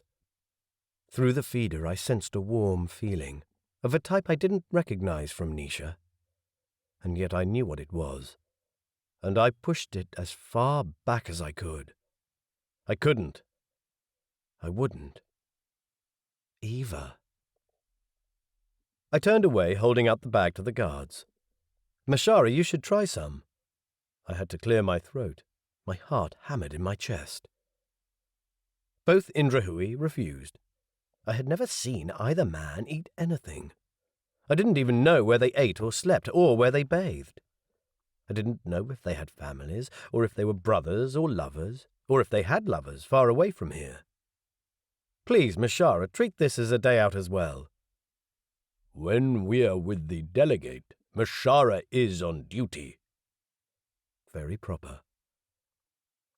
We had started walking again, past clothing stalls, barbers, fabric sellers, jewellery makers, stalls with furniture, fortune-tellers. The rain pattered on the canvas roofs, but no one took any notice. People talked, argued, shared drinks, tried to convince others of their political views.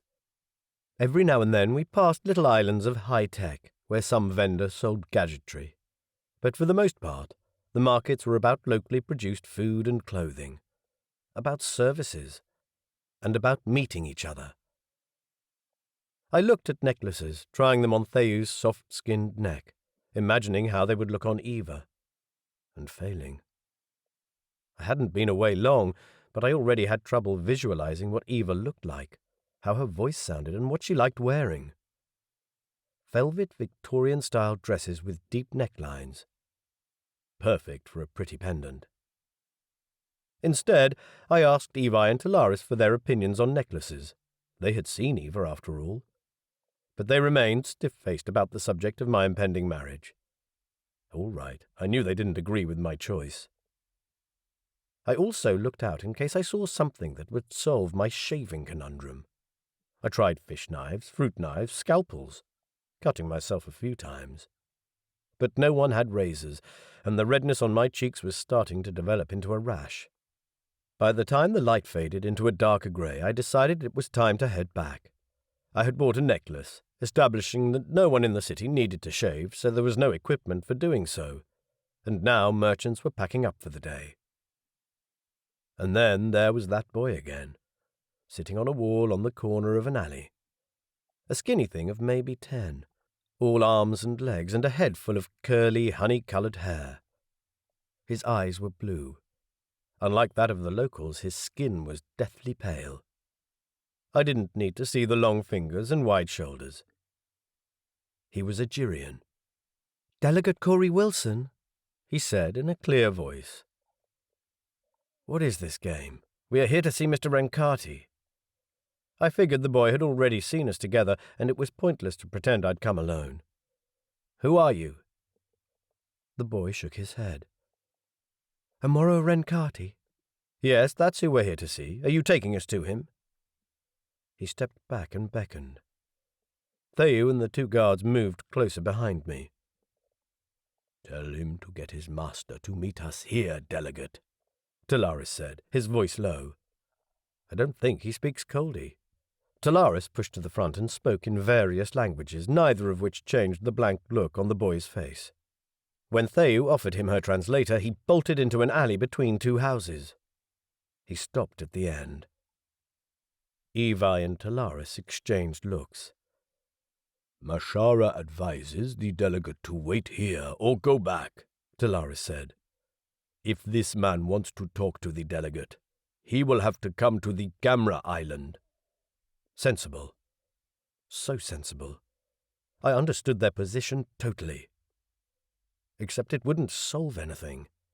Renkati wouldn't come, because otherwise he already would have. The boy, apparently still waiting, climbed on top of a garden wall and sat there, his legs dangling. I gestured the guards and Theu closer. Mashara, I'm afraid I don't see a choice but to follow him. I want to know what it is about. I need to know. These people are somehow tied up with the information Ejapalai wants. So I am going to follow him. Stay close behind me. Theu, if you could walk in front of me, I'm sorry, but as a diplomat, I made a point of not carrying arms. Theu nodded. She dug in a pocket strapped to her leg. I couldn't see what she took out, but her hand, radiating warmth, slipped something in the pocket of my jacket. I stuck my hand in and half withdrew a disc-shaped object. A small screen at the front of the disc gave the time in 4 different notations. I gather this is not a normal timer. Press the screen hard. It fires once only. Use it well, only in emergency. Thank you. Hating guns was only noble until you faced armed opposition. If for some reason we become separated or the feeder won't work, use the tracker. She pressed a button on her listening device and then did the same for me. A light flashed. This connects to my comm unit. Press it if there is trouble. No need to speak. I nodded silently, noticed how the skin of her fingers had gone white. Aren't you feeling the cold? She shrugged and looked away. Damn it. She was cold. I could feel it. I'd tell Irani to make some hot soup when we came back, and I would have a stern word with the kitchen to provide her with red-coated food. Poisons, as Irani loved to call them. Theu's body needed them to stay healthy. We entered the alley, between the back gates of yards and gnarled trunks of huge trees, the foliage of which was thick and lush and drippy. The boy jumped off the wall and ran forward. At the end of the alley, we came to an oasis of leafy trees, cordoned off by high walls marking the yards of surrounding houses. Steam rose lazily from a pool in the centre. Raindrops made little ring patterns on the surface. Gnarled trees grew on the sides, roots bulging over stone. The boy waited on the other side in the semi-darkness, in the company of a broader figure, a Kaihu local, a thick-set character with meaty arms and a groove down the middle of his nose. He wore a calf-length garment that was wide like a kaftan. "Are you Delegate Corey Wilson?" Heavily accented. "Yes, who are you? Do you represent Renkati?" I didn't bother with formal pronouns. They would be wasted on locals anyway. "We've been asked to meet you." "Why all this secrecy?" "We will explain. The situation is delicate. Your support is appreciated." Shit and shit. This excursion had been my idea, and there was no going back. Not if I wanted to know what Renkati was about. But I really didn't like this sneaking in alleys. And so far I hadn't agreed to any kind of support. Theu's eyes met mine. "Be alert." I could only feel guilt. I had brought her here, and trouble might follow. She was wise enough not to offer her opinion on the matter. I followed the man into another alley. He was shorter than me, about Theu's height, but 3 times as wide in the waist. No one spoke. Theu walked with the agility of a panther ready to spring. Evi's and Talaris' green eyes took in every detail of the surrounding buildings. Their hands never strayed below their waists. ready to grab guns from their arm brackets at the slightest provocation. Our guide plodded through a maze of back alleys, up and down quaint stone steps, under overhanging flowering bushes that dripped water on us.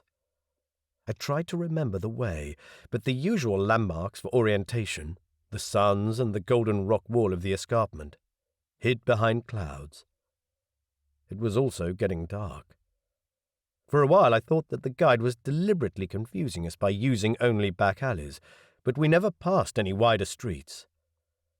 Houses, low and built from ochre stone, crowded together in a way that convinced me there was no main street. In Barish, boats and trains between islands were the main traffic, and little trolleys on rails. There were plenty of those. Rain fell heavier. Theyu gave a single shiver. For a few seconds her eyes lost that lion-like alertness. "You're freezing." She didn't reply to that. I was just about to ask our guide if we were going to get someplace soon, when we reached an alley that ran past a continuous wall, a fortress of stone and mortar. I glanced up into the drizzle and sensed Theyu doing the same. "The building takes up an entire block." I didn't know how she got this information so quickly, but I didn't question it. Our guide led us to the only door in that solid wall, a thick wooden affair that opened noiselessly, although it looked like the type of door that would have creaked. Must be wet. We entered the courtyard beyond, facing a featureless stone building. Black soot-like moss covered the paving except for a well-worn path that led directly to an arched entrance. Our guide turned right into a room where light pearls cast their greenish glow over stone walls. A desk stood in the middle of the room, and cupboards lined the walls. Through the glass in the doors, the light reflected from the silky surfaces of more types of gun than I knew existed. "This is where we leave weapons," the guide said. A local woman bustled in through a door. She eyed the guards, then Theyu, and shook her head. "Definitely not allowed inside." "Theyu?" A harsh squeak, garbled sound. "Theyu?" She squinted. I didn't know if she heard the same noise, but the feeder's signal was very weak. "Interference. Don't know what's causing it." "She's not going to allow you in. What should we do?" "Leave it to me." I looked over my shoulder where Evi and Talaris stood rigid. One did not ask Indrahui guards to leave their weapons behind. I suspected these men took their weapons to bed, if ever they slept.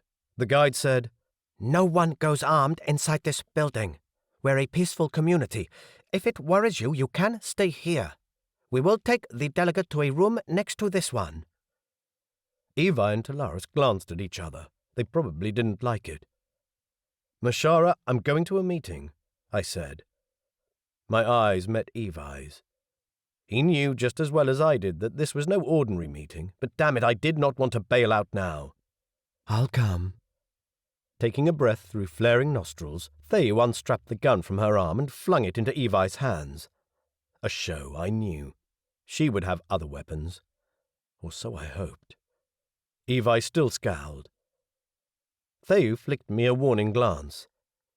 "Listening in. Careful." "What?" The high-pitched noise whined in my brain.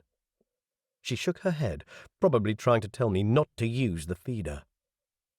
I raked my hand through my hair and pulled the feeder's legs to lift it ever so slightly from my skin. The noise stopped. But the feeder wouldn't stay detached like this, programmed as it was to connect with the patch in my brain. Already the legs moved to reattach itself. I resisted an urge to scratch the spot. When it sent a warm burst through my head, I blocked it. The guide searched Theyu and found nothing.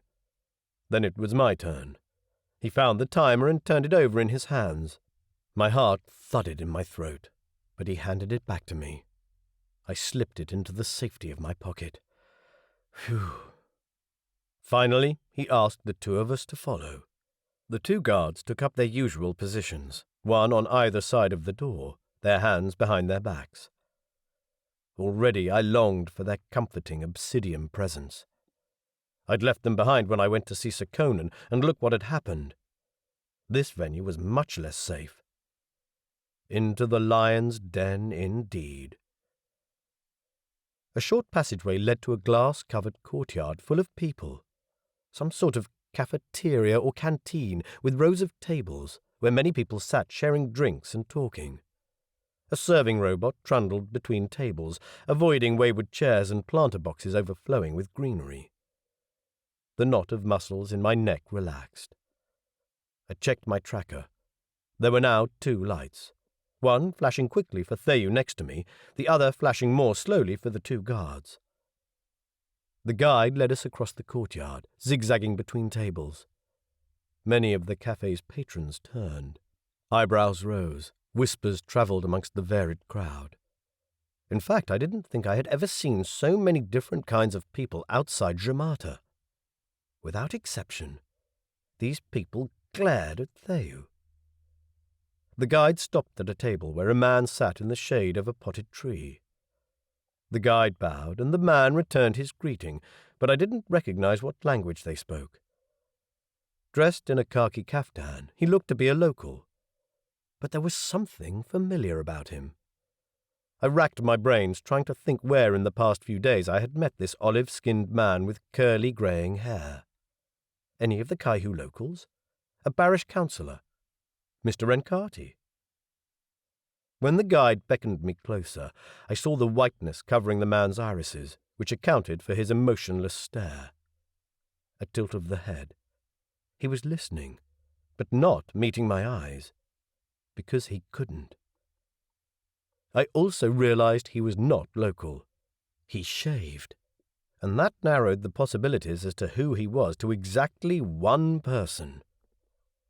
My heart racing, I sat down, folded my hands on the table, studying him. I had met him before, after all, a long time ago, when I was young and he could still see. Seymour Kershaw? He smiled and inclined his head. Mr. Wilson, I presume, in an odd kind of Isla with a trace of an American twang. Seymour Kershaw, indeed. A recovering breath, and another one, and then a chilling thought. Had Sir Conan known? Do you know that everyone on Earth thinks you're dead? He chuckled. Have you been asked to look for my body? I don't think it's funny. I fought to keep my voice even. On Earth, people fought in this man's name, and he sat here without a care in the world, laughing about it even. Kershaw's face sobered. You're right, of course, and I can assure you there is nothing funny about the situation. Are you kept here against your will? No, not at all. What then? Why let your family suffer? Do you know that... Heck, the movie.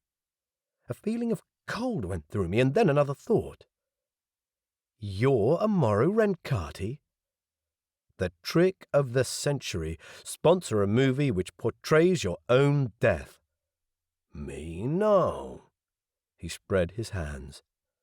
This is Amaro Renkati. The truth sank in. Amaro Renkati isn't a person. It's an organization. That's correct. In case you're wondering, it means enlightened path. In Nigerian. And wasn't there once a terrorist organization on Earth with a name very much like it? Yes. Kershaw confirmed my guess.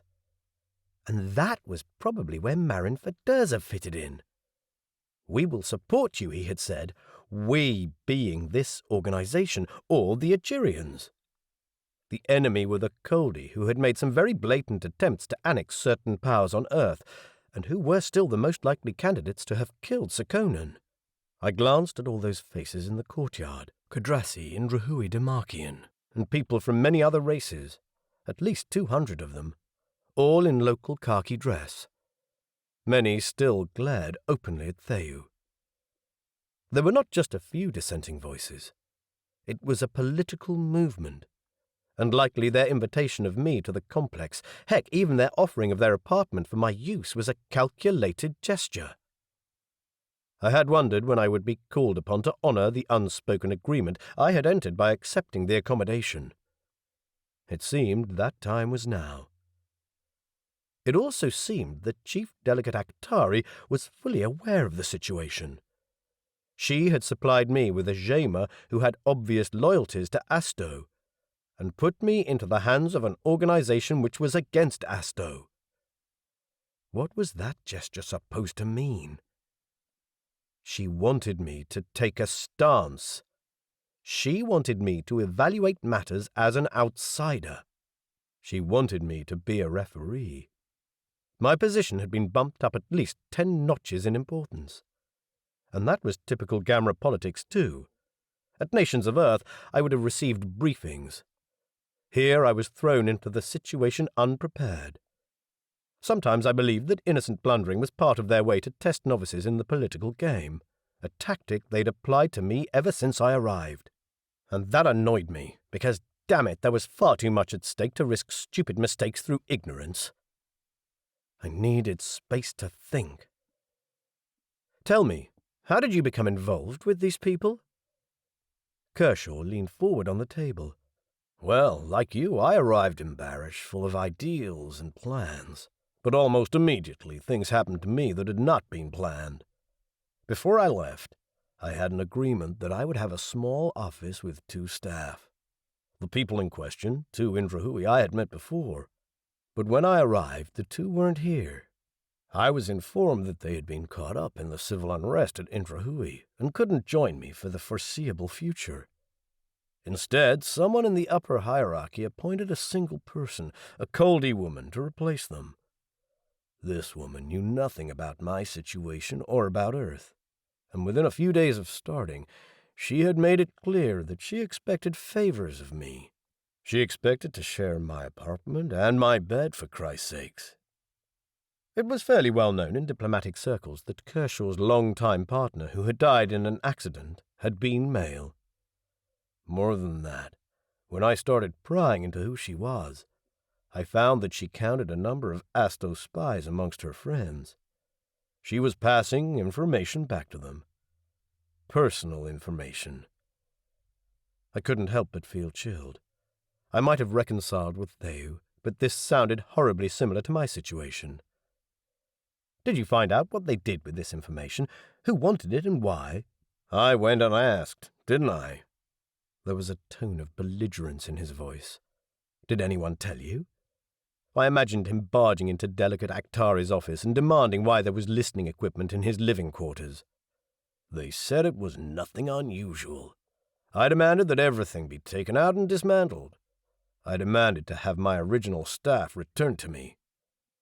Perfectly reasonable demands by Earth standards, but they wouldn't comply. So I ripped all the cables out myself, and I told the lady that she could leave my employment, unless she was willing to take orders only from me. She left. That would have made some people happy. I let sarcasm into my voice. How did you guess? Equally sarcastic. They would have viewed that as a fracture in Imeu, the loyalty network. Damn the network. She just couldn't stand it that I'd outsmarted her. So she went on a rampage and deleted all my accounts and connections, and so I looked her up and confronted her. She wouldn't see me, but next thing, there was this piece of paper. A writ. He turned his head to me, lifting one eyebrow. You know all about this, do you? I wasn't sure if he was being sarcastic. I know enough to see that these misunderstandings could have led to a writ. What was it for? He snorted. Would you believe it? Her clothes, her personal items, and her reader. But you know, there was spy stuff on that reader. Material I needed to prove that someone was passing my correspondence with Earth to some higher authority in Asto. Damn. This got worse and worse. I wanted to tell him that this was supposed to happen, that every delegate was under constant scrutiny. At the same time, my anger grew. None of this was Kershaw's fault. He was untrained, and not the right type of character for this job. I know what you're thinking, Mr. Wilson. You're thinking, poor Kershaw. Back then we knew nothing. We know a lot more these days. We do know a lot more. These people don't react the same way we do. You can't apply our values to their deeds. The woman appointed to replace your assistants thought she was doing what the job required. They don't distinguish between family and work spheres of their lives. They need to work with an equal and need to fit into their part of society. It's pathological. That may be, but don't tell me that you, too, are not experiencing invasion of your private domain by Coldi people with connections you are not entirely sure about. Damn. After meeting Esha Pillai, I'd wallpapered over my concerns in that direction. Because I didn't even completely understand Nisha's connections. Because I'd given up hope of ever fully understanding them. Theyu had volunteered her connection with the spy division easily enough. But what else was there? My heart was thudding against my ribs. I glanced over my shoulder at Theyu, who wouldn't understand a word of this conversation. I found it hard to believe that she might be part of a bigger plot, but then again, what did I know? What did any of us really understand about these people? I can tell it concerns you, Kershaw concluded. So let me tell you our view. This is all official, by the way. That's why I haven't asked your minder to leave you. She already knows this. How did he know that Theyu was Coldi, and that she was with me, and that she was female? He was blind. You believe that if we understand the differences between the many peoples of Gamra, we can work out a workable agreement. I do, but good. Then we agree. With one exception. Have you noticed, in your case, as it was in mine, who has been doing all the adapting? That would be you, right? Or us? All of us in this room. Have you noticed who has not been doing any adapting? Yes, this was about the Coldi. I guess I don't have to tell you that either. When more than half the votes in Gamra are yours, do you need to adapt? When you can claim that your social structure, your instinct, whatever, justifies your oppression of other people, justifies the bullying, the invasions, do you truly respect everyone else in the neighborhood? It is our belief that this isn't the case. They're happy to play by all the rules as long as they can be chief. This is not something we can change. The need to dominate is endemic in the Coldi. It's part of their genetic makeup. Meanwhile, they will invade Earth. Not by force, but by stealth. They give us their technology, as they already have for such a long time, and eventually they'll demand something in return. All my worries returned. Kershaw had much more experience than I. I couldn't prove that he was wrong. In fact, there were some signs that he might be right. There was a Coldi proverb, lend the neighbor's mushrooms and harvest bread. A deed done for another put the receiving party in debt. Asto had shared with Earth a lot of its technology. It wasn't obvious and had gone on for a long time. But what if, just if, Asto wanted something in return, such as was Coldi custom? If all those little bugs and computer chips amounted to something coherent? Some paranoid people on Earth were arguing just this in ever louder voices. Could they be right? No. The first Coldi settlers on Earth, the ones to settle very quietly on the Greek islands in the 1960s, were refugees from Misha's totalitarian regime. They weren't inclined to be organized. Besides, if such a coordinated master plan existed, wouldn't it have been activated in time of stress, such as now? And damn it, I didn't know what was happening on Earth. Danziger was playing hard to get because he didn't trust me. I swallowed. Keep your options open, Mr. Wilson. I didn't trust Danziger. I didn't trust Esha Pillai either. So, if for a moment I believe you were right, what is it that Amoro Renkati wishes to do to fight it? Not fight it, Mr. Wilson. You cannot fight Asto and win. After your experience with the bully today, you will know that. But we can simply ignore them, break away. Break away? Start again away from Asto. Start our own group of entities who will not be overwhelmed by the juggernaut. Away from Gamra? Precisely. Who is we? But a glance around the hall provided me with that answer. Sections of Kadrasi, Indrahui, and Damakian population. No Coldi. Hence the vicious looks at Theyu.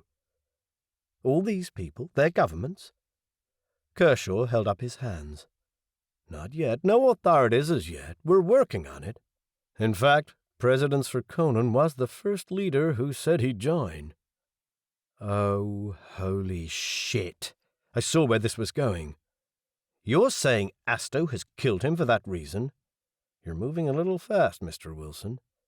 No one except the murderer knows who has killed President Serkonnen.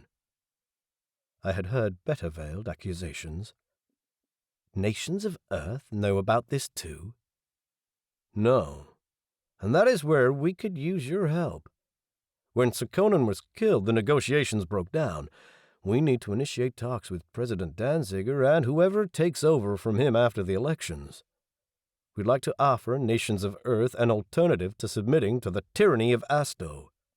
We'll have our own trade, our own rules, and real democracy. All of it very attractive to nations of Earth. And you'll have war. I was sure of that. Coldi interests would hold no loyalties to these groups. There was a break in the network, and nothing would hold them back from violent action. And on top of that, you can form an independent group, but aren't you forgetting that Gamra controls the exchange? You'll be denied access and can't travel. Kershaw smiled. That's true. But let's just say that we found some technology to overcome that problem. You have? Agirian technology, I was sure. It would have to be a pretty major operation. In the early days of its operation, just the auxiliary equipment of the Athens Exchange would consume so much power as to leave the city in the dark. No one knew about it until Gamra came clean and legalized the illegal network node. Exchange technology was incredibly powerful and expensive, and needed more than a backyard operation to run. There have been some major technological breakthroughs, Kershaw said. The prototypes we have are both much smaller and more efficient in energy. If we use this technology to set up an alternative network, prices of transport would fall considerably. Exactly in line with Danziger's objections to the current operation of the exchange. I would be interested in seeing that technology. He hesitated. I'm a diplomat. I keep secrets for a living. If I'm to understand and argue your point, and I will be seeing President Danziger soon, I want to see what you've got. Oh, yes, I could play the bluff card too. All right. Come with me, Mr. Wilson. Chapter 19. For a man whose eyes were white with cataracts, Kershaw rose in a manner much more fluid than I expected. He didn't bash into the table either, or hit his head on an overhanging branch. Familiarity with the environment? Theu rose, tiger-like, but waited until the others had started moving. First Kershaw, greeting a few people in the hall. How could he see them? Then me, with her close behind. Many in the crowd eyed us all the way to the door. When we left the courtyard, I found myself walking next to Kershaw. His eyes stared straight ahead and didn't move. We went from the hall into a passage that faded into darkness, with the occasional pinprick of light, and any number of doors and passages on either side. We turned left, and then right in dark stone corridors. This place was like a warren. Theu? The feeder remained silent. A couple of others had joined us, no more than dark shapes slithering out of doorways and falling into step behind me. I checked the tracker on my arm. The light that indicated the two guards flickered slower than before. The other light, indicating Theu, also blinked more slowly. Heart thudding, I glanced over my shoulder, but saw nothing except walking silhouettes of men. Probably Indrahui also, judging by their height. Theu? She's coming. Kershaw grumbled in a what-are-you-worried-about tone. How can you? See? He completed the sentence for me. I see very well, Mr. Wilson. Your lady guard is just behind you. I glanced over my shoulder and caught a glimpse of Theu's body armor. Relaxed. I'm sorry, I thought you were blind. I was, thanks to cancer in my eyes from high UV at Taurus, but my friends here have fixed that up. with eyes that looked like a thick soup of mist. "If you can see, what colour is my shirt?" "Blue." That would have been correct had I been wearing my gamra uniform, which I wasn't, so— Was he bluffing? Guessing? Did he know the behaviour of his men so well? He laughed. "You're right, Mr. Wilson, my eyes are totally blind. I have infused into my brain a patch that allows me to see like a bat. That's the power of technology I'm about to show you." The corridor ended in another room, empty except for a spiral staircase. Kershaw led the way up and around into some sort of tower. Small lights dotted the circular walls, neatly stuccoed and with impressions of various shapes, little flowers and animals. I looked over my shoulder, but saw nothing except unfamiliar men. In Drahui, indeed. We went around the circular tower wall twice before we emerged through a rectangular opening under a dome of glass. Low clouds scudded overhead, discharging a light spit of rain. On one side the room looked out into a sparsely lit courtyard, where a potted plant waving in the wind threw eerie shadows on the earthen ground.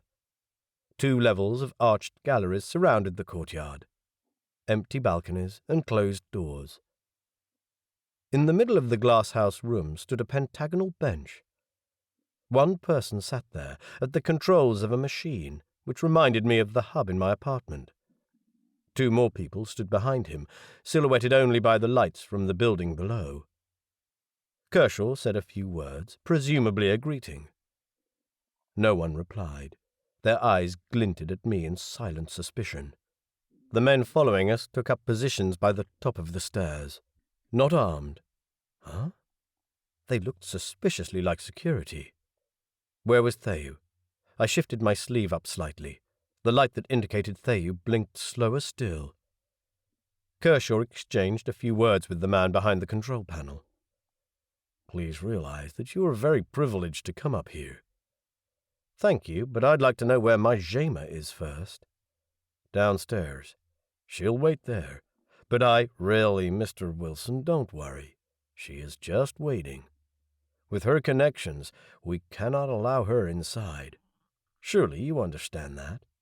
This was stupid. He had to know that I could share the information with her as soon as we left the building. The seated man brought up a single white light on a holographic display, and its glow lit up the faces of the others in the room. The 2 on either side of Kershaw were a man and a woman, their faces pale-skinned with high cheekbones. The man had straight and very dark hair, his eyes black. The woman had to be older because veins corded the back of her long-fingered hands, although her hair was the colour of honey and curled softly around her face. Her eyes were the clearest green I had ever seen, like glass bottles. Agirians, both of them, sure enough. "Watch closely, Mr. Wilson, and know this is only a prototype." An image flickered into the air. A pink, dust-covered planet, intersected by deep grooves. Asto. The image zoomed out until the planet was only a dot and was joined by a second one. Seren. The operator peered at the screen before him, seemed to spot something and shifted the image. Seren again, now closer, and compared to Asto, compared to Earth even, obscenely green. A tiny green dot moved over the surface of the planet. "Shuttle from Kedras," the operator said in curt Coldi, sliding some controls, his eyes on the moving dot in the projection. Kershaw grinned. "Watch." There was an intense hum that vibrated inside my chest. From somewhere on the roof of the building, a beam of dark red light shot out. It showed up like a thread on the holographic image, snaking through the sky. It hit the little dot that was the approaching craft and pushed it a good deal further, all in the space of a split second. In the distance, there was a sound like thunder which rattled the glass in the windows. My heart pounded as I tried not to meet Kershaw's eyes. He said Sir Conan had agreed with them. Agreed or been bullied into agreeing, and then murdered when things didn't go as planned. Here was my proof.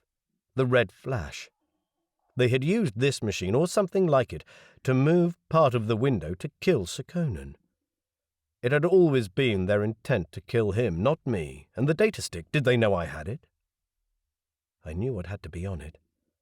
A letter from Sekonen to me with what he had found out about these people, names, contact details. A warning about why and how.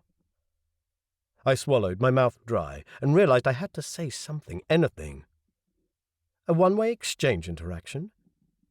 The exchange was safe because it was a three-way interaction and needed confirmation from all involved parties, from the sending entity, the receiving entity, and the transferred craft. It's called a sling, and the Algerians have already worked out the theory at the time of the meteorite impact so that space-traveling vessels could propel themselves across space. No need for a receiving reference point. It means that we won't need the existing exchange network anymore. And there is only one of these machines? Oh, a dangerous question, Delegate. Yes, we don't need many to maintain a network. I felt sick. If these people were allowed to break away from Gamra and build a larger version of this machine, they could sling others across space without their knowledge. Use this technology as a weapon. Move the opposition into mid-space with no way to get back. That was just the sort of thing Gamra was set up to prevent. That is the deal, Mr. Wilson. Nations of Earth could be part of this development. President Sekonen was very excited about this technology. No, he wasn't. It killed him. Did they realize I had been with Sekonen when they killed him? They had to know. So what were they doing? Sounding me out? Is he safe? Can we buy his vote? If I ever got out of this room alive.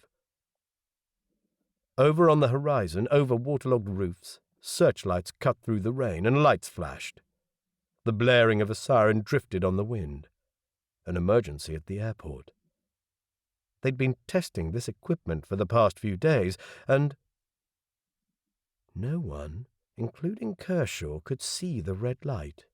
They didn't know I knew. Did they even realize the red light was there? I chose my words as carefully as I could. I'd say this technology is rather dangerous. If I am to consider your proposal and take messages to Danziger, I think I need to know that it's safe. Oh, it is safe, Kershaw said. I want guarantees, I said, written in clear language, scientifically explaining it, why it's as safe as the current technology. My mind worked hard. How was I going to get out of here? That can be arranged, Kershaw said. All right, I will await that information. You know where to contact me. I turned to the entrance of the stairs. A moment, Mr. Wilson.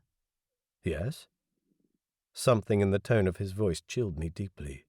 It was a cold tone, one that said, You don't think we're going to let you leave without a promise, do you? I fumbled for the tracker. My fingers had found the alarm button, and I pressed it as far down as I could. I slid my hand out of my sleeve. Kershaw said a few words, and a man sprang into action. The next moment, the huge Indrahui guard had my arms behind my back. Hey, let me go! Another man switched on a light at Kershaw's back.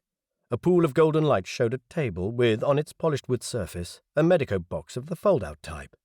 There were some frightfully thick needles, attached to a syringe-like apparatus with a gun-like trigger.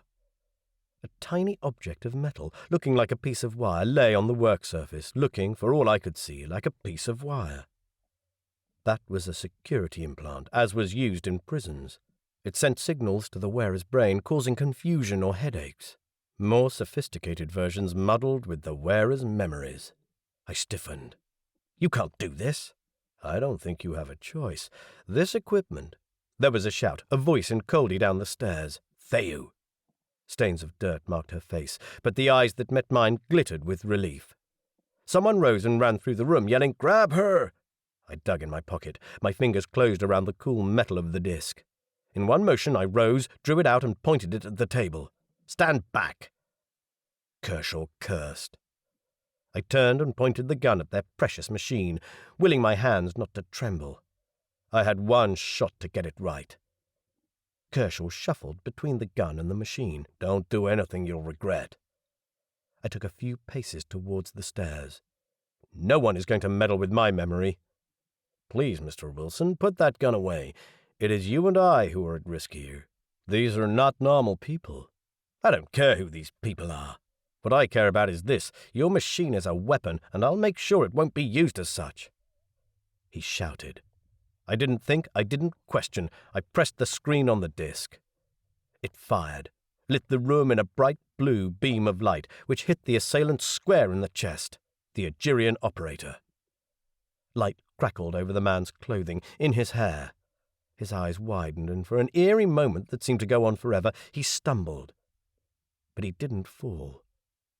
Blue light blazed from his eyes, and a crackle of lightning trailed up his arm. He still didn't fall, but stood there, like a zombie.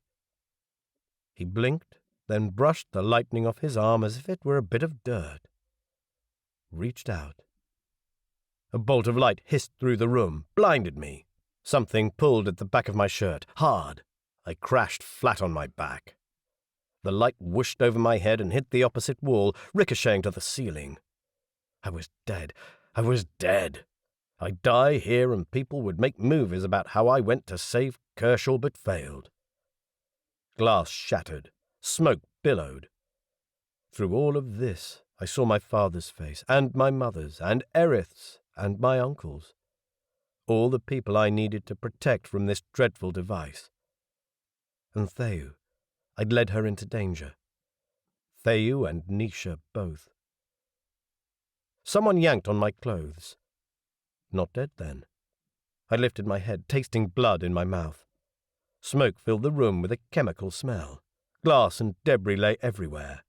I couldn't see Kershaw or any of the others, including the man who had thrown or projected the light, somehow, or whatever had happened. "Corey, come," Theou said. A harsh shout came from the other side of the room. It was too dark to see. "Hurry." I scrambled up on hands and knees and launched myself headfirst down the stairs. I slid, bumping and trying to slow my fall by pushing against the wall. Rough stones scraped skin off my elbow. I hit the bottom in a pathetic example of a terribly unfit white human male. Theou, who had somehow followed me, pulled me to my feet. "Run." My mind clicked into gear. I ran. Had no idea where I was going. Up a flight of stairs. Footsteps followed. Theou's, I hoped. Light flashed behind me, but I didn't look. Theou shouted directions. Right, left, up, down. I did as she told me, dazed, out of breath. I came to a door, lifted the handle, but it was locked. Aside. A second to duck. Theou bore down on the door, hefting a metal bar over her head. A tremendous crash. Shards of wood scattered and bounced off the walls. A moist breeze wafted in. "Come." Theou was already through the hole. I scrambled through splinters out into the street. I still clutched the disc, now useless. "This way." Theou grabbed my hand and pulled me into an alley running at full speed, which was a good deal faster than I could run. I let myself be pulled along. Trying not to trip over my feet was the best I could do. Rain swept in my face, water splashed up my legs. I couldn't go any faster. My breath ached in my lungs. Pain stabbed my side. But Theou pulled me and ran and ran. How she knew the way I had no idea, but I had no breath to question. Flashes of light whizzed overhead. Someone had caught up. Theou stopped and pressed something cold and metallic into my hands. A charge gun. I stammered, "How did you get that?" "Not mine. Shoot at the trees, the walls. Don't shoot at them or they'll throw the charge back at us." However they did this. Normal people just died when hit by a charge. Shit! What sort of technology did they have? She set the example, firing a volley of blue flashes into the walls at both sides of the alley. A rubbish bin disintegrated, spilling its contents on the pavement. Then we were off again, down the hill. Down was good. We needed to get to the station, which was somewhere on the shore. But I didn't know which shore. It was too dark to see much, and the rain was pouring down in torrents that ran in my eyes. Theou wasn't doing much better, and I knew how much the water hampered her. The pavement, worn and smooth, became slippery under our feet. "Stop!"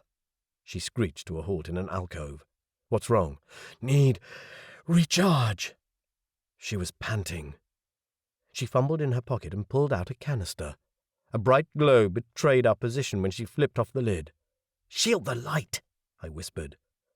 She turned her back to me. I felt her indignation. The feeder was working again. Then I also felt guilty about being harsh on her. Coldi had very poor night vision, and I didn't even know if she could see the glow from the pearls, the glow that was like a beacon to me.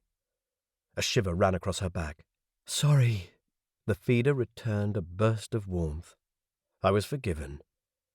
She took out the spent pearl with her fingers, jammed it in her pocket without burning herself, and clicked the new one into place. Her skin steamed, and I could feel her heat through my wet clothes.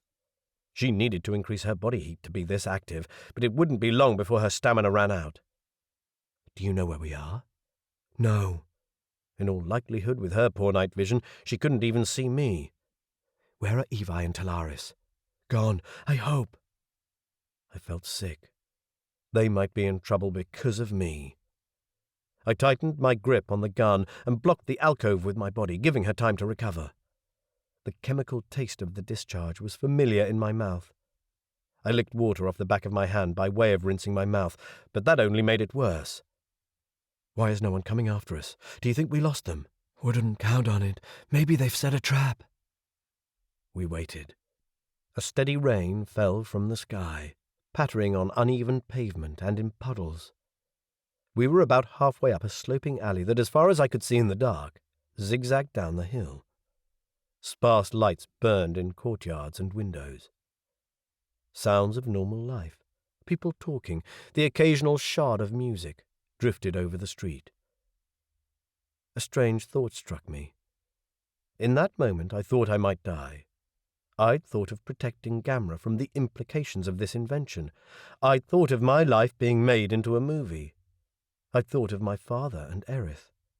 I'd even thought of Nisha and Theyu. Now I stood here protecting her, feeling the heat radiate from her skin, knowing what she felt or would soon feel through the feeder. She was Coldi, but I understood her. And I knew, deep within me, that I was right, and Kershaw and the rest of them were wrong. Human philosophical historians talked of waves of expansion. The first wave of colonization had been when people from different continents discovered each other, followed by an understanding that regardless of skin color we were all human.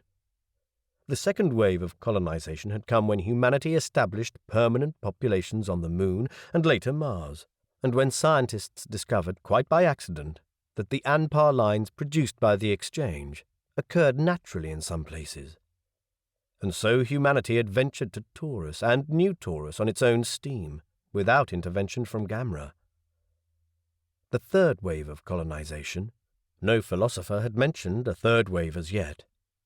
But that was me, taking steps for humanity to rejoin the network of human species long ago seeded by the diaspora of the Egerians, truly immersing myself in human cultures that had no history on Earth, and feeling more comfortable with them than with my own.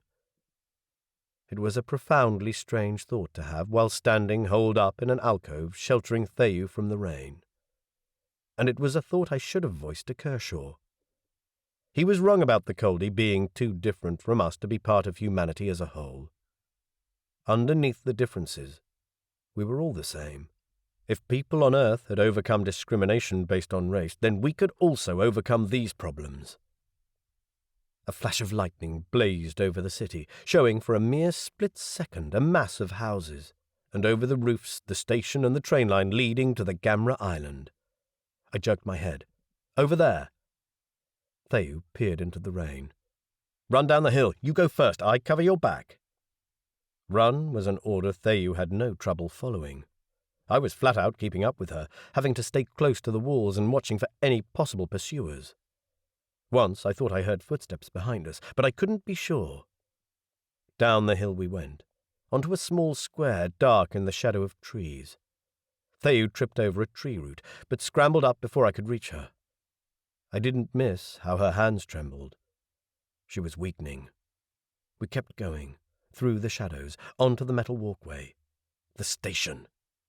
empty except for a deserted train. Even the station attendant had gone. Oh, shit! If train services had stopped, how were we going to get home? But then I remembered the jetty, the boats. In here! I swerved into the dark, down the steps that backtracked under the rails and ran onto the jetty. I jumped into a canoe.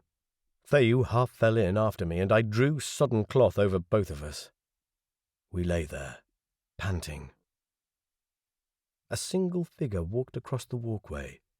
Someone called out. The man replied. He ran up the platform and bashed the door of the lifeless train. The man went back to his comrade on the shore, and the two of them vanished, but their hollow footsteps echoed in the dark long after their silhouettes had gone. Then there was only silence, and the pattering of raindrops on the cloth, and the buzzing and trilling of creatures amongst the reeds of the marsh. Theyu was shivering uncontrollably. I slipped my arms around her waist and warmed her as much as I could. We waited. The cloth that covered us stank of fish and must. Theyu shivered and shivered. Her teeth chattered. I pulled the cloth closer around her, but I couldn't offer her anything more. My own clothes were as wet as hers, and my body temperature was too low for her. We had to do something. Morning was a long time away. In the inky darkness, I moved my hands over the bottom of the boat and found the pushing pole. I hefted myself to my knees and untied the boat, wobbling. I lowered the pole over the side of the boat and plunged it into the water. Shit! That made a lot of noise. It found soft sand. I pushed. The boat drifted. Here, I whispered, holding the pole out to Theyu. Do this and keep yourself warm. She rose on her knees, large eyes glinting at the water, terrified if Nisha's feelings about water were anything to go by. But she bit her lip and took the pole from me, plunging it once more in the water. The boat shot away from the jetty. She whispered, Where to? I jerked my head at the island, along the silver rails. The sanctuary, gamra territory, where warm lights beckoned and delegates slept in blissful ignorance, across a large body of frightening water, with someone who couldn't swim. Chapter 20. I plunged the pole into the water, pushed, and heaved it out again, mechanically. By the faint glow of the lights that illuminated the boulevard at the Gamra complex, clumps of reeds showed up as mounds of blackness, but I hit many of them nevertheless. The railway line was a blurry line of silver to my right. My arms ached, my legs ached, and rain sheeted down on me. I had long ago given up wiping it out of my eyes. Long ago, when I had taken the pole from Theyu, when she had dropped it in the water and we had almost lost it. I had told her, too harshly perhaps, that if she was that scared of water, she'd best get out of my way. Ages ago. But we were relatively safe, or at least until Renkati breached the security perimeter of the Gamra island. Theyu just sat there, her legs pulled up against her body, sheltering under the oiled cloth. Even her feeder input had gone silent. Soaked, exhausted and filthy, I couldn't help but silently curse her. She was much stronger than I was. If she could pull herself together. The boat clonked into the wooden pylons. I grabbed the rope with stiff hands and tied it to the nearest post. Theyu, you can come out now, we're here. She didn't move. Don't tell me she's fallen asleep.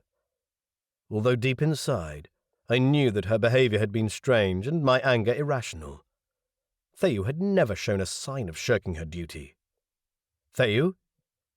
I yanked the cloth up. Her arms unlooped from her knees and she slumped backwards against my legs. I lost my balance and had to lunge for a pylon to stop myself falling in the water. The boat went the other way. For some precarious seconds, I hung between boat and jetty, trying desperately to keep my feet in the wobbling boat. Oh, fuck! I pulled with my feet, but ungraciously in the air. The boat moved closer. Only when I sat on my knees, gasping on the wet bench in the boat, did I realize that there had been no reaction from Theyu. She had slumped against the side. Her eyes were half open, her hand uncharacteristically cool. Theyu, I shook her. She drew a shuddering breath. There was no response from the feeder. Thayu, get up! I was almost screaming now. All sorts of horrible stories came to me about the effects of hypothermia on Coldi people. It was their major weakness and could easily lead to death. It set in much sooner than in races not suited to high temperatures and races with a fixed body temperature. The Coldi bodies simply lowered the temperature too much and shut down vital processes as a result. I jumped to my feet, hauling Thayu up. Wake up! Wake up! She mumbled something unintelligible. With shaking arms and trembling legs, I heaved and pushed her up the jetty. It still rained, and in the pitch darkness I could discern no one to help me. I draped one of her arms over my shoulder and pulled her to her feet, then tried to get her to walk. But she was so still. She didn't even shiver. So I dragged her to the end of the pier, her feet scraping over the boards, onto the quay into the back entrance of the building, into the courtyard. At the bottom of the stairs, she slipped from my grip onto the steps, awkwardly landing on her side like a bag of potatoes. Thayu! I pulled her up, but she would not stand by herself. So I slid one arm under her back at the shoulder blades and one under her knees and lifted her. I wasn't particularly strong, and although she was shorter than me, she was much more muscular and heavy. My arms were screaming by the time I walked onto the gallery, but sheer determination kept me going. I was not going to leave her alone after all she had done for me. I was not going to lose another Jaima. I called out, "Mashara!" There was no one at the door. Where were Evi and Talaris? I couldn't get in without them unless I had the access card. I set Thayu down against the balustrade and fumbled through her pockets. Where was hers? Confound it. No time. I bashed on the door. "Irani, open up!" Nothing. Back to Thayu's pockets. Cards, keys, pearl money, items of which I could only guess the function. Right. This was definitely the last time I left my security anywhere. Just then I closed my hand on Thayu's keycard. I yanked Thayu up again, dragged her to the door, held her card up to the panel. The door slid open. I stumbled through, looking into the astonished face of Irani, who came running into the hall wrapped in a sarong. "Muri, the guards are all out looking for you. They came back saying that there had been shooting and—" Her mouth fell open. "Is she—" "Into the bathroom." Irani ran ahead, making sure to roll the door aside properly so I could get her through. In the humidity of the bathroom, I lowered Thayu onto the floor. Her head lolled back. Strands of hair had escaped from her ponytail and clung to pale lips. Irani helped me peel off her sodden overgarments. "It was silly of the delegate to go out alone." "I will do it again. Tell your bosses this. As long as they resort to manipulation of people's minds, no one will support them." She said nothing, recognizing defeat perhaps. Who was to say? I was too angry to care. The temperature control suit was harder to get off Thayu's limp form, but it would be a hindrance getting her temperature back up to normal, insulating her body from heat as well as cold. It clung to her skin like rubber, and we had to pull so hard I feared we would damage something. Finally, we had it off. I jumped into the pool with my clothes on and held her on my lap, while Irani poured hot water over her head and shoulders. If it was possible to sweat underwater, I did. After Irani had made many trips to the hot well, a bit of colour came back into Thayu's face. Her eyes were still closed, but her breath was regular. I even got a few indistinct responses from the feeder. Irani helped me heave her out of the pool, where we rubbed her with towels until her skin glowed.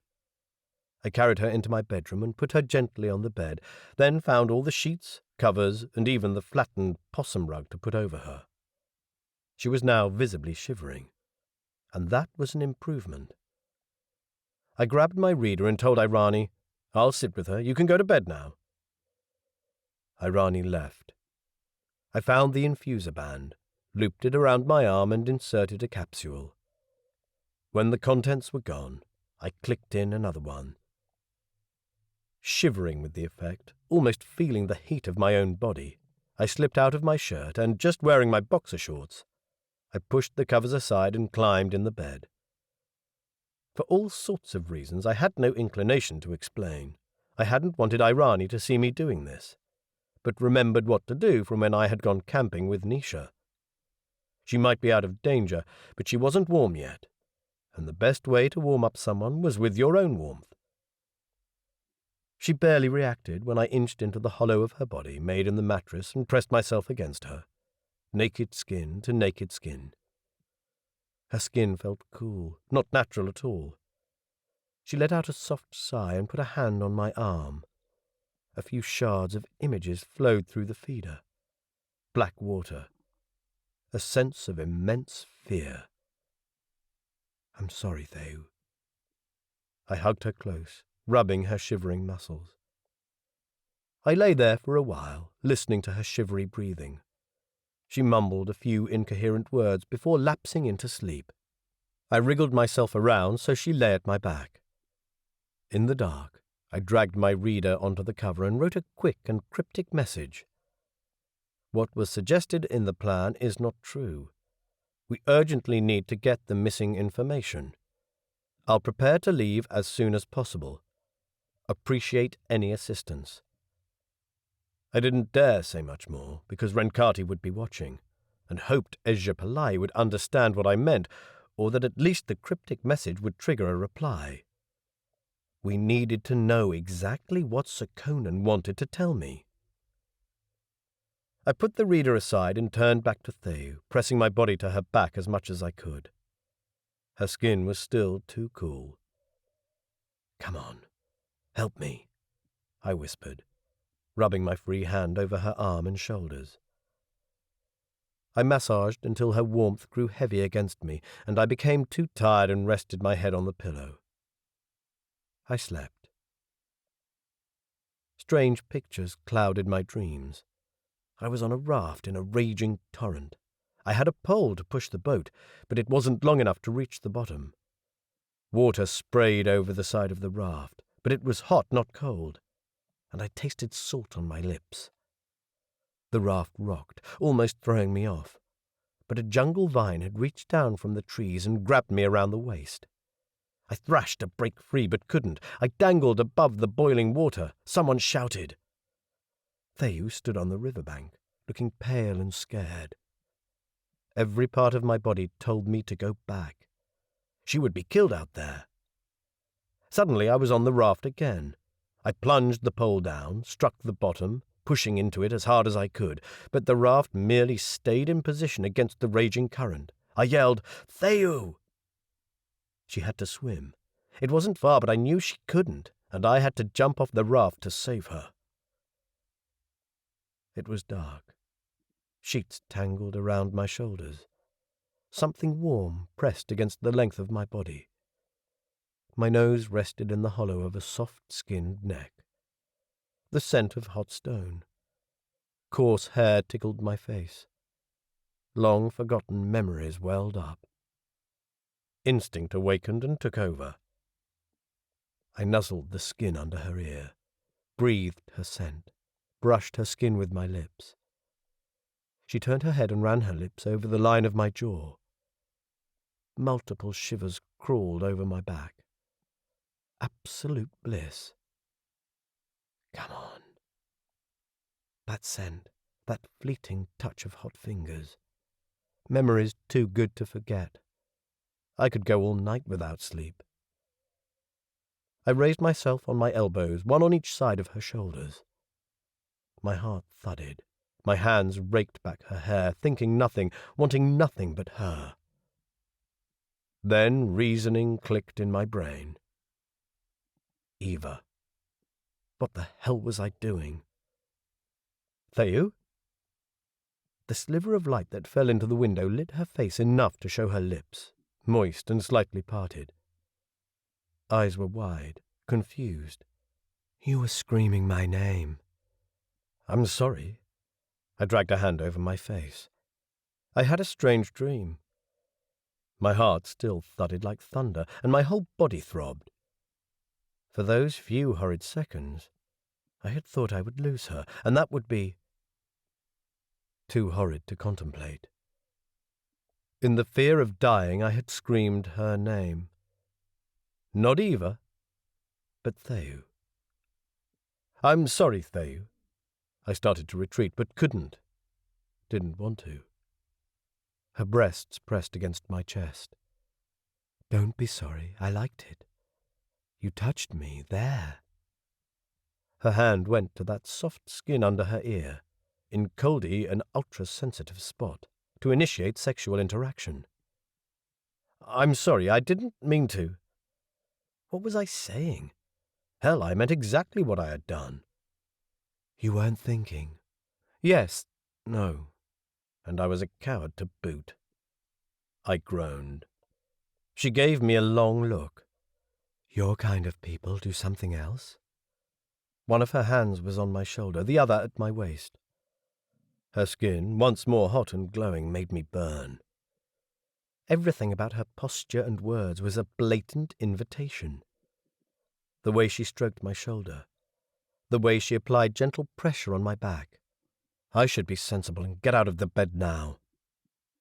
Except I didn't want to. I leaned over her and whispered against that oh-so-sensitive skin under her ear. "Yes, we do something else." Stupid, you're engaged." I didn't care I was engaged. I didn't care about the stiff world of Earth's diplomatic set, about their manners, their righteousness, and their forsaken belief in abstinence. I gently brushed my lips against hers. She started, stiffened. Coldi didn't kiss. I drew back to give my feeder time to do its work, to tell her what I felt. Let her feel what she was supposed to feel. It didn't take long before she closed her eyes, breathing out in a soft, blissful sigh. I pressed closer, blood roaring in my ears, pushed her lips apart, my tongue meeting hers, hot and feverish. She learned quickly. Heavens, she responded. Her breath blew a warm patch on my cheek. My hands slid down her naked shoulders, meeting her soft breasts. Fingertips trailed over my sweaty back. The feeder screamed ever louder, "Take me, take me!" I hovered on the edge of that precipice. "No!" Panting, I pulled away. "Anything wrong?" "Everything. I can't." She blinked once, twice. Another blatant invitation. I knew what would happen next. She would flush pink on her cheeks, her chest, and the soft skin on the bottom of her arms. Then she would go crazy, and being stronger than I was, there would be no stopping her. In a good and very satisfactory, convenient way. My whole body throbbed, ached to do what I most desired. I groaned. "It's not right. I'm sorry." "What isn't right?" She blinked those gorgeous eyes, and I almost slipped from my extremely precarious position of self-control. "Please, Theu, go to sleep before I do something really stupid." "This is not stupid." She raised her lips to mine, and I couldn't resist another kiss. After a minute or so, I wrenched myself loose. I whispered to her, "Please, later." "Later?" "I promise." I don't know what made me say that, because I wanted it more badly than I had ever wanted anything in my life. She seemed content with that answer and settled on her side, with her back to me. I rolled onto my back, waiting for the throbbing to subside, staring into the darkness. Stupid, stupid, stupid. Yet if I went any further now, I had no doubt that the story would leak out and spread to Earth before I had a chance to... To what? A sick feeling settled in my stomach. To break off my engagement with Eva. There was no other option. In the past few years, I had mistaken duty for love. I had bowed to the demands of the nations of Earth highbrow diplomatic set. Find a pretty wife from a suitable family, give dinner parties in Victorian-style dining rooms. Heavens knew what I had tried to achieve. Maybe I had hoped to buy their favour, my acceptance in regular diplomatic circles through Eva. With her in Rotterdam, expecting me to come back, the relationship would never work. In the end, there was only one thing that mattered. I might like Eva, and I liked her a lot, but I didn't love her. Looking at Theu, seeing her ear silvered by soft blue light, and feeling myself filled with the warm excitement that had not coursed through my veins for years, I knew I never had. I was never going to be a stodgy diplomat and would never fit into their society. And I was hopelessly in love with this crazy woman in my bed. To hell with what they'd say in the gossip press. I tightened my fingers about Theu's hand, but she remained unresponsive. She had fallen asleep. I awoke with a shock when the door to the bedroom rolled open with a clatter. "Delegate, there is—" "Oh." Irani stood in the doorway, staring at the bed, her hand pressed to her mouth. Groaning, I raised my head. Grey morning light streamed in through the window. My entire left side was wet, where my leg touched Theu. She still lay on her stomach, her hair a lovely mess, her face scrunched into the pillow. Eyes wide, Irani backed into the hall. "There is someone here for you, Delegate. He won't— Ah!" Someone else pushed past her, dressed entirely in black and wearing body armor over his clothes. Irani protested. "I said the delegate—" "The delegate understands." "Shit! Ejapalai in my bedroom." I lunged for the bench next to the bed. Empty. All my clothes were still in the bathroom. Great. One of the most powerful men in Gamra came into my room, and I was half-dressed, in bed with a woman I didn't even have the guts to sleep with. Theu mumbled something and stirred. I dragged up a sheet to cover her naked back. Ejapalai sat on the edge of the bed, showing no emotion. There was no damn privacy when Coldi were involved. "About your message, does this mean we're going to get the full information from your president?" "I guess so." "We? Who said anything about we?" I cleared my throat, hoping I'd heard wrong.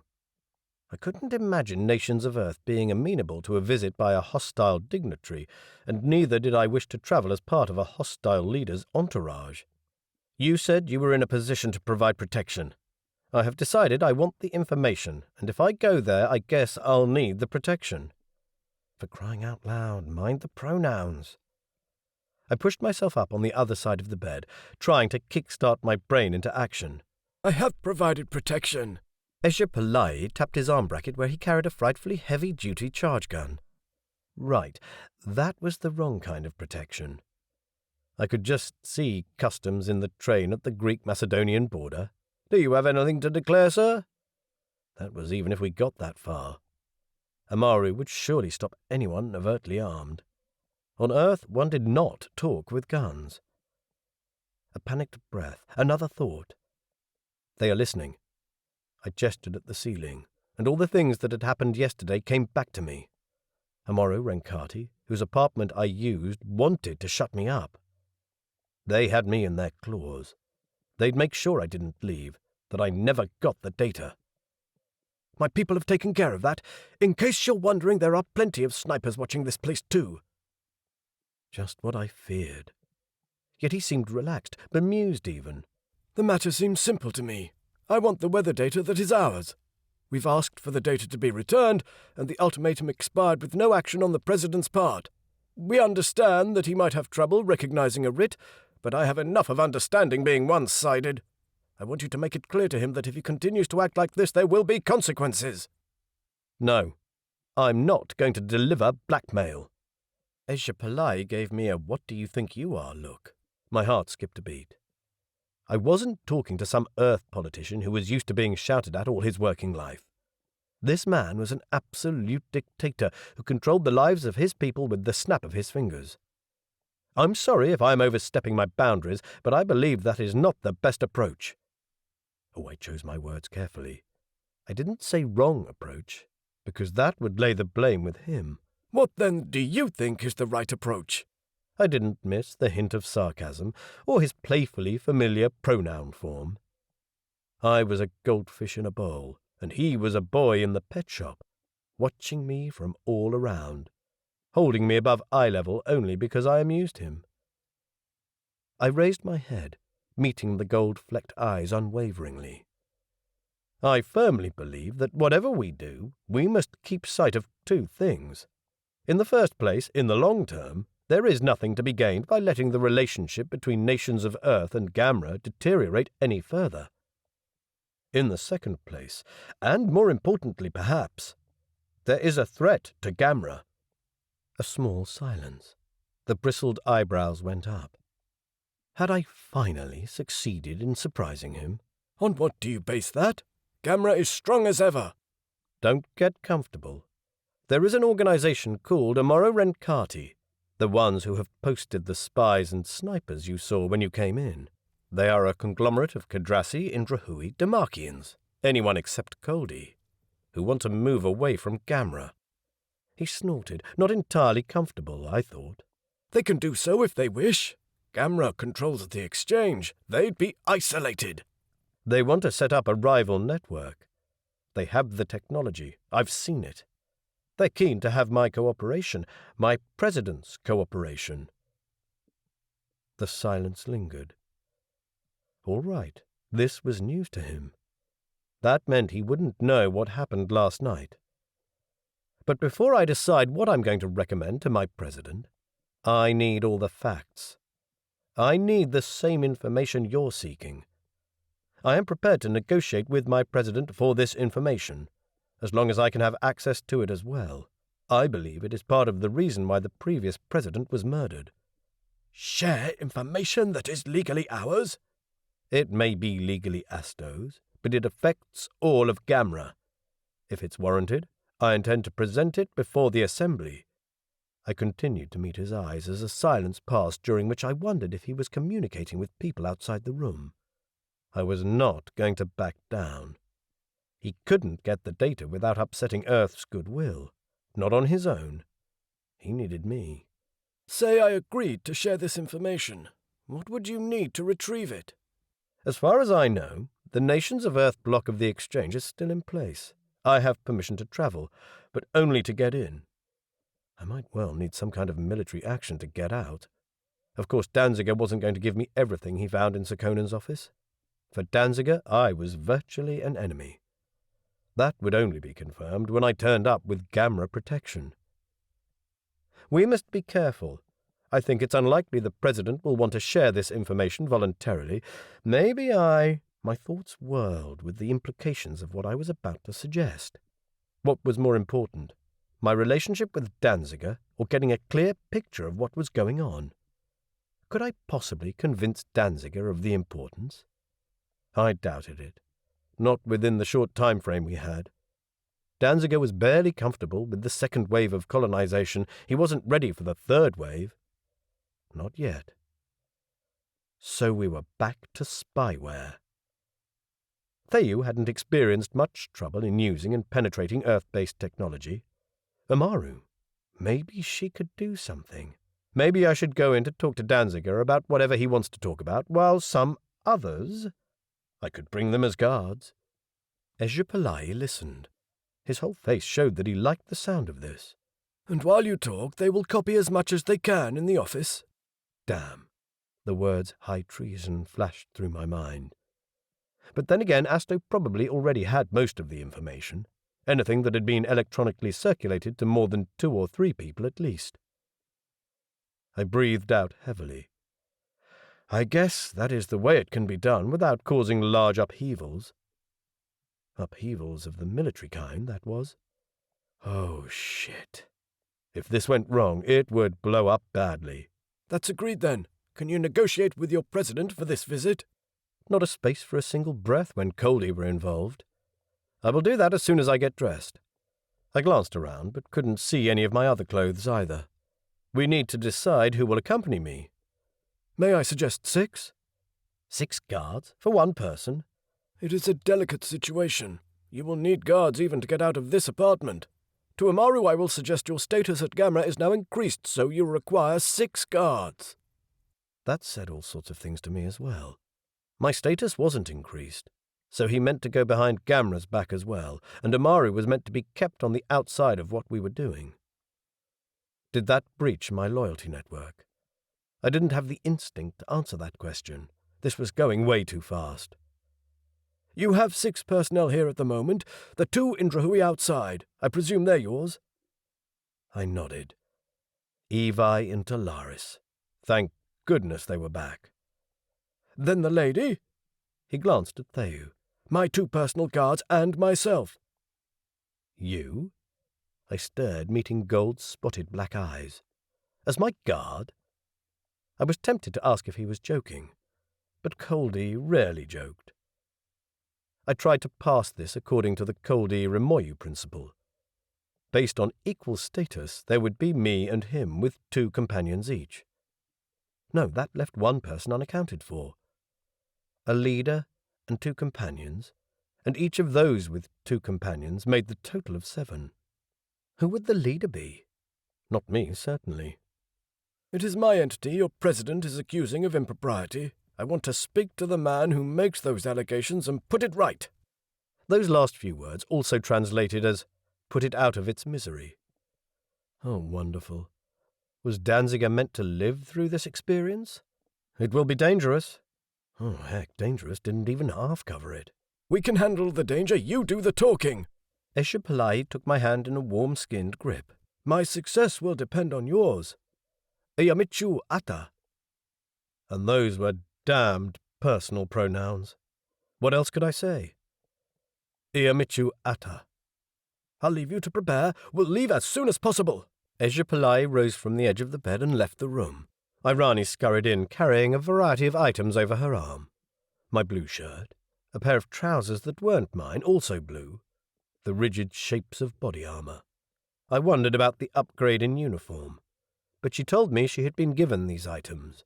She gave Theyu, still asleep on her belly, a strange glance, but said nothing and bustled about arranging Theyu's clothes too. Only when she left did Theyu roll onto her back and mutter, Esha Pillai is here. We're going to get Sukonen's data. She blinked at me, confusion on her face. Her hair was messed up, and the imprint of the folds in the sheet creased her face. So lovely. I fought an insane urge to kiss her. Why are you wearing all blues? Irani gave me these. Are you feeling well? Yes. Her expression said, should I not be? My feeder stirred. Last night. What happened last night? I met her wide eyes. Did she honestly not remember? But a blush rose in her cheeks, as I guessed my feeder did its work. I rose, faster than I intended. Get out before it gets embarrassing. Just get changed as soon as you can. We have work to do. I went into the sitting room, gulped a quick breakfast, and went into the hub, where Esha's 2 guards had a projection up that identified all the places where people hid. Theyu was already there, excited about this new technology. I told her to have breakfast, but she wouldn't go until the guards showed her how the program identified a person likely to be an enemy spy from listening in on real-time conversations and passing words against set parameters. There were 5 potential enemies in the building, including one in the apartment. It wasn't Irani because she walked across the hall at just that moment, carrying my jacket. I went to take it from her. Thank you, Irani. She blushed and didn't meet my eyes. I'm sorry about what happened last night. Theyu is fine. Yes, I'm glad. She hesitated and added, I don't work for them anymore, Delegate. You admit that you took the data stick from my pocket and gave it to them? Yes. Her colour deepened. I'm sorry, Delegate. I shouldn't have done it. I thought Renkati would make a difference, challenging... Her gaze flicked to the dark door of the hub room. But they tried to kill you last night. They had passes to come onto the island and wanted to come in here when you were asleep. But I didn't let them in, and I've reset the door locks now. I helped him. Another glance at the communication hub. Turn off the listening equipment. I stared at her. Irani, I had no idea. I would never have asked you to risk yourself on my behalf. You are a good person, Delegate. I hope you can get what you want and come back. If I do, you'll be welcome to work in my household.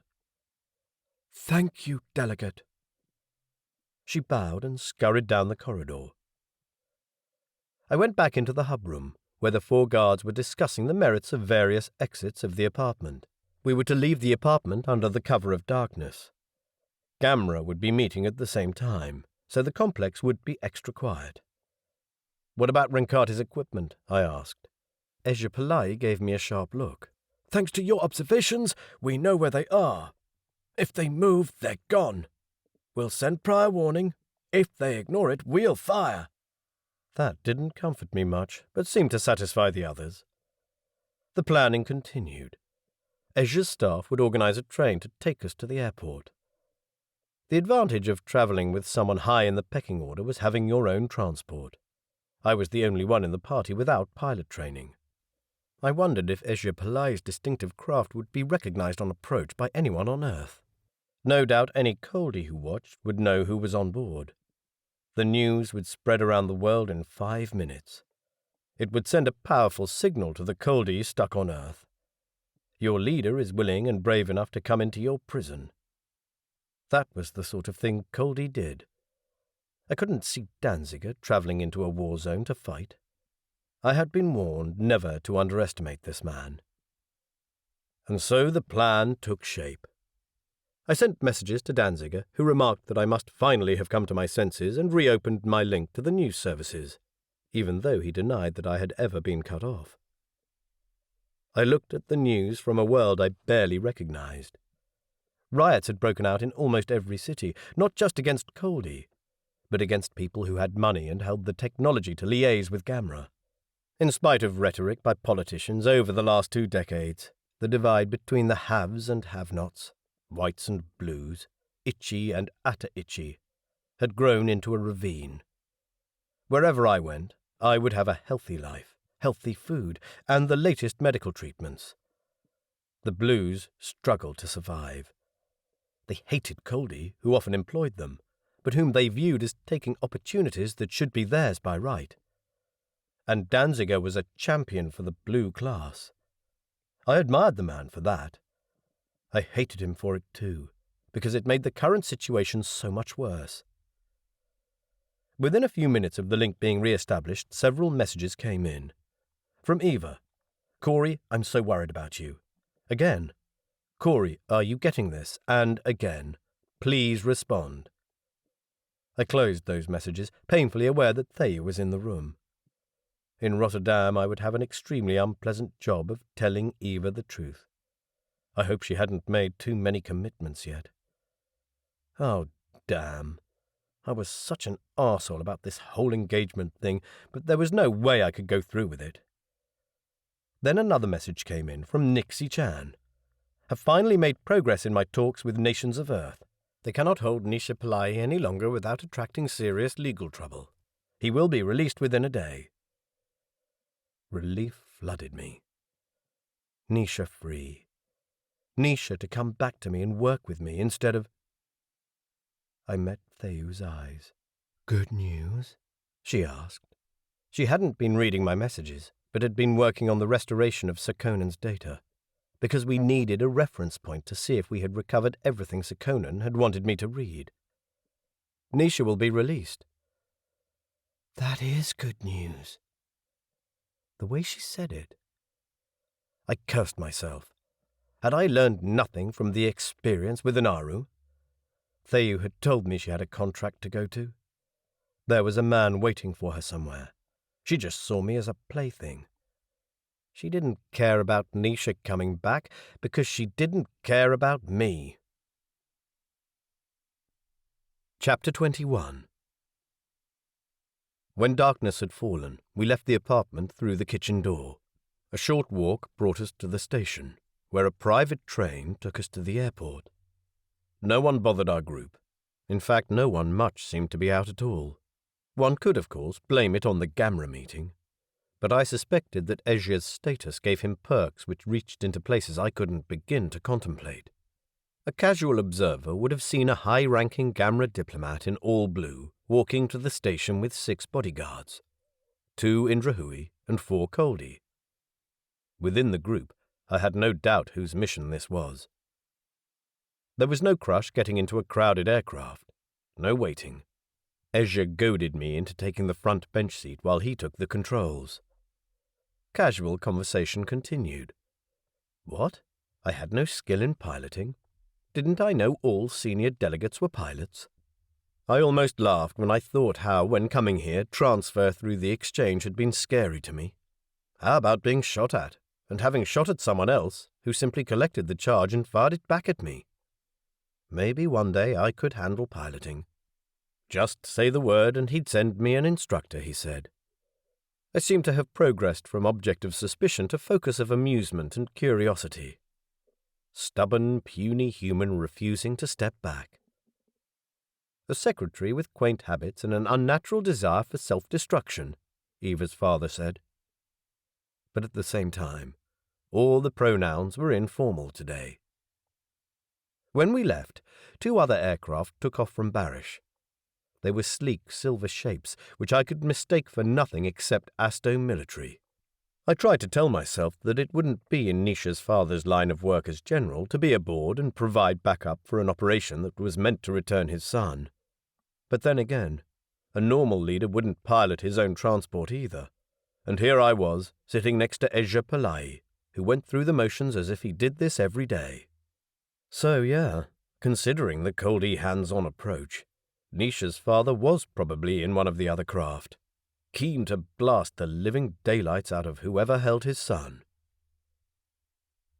It was night time in Athens, but the airspace above the exchange was totally empty of waiting aircraft. A couple of Nations of Earth hoverjets kept watch. I couldn't see them, but they showed up on the sensor image. Ezra Pillai told me that they had been informed that the approaching craft contained Mr. Wilson returning from duty, accompanied by 6 gamra personnel. Indeed.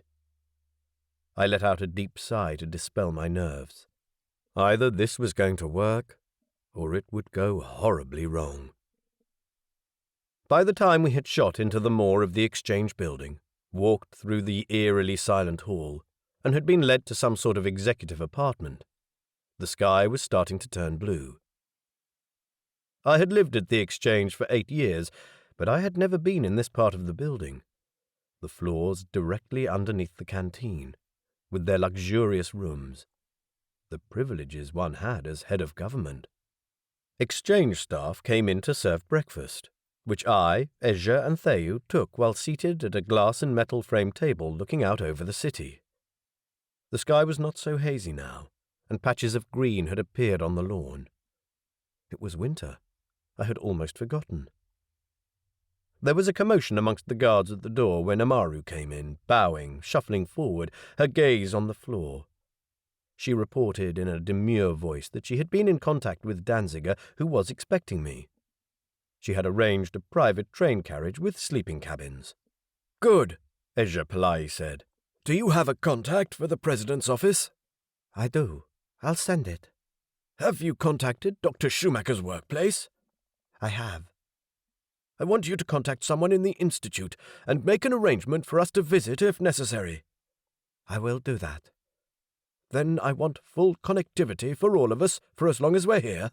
I want shadow security, and I want to be cleared for carrying weapons, or be resupplied when we arrive, or have the weapons taken to our location separately."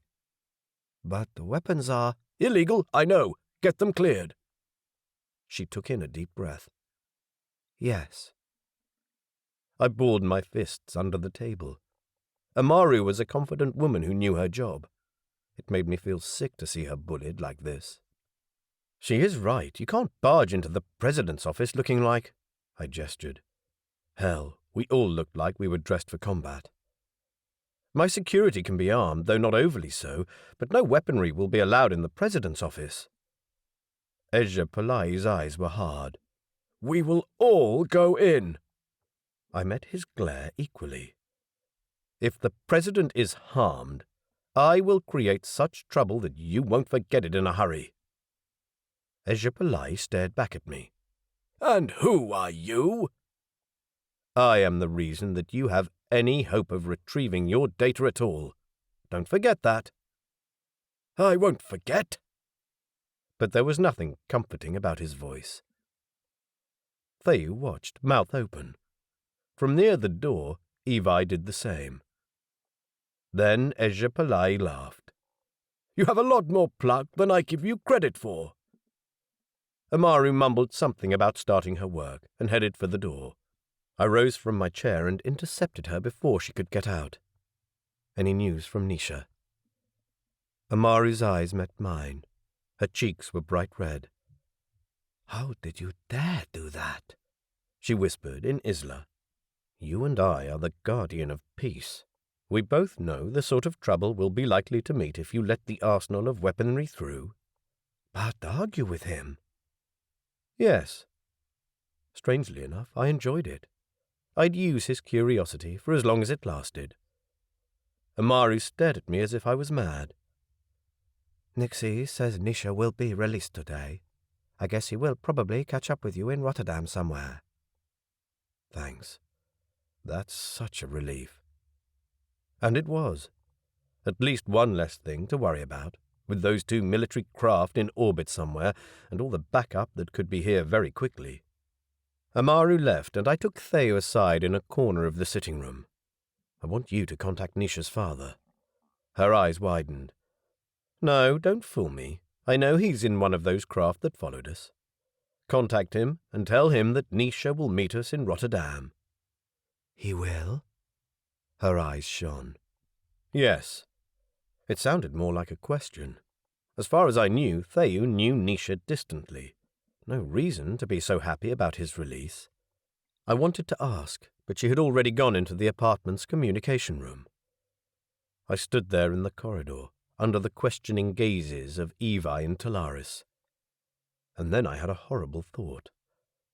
Both Nisha and Thayu were about to take up a partnership contract. What if they were contracted to each other? There was no more time to ask, no more time to contemplate the possibility. Word came that the train was ready, a private wagon, and everyone could keep their weapons because there would be no checks.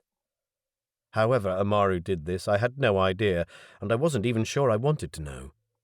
I could still hear her voice when she had spoken to me before I left Rotterdam. "Our bugs are better than theirs."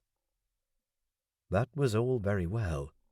But why were they so surprised that people had trouble trusting the Coldi? And what would the fallout be for Amaru? And why had she submitted to his bullying that she knew would create no end of trouble for her? As soon as we were in the wagon, readers came out and projections of maps sprang in the air.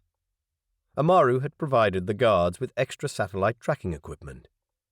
Thayu kneeled, surrounded by listening devices which Evi and Talaris were helping her adjust. I felt useless. I knew nothing about equipment. I went into one of the cabins and lay down in a bunk, but couldn't sleep. Not in the least because I left the door open, not wanting to miss any trouble. But the only thing that happened was that Evi kept walking backwards and forwards past the door, carrying some piece of equipment, speaking into it at the rear of the carriage, and carrying it back to Thayu.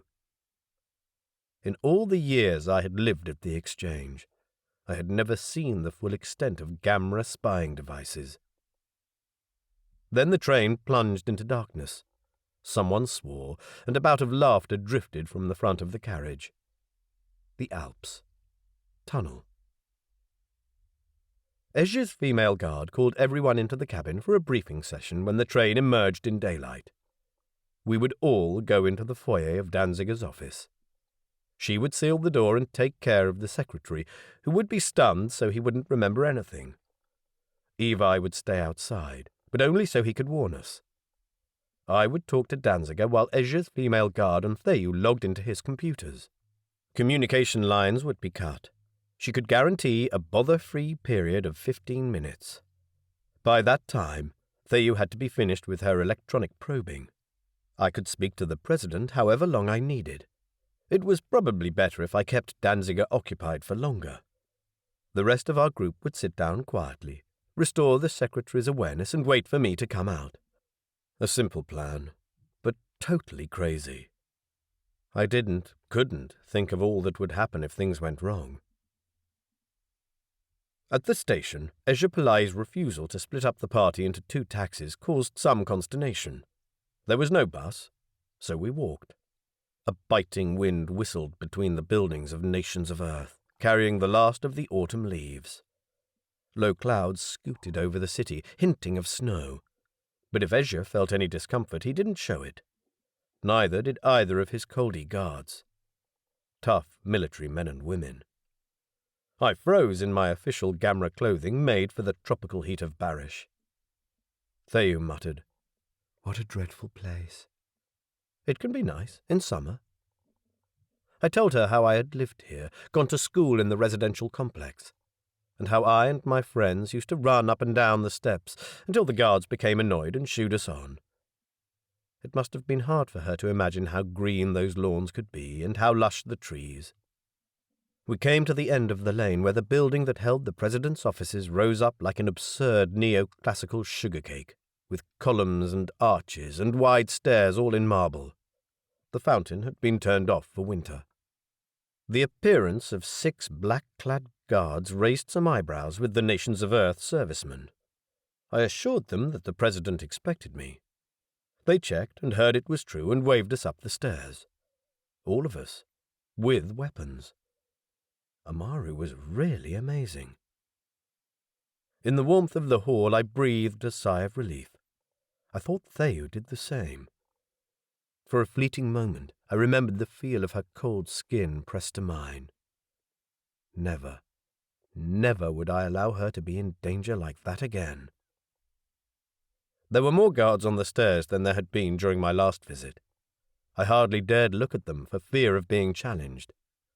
Stealth and speed were going to be of utmost importance. One mistake, and all these guards would come barging in. And I would be dead. We would all be dead. There would be war. The 2 Indrahui at the front parted, and I proceeded onto the landing in front of Danziger's office. My legs felt weak with nerves. There were 4 Nations of Earth guards at the door. One nodded. "Mr. Wilson?"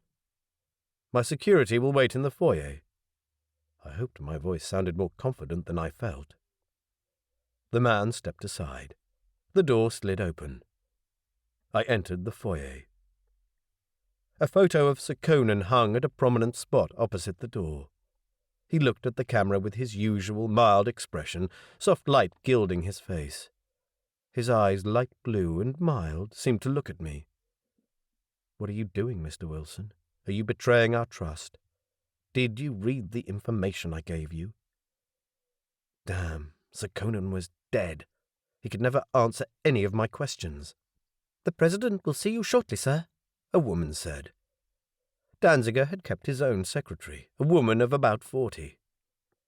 Soft footsteps behind me indicated that the others had come in. Theyu, Ezra, Talaris, Ezra's guards, and the Nations of Earth guard. Evi stood in the doorway.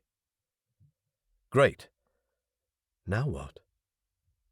I cast a glance at Ezra's female guard, who returned a tiny nod. Evi slipped back outside and shut the door.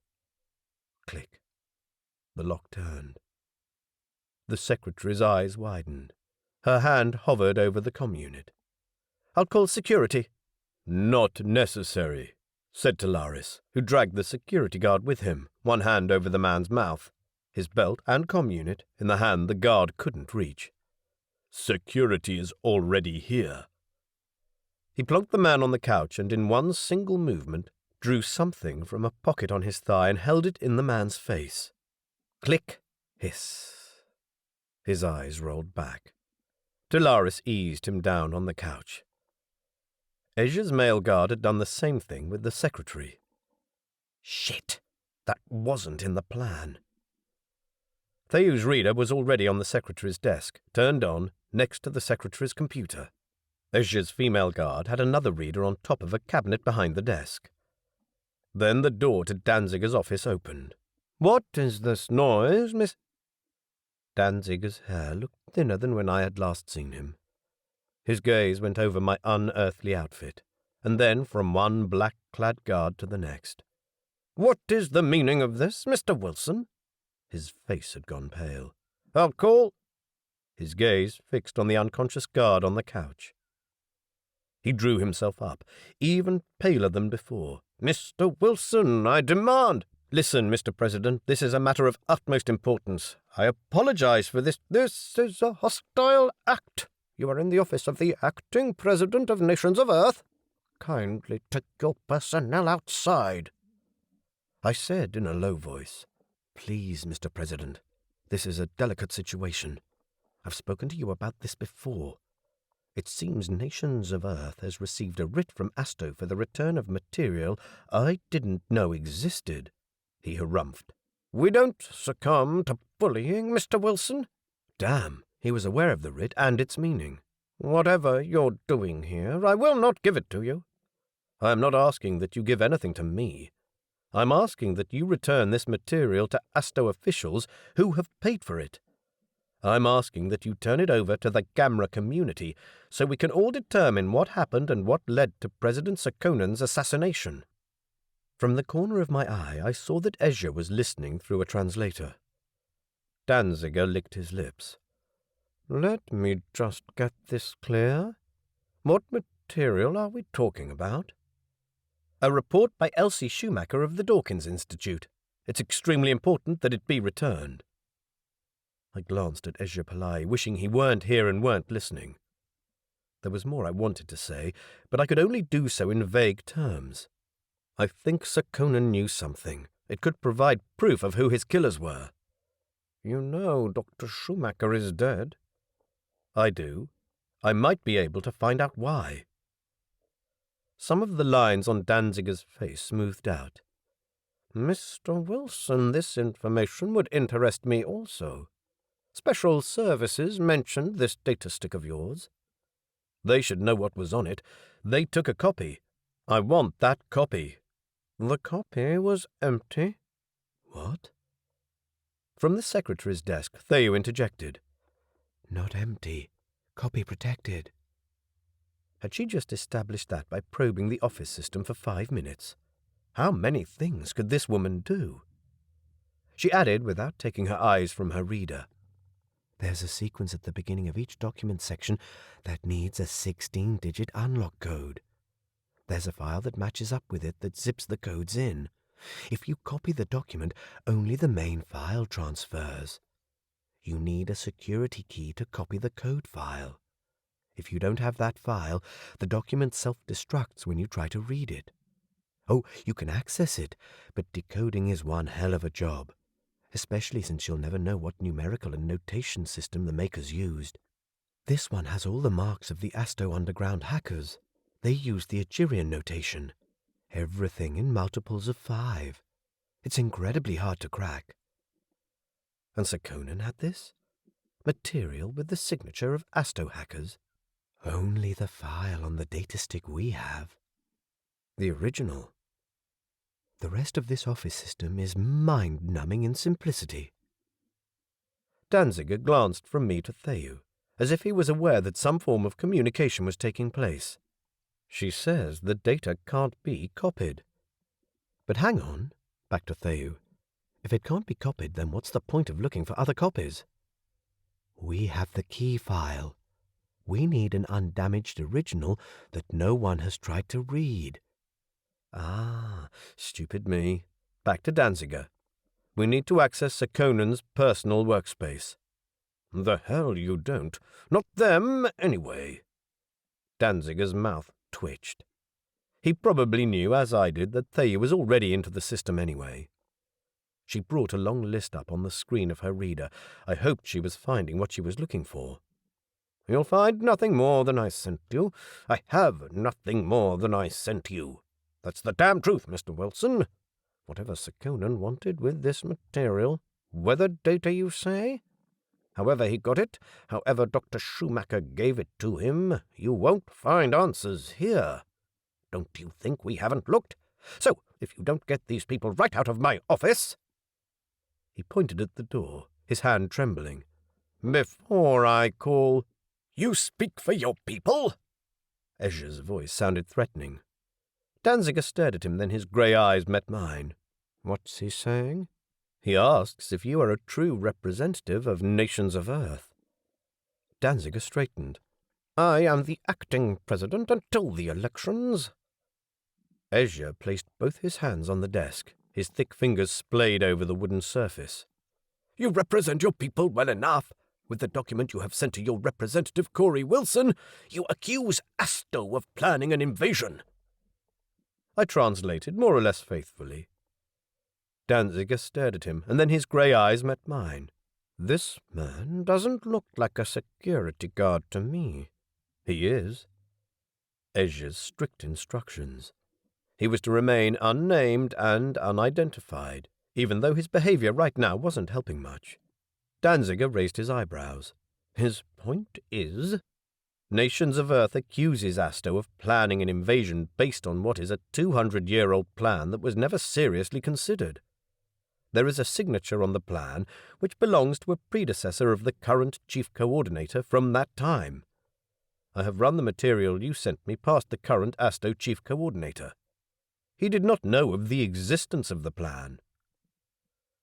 Danziger stared, running his finger along his upper lip. He frowned. I could almost see him thinking. There were some tense moments in which I feared he might say something that would make the situation worse. Then he said, Say for one moment I believed you. How would this end up in Sekonen's possession? I breathed out tension. That is what we are here to establish. Thayu had something else up on her screen and was speaking in a low voice with Ezra's female guard. She met my eyes and shook her head. There is nothing here. Even though she spoke Coldi, Danziger had understood the gist of her words. I told you there is nothing else. What I sent you was all. And based on that flimsy evidence, he risked starting a major conflict. We need to find this material. I kept my voice even though despair clawed at my thoughts. If there was no other copy, we would have to try to piece together the information from what we could find at the Dawkins Center, and I knew that wasn't going to be the complete story. As for other places, we had contacts for Sekonen's immediate family, and only one of them lived in Rotterdam. I only knew Sekonen had been divorced. Did he have a special friend where he might have left a copy? Danziger shook his head. No girlfriends, not that I know. And then I got a stupid idea. I had seen that photo, taken by Melissa Hayworth in her best impersonation of a gutter press journalist. Elsie Schumacher attending a dinner in the presence of Sekonen. I'd wondered what he was doing there, because the occasion didn't seem to demand his professional presence. What if there was more to their relationship? That would also explain why Sekonen had the material. Elsie Schumacher might have had a full copy, since Sekonen seemed to have been aware of the explosive nature of the information. Yes, we should go to the Dawkins Center. On the couch in the corner, Ezra's male guard had pushed the secretary and the security guard up straight. Both had their eyes open, but didn't look alert as yet. Was there really a need to knock them out, Mr. Wilson? Would we have been able to check your administration otherwise? I would have told you the same thing. I sent you all I have. With the way Nations of Earth has treated me and my Jaima, would there have been any incentive for me to believe that? Danziger said nothing. I think he got the point. I'll submit a letter of protest about this. Sure. Let the bureaucrats fight over it. I continued. Mr. President, I want Nations of Earth to understand that this has the potential to blow up into a conflict much bigger than taking 200,000 Gamra citizens on Earth hostage. We didn't. The Emergency Council used the military to close the exchange, to keep the murderers from leaving. The action targeted the wrong people and sent the wrong signal. Gamra has no involvement. Nations of Earth did not invite me to give my opinion. I was not invited to the Emergency Council meeting. Your position was compromised. I was being treated as a suspect. Nisha Pillai was treated as a suspect, without reason. I admit on behalf of the police that it was a mistake, but one I think they were justified in making. It's time that Nations of Earth understood that the conflict isn't about Nations of Earth, but Nations of Earth is being used as a pawn. Nations of Earth is being used, forced and pushed to choose sides. Does anyone at Nations of Earth know what the conflict within Gamra is about?" Danziger stared at me. I said in a low voice, "Isn't that why I was employed?" "You are welcome to explain this to the Assembly." Stiff-faced as hell. "I will, after this is sorted. After that, I will return to my post. This isn't over yet." I met Danziger's eyes squarely. Danziger only nodded. "As you see fit, Mr. Wilson. I don't like you or your methods, but you do seem to have a talent for holding together a number of slippery threads." "Thank you, Mr. President." I made for the door. "Mr. Wilson." I turned. "Just to be clear, don't expect my vote. I intend to replace you as soon as possible." Oh, shit, hell, and damnation! Danziger was going to bring his cronies and take Nations of Earth back to the days of Kershaw. After this debacle, he might even have the numbers. Where did that leave me? I sure as hell wasn't coming back here for a diplomatic post. Back then, when Amaru gave me the choice of getting out or staying, I had burned my bridges. I'd hoped, perhaps stupidly, that I could patch things up if I could solve Sir Conan's murder. But I was no nearer to finding proof, and now I'd been put on notice. Did I need Nations of Earth? Yes, I did, for the money. Did I fully represent them? Well, actually, I represented peace, stability, mutually agreed relationships. I represented respect for cultures, all cultures, not just my own. I was a pioneer of the third wave of colonization, moving beyond the parochial interests of Nations of Earth. I didn't represent them. In all honesty, I probably never had. Well, damn. That was one heck of a useful revelation that came about 10 years too late. In the train on the way to the hotel, I was not the only one lost in thought. Night came early at this time of the year, and it was already almost dark outside. Evi and Talaris sat on either side of the cabin, silent, listening to whatever chatter came in on their comm units. Ezra Pillai sat in a corner alone, lost in communication.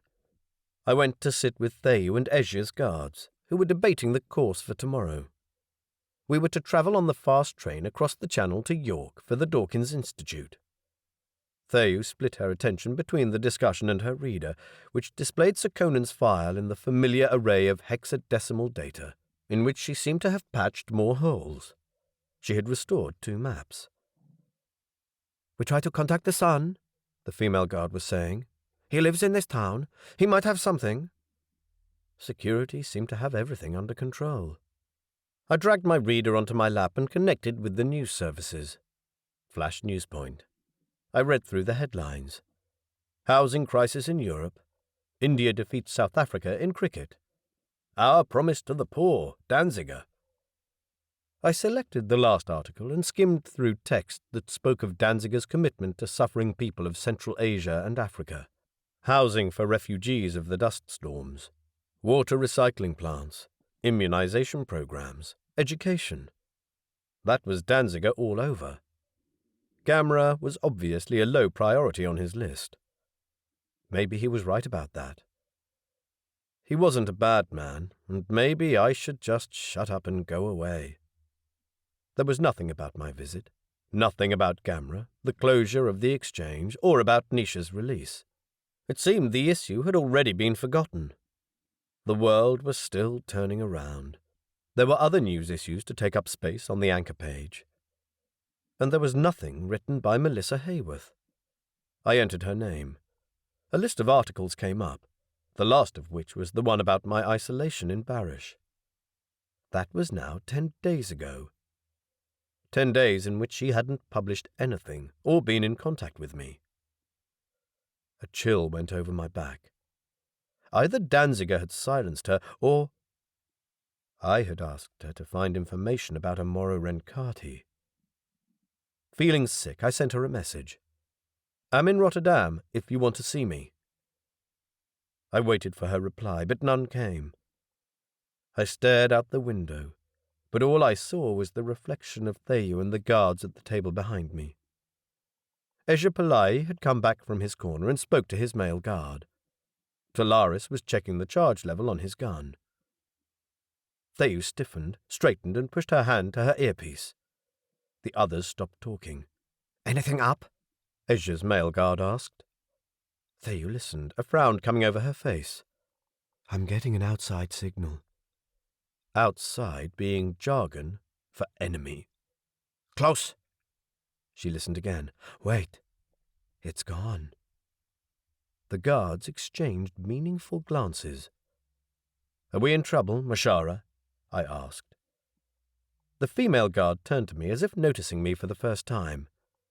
"Of course they know where we are, Delegate.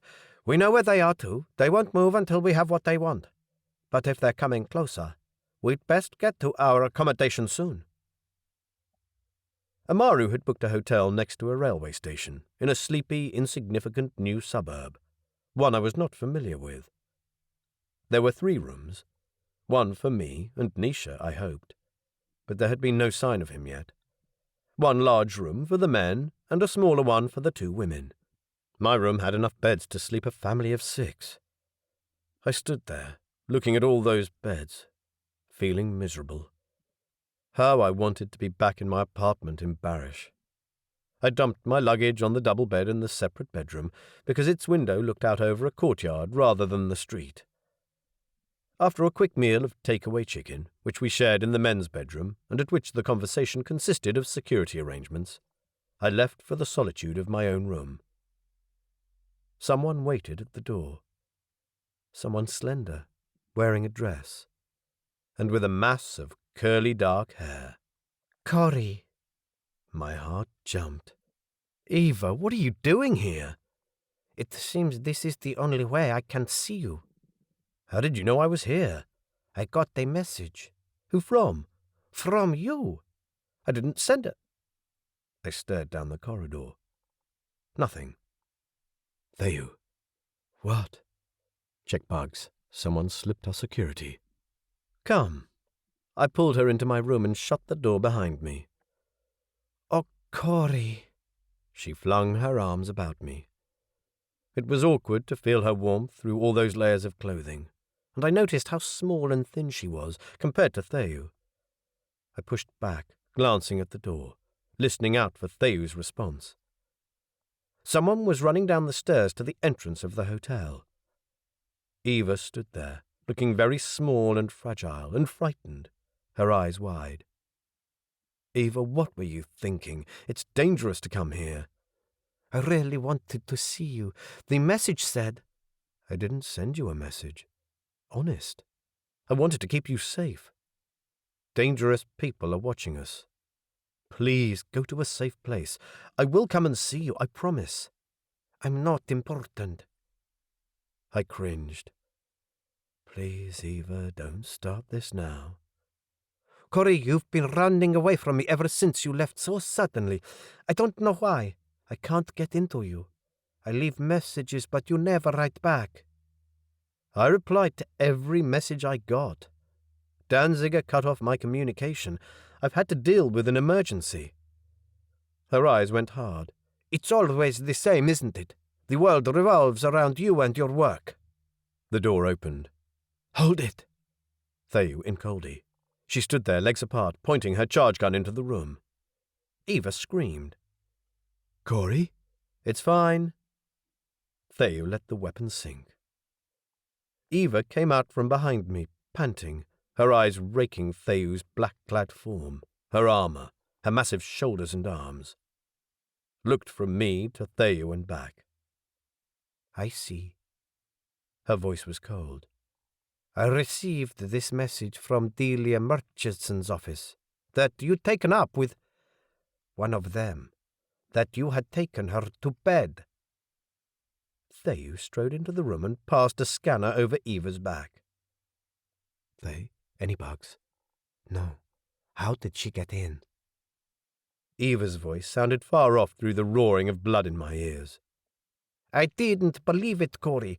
I thought you were a good man, and I thought she was just trying to be nasty. I trusted you. Her voice cracked. You're not even listening to me. Theyu stepped between us, as if ready to protect me. That's her, isn't it? Eva, this is Theyu. She is my Jaima temporarily replacing Nisha. She is my colleague. Nothing happened between us. I don't believe that.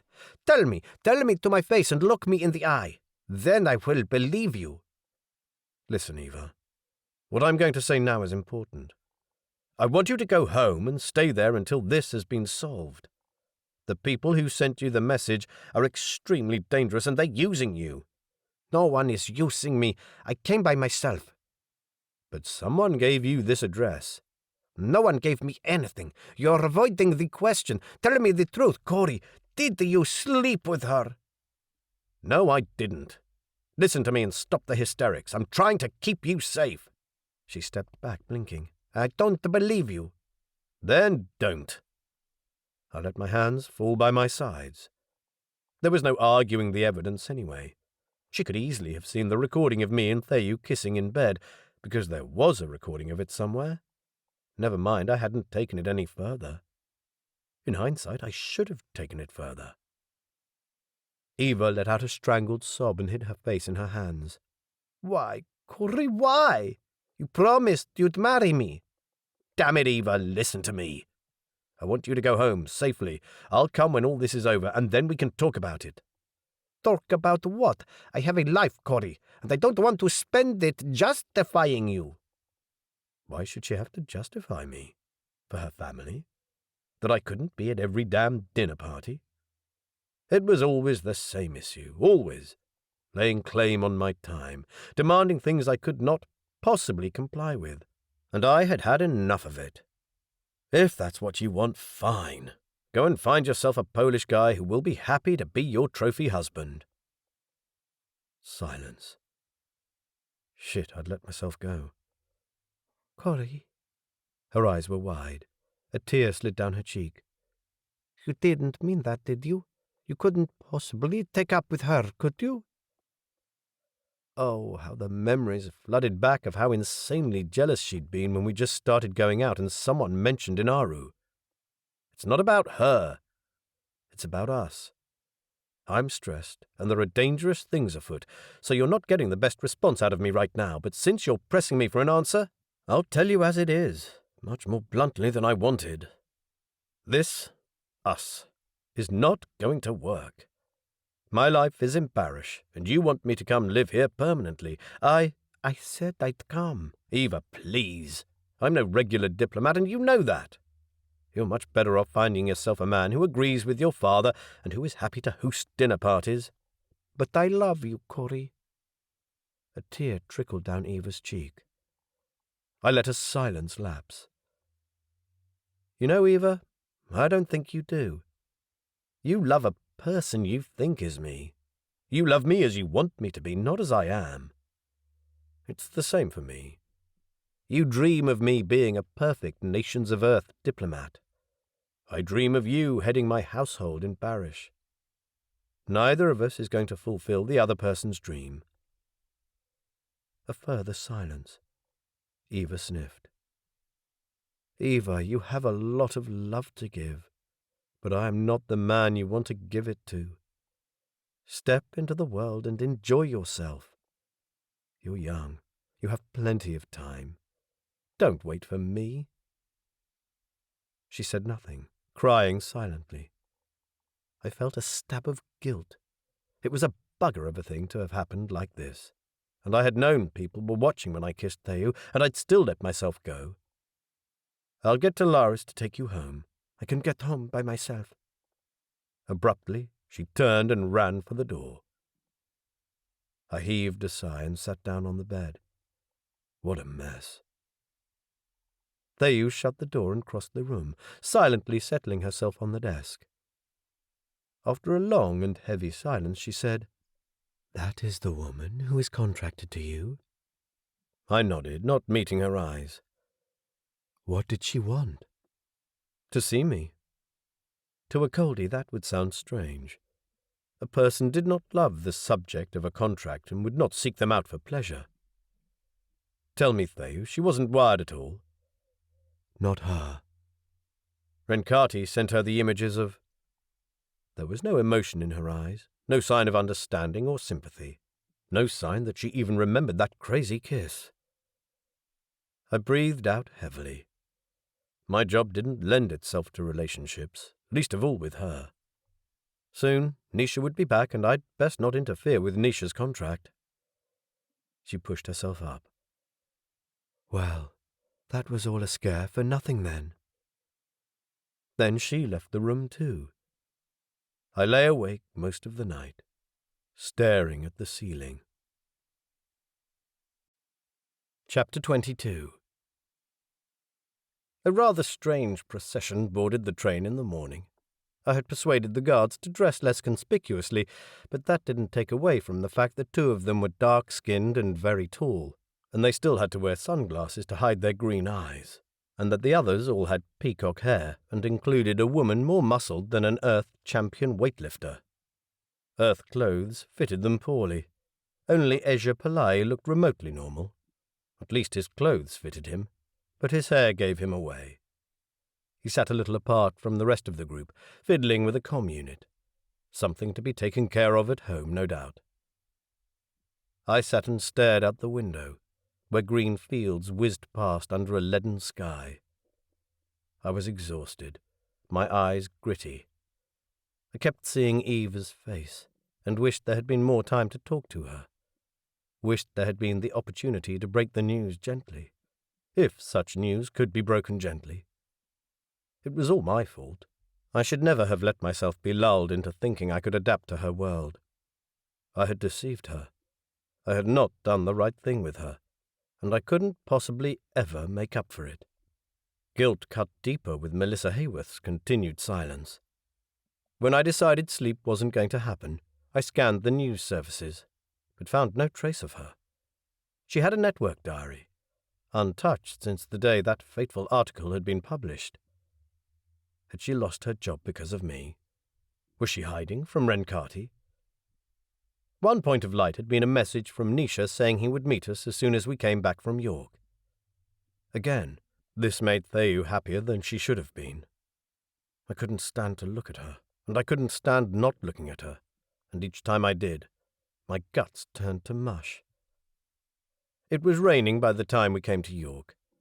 A minibus taxi took us to the Dawkins Centre, a low building on the outskirts of town surrounded by green paddocks and grazing cows. Before going up the stairs to the entrance, I checked with security. All still fine? Evi gave a single hand signal.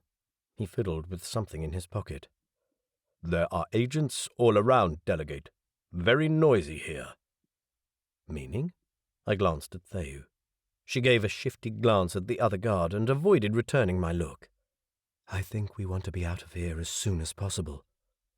She used formal pronouns. While we walked up the stairs, I felt irritated with myself. She hadn't been this formal with me for a long time. I could, of course, just ask her what her relationship with Nisha was. I had to face the fact. I was too much of a coward to hear the answer. I didn't want to think about her with Nisha. Hell, I was jealous even before I had taken her to bed. And I had no time for this crap right now, but my mind churned and my heart ached, and I knew I had lost her. We were already in the foyer, a light-filled room with floor-to-ceiling windows. The receptionist gave us a wide-eyed look. First at Theyu, then at me, and then at the rest of the party filing into the foyer. Then back to me, her gaze raking my gamra outfit. I knew that look. I could almost hear her think. A human in Chan clothing. I stepped up to the counter, placing my hands on the wood in a Coldi gesture. Show them your hands. They'll know you mean no harm. I need to speak to Mr. Scott. Dr. Scott, you said? Redness creeping into her cheeks, she reached for the phone, dialed and listened. Dr. Scott is on a call. Good, then he's here. Where can we find him? She met my eyes, a touch of defiance coming over her face. You need an invitation from one of the scientists to get in. Let's just say the invitation comes from Dr. Elsie Schumacher. She sat up straight, her face closed. I don't know who or what you are and what you're doing here, but I don't appreciate jokes like that. It isn't a joke. My name is Corey Wilson, delegate to Gamra. What I want to ask Dr. Scott is of vital importance for nations of Earth and for peace in this part of the galaxy. Now let me talk to him, please. I could play the pompous-ass role if I wanted. The secretary swallowed, then glanced at the others, who formed a black-clad wall between her and the exit. I'll let you in, not all of them. They come with me. If it pleases you, I'll leave 2 guards here, to make sure you don't let in anyone else. Another short silence. She licked her lips. Very well. She stumbled up from her chair, grabbing a keycard from the desk. The glass door slid open for her. I gestured to Talaris and Ezra's male guard. Wearing translators, they would have heard that 2 of them were meant to stay behind. They placed themselves on either side of the glass doors while the receptionist led the rest of us into the corridor. We passed closed doors with high-voltage warning signs and open doors into rooms full of equipment in dust-free encasements. The odd worker sat behind a screen. At the end of the corridor, we entered a light-filled room in which the centerpiece was an oval conference table. Each of the chairs around it faced its own little screen. A hollow projector stood idle in the middle. More equipment lined the perimeter of the room. There were also 2 partitioned offices. In one of these offices, a man worked behind a large screen displaying a map of lines and circles. He was about 50 and wore a washed-out jumper over thin shoulders. He had more hair on his chin than his head. The receptionist said, "Dr. Scott, there are visitors for you." One look at me and my party, and the man reached for the comm unit on the desk. Thayu leapt into the office faster than I had ever seen her move, and slammed her hand on the unit before he could pick it up. The man tried to push her away. "I'll call the police." "I wouldn't if I were you," I said in a low voice. I walked into the office. "We only need to talk to you, nothing more. Mind if I sit?" I sat down when Dr. Scott said nothing and added to the guards in Coldi. "Jam this room. Shut the door." Evi moved to the door, shutting it in the receptionist's face. Ezra's female guard took a reader from her pack and put it next to one of the computers in the main room. A touch of the screen and it came to life. Thayu crouched next to her, thumbing her reader while studying the display of one of the machines in the cabinet. Ezra Pillai leaned casually against the doorframe. Dr. Scott's face had gone pale. "If you're looking for any of Dr. Schumacher's data, you're too late. It's all gone." "We'll see about that," I said. In the conference room, Thayu went to work. Tables and lists scrolled over the screen of her reader. Every now and then she keyed something into her translator or spoke a few words with the guard. Talaris remained by the door, a patient obsidian statue. I waited. Dr. Scott sat back in his chair, his arms folded across his chest. Every now and then he threw a dark glance at me or at Ezra. Silence lingered. Deleted material could be restored easily enough. If Special Services or the police had been here, which in all likelihood they had, they knew this too. The material hadn't been in Danziger's office. Special Services didn't have it. I had a feeling we wouldn't find it here either. With each minute that passed, the chance that someone would come into the building's foyer and discover the receptionist more or less under siege increased. We had gotten unnoticed out of Danziger's office yesterday, but we were pushing our luck to do so again. I rose from the chair and went into the meeting room. "Thayu, find anything?" She turned, and a brief expression of sympathy flickered across her face before it became professional again. She shook her head. I paced to the door, turned on my heel, and paced back again. "How much longer do you need?" She shrugged. "I don't know that we'll find anything. How much longer do you want me to keep looking?" Glancing at Dr. Scott, still with his arms folded in his office, I decided in a split second.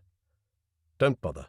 Keep whatever you have there running. Do you have that damaged report there, the one you've been trying to fix?" She nodded. "Then come into the office with me." Without a word, she took her reader and followed me, her face still so unemotional. At my gesture, she placed the reader on the table in front of Dr. Scott. While she turned on the projector and opened the report, I said, "I have a question regarding some material we have been able to restore." Dr. Scott tightened his arms closer about his chest. "I don't comment on a colleague's unpublished work.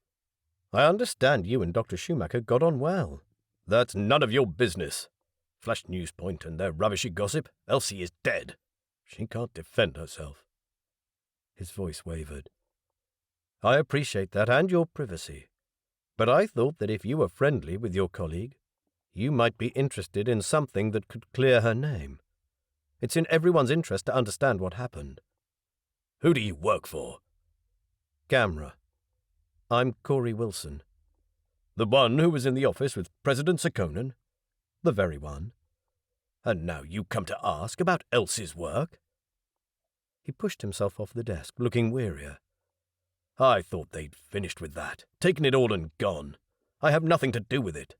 I don't want to have anything to do with it. It's bad enough Elsie was killed for this, and I'm sick of suggestions that I had anything to do with it. I didn't." He backed further away. "Dr. Scott, I'm not coming to investigate or accuse anyone, least of all you. Those matters are up to the police. My concern is with the information that went missing at the same time your colleague did. My employer on this mission is the government that has paid for this information and would like it back." "Then you've come for nothing, because they've already been here and have already looked." "Who?" He shrugged, his face a mask of defensiveness. "Some of those." He glanced at Theyu. "Chans?" Oh, how did I hate the feel of the word in my mouth. "Yes." My skin crawled at the hatred in his voice. "They found nothing, just like the police found nothing, and you will find nothing." "Yes, I understand, but we actually have some of the information that went missing." His eyebrows rose.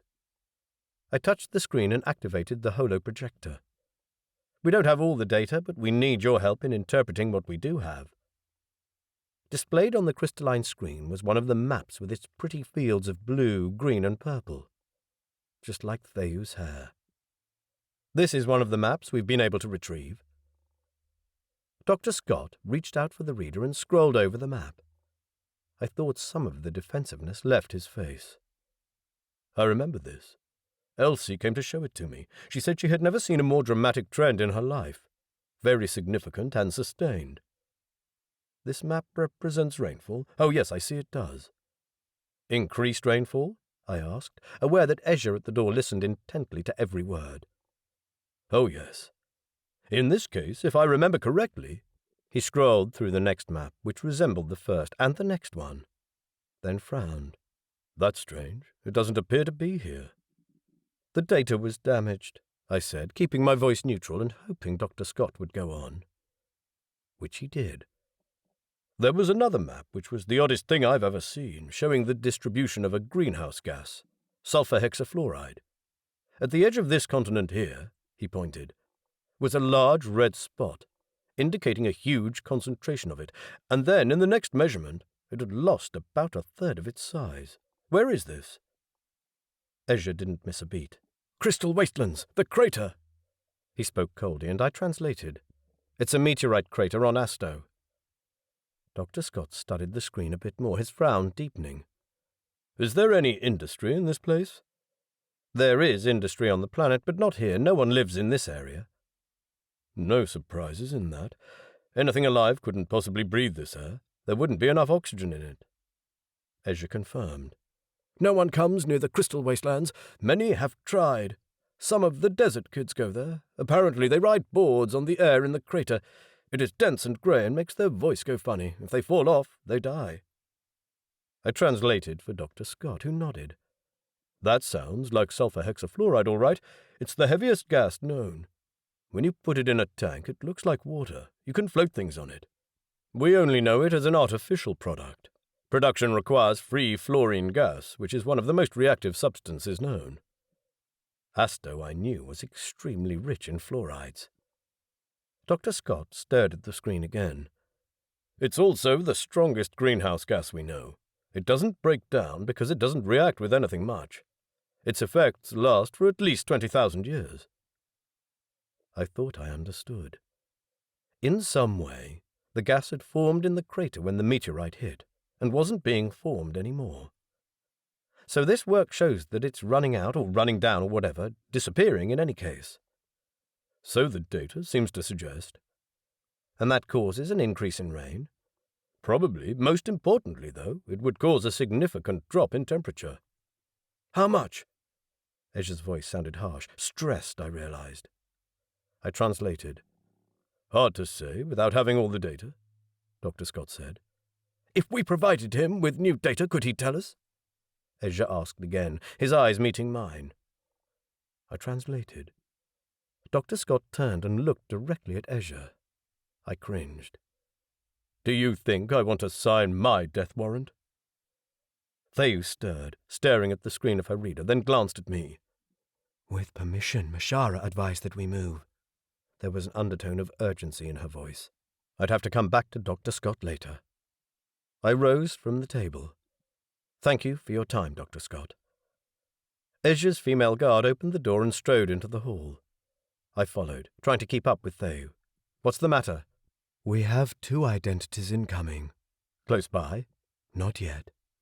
Who are they? Renkati. The receptionist met us in the corridor to lead our group back to the foyer. Evi and the other guards still waited there. Theu spoke to them in a low voice. They pulled out readers and compared screens. There seemed to be a disagreement about what to do. I joined them. Mashara, is there a problem? Ezra's female guard inclined her head. Delegate, while you were speaking, Mashara received a message from one of the people the delegate wanted us to contact. Who? She held up the reader. On the screen was the text, I have a bottle of my father's vodka to give you. Michael. Michael Sekonen. Our last chance. And I would hazard a guess that he was trying to tell us he had a copy of the data. Did he give a place to meet? She fiddled with the screen and showed me again. The Station Juice Bar, Barendrecht. Do we know where that is? A part of Rotterdam. Mashara is working on the details right now. If we leave now, we buy ourselves some time before Renkati shows up. When, not if, they showed up. I glanced at the relative safety of the waiting minibus outside the entrance. Rain still fell in sheets, leaving trails of mist over surrounding paddocks. The minibus was a regular taxi and had no equipment with which the guards could communicate, so one of them had to wave until the driver spotted them and brought the vehicle to the entrance. 2 guards first, then Ezra and me, and then Theu and the last 2 guards behind her. Into the rain. Cold wind whipped straight through my shirt. Shivering, I clutched my reader to my chest. I wasn't used to this kind of weather anymore. At the door of the van, I waited for Theu to catch up. She half ran, shielding her eyes from the rain. Her face was drawn taut. Horrible memories of near death on the marshland outside Barish. Her feeder output was blocked. I ached to say a few personal words, but she avoided my eyes, flung herself into the first available seat. I clambered up the step and sank in the seat next to Ezra Pillai. The driver closed the door and sought for my eyes in the bewildering party of weird people. Back to the station, sir? Yes, thank you. The bus turned onto the road. I stared unseeing out the window. I hoped desperately that Michael Sekonen would have the information we were after. I also hoped that whatever the meeting entailed, the station juice bar served meals and coffee, because not having eaten either breakfast or lunch, I was swaying on my feet. Maybe Coldi and Indrahui could survive on thin air, but I definitely could not. Next to me, Ezra said in a thoughtful voice, This particular visit was very useful. Was it? That was news to me. Ezra let a small silence lapse. What he said, that the surface of our planet is cooling significantly, is what I suspected and feared. It also explains actions by some groups. Does it? I tore my gaze from the sodden paddocks and met the gold-specked black eyes. Ezra's face looked drawn, the grey in his hair more noticeable. He clasped his hands on his knees. Not directly in relation to the murder of your president or his organization that calls themselves Amaro Renkati, but to the larger motives behind it all. I frowned. Gamra has a law that none of the member entities should have repressed populations. An original population of a piece of land can stake a claim on their home territory to have it returned to them. In the past, those claims have largely been granted by Jamata, and secondary populations, invaders if you like, have scrambled to defend themselves and remain eligible to the network. That's partly why Intrahui is such a mess. I nodded. Then a feeling of cold ran over my spine. I whispered, "The Egerians." They were the original inhabitants of Asto. Ezra sighed. "Yes, indeed. There has never been a point for them to make the claims, but a lower temperature is likely to make the planet once more inhabitable by the Egerians." And leave a whole planet open to be claimed by a few? That was too ridiculous to contemplate. But they've been gone for how many years? That doesn't matter. They'll want what they think is legally theirs. I didn't think that was bluff. The hatred of Coldi had been obvious in everything I had seen from the Egerians. In Marinford Durz's words, in the way the medicos spoke, in the way they offered Amaro Renkati the technology to break away from an Asto-dominated gamra. There are only, about 200,000 of them? There are, but they are the fastest-growing ethnicity within Gamra. Already they hold many positions of power. Delegate Joylin Akhtari, Trader Marinford Durza. Most are extremely intelligent. They have technology that baffles our best teams, which Amaro Renkati wants to use to set up a rival exchange network, and which has been used to kill President Sakonan. The Egerians have simply pushed Amaro Renkati into action. They are using Amaro Renkati as their lackeys. The Egerians have time. Before they make their claim, they would like to see our standing within Gamra weakened. That's ridiculous. I knew. It also made far too much sense. Something must be done against this law. They can't just go ahead and disown an entire population for the sake of a few. If the law isn't changed, they can. The law was written to protect small populations who have been driven from their homelands. There are conditions that must be met, but we've tested them.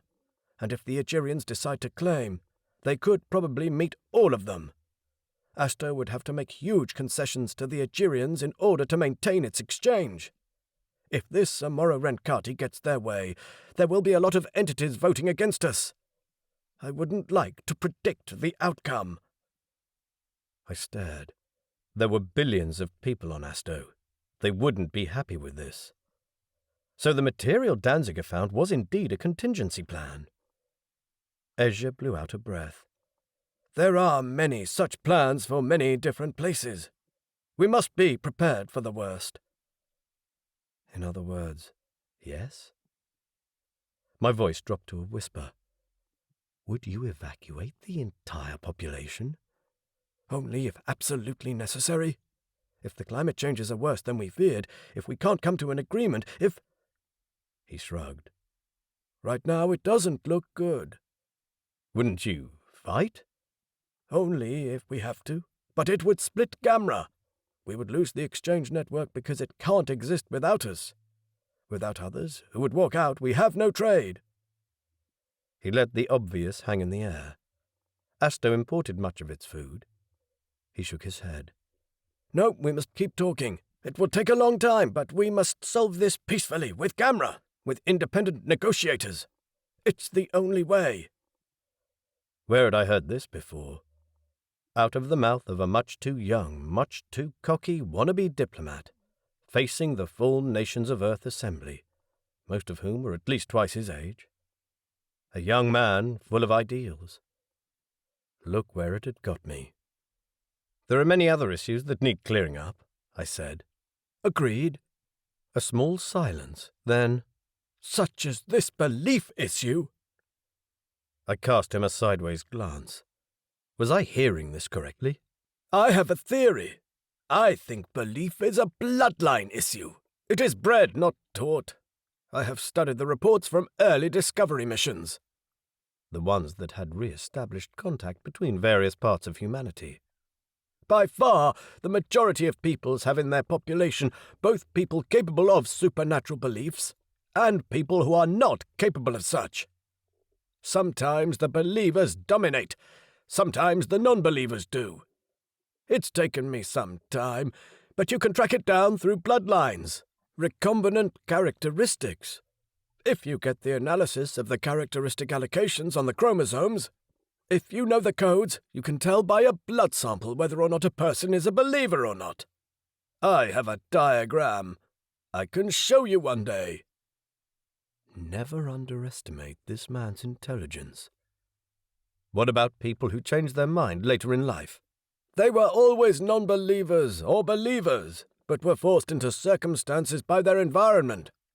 They were people like the ones on this world, who grew up with strongly believing families, but only believed by rote themselves, because everyone else did.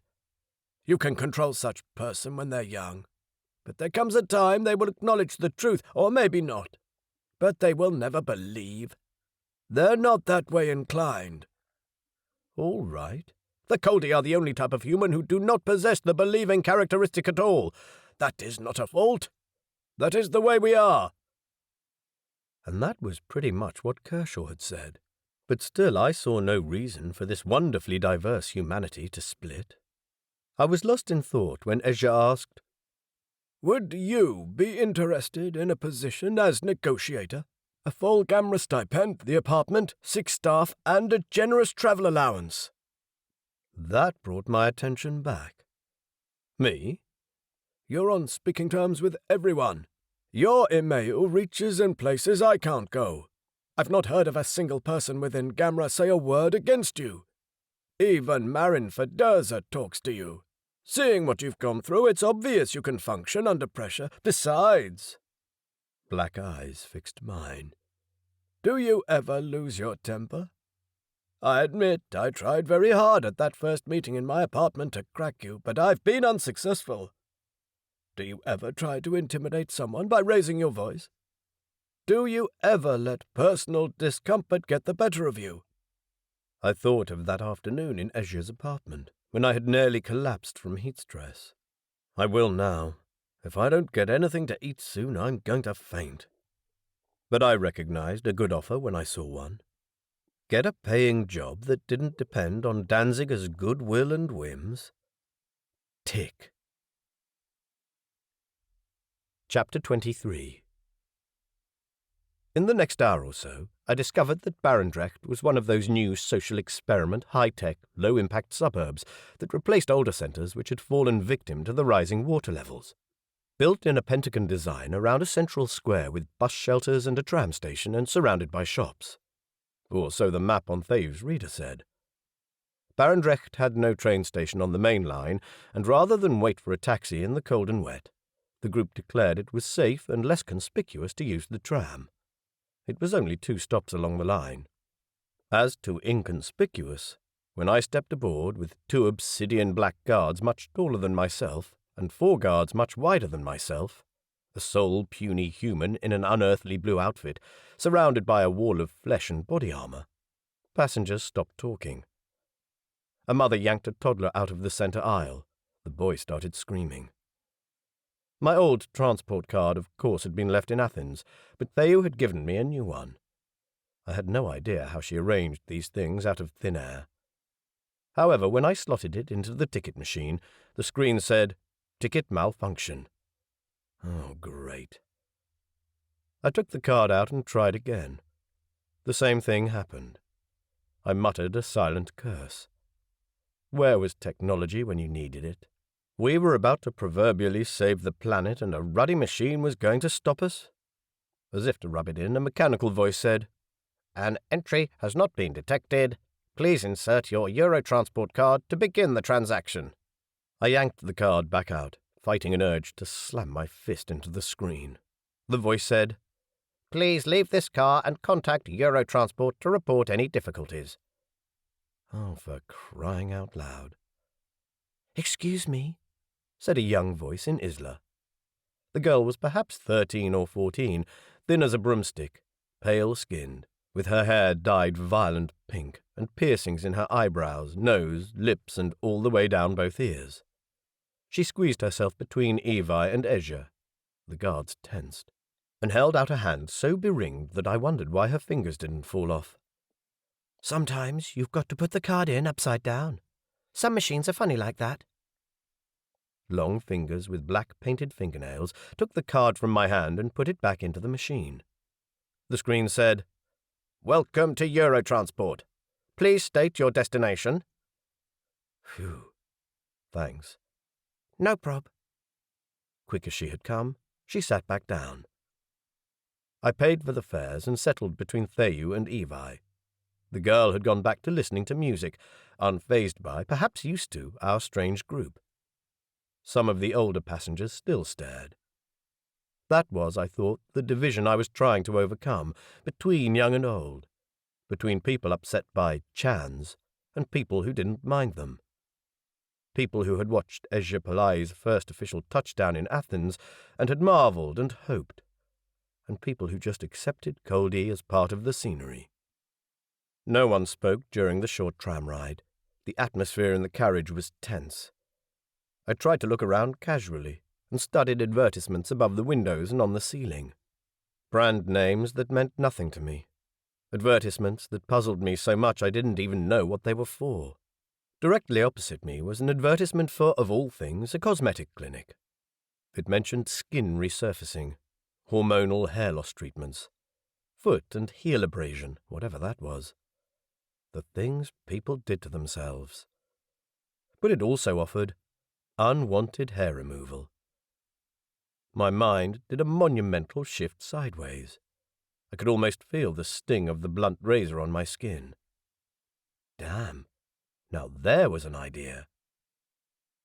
As if on cue, rain stopped and the sun flashed out, even though the wind chased brightly lined clouds through the sky, many of them a dark shade of lead grey. Barendrecht Plaza, as it was imaginatively named, glittered with puddles and drops of water on stainless steel bus shelters, like something out of a crystal shop. After 2 days of gloom, it hurt my eyes. The biting wind as we stepped from the tram hurt the rest of my body and dislodged half my hair from my precarious ponytail.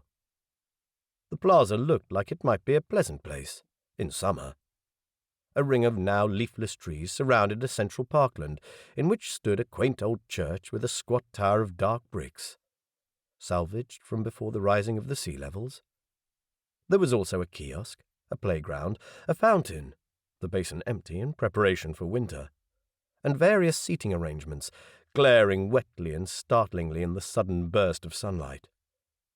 The tram line circled the park like a giant roundabout. Shops and terraces occupied the perimeter of the plaza, and above those shops rose several stories of apartment blocks in a pyramid formation. The station juice bar was located, unsurprisingly, opposite the tram station. It had a large glass-covered seating area. An open fire glowed invitingly in a decorative bowl-like hearth in the centre of the room. More inviting still was the serving counter on the far side. Food. Coffee. Michael Sekkonen waited at a table in the very corner, studying the menu on the table screen. A bag lay on the seat next to him. His father's reader? I hoped so. He was dressed entirely in black, the lush veil of silver-blonde hair hanging over his shoulders. The hair reminded me uncomfortably of his father, but his eyes were grey rather than blue. He nodded formally and shook my hand. "Mr. Wilson." "Nice to meet you." Theyu came behind me, silent and soundless like a cat. The others were settling on the next table, effectively cutting the corner off from the rest of the room. A young serving girl behind a counter that led into the main part of the building looked on, wide-eyed. Ezra took the chair facing away from Michael. "My Jema, Theyu Damiri. The others are my bodyguards." Michael raised an eyebrow and shook Theyu's hand formally and bade us to sit down. "I'm sorry to ask you to come all the way out here." Michael spoke just loud enough to be heard over the rumble of a tram outside the window. It occurred to me that he looked tired and his face appeared older than it should. "Has anyone been harassing you?" Michael snorted. "Where do I start? All the time. I've been staying with friends since my father died." "I'm sorry. My condolences." I could not begin to understand what a circus his father's funeral must have been, and how he would have been thrown in the limelight through no wish of his own. "Excuse me, what would you like?" The serving girl stood at the end of the table. "Oh, I haven't looked at the menu yet. Fancy place. I had expected to order through the table screen. I need something solid to eat." "A salad roll?" she asked. "I guess. I'm dying for a coffee." "Sure. Do you have any vouchers?" "Vouchers?" I frowned at her. "Health Authority regulations, sir, since coffee was declared a drug." Oh, for crying out loud. "No, I don't have any vouchers. Does this rule apply to visitors? I normally live in Barish." "Yes, you need the vouchers all over the country." I clenched my jaws so tightly my teeth crunched. What had Ezra said again about my temper? "Is there anything else you can recommend?" "We have the orange mix on special today. It's one of our favorite drinks. It has orange juice, avocado, honey, and cinnamon." That sounded perfectly disgusting. "No thanks, I'll just have water." I ordered a vegetarian roll for Theu. Then the girl took Michael's order and left. I shook my head. "Tell me, am I so out of it?" Michael grinned but said nothing. I knew the truth. Life on Earth had moved on without me. Orange juice mixed with honey and avocado. I felt sorry for the oranges. "Now, let's get started. Your father." "Did you get the message about the vodka?" "Yes." "I've got it with me." Michael glanced at the empty seat next to him. A flat bag lay there, of the type that normally contained a reader. "He had dinner with me the night before. He asked me if he could leave it with me." Yes, I had struck gold. How was your father that night? "To tell you the truth, Mr. Wilson, nervous. They both were." "Both?" "He and Elsie." Ah, I had been right. Things were starting to make sense to me now, including Dr. Scott's hostile behavior. "You asked what was bothering him?" "I did. He said he got carried away by something and he'd been wrong, and he was trying to sort it out." "Did he say anything about danger?" "Danger? My father?" He chuckled mirthlessly. "Oh, he was good at delegating, but he kept his private life close to him. It never does any good to trust a journalist with a personal feeling, he used to tell me. I bet you didn't know he and Elsie were an item." I suspected. Yet it pretty much echoed my experiences with Sir Conan. "So, do you think he was in trouble?" "In hindsight, of course he was. But then again, he'd been in trouble for most of his presidency. It goes with the job. Someone is always trying to take a swipe at you, he used to tell me." His voice sounded unsteady.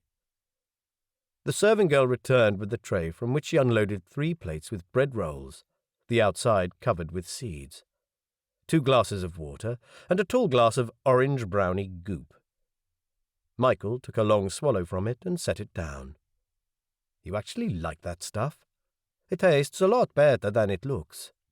Theu gave it a disgusted glare that echoed my feelings. Somehow I preferred deep-fried worms. And manajou. I bit into my roll. At the next table the girl had brought a veritable mountain of bread. It was the first time I'd seen the guards eat anything. Ezra's female guard was pointing to cheese protruding from her roll and asking Evi what it was. "So," I glanced at the reader on the chair. "Have you looked at it?" Michael shook his head. "He told me explicitly not to do so." Smart man. Sir Conan had known about the protection then. "But he told me a few things." He swallowed his bite and leaned closer. "Did you know that Seymour Kershaw is still alive?" "I do. When was your father's last contact with him?" "About 6 months ago. I read the messages. They were discussing political ideas. Then, about a month or so before he was killed, my father tried to break with Kershaw. He said something about Kershaw's claims not being true, and Kershaw was angry. Did Kershaw make any threats? None that I saw. But the picture was clear now. I had been right. Amore Renkati had killed Sekonen because he refused to cooperate. May I? I reached for the bag. He nodded. I pulled out the reader, set it on the table, and gestured Theyu over. She pulled my data stick out of one of her many pockets and slid it into the reader. I turned it on. A few nervous heartbeats later, the menu came up on the screen. I navigated the directory. The guards on the next table were laughing, but I was sure at least some of them would have an idea what was going on. I didn't want Ezja Pillai to see this. Not yet. I found the copy of the file that was also on the data stick. It opened normally. Phew. When I moved to scroll down, Theyu batted my hands away. Make a copy first. Yes, indeed. The key was on the data stick. It was more valuable than the reader. A few seconds later, it was again complete in the breast pocket of my shirt under my armor. Now for the information itself. I scrolled through. The maps, Elsie Schumacher's report. I knew what was in there. I didn't know that the person who had passed it to Sekonen wasn't Elsie, or even remotely Coldi. There'd been a leak in the Dawkins Center computer. A transcript of a meeting between Sekonen and a couple of people unknown to me, representatives of a travel consortium with the aim of setting up a second exchange node on Earth.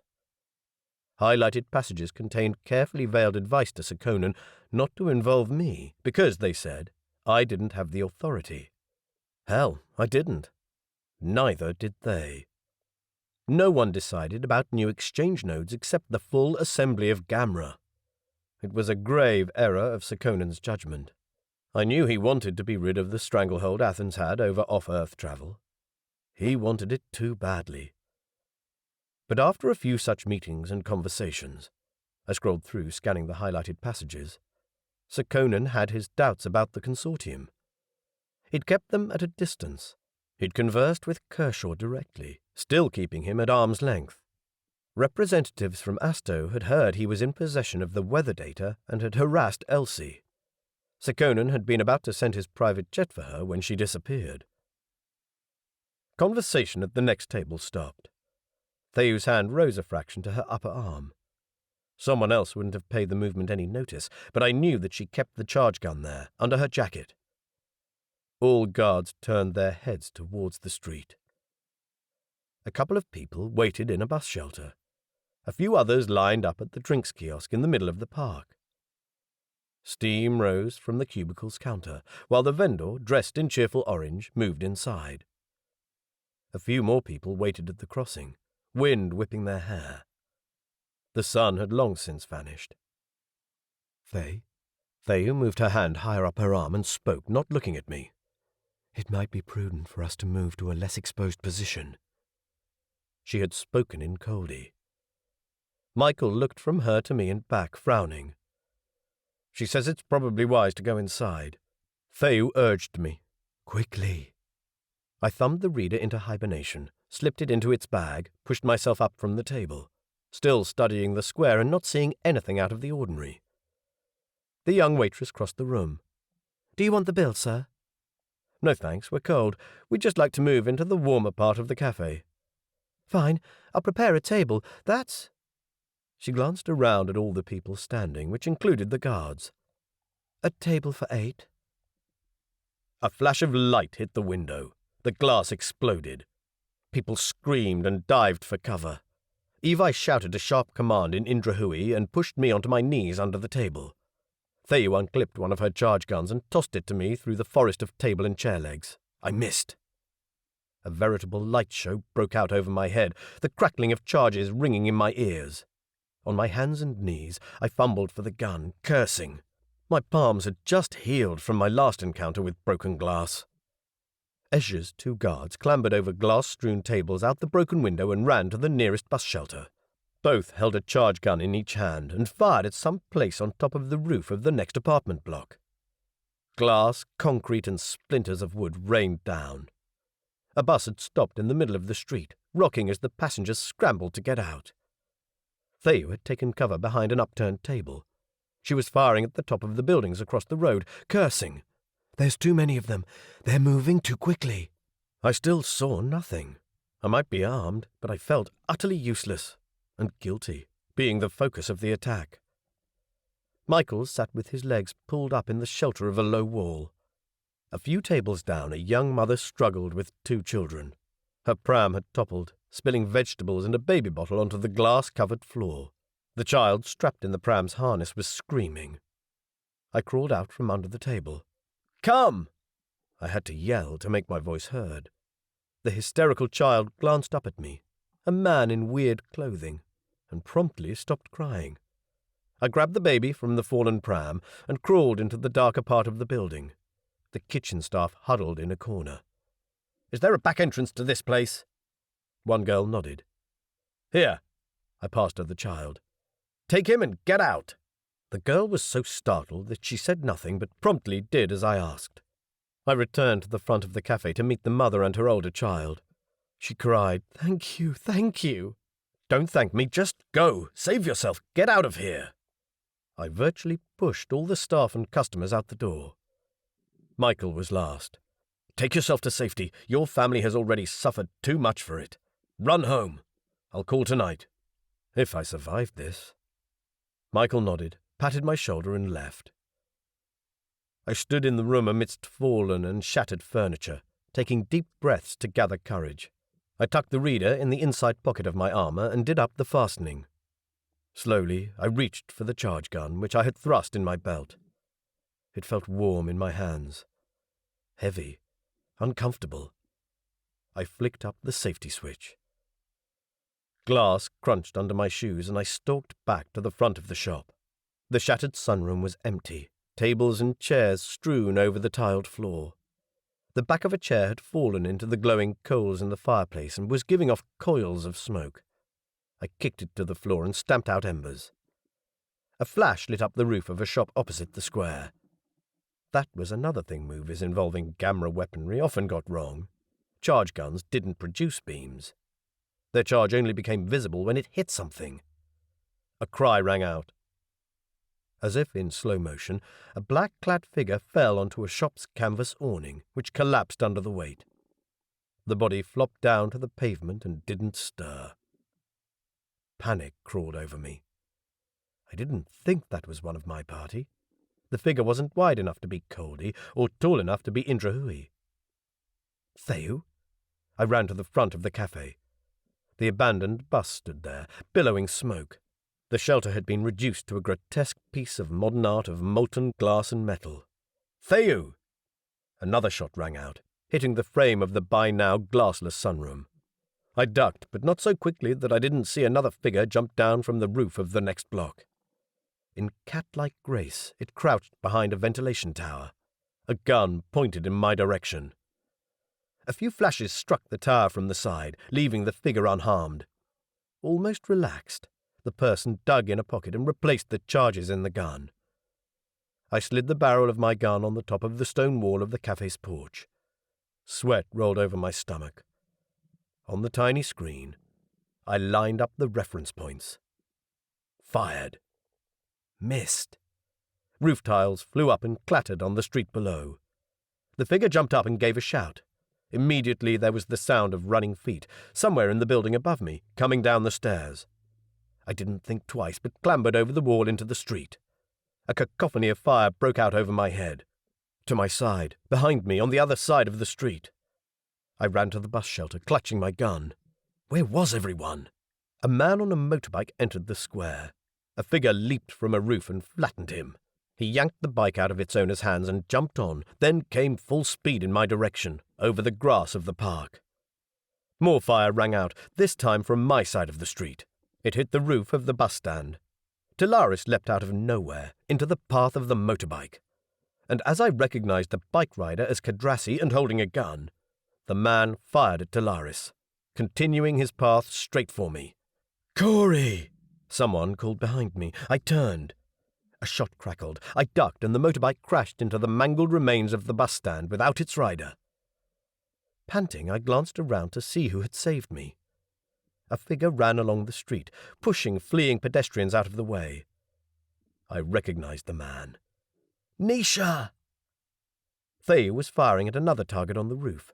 Fire came back, shattering windows. Nisha ran and ducked behind the recycling station where I sat. We fell into a wordless hug. When did you get out? Just in time to save your ass, it seems. I flung my arm over Nisha's shoulder. There was so much to say, but no opportunity to say it. Whining sirens echoed between the buildings. First one and then another police van screeched onto the square. A flash of light struck the windscreen of the first van. It skidded into a traffic barrier, and the second van had to swerve. It came to a stop in a cloud of burnt rubber. The doors of both vans opened, and police armed with shields and guns streamed out. More flashes hit the pavement. A dark-clad figure ran over the roof of a building opposite us.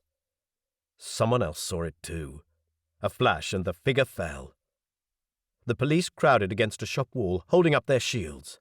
More shots were fired from a second-floor window, but a single shot from behind our bus stand put a merciless end to that. I hadn't even seen a glimpse of the sniper, and wondered who the sharpshooter was. Across the square, police officers gathered up someone wounded and bundled him into the van. Evi materialized out of a shop entrance, pushing another person, struggling in vain against his grip. Ezja's 2 elite bodyguards brought 3 men from inside the ruined cafe. One was Indra Hui, which earned him a slap in the face from Talaris, who'd been standing outside putting recharges in his gun. They exchanged some sharp words in Indra Hui, which I didn't catch. Swear words, no doubt. Thayu crouched over the fallen body, searching the man's clothes. Then I spotted movement on the roof opposite. I yelled, "Thayu!" while raising my gun. I didn't think twice, but fired. Once, twice. Both shots went wide.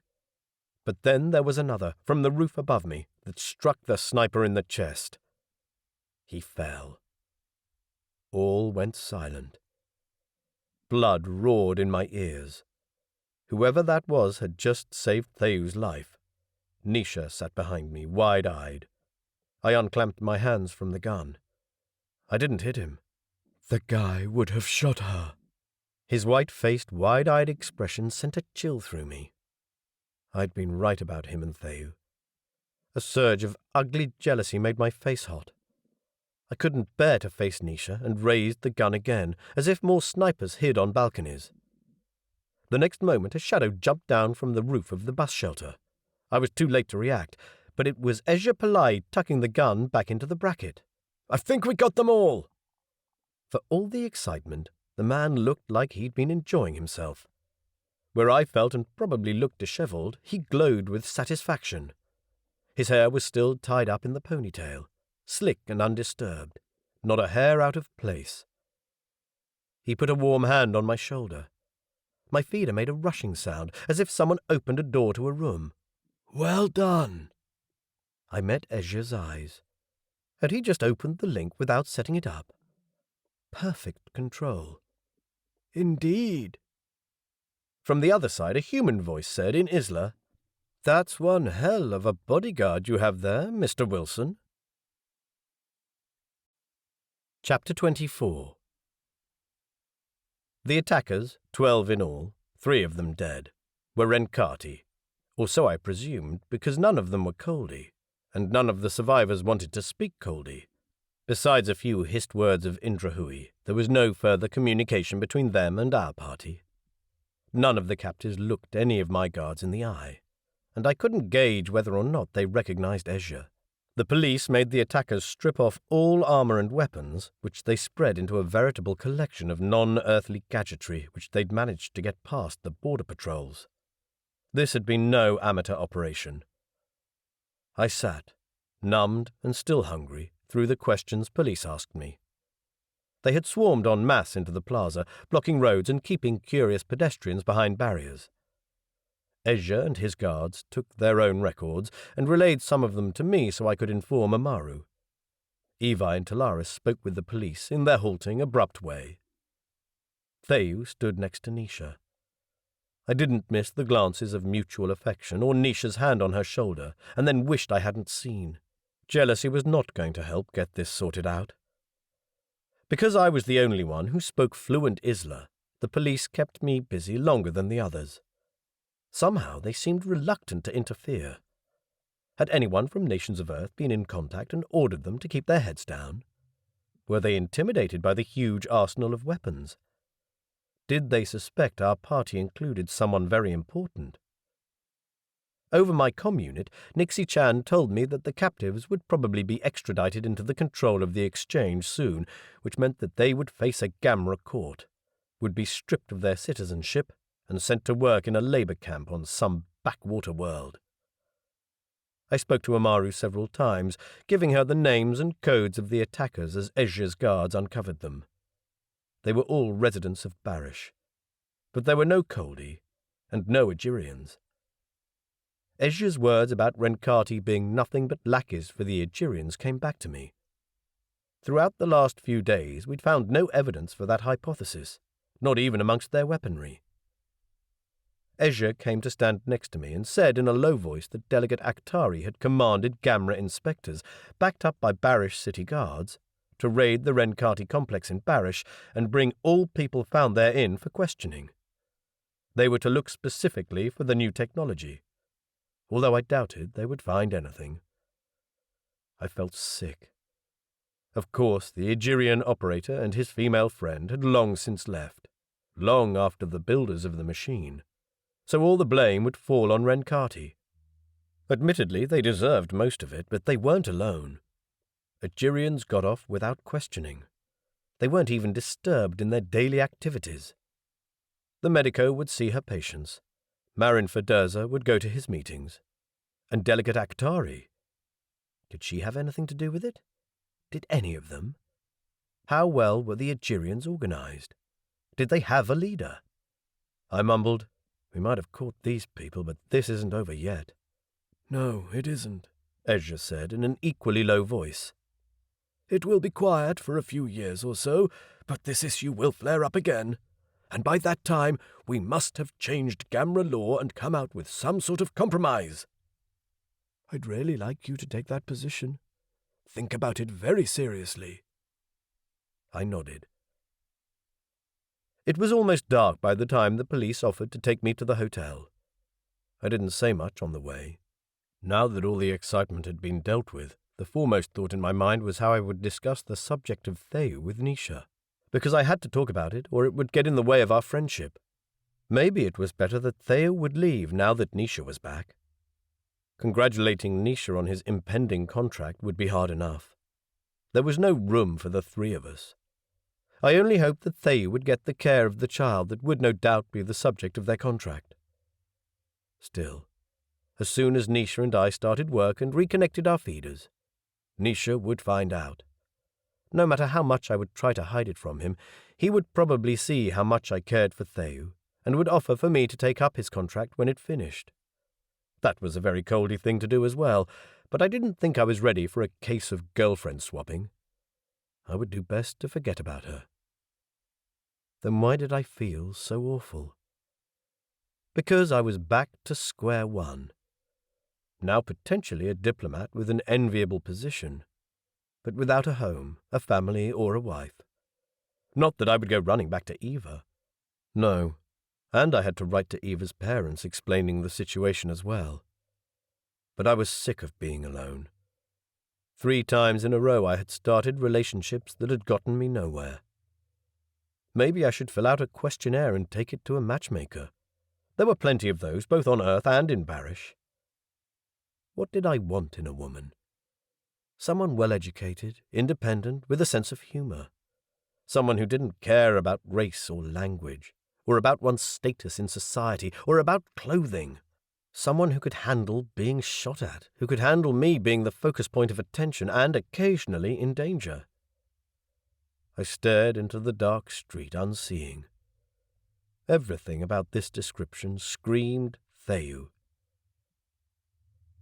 When I opened the door to my room, Nisha sat at the dining table, watching a news report on his reader. His eyes shone. I put my stuff in this room. I didn't think you'd mind me sharing." All his luggage lay spread on a bed in the corner.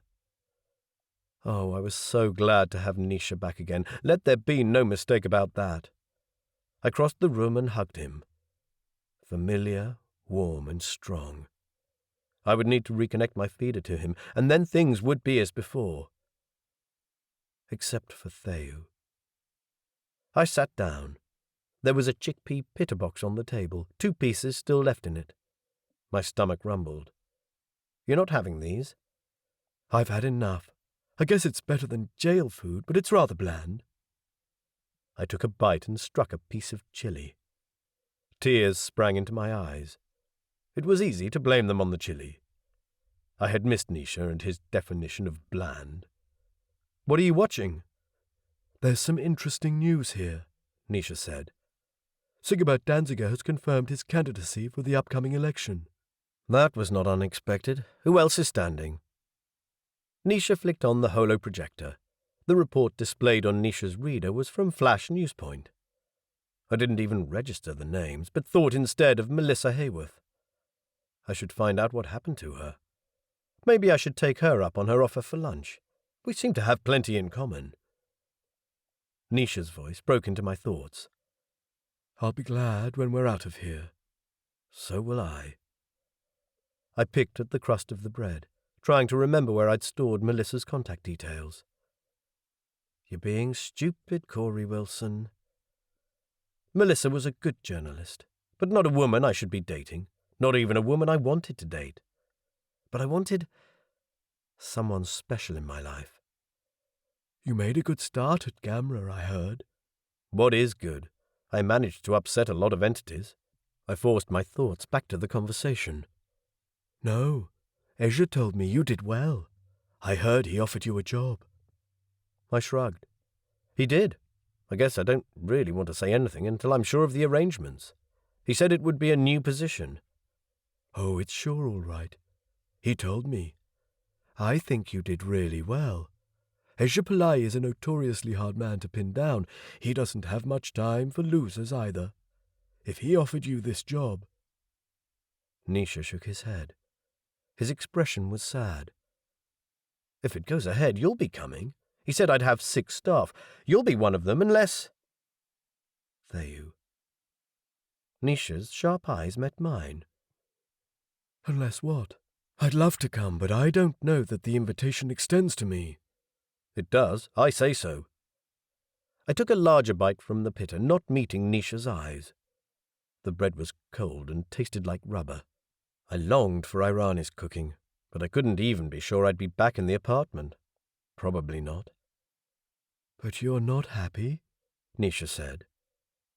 Was it really that obvious? I shrugged. We haven't caught Sekonen's killer yet. I've been in contact with Amaru, but none of the people we got today were in Rotterdam at the time of the attack on Sekonen. "Whoever has done it will be caught. Apparently, Gamra guards and Barish officials have arrested a great number of Renkati supporters. One of them will have killed Sekonen, or they will know who did." I nodded and took another bite. "But that isn't it, is it? The reason why you're not happy?" "I'm just tired." I could see in Nisha's eyes that he didn't believe this, but I said nothing, picking fallen threads of cheese out of the box. Then he said, "I heard you got on well with my sister." I jerked my head up. "Sister?" "Same parents as me. What did you think she was?" I thought. I let it go. Obviously what I had thought was wrong. Not only that, what I had thought no longer mattered. His sister. I watched the projection but saw nothing, only felt the heat rising in my cheeks. I whispered, "I thought you were contracted to her. I thought you loved her." "Oh, I do, but I assure you, I'm not interested in her in that way." He cocked his head. "Although I'm guessing you are." No point denying it. I nodded once and felt more heat creep up my cheeks. A few seconds of red-eared silence passed. Nisha frowned. "But I thought, what about Eva?" "I'm breaking off the engagement." "You are? It would never have worked. She was only interested in dinner parties, and when I came back, I don't think she would ever have been happy in Barish. Nisha blew out a breath. You know, that must be the first sensible thing I've heard you say about women. I stared. Nisha had always been reserved about Eva, but he had never told me this. For the last 2 years he had shielded his thoughts about her so as not to hurt me. Oh, how I loved him.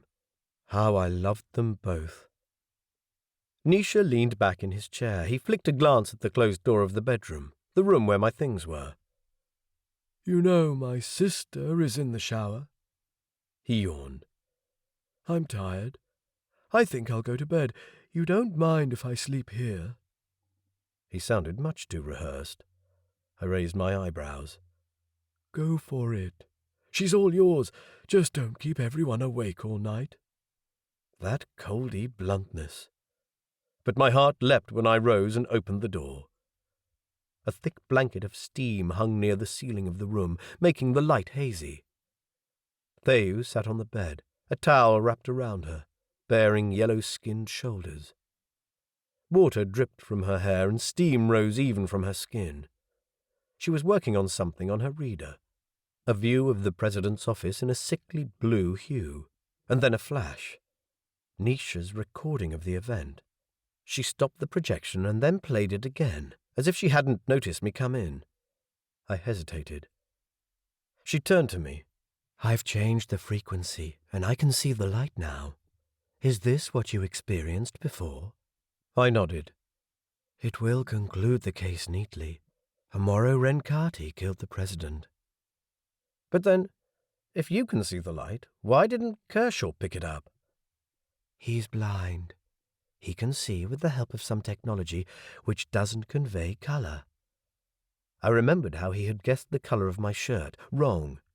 It also dawned on me that a lot of Agirian technology could be beneficial to everyone, or dangerous, and that we must aim to negotiate with them and not point fingers. Like Coldi on Earth, they had perhaps traded some of their technology for benefits needed by their community. Technology which the buyers had gone on to misuse. But I was not in the mood for discussing the matter further. There would be plenty of time for that once we returned to Barish. Thea was going to play the recording again, her hand hovering over the button. But her fingers trembled. Then she blinked. I tried the feeder. Thea? Her input was still blocked, and unlike Azure, I couldn't open it without setting up through the reader. Thea, are you still angry with me? Angry? Why would I be angry with you? Because I made your girl run out on you. Oh, Thea. She gave me a surprised squeak when I pulled her up and drew her in my arms. From close up, her eyes glistened with moisture. Come, Thea. Open your feeder. Let me tell you what's going on. How much I love you. What? My lips cut her words short.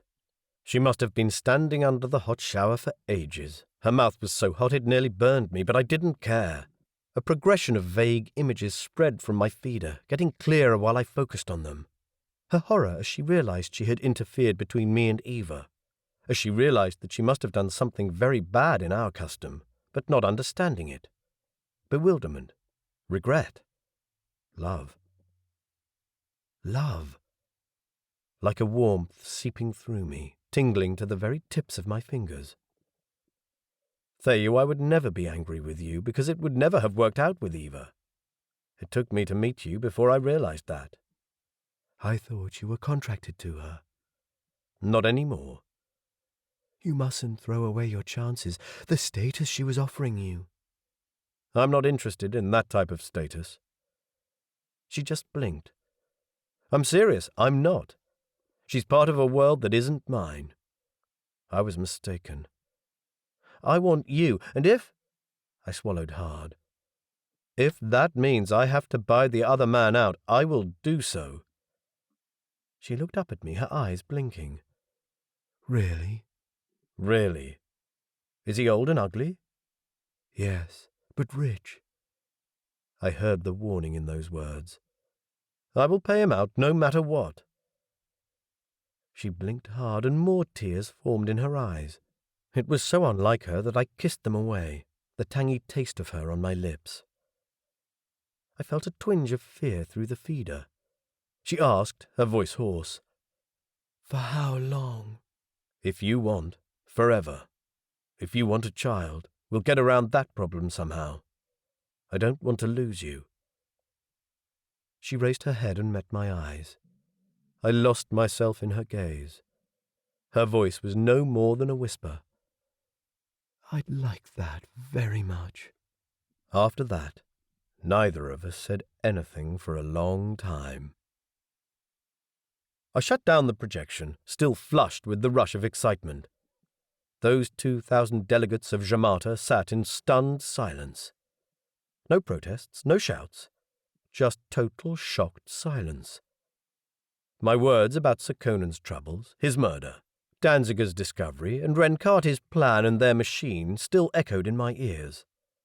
I'd shown them the 200-year-old plans, verified the signature of Asto's leader of that time, how Rencati had tried to play the climate change data to make nations of Earth vote against collaboration with Gamra.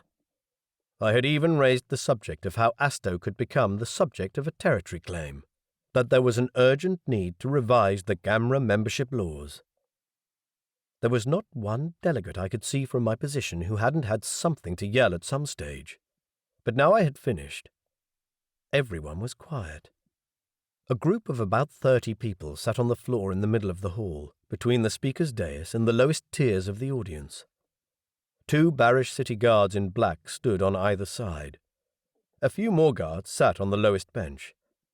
They had brought the group in after the meeting started, a collection of men and women in dirty clothing. Chief Delegate Akhtari rang her bell. Her face had remained emotionless during my speech. I didn't think she was involved in any Agirian plan or even knew of it. But it would have been nice if she had shown outrage at my evidence.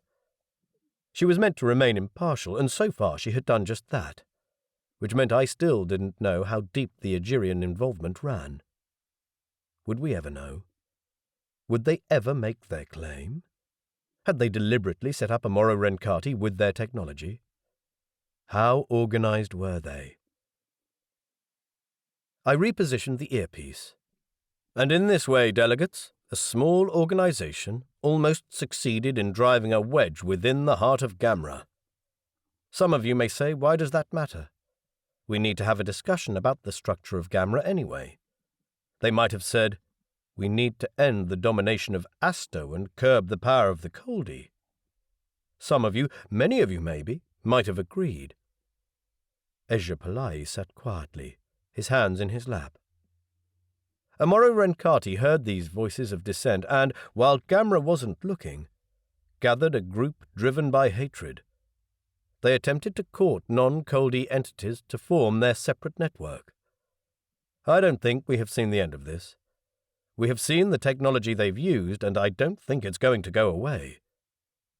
I glanced at Marin Federza, whose face was equally unreadable. Was there an organization of Agirians? If so, was he involved? Rather than pointing fingers at each other, Gamra needs to face this challenge as a united front. I think it matters that we air grievances publicly here in this venue before they become deeply ingrained. We have just seen how quickly a conflict can escalate. I have no doubt that if we did allow this split to happen, we would have major conflict within a year. Now for the official part of the meeting. At the start of this meeting, you saw the guards of Barish bring in a group of people. They are what is left of Amuro Rencati, those people who still swear by an organization with the blood of my president on its hands. Now only one question remains, and I have been chosen to ask it on behalf of Jamata. A few of the people in the group on the floor looked up.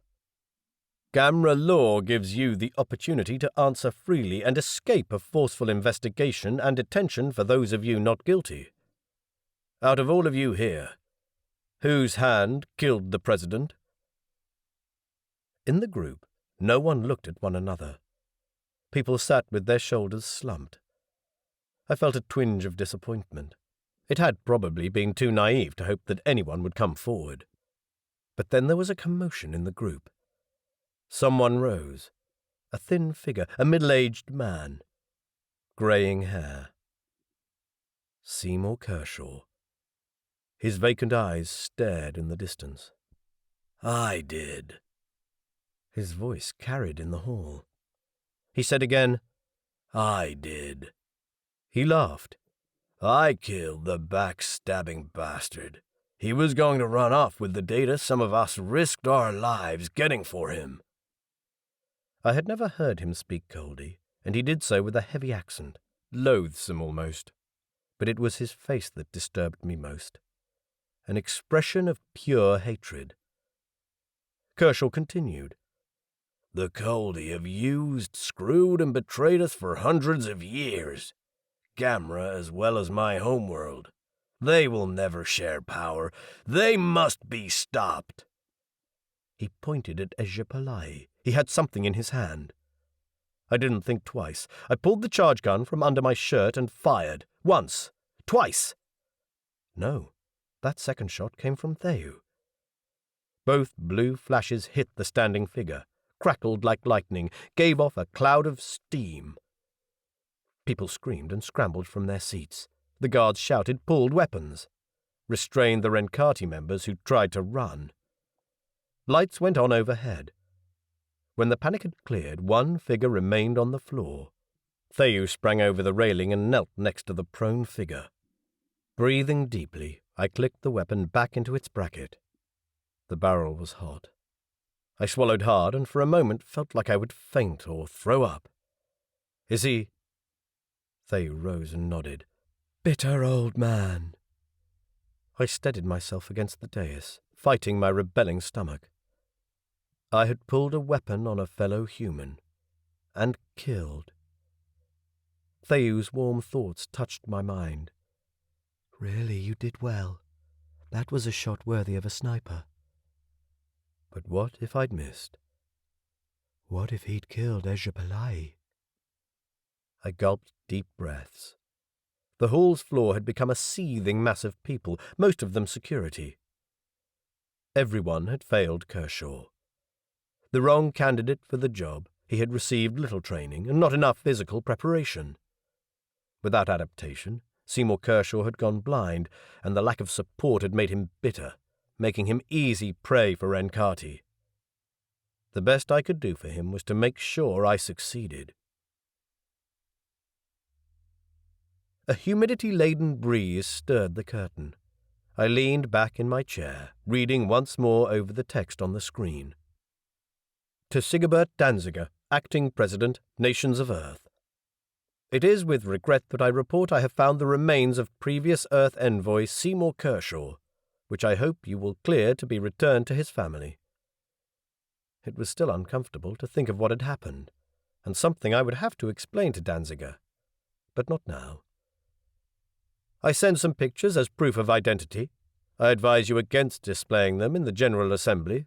The detail is gruesome and might upset some members. Before his death, Kershaw admitted to having used new technology to kill President Sekkonen, who had been about to reveal the extent of Renkati's treachery. All known members of the organization Amuro Renkati have been arrested. There is no further threat to Nations of Earth. Gamra wishes to apologize deeply for this upheaval, but hopes that normal negotiations will resume. Meanwhile, I wish to notify you of my intention to resign from my position. I have been offered a fully funded position as negotiator, but will be available to offer assistance to my replacement. Oh, how it pleased me to write that. He'd threatened to sack me, and now I'd made the first move, a move which he probably wouldn't have expected. Yesterday I'd made my first down payment for the apartment which had been seized by Gamra as part of the disbanding of Amuro Renkati. I'd also paid the staff outstanding wages. Money never interested me much, but I had never felt so good. And there was more to come. I flicked to the other message. Miss Hayworth, I hope you have arrived in Athens by now. Amaru said she has been waiting your arrival so your training as my publicity officer can be fast-tracked. A light flicked on behind me, and soft footsteps entered the room. A yellow-skinned hand placed a steaming cup of manajou between the edge of the table and my reader. Its tantalizing smell rose to my nose. I reached over my shoulder and found Thayu's arm. "I thought you might like this before we go to bed." The glow from the reader silvered the soft curves of her face. "Bed? Is it that late?" "It is. You do forget yourself sometimes. You work too hard." She said that a lot, in a mocking, joking way, but it was true. In the past few days, I'd spent far too much time in the semi-darkness of the communication hub. I would become anemic at this rate. I half rose and pressed send, and again send. Then I picked up my cup and followed Thayu out of the room. My new office, my staff, and the problems of the universe could wait a while. The night was warm, and there were better things to do. This has been Ambassador 1, Seeing Red, Ambassador Space Opera Thriller Series. Written by Patty Jansen. Narrated by Matthew Lloyd Davis. Copyright 2012 by Patty Jansen. Production copyright 2016 by Patty Jansen.